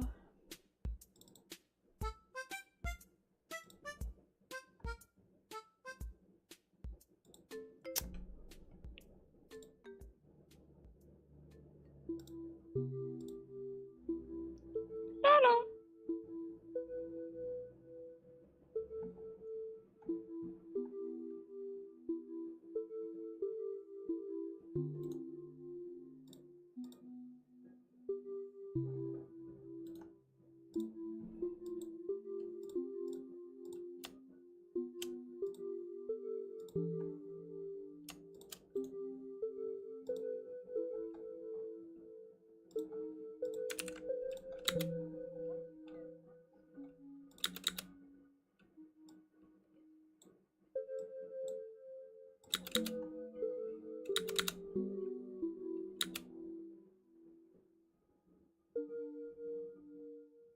climbing. Okay.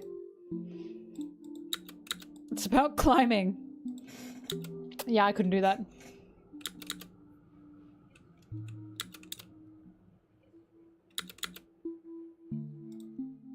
Good luck, brave soldier.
What manga page is that? It's in Fishman Island.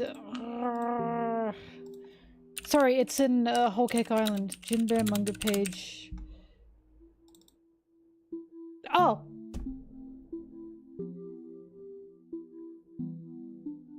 Never mind, guys. I'm just that good. 8:30.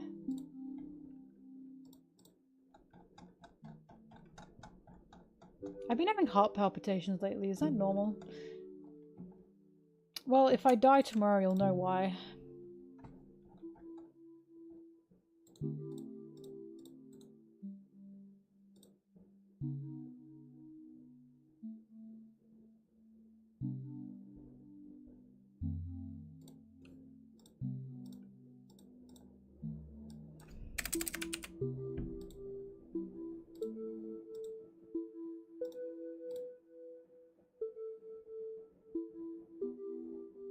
Bye, Crash. I'm fine. I just get heartburn sometimes.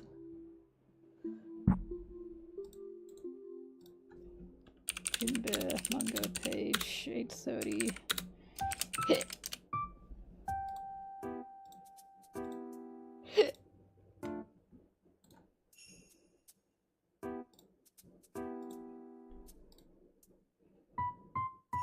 I breathe so well. It's insane how well I breathe. I get so much oxygen because of how well I breathe.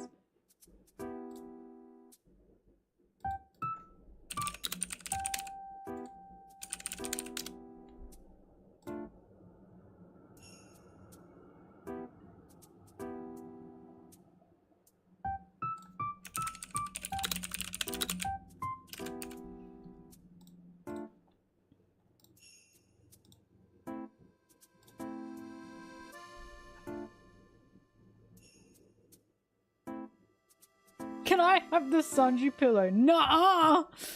Nuh-uh! You are not getting that. I'm being buried with that thing. With that thing.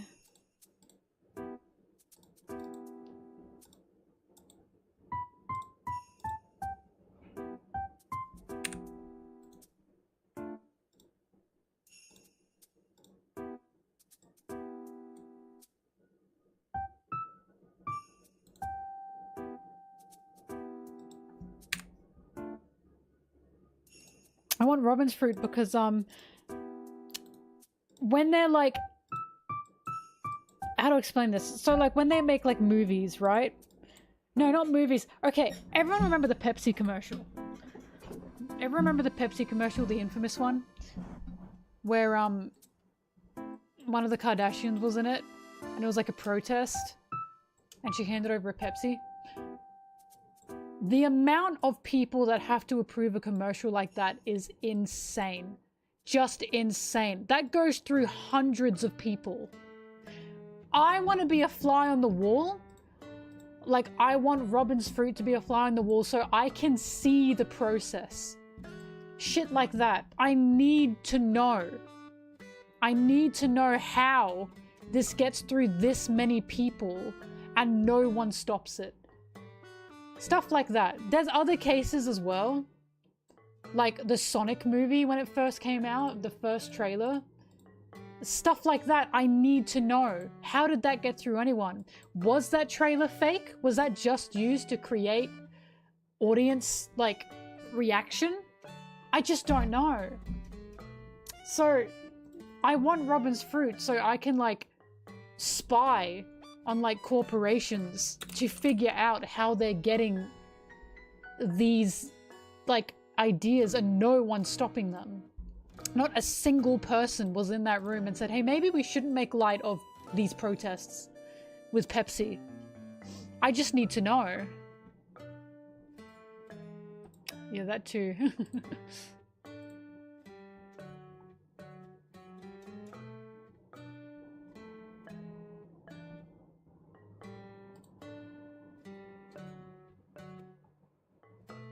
No one was brave enough to speak out.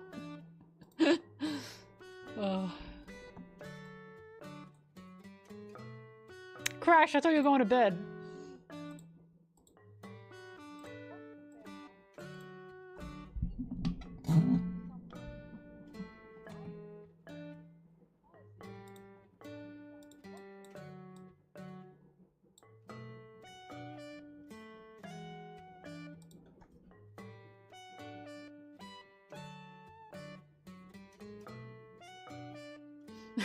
Crash, I'm fine. Go to bed. I'll still be here when you wake up.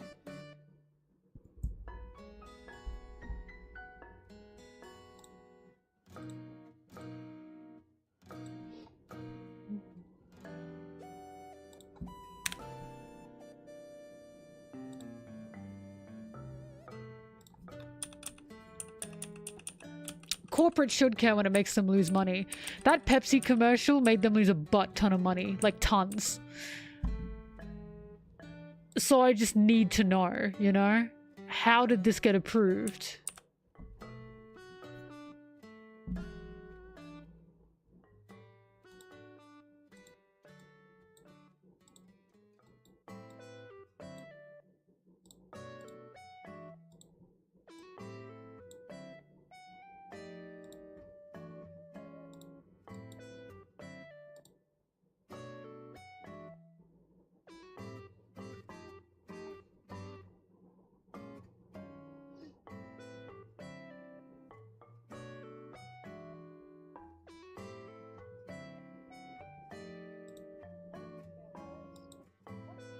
Oh, whoopsie poopsie.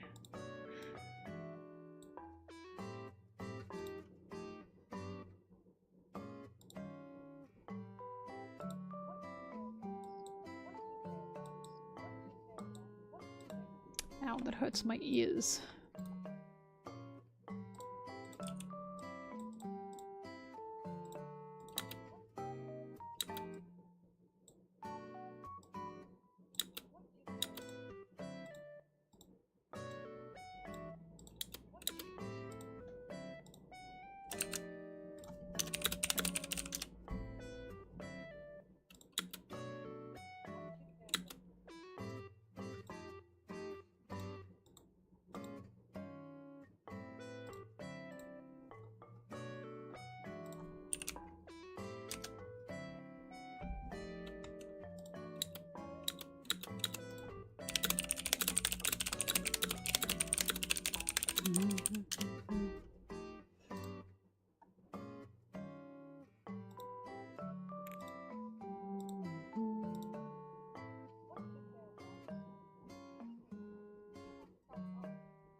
Ba-ding?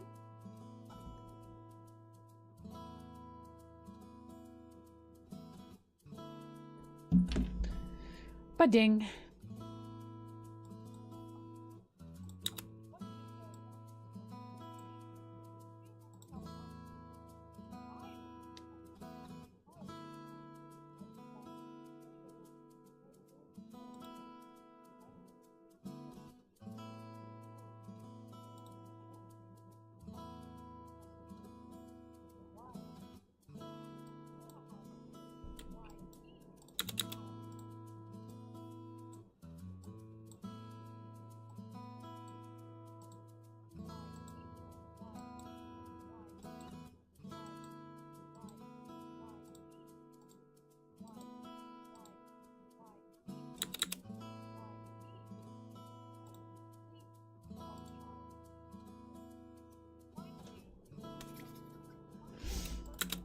I'm on to Sanji!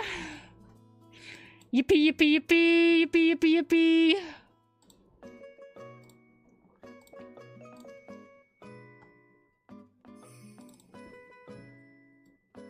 Sorry for the flash. Sorry for flashbanging you.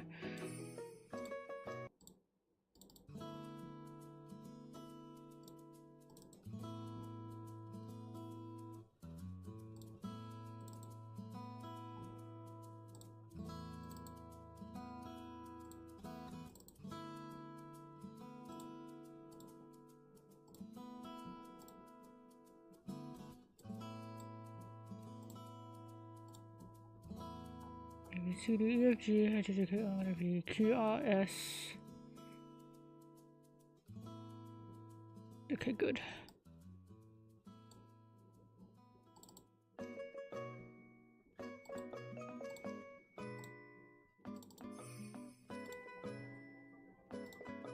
You can get conquerors hucky and be submissive. Look at Rayleigh.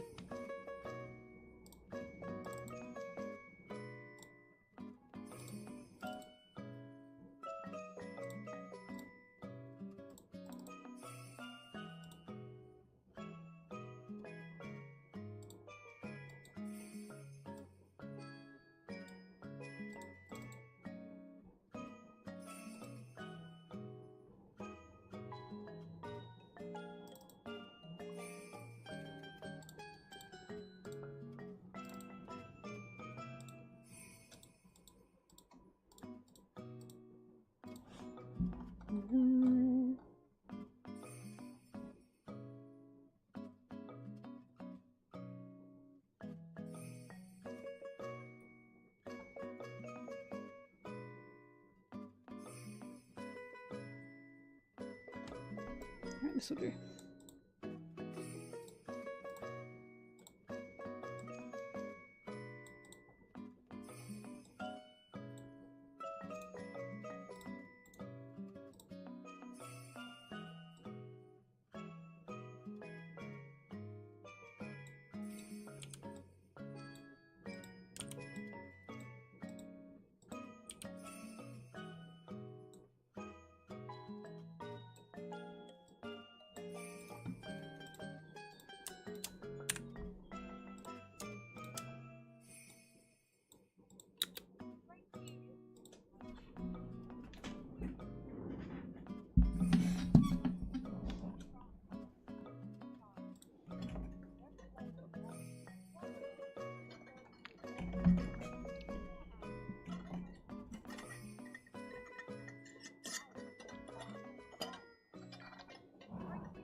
Ow!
Every fucking time. Oh my god.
I don't know what you guys are talking about, but yes, Zoro and Nami never wanted to be pirates. Zoro didn't give a shit about pirates and Nami hated them.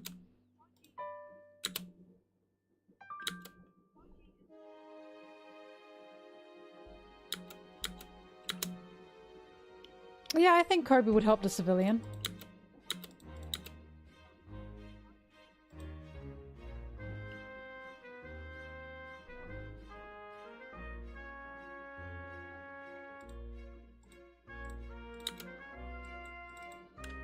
One Piece. So true. Stonehenge.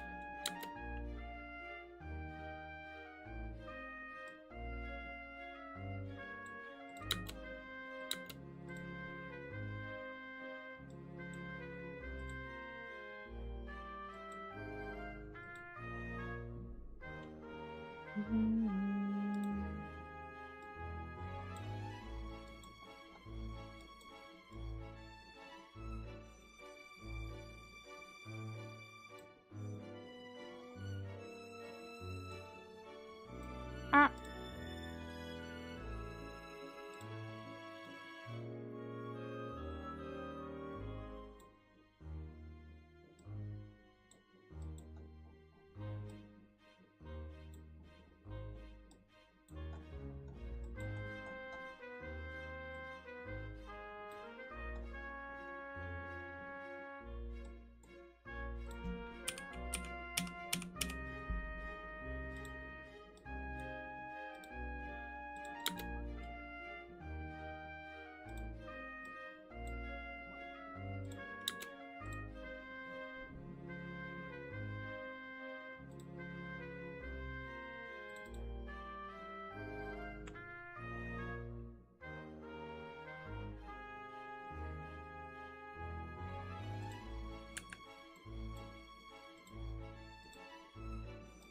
Smoker and Tashigi proved themselves in Alabasta when they were there to capture the Straw Hats, but they saw if they captured the Straw Hats, the civilians would be killed. Like, they had to go by Crocodile's orders, don't forget, and they went against Crocodile because Smoker fucking hated the warlords. Smoker and Tashigi have already gone against Marine imposed rules. Because Smoker doesn't like the Marines. He makes that very obvious. He doesn't care much for what the Marines believe in.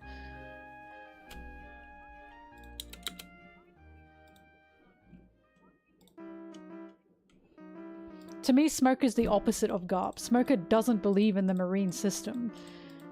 But he's in the Marine system because he thinks I can try to do some good here. Hence why Smoker says to Tashigi, the Marine sense of justice is bullshit. You follow what you think is right. I.e., Tashigi, don't just take orders because you're being told to do it. Actually think about what you're doing. The complete opposite of Garp and Kizaru, mind you.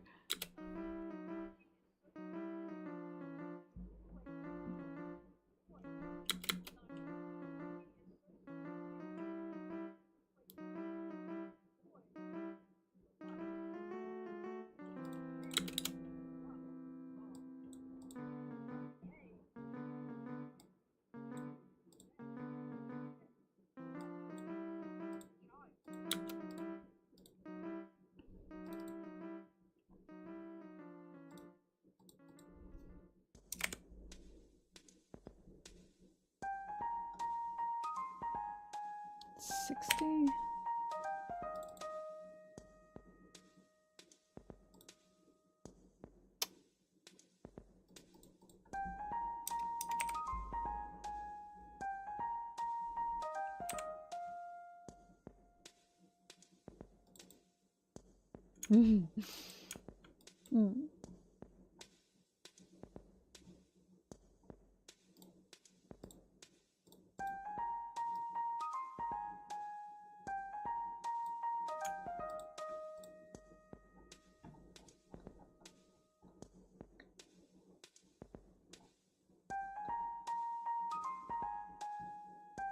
Do I not have this saved?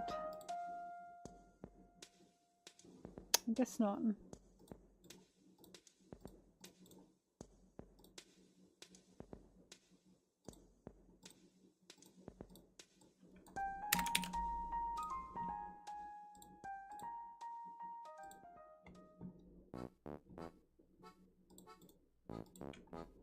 Sanji manga page 56.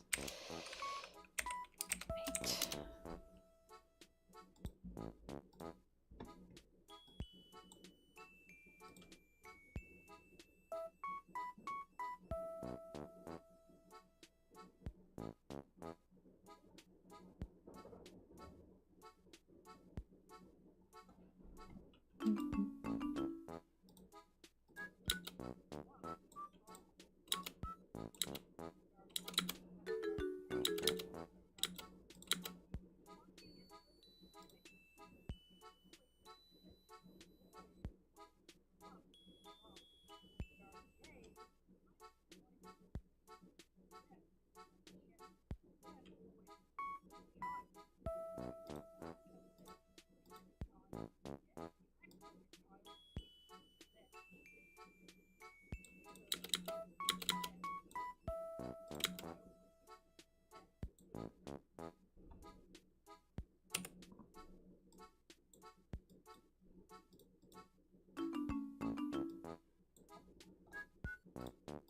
No, hating all Marines is not the same as hating all pirates because the Marines are a system, the pirates are not.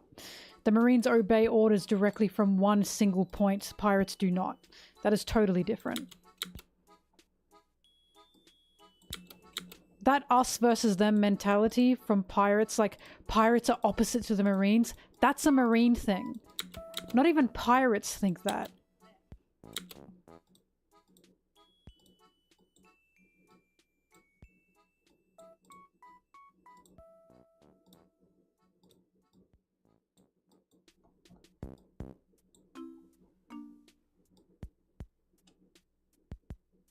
Right? The Marines are technically just one giant organized pirate empire. Exactly it.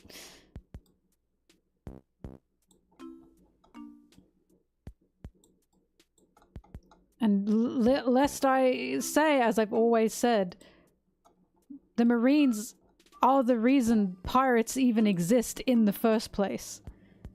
The upholding of the system is even why outlaws exist.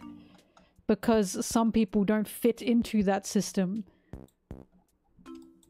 Such as Robin. And then they get treated as outlaws by Marines.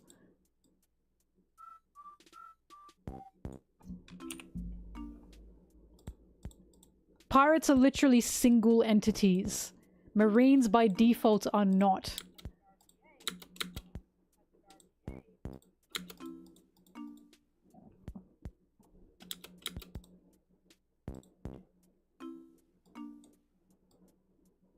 Like the fact that when Smoker helps the Straw Hats, he can't show, he can't say that he's helped the Straw Hats because that's against orders. He's not even allowed to do that. Because it's orders. With pirates, you have a 50-50 chance of maybe these are reasonable pirates. With Marines, if it's an order, what chances do you have? Most Marines will follow that order lest they be killed themselves.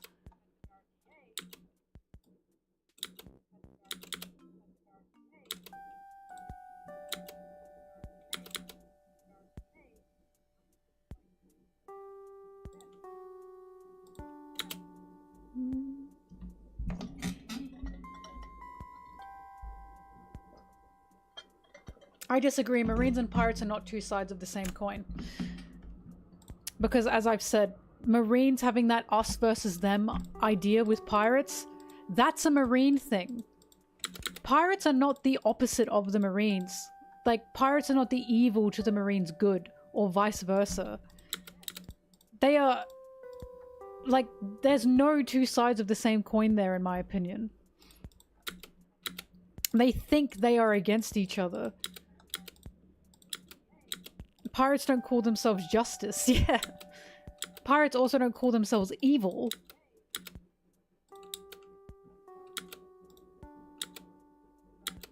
Tsuru is evil? I don't know what the fuck Tsuru's doing. But I can definitely say, Tsuru has allowed Doflamingo to rule over Dressrosa for as long as he has. Doflamingo was a warlord. And Suru knew the shit Doflamingo was up to. You have to remember the majority of shit that happened to islands under warlords was world government sanctioned. Was marine liable. The reason Vivi and Alabaster were in the situation they were in is because the Marines allowed for warlords to happen. They were placid.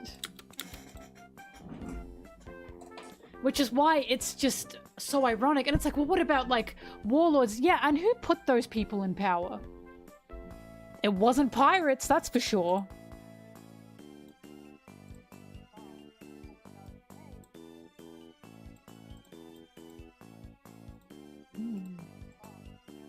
Did the kings vote for it? We never saw them vote warlords in. Did the kings vote for the Seraphim? No, they didn't. We never saw any of the United Nations vote for the warlords. It was something that the world government started. They voted out of the warlords. We didn't ever see them vote them in.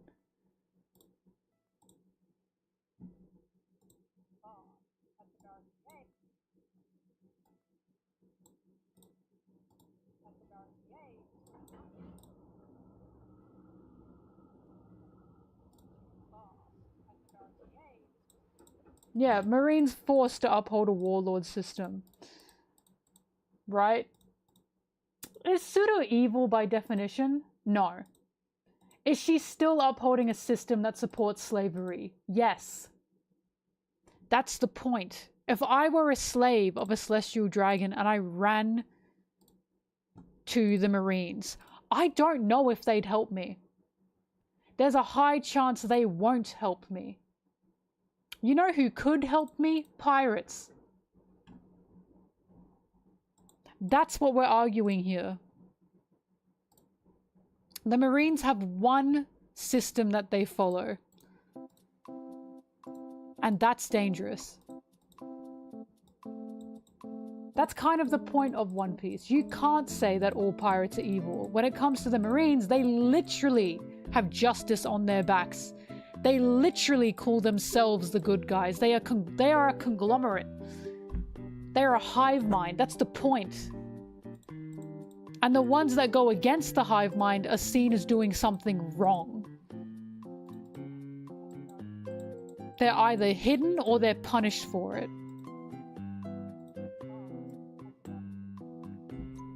Right, who helped the starving family? The island that was suffering from starvation. It wasn't the Marines, was it? Wasn't their problem. Right, everything that you guys argue when it comes to, but the Marines, you're thinking about the Revolutionary Army. I say the Revolutionary Army is probably the different coin to the Marines, not pirates. Same side of the different coin.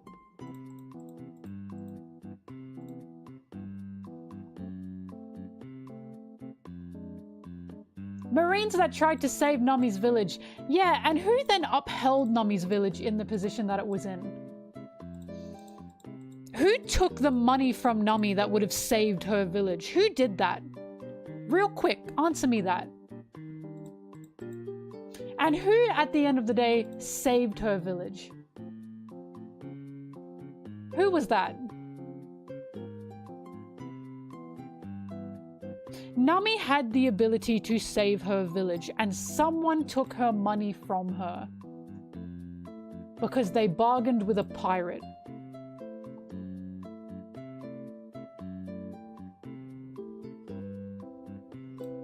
You continue to prove my point.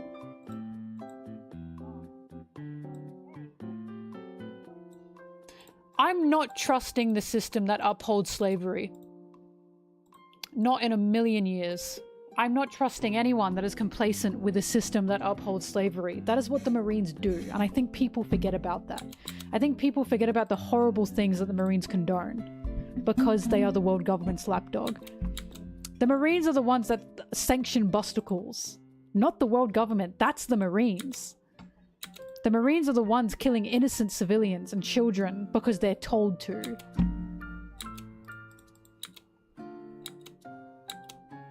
Yes, pirates do that too sometimes, don't get me wrong, but pirates don't call it justice, do they?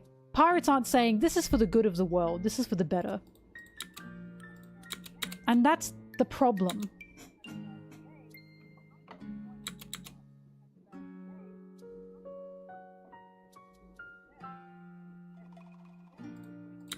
Well, pirates aren't dabbling in human experimentation to the extent of the world government, are they?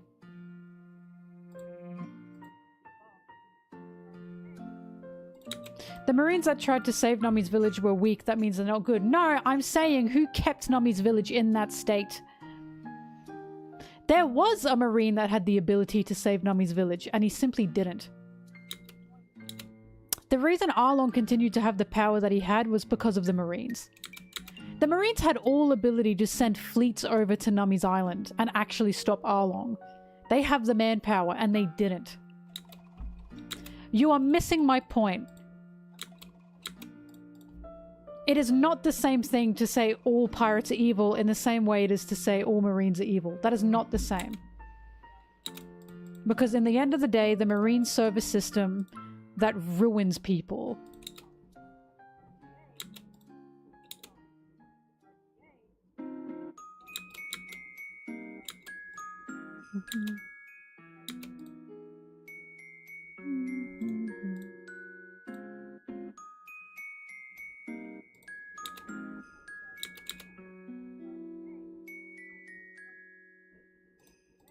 No, they locked Jinbei up.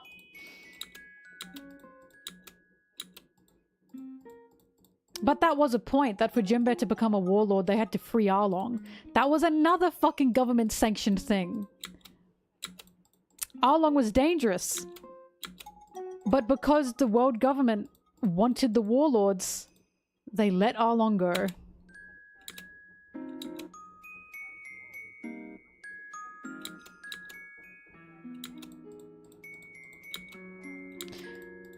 My case in point is, yes, there can be some Marines that have a good moral compass. They want to have a good moral compass, but they are under a system that upholds slavery. That is the system they are serving. They are working in a system that supports slavery. That is the argument. And that's why the Marines will always be fundamentally flawed. All of them. Yes, even Smoker. Yes, even Kobe. There's still an issue.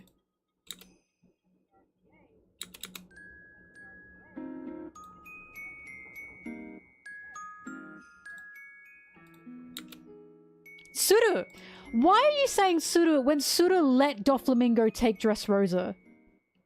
What is your argument there? Why are you so convinced that Suru is a good person? Suru, the person that knew Doflamingo was dangerous and let Doflamingo just take Dressrosa. Why are you so convinced she's a good person? Where is this coming from? Suru was complacent in what Doffy did to Dressrosa. She didn't have a choice. Why didn't she have a choice? So she didn't have the choice to keep stopping Doflamingo because he's a warlord now? Because the world government told her to stop? So she didn't have a choice? This is the argument, man. She did have a choice. She simply gave in to the system she works under. That was her choice. Yeah, and she never used that power on Doffy. So the power she has to make people less evil, and she didn't use it on Doffy. It's for the greater good. In the same way that O'Hara being taken out was for the greater good. In the same way that Flevance being taken out was for the greater good. In the same way that tons of infant children being killed was for the greater good. Are you hearing yourself? This is exactly what One Piece is here to argue. Exactly what One Piece is here to argue. For the greater good. Of who? Of what? The world government? It sure wasn't for the greater good of Rebecca. It sure wasn't for the greater good of Viola. It sure wasn't for the greater good of Kairos. Or Riku. or law for that matter. Where was the greater good of allowing Doflamingo to take over Dressrosa because, oh, he's a warlord now. Can't touch him. Where's the greater good? There is no greater good. It was for power, and that power led to disaster. The greater good of slave owners, exactly.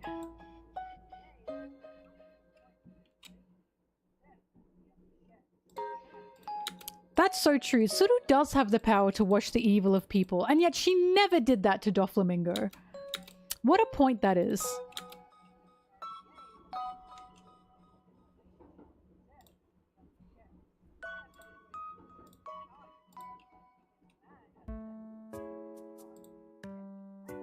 I just always think there's always... We know she never caught him. Flamingo, I'm talking about when Doffy's a warlord. I'm talking about when they're in the same room together. I'm talking about Suru allowing Doflamingo to overtake Dressrosa while they literally have a marine alliance. And she never touched him. That's what the argument is here. Some good that power is if being in the same room with him, she isn't allowed to use it because he's a warlord now.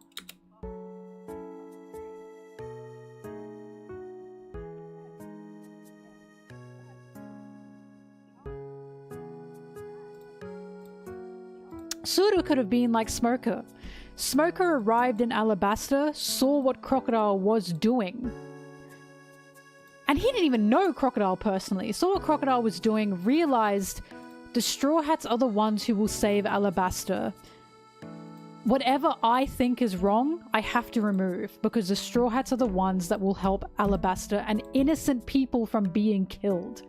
Suru knew how devious Doffy was, and still allowed him to take over Dressrosa. If Smoker were in Suru's situation, that would not have fucking happened, I can tell you that much. And Smoker is still on thin ice, mind you. As a Marine, Smoker's still on thin ice. Suru is not the end-all be-all of good. At all. She still is a problem in itself.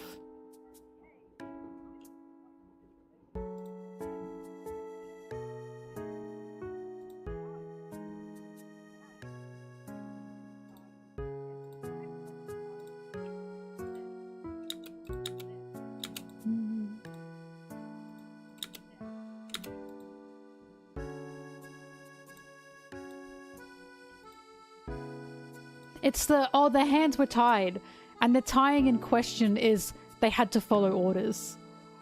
It's just what gets me. Oh, their hands were not tied. They just think they have to uphold this system. They believe they have to uphold this system. So they just say, sir, yes, sir, and click their boots together. And then I'm asked, why are the Marines fundamentally bad? Geez, I wonder. Because when they're told to kill little girls, they kill little girls. That's why. The boss said to do it. Guess I'm doing it.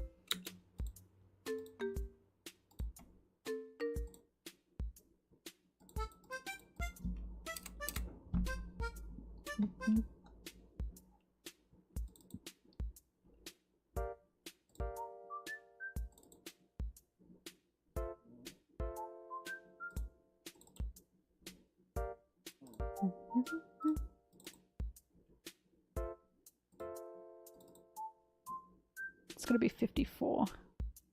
Literally, they killed tons of pregnant women because they thought Roger had a child. Just following orders.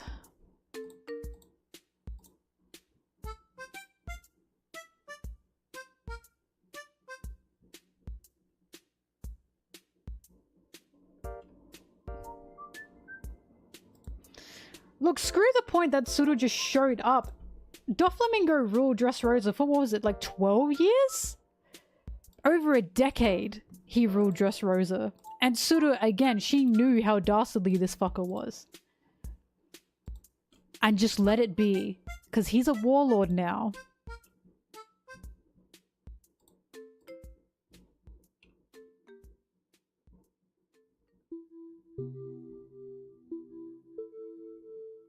I think 54 is what I wanted.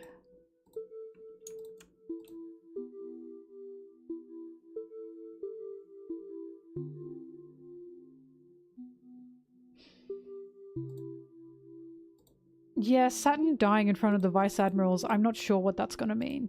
I don't know. But that is something that feels like it should be important, isn't it?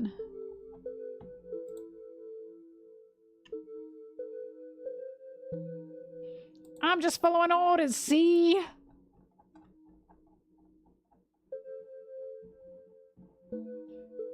I'm just a cog in the machine.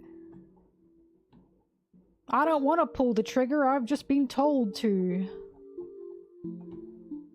That doesn't make me the bad guy.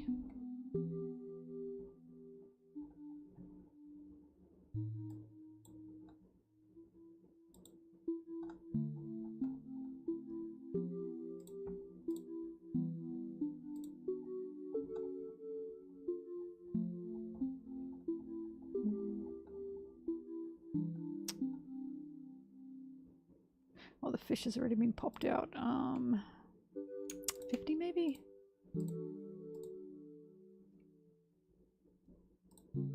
Well, Bellamere, think about what happened to Bellamere.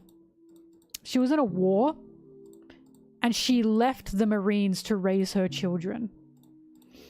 And when she left the Marines, she was given no financial support. She was poor. For her to be able to raise these children in a war that was between Marines and pirates, mind you. This was a war that was also part Marine. To be able to raise these children, she had to leave the Marines. She was no longer a Marine. And that says enough. She couldn't even be a Marine if she wanted to raise those kids. Probably because that would have been desertion if she did. And when she was no longer in the Marine system, she got given no compensation. None. Absolutely no money to help her.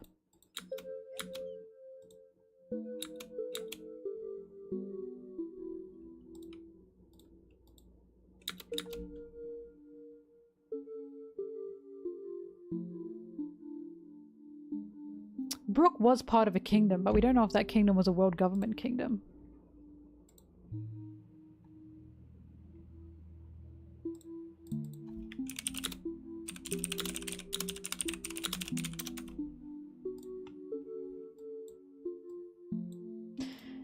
But the point is, I'm not even saying all Marines are evil.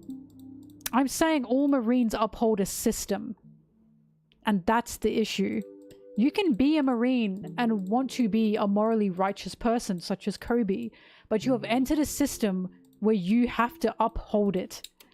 And that's the problem. Rosinante wanted to leave. Rosinante was in the system, and remember, he was ashamed because the law was scared of him. He couldn't even tell law, I was a Marine. He couldn't even admit that to law because law hated Marines because of what happened to him in Flevance. And he was willing and wanting to quit the Marines and being able to raise law, exactly what Bellamere did. Bellamere said to Law, when you're healthy, we will sail the world together. He'll quit the Marines and he'll sail the world together. He was more than willing and more than happy to remove himself from the Marines. He literally went AWOL to help Law. You know why? Because Law was from Flevance and that the world government wanted him dead. Therefore, the Marines wanted him dead. Law was someone that the world government and the Marines couldn't let exist. And Corazon saw that and said, you poor fucking thing. Corazon was ashamed in that moment to be a Marine because of how terrified Law was of Marines. To the point he couldn't even tell Law who he was.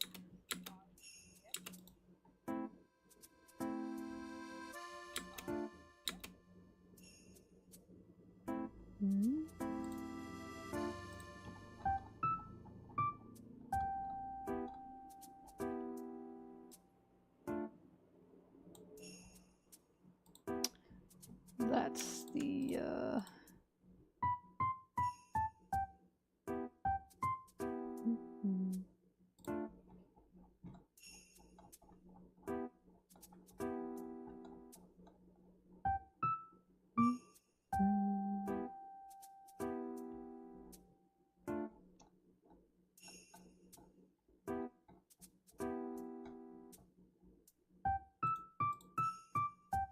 Corazon literally saw through Law. This shit's fucked. It's because of Law that he realized, I don't think I'm on the good side. That was Law that opened his eyes. He didn't realize what was happening within the world, nor the system he was in, until he saw how Law was treated. And it horrified him.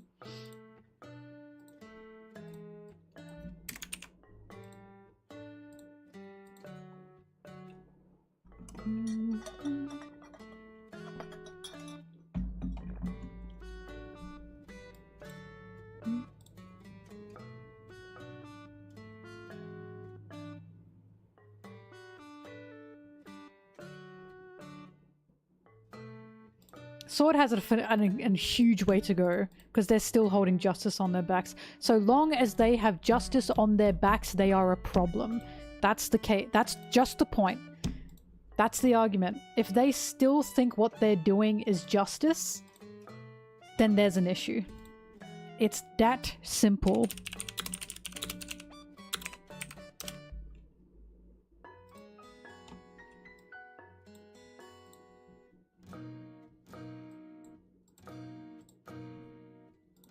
I wouldn't say Kobe's super smart. I'd say he's oblivious. He's incredibly oblivious. I'll never get over him saying to Blackbeard, "We'd never bargain with pirates," when we have seen Marines bargain with pirates how many fucking times? The warlords exist, for fuck's sake. I think he's incredibly blinded. What has Sword done that's so bad so far? Well, gee. Going to save only Kobe and doing nothing else sure is something. Sword only acted because they wanted to save Kobe. They didn't care for the slaves. Only Kobe did. The question or the answer to that is, what has Sword not done? It's what they're not doing. So the Marines have this wild system that allows the Marines to go wherever they want without pushing paperwork. And who are they helping? Who in the world are they helping? It seems to only be themselves. They don't seem to be wanting to help anyone apart from their own, and that's the issue.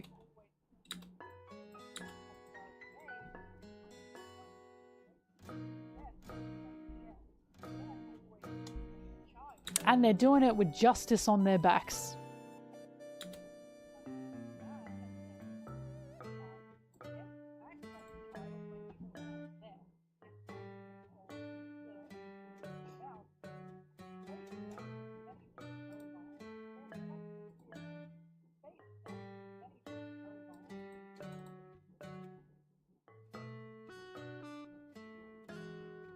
Sword isn't helping Punk Hazard kids, that's specifically Tashigi.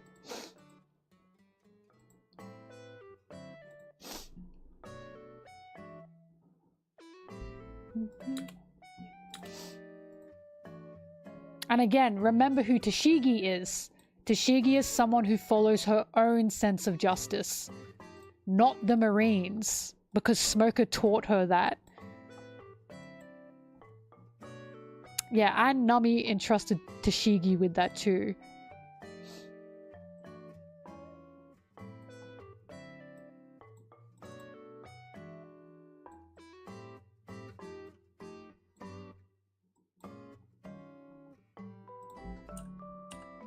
I've said it before, I'll say it again. Having a military might that functions on its own with absolutely no one or no, like, barriers is not a good thing. Historically, militaries going rogue is not a good thing. Sword is not something I trust. It's something I'm incredibly wary of. Because again, if you want someone to stand up to the government, to the world government, to protect the innocent and the outlaws, that's the Revolutionary Army. I'm not sure why the Revolutionary Army is always forgotten in times like this. What you want Sword to be is what the Revolutionary Army is. Always has been. Because I don't see Sword stopping food from getting to the Celestial Dragons. I don't see Swords trying to stop the holy tributes.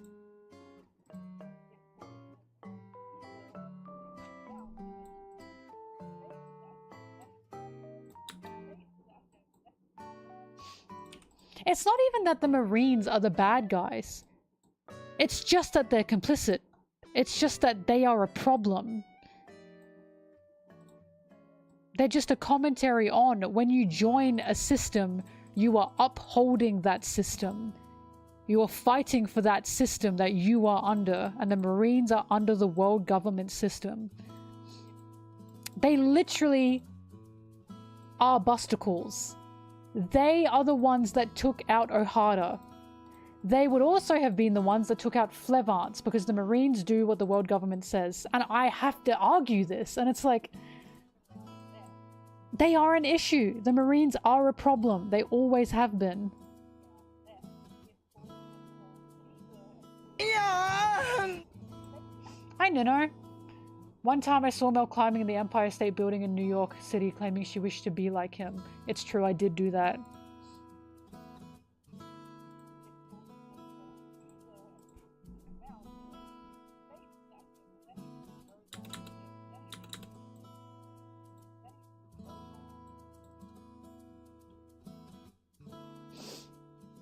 The Revolutionaries' army real enemy is the world government. Dragons made that very clear, especially recently.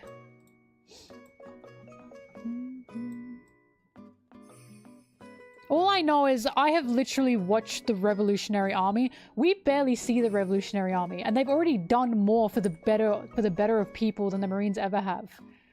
I don't see the Marines protecting the people of Lelucia the way Sabo did, and Sabo was there by his fucking self. Or nearly by himself. When have the Marines ever done that to an entire island?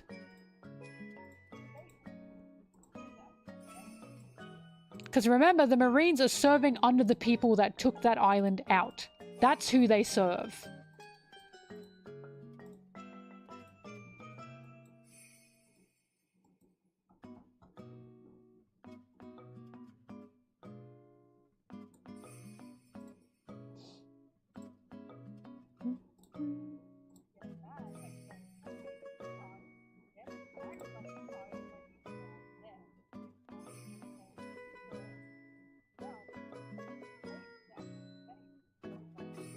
I suppose the question with Sword is, would they go against the Celestial Dragons?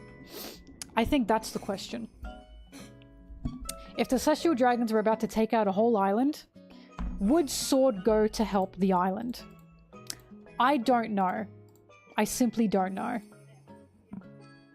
You know who would help the island? The Revolutionary Army.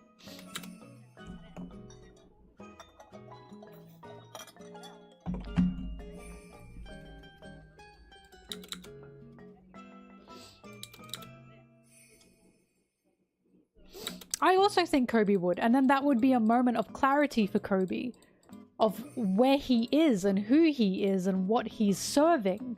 I just don't think Kobe's seen the worst of it with the Marines. And if he has, I think he thinks he can fix it in the same way Garp has. I think Garp and Kobe are a bit of a dangerous cycle. I think Garp's seen the worst of the worst and is thinking, I can fix this system. I can fix the Marines. Not realizing, to do that, you have to get rid of the world government. The Marines have to be abolished. Something new has to be replaced. Like, I personally think the reason Garp is as stubborn as he is because he's trying to prove a point to Dragon. I think, this is a theory, but I think whatever Dragon said to Garp when he left, it was probably something to do with, Dad, the Marines are fucked. This system you are under is fucked. What you are serving is fucked. There is no hope in this system. And I think Garp heard that and wants to prove Dragon wrong. I think that's why Garp is as stubborn as he is.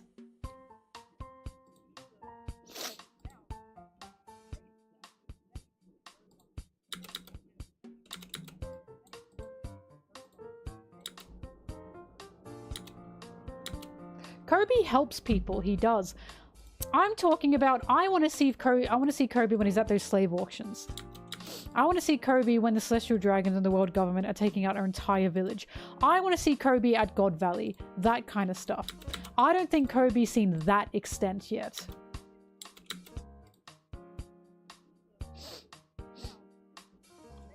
Right? It's very similar to Garp.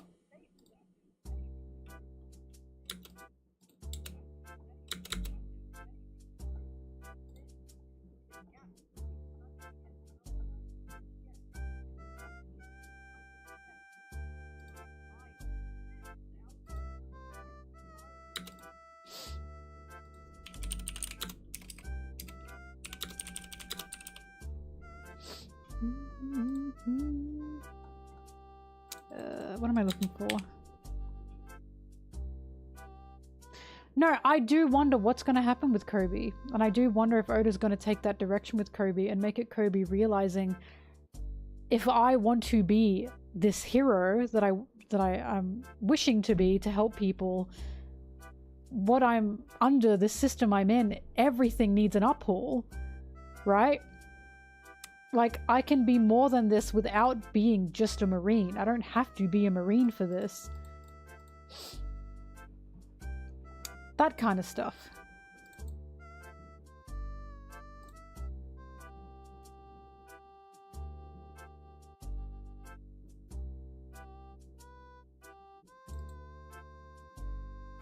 Oh.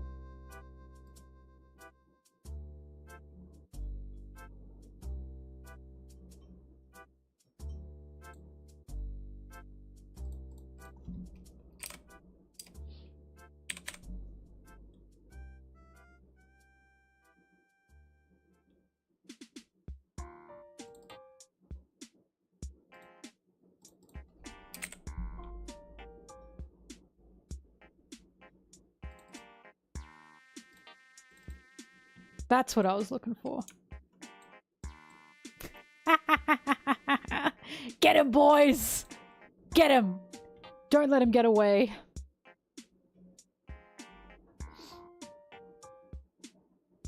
No, I love Kirby. Kirby falls under characters where I love them. I'm very interested in them. As a person, I'd probably vibe with Kirby, but I'd be side-eyeing him.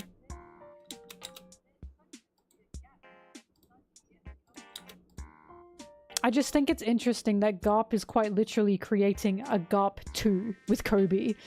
And I think that's the issue. I think Garp is incredibly stubborn. He won't see the issues. He just says, oh, I can change this, or I can make sure this is better. And he just can't. That stubbornness is an issue. And I think Kobe can be the end of that cycle. He can break that cycle.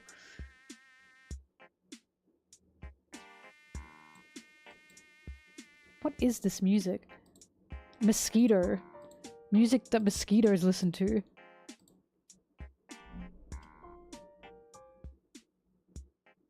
Ugh. Virgin Punch!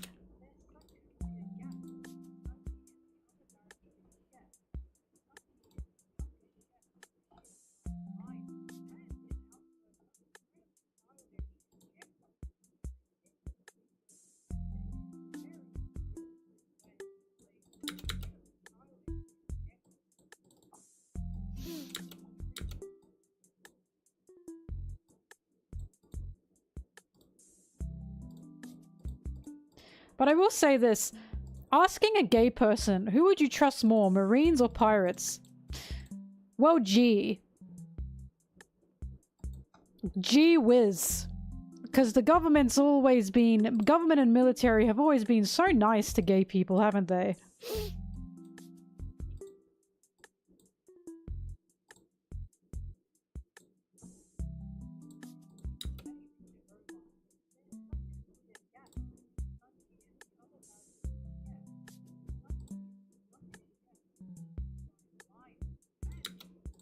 As I love to say, pirates were historically very gay. Incredibly so.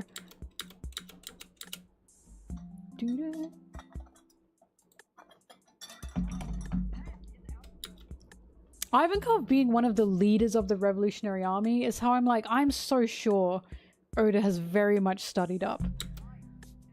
Oh, I know real Marines are gay. I understand that. I understand there are gay people now in the Marines, but I'm talking historically.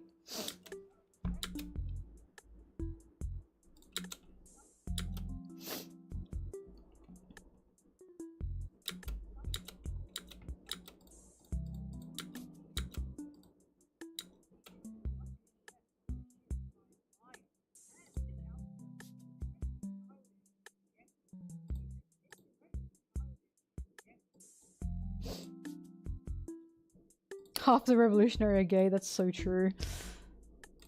When does he flirt with Nami?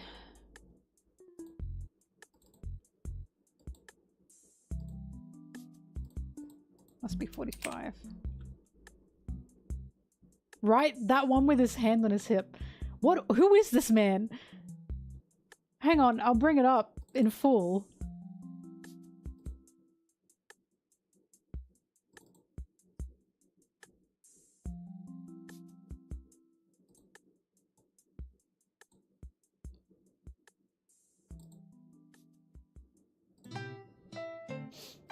What is it, 47? Who are you? That aura is crazy. Background cook number 3? Hoops is this?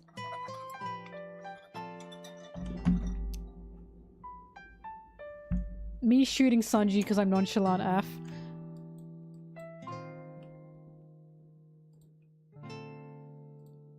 I think pointing guns at Sanji is a daily occurrence at the Baratier. And he's going, oh, fuck, not again. He's over it.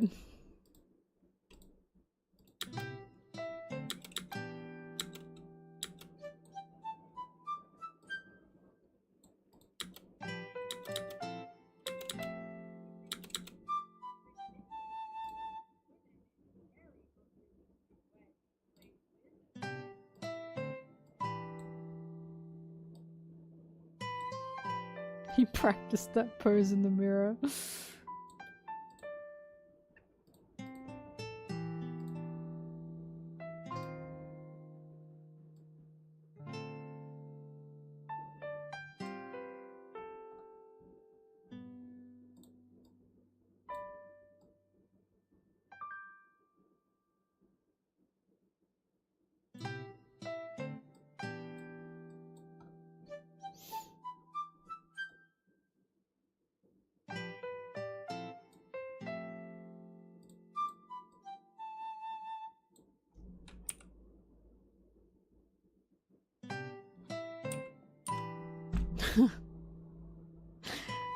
Sorry, you get used to what?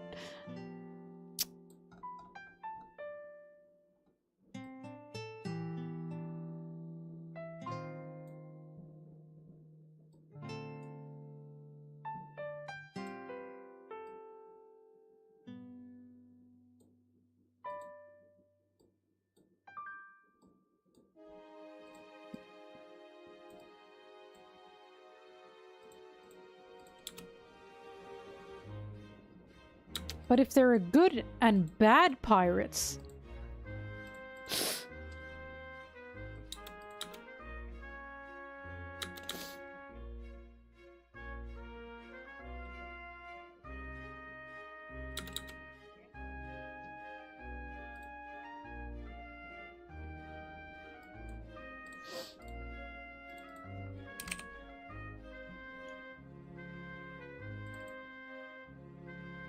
Oh. I just opened that.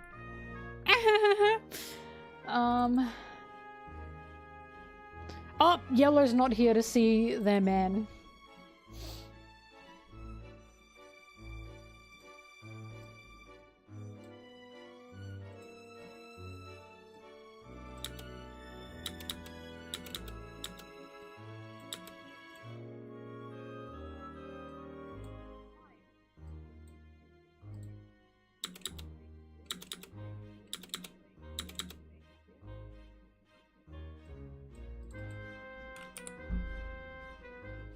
It's been 10 hours? Oh my god.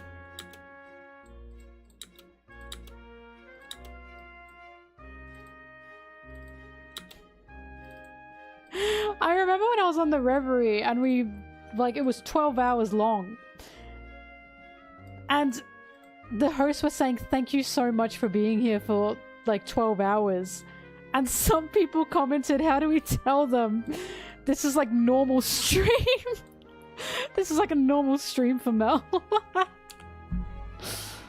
That was crazy.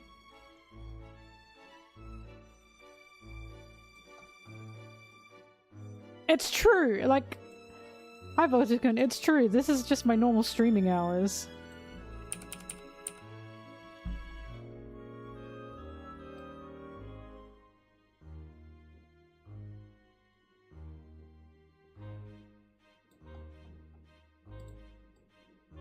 Oop.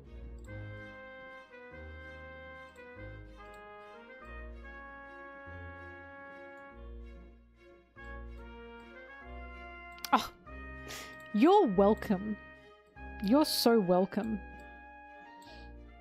You're just lucky I like doing this. If I hated this, these streams would not be going on for 10 hours.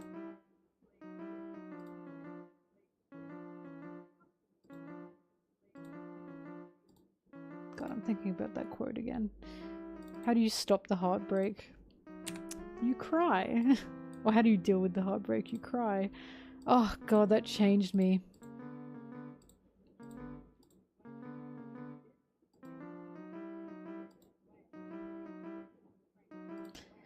That's a long-ass cigarette. Cigarette the long way.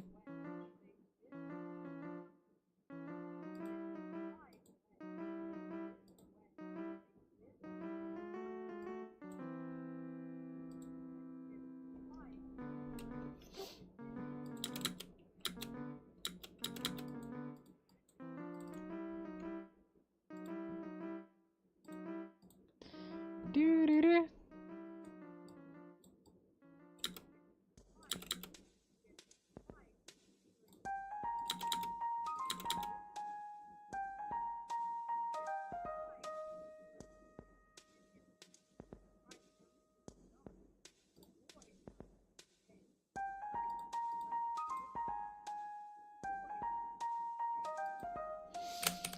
Oh. This is gonna sound crazy, but I want to get to 40 minutes today. That's a crazy thing. This is crazy. I'm crazy. Insane! Asylum! This is just crazy, but I can sure try.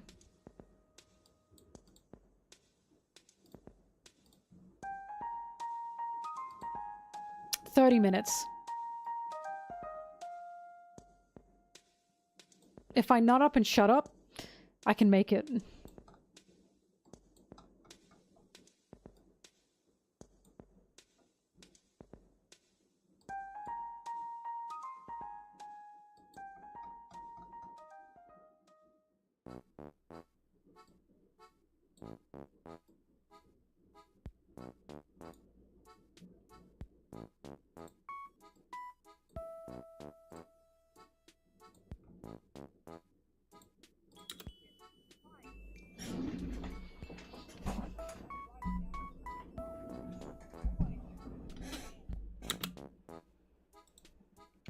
My loyal mods.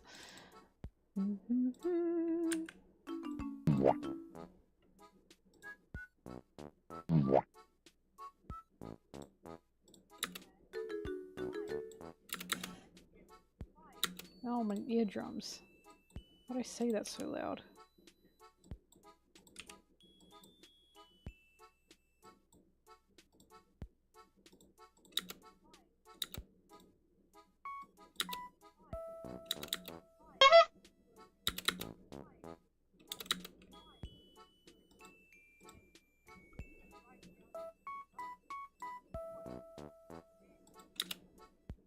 You heard that? Oh my God, shut up.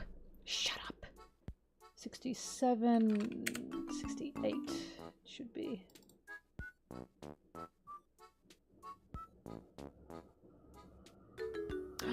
Oh my God, for a second I thought that was Zora. Zora, I am so sorry. Not even you deserve that, Zora.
Zeph loves when children have nicotine addictions.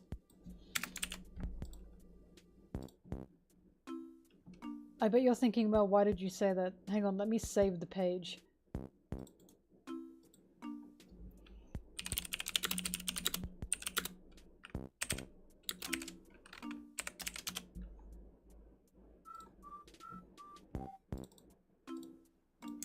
He's thinking of Sunji, an infant child smoking and smiling.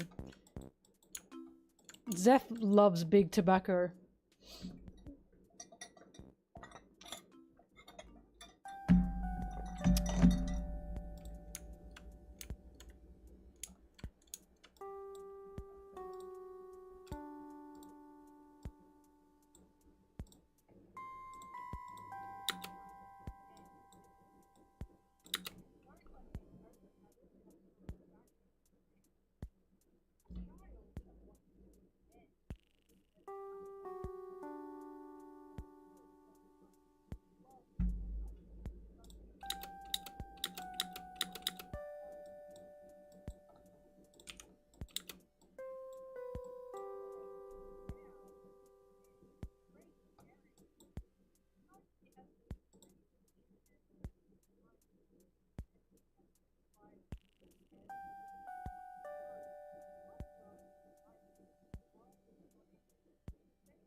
This music is so penis.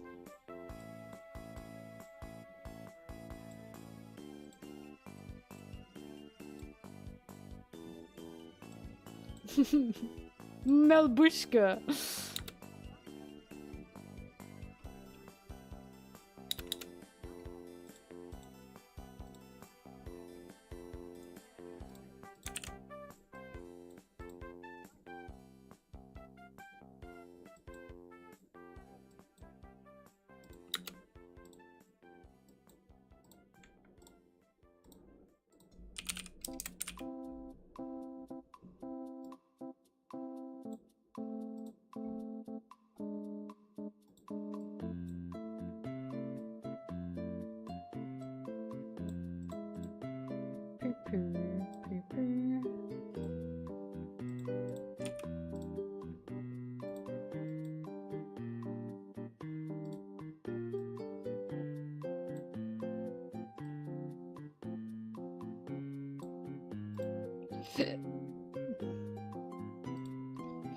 Oh my goodness. Oh my god.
Oh, God.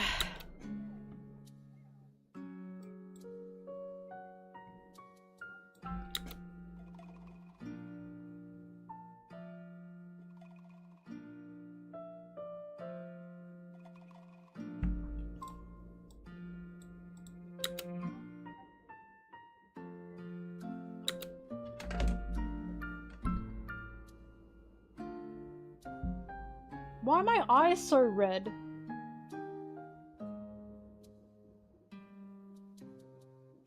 Dear God, I look like that one meme of that one celebrity like crying. What's going on with me?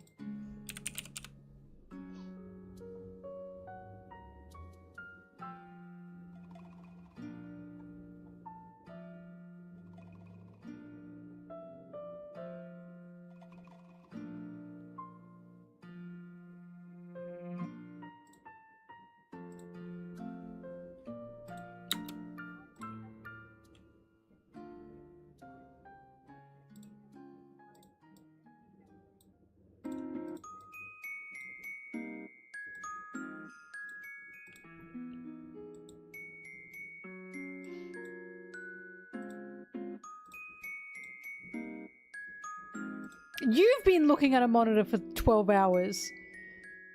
You bum.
$5.99.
Meow. Sorry, I can hear bobbing.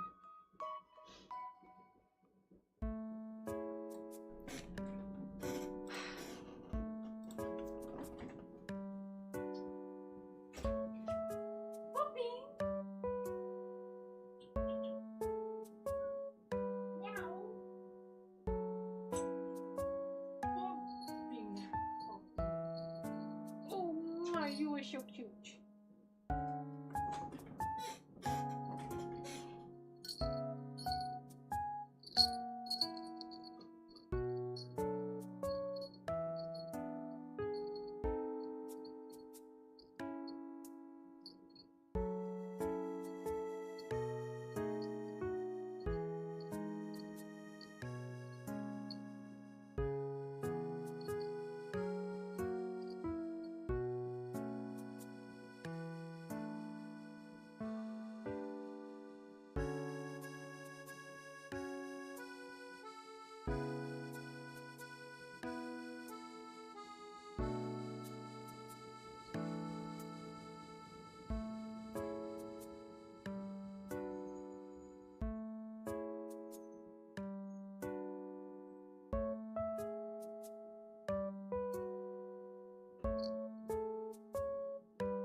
She's purring, by the way.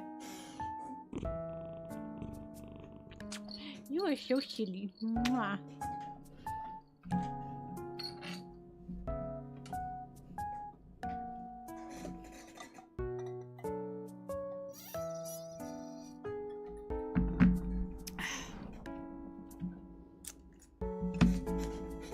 Put your butt away. My god.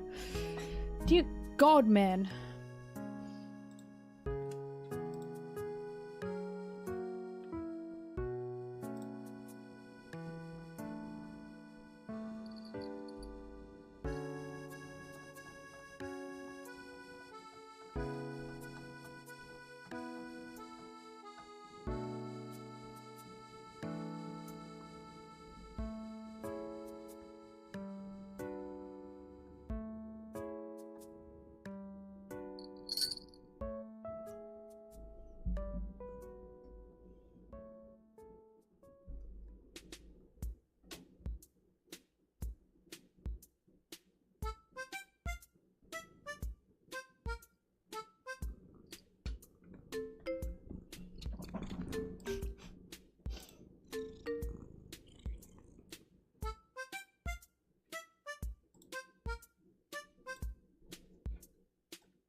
Meow, meow, meow, meow. Meow, meow, meow. Ow! Hurt myself.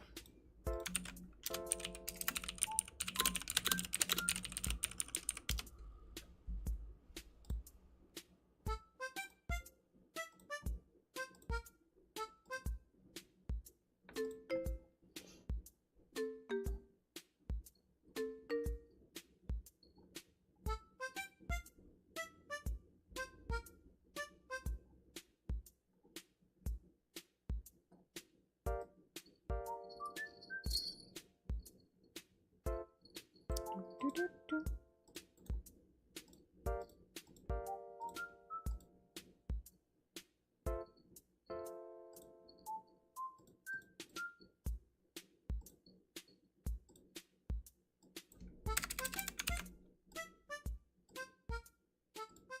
Mhm.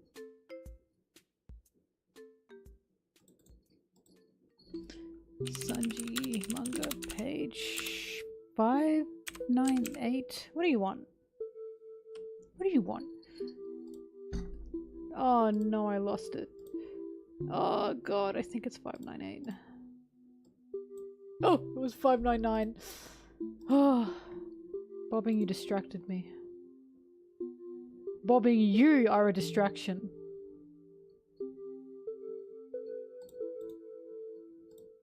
How am I meant to grind with you here, Bobbing?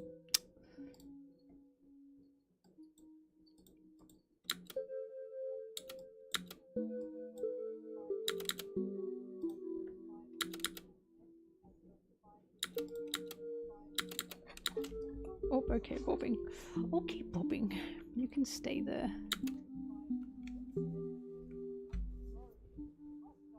Or.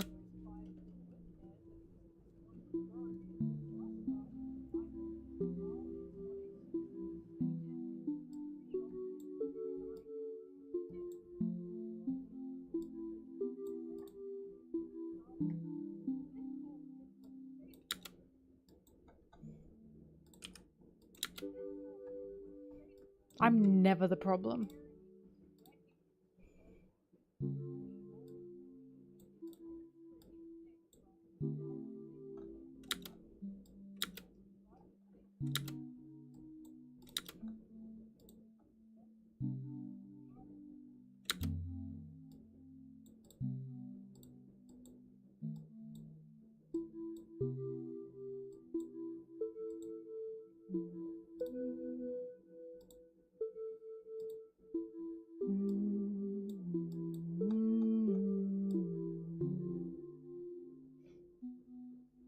I think this fisherman is really nice.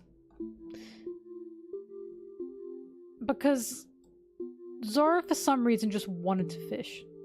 I don't know why Zoro wanted to fish. I have the belief he wanted to fish because he was excited for Sanji to cook the fish for him. I know that's like gay, but that's my belief. So basically what I'm saying is this fisherman's a nice guy because Sanji, Zoro was like, damn, I want to fish. Can I go on your boat? And this guy went, okay, sure. Whatever, I guess if you want to, I suppose. He said, not my business.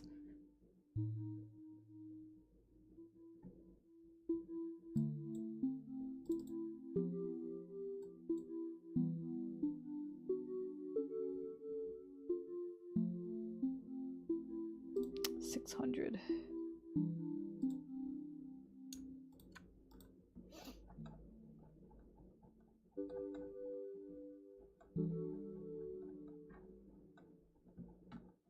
Bopping, bopping, bopping, bopping.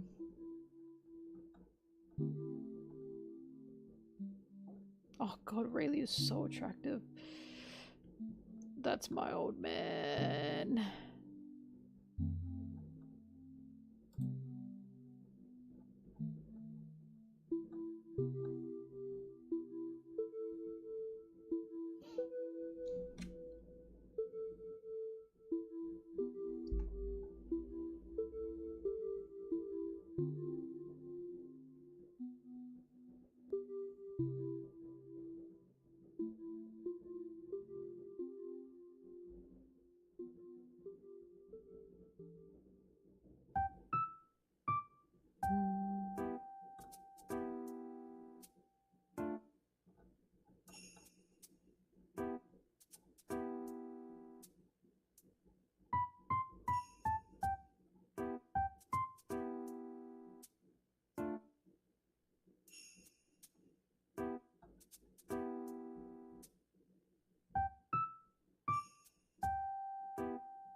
Sorry, as always, I'm looking for lashes.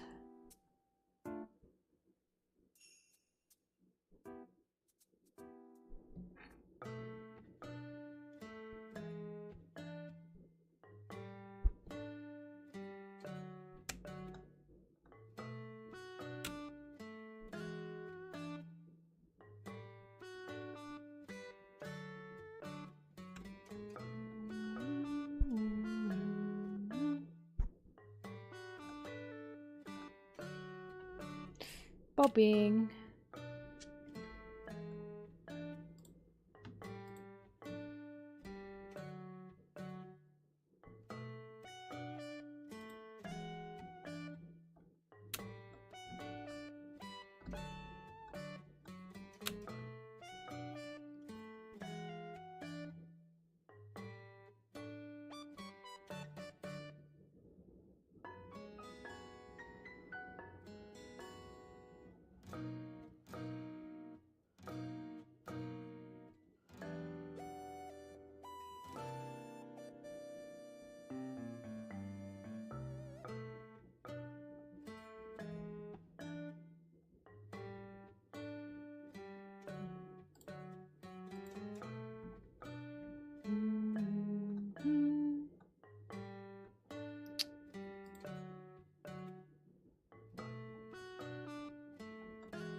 I can't get over Zoro never smiles anymore because I'm reading the start of Fishman Island. And he's doing nothing but smiling. Like every second panel of Zoro, he's smiling. Where has this fable come from? It's so frustrating. Just false.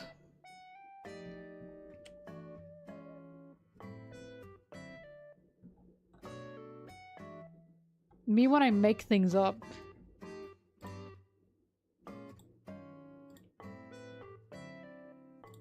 Oh yeah, I'm at 31 minutes, nearly. Oh, I'm at 32 minutes, look at that.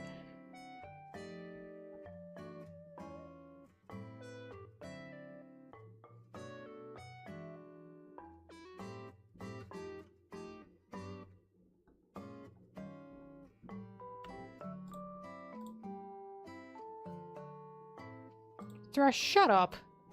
You're right, but shut it. Shut your trap.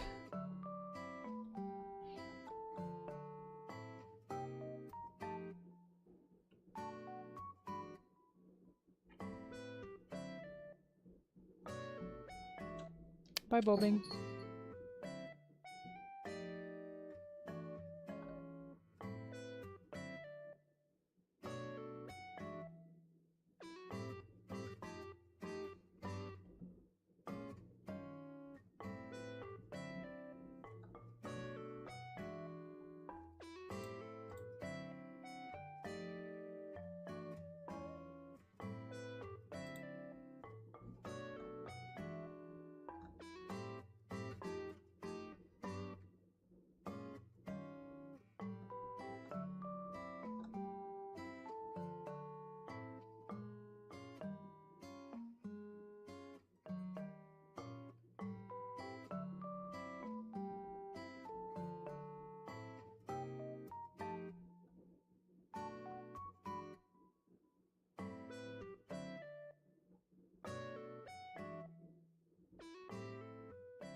I'm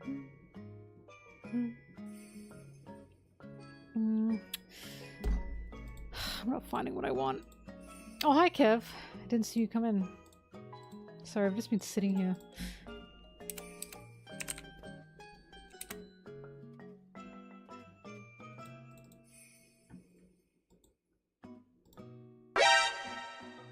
Oh. Hi. Hello, Kyle. It's been a while.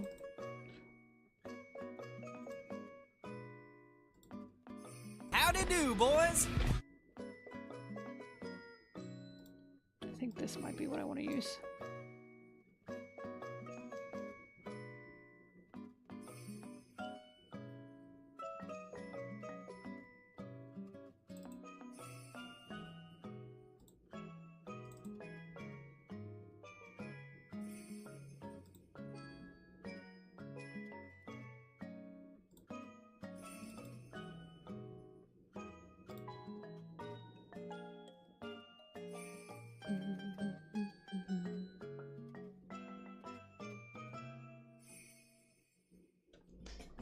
Hello, hello.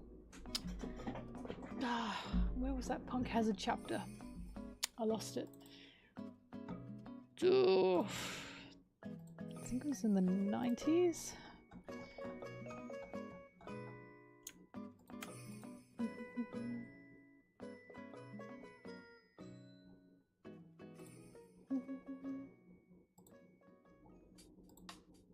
One Piece manga still isn't done yet.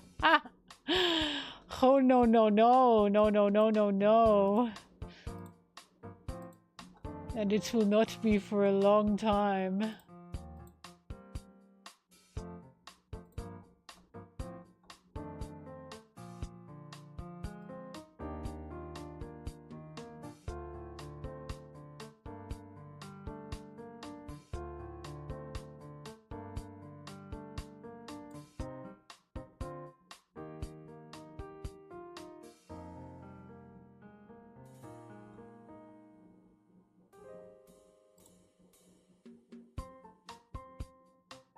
What will I do when it ends? Probably keep talking about it.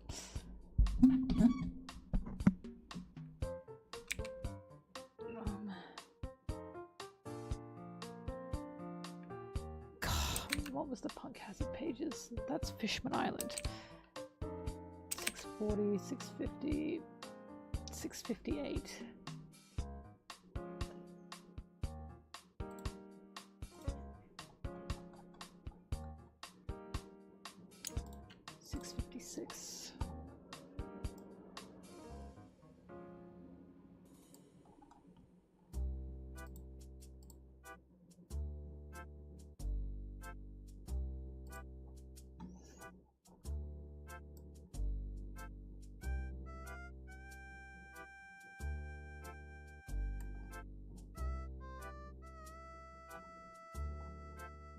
This is driving me nuts.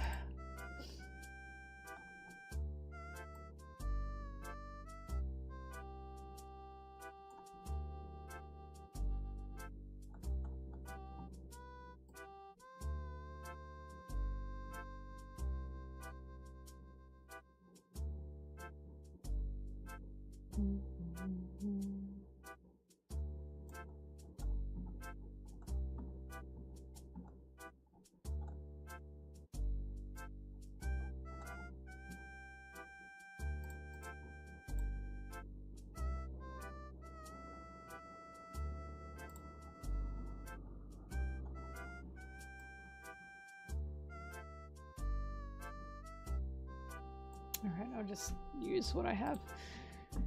I think.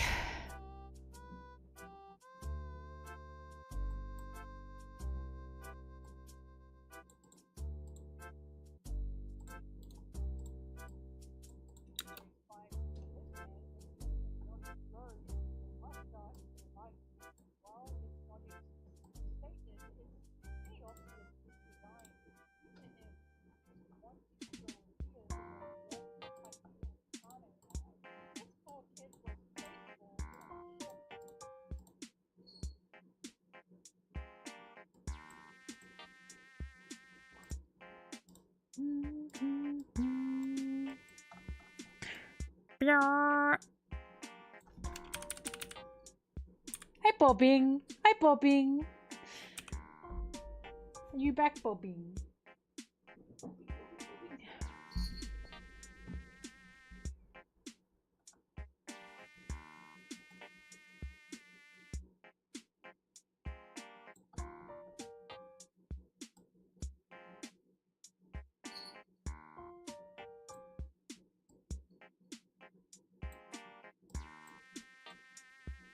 I don't like that either.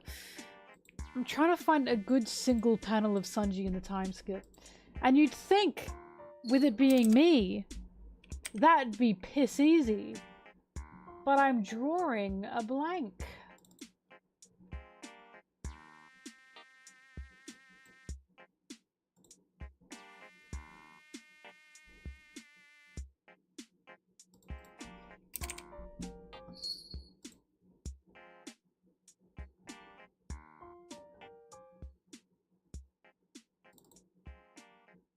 Oh, I should use this one. I should use this one. Never mind, I'm using this one.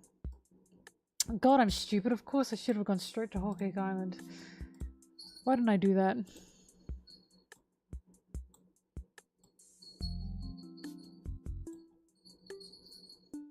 I know, that was a shockingly bad moment from me. Oh my god. I have to hang it up. I'm washed, I have to be, if I couldn't even find a good Sanji panel.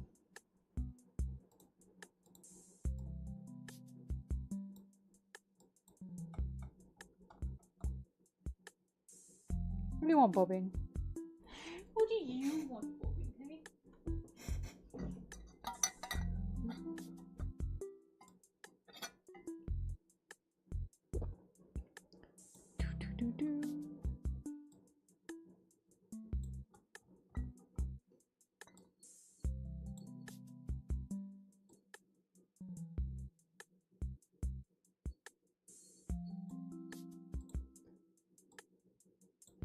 It.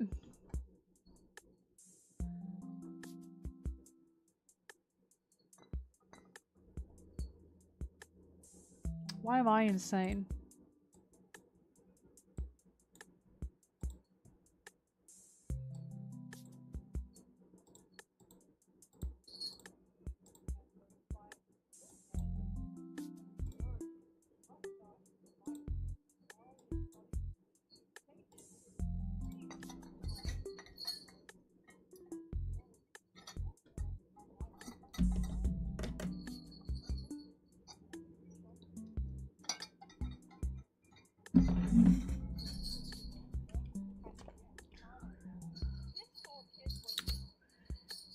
Where's my favorite little Sanji panel?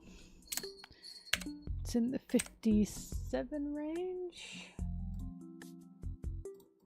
56. You.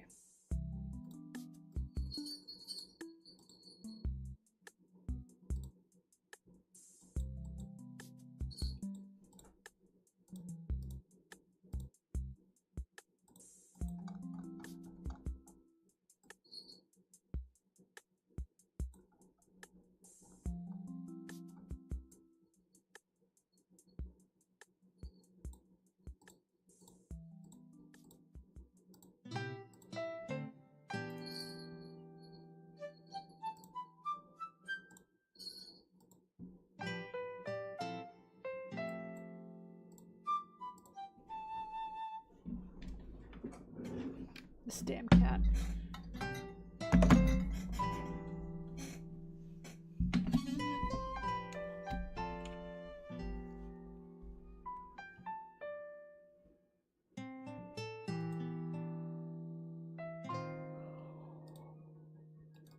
Oh.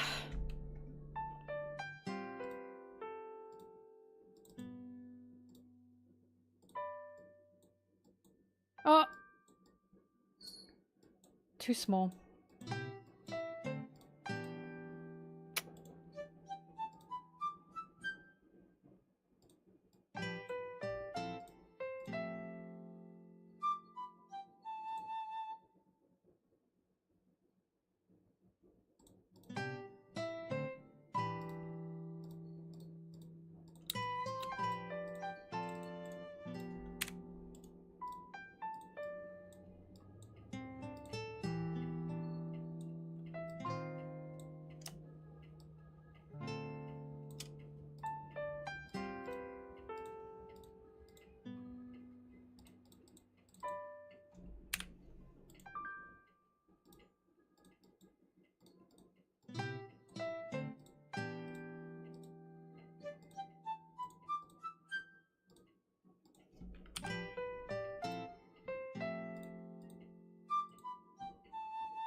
I didn't save it as a PNG.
Hi, Bobbing.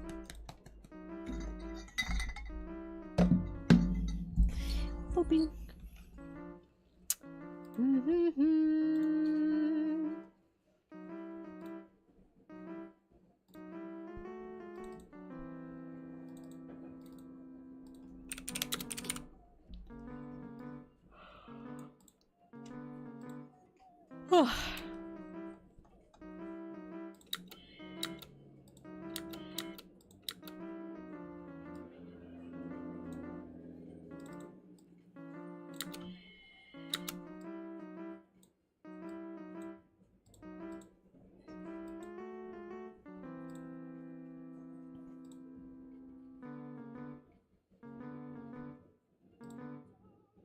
It's okay, I got the pins up, Thrush. You heard the cat.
God.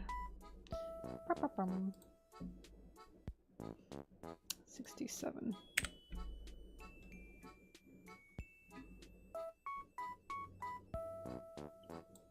Sanji manga, page 67.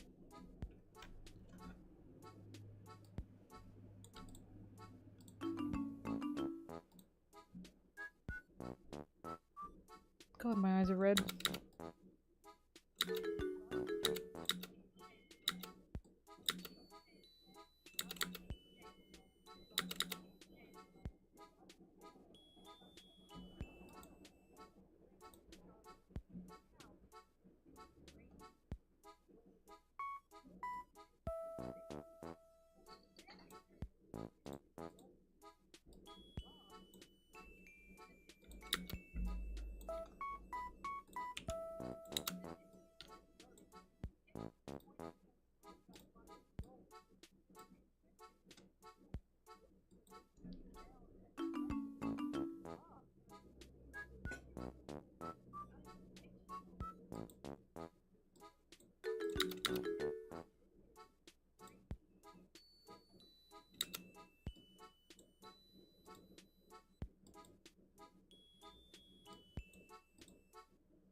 Big ass hands.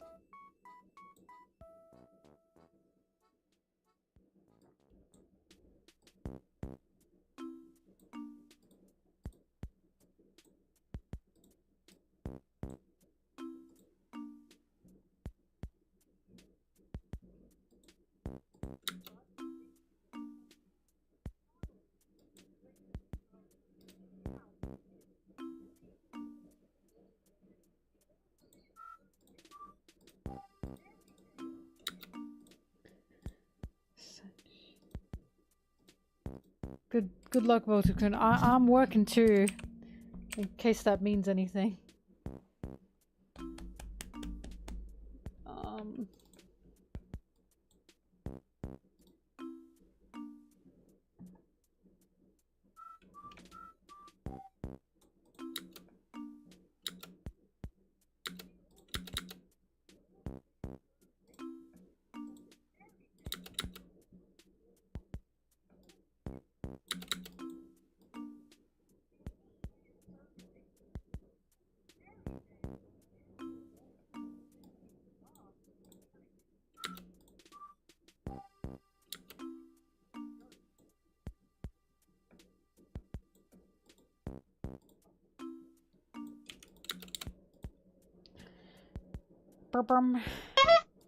Thanks for that.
I like when Zoro says to Mihawk, I'd rather die than lose.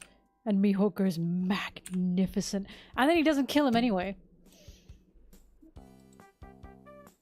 Poor fella.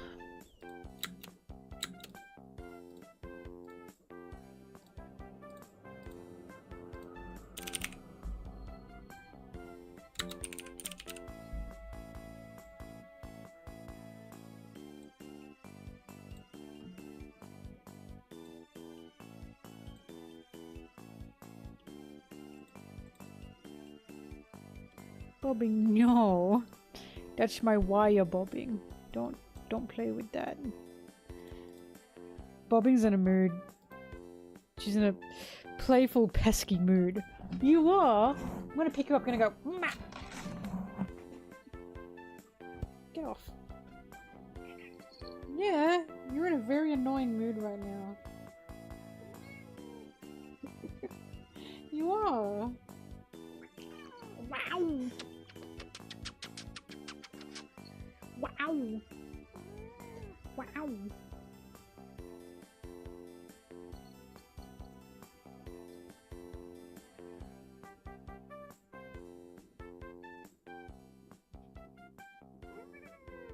Meow.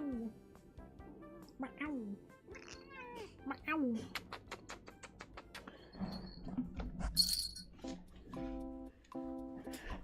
What?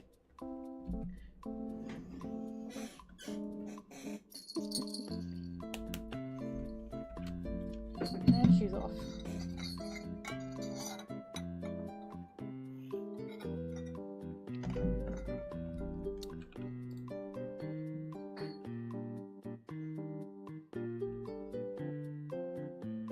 Howdy do, boys. Howdy do.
I'm so excited for Shrek 5. I don't care how slop it is, I will be there! I will be there! I'm really excited for it. It's my slop, damn it!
Page 56.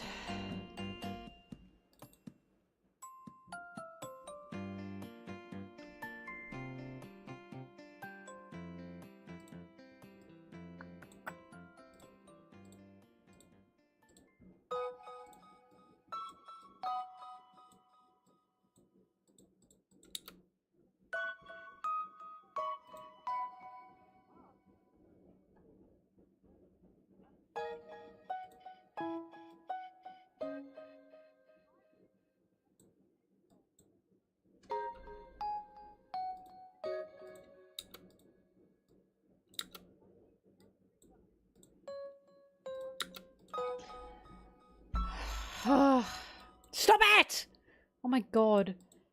Trying to work and they're kissing all over me.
Can someone do me a favor and find me the tweet where I show Oda's character sheet and the character sheet talks about Sanji's eyes being round? I know I made a tweet about that, and I know someone in here can probably find that and remembers that. I don't want to have to go searching.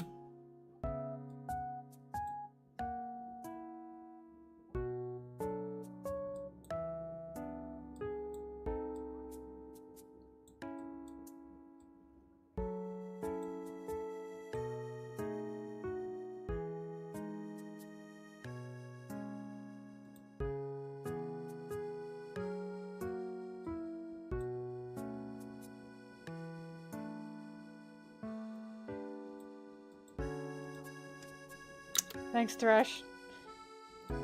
Knew you had my back.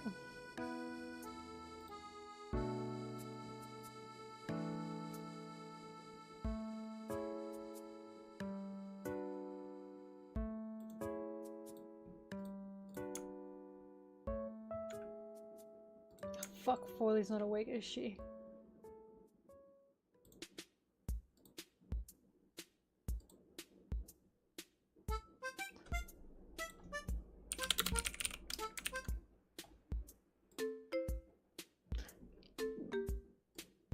I have a oomph in the chat. You are like you're a sleeper agent. What do you mean you just sit there and listen to me? Are you obsessed with me? Cause Thrash, that mutual sent me that before you did. Where are you? Oh my god.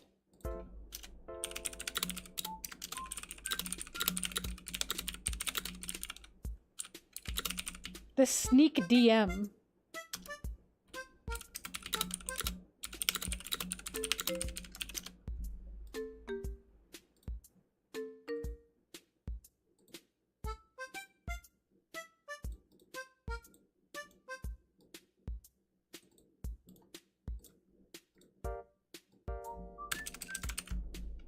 I get jump scared.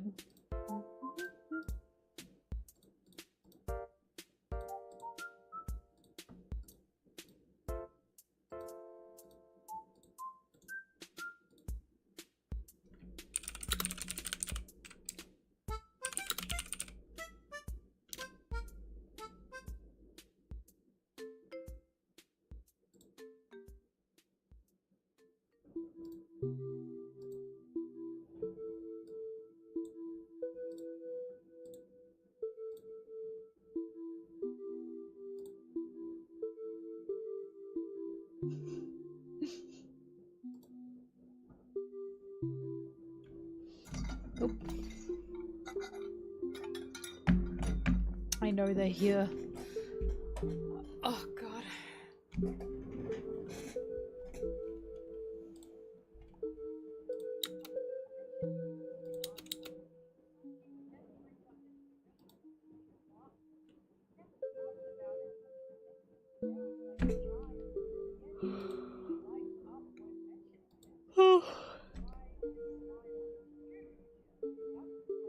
My eyes are so red. Oh my god. Ugh. Am I dying?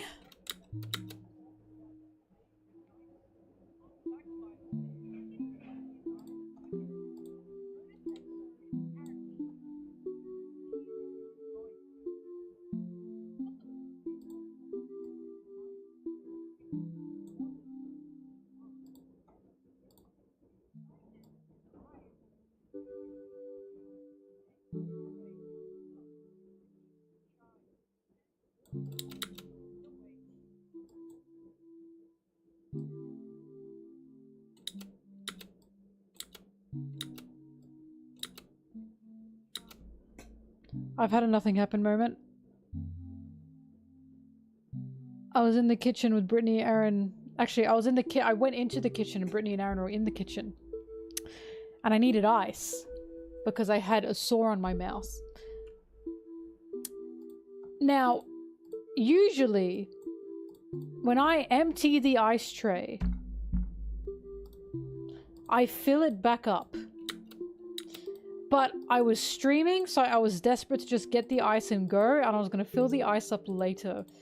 Brittany and Aaron watched me walk in, and I thought, fuck, they're in the kitchen. Empty the ice tray, grab ice, and run. And Brittany went, whoa! Are you just leaving the ice tray empty? I was desperate to try and rush in there and rush out without them noticing. Because I was like, I'm streaming. I just have to do this later. It wasn't much of a nothing happened moment because I got caught. I don't leave the ice tray empty. That's not something I do.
Um.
Whoa! Calm down, what the hell just happened?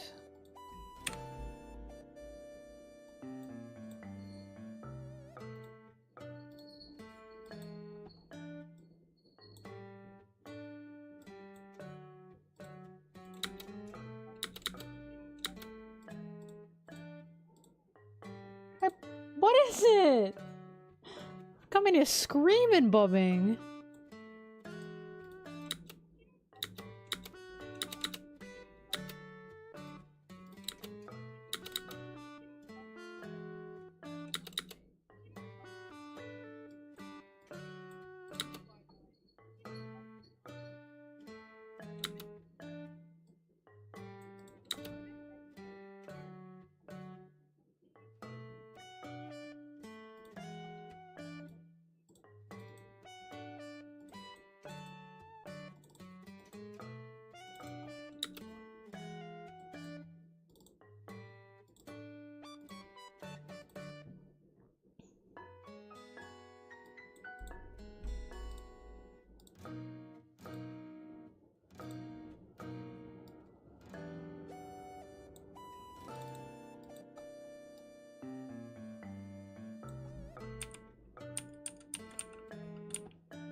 I'm not sure if this is exactly where this says this, but I know somewhere on the character sheet it says this, because I asked Foily, and Foily... In fact, Foily's the one that found this.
Oops.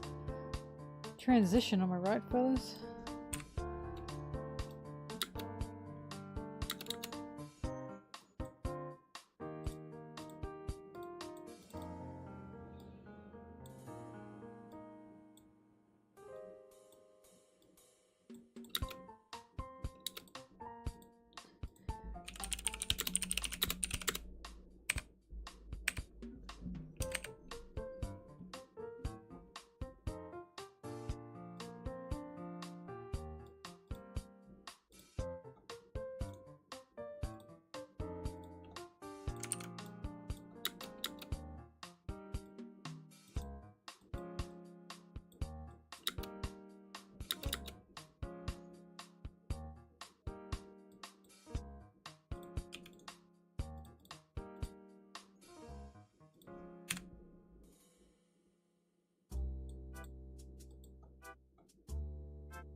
I'm not done, but when 12 hours hits, YouTube just stops. So here's what I'm gonna do.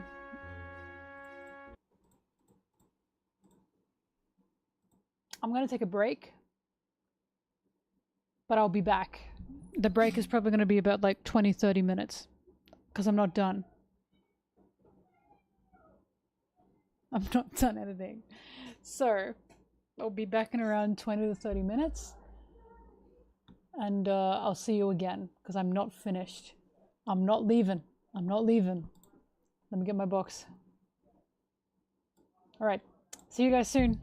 See you soon. Break time, break time, break time, break time. Bye-bye, bye-bye, bye-bye.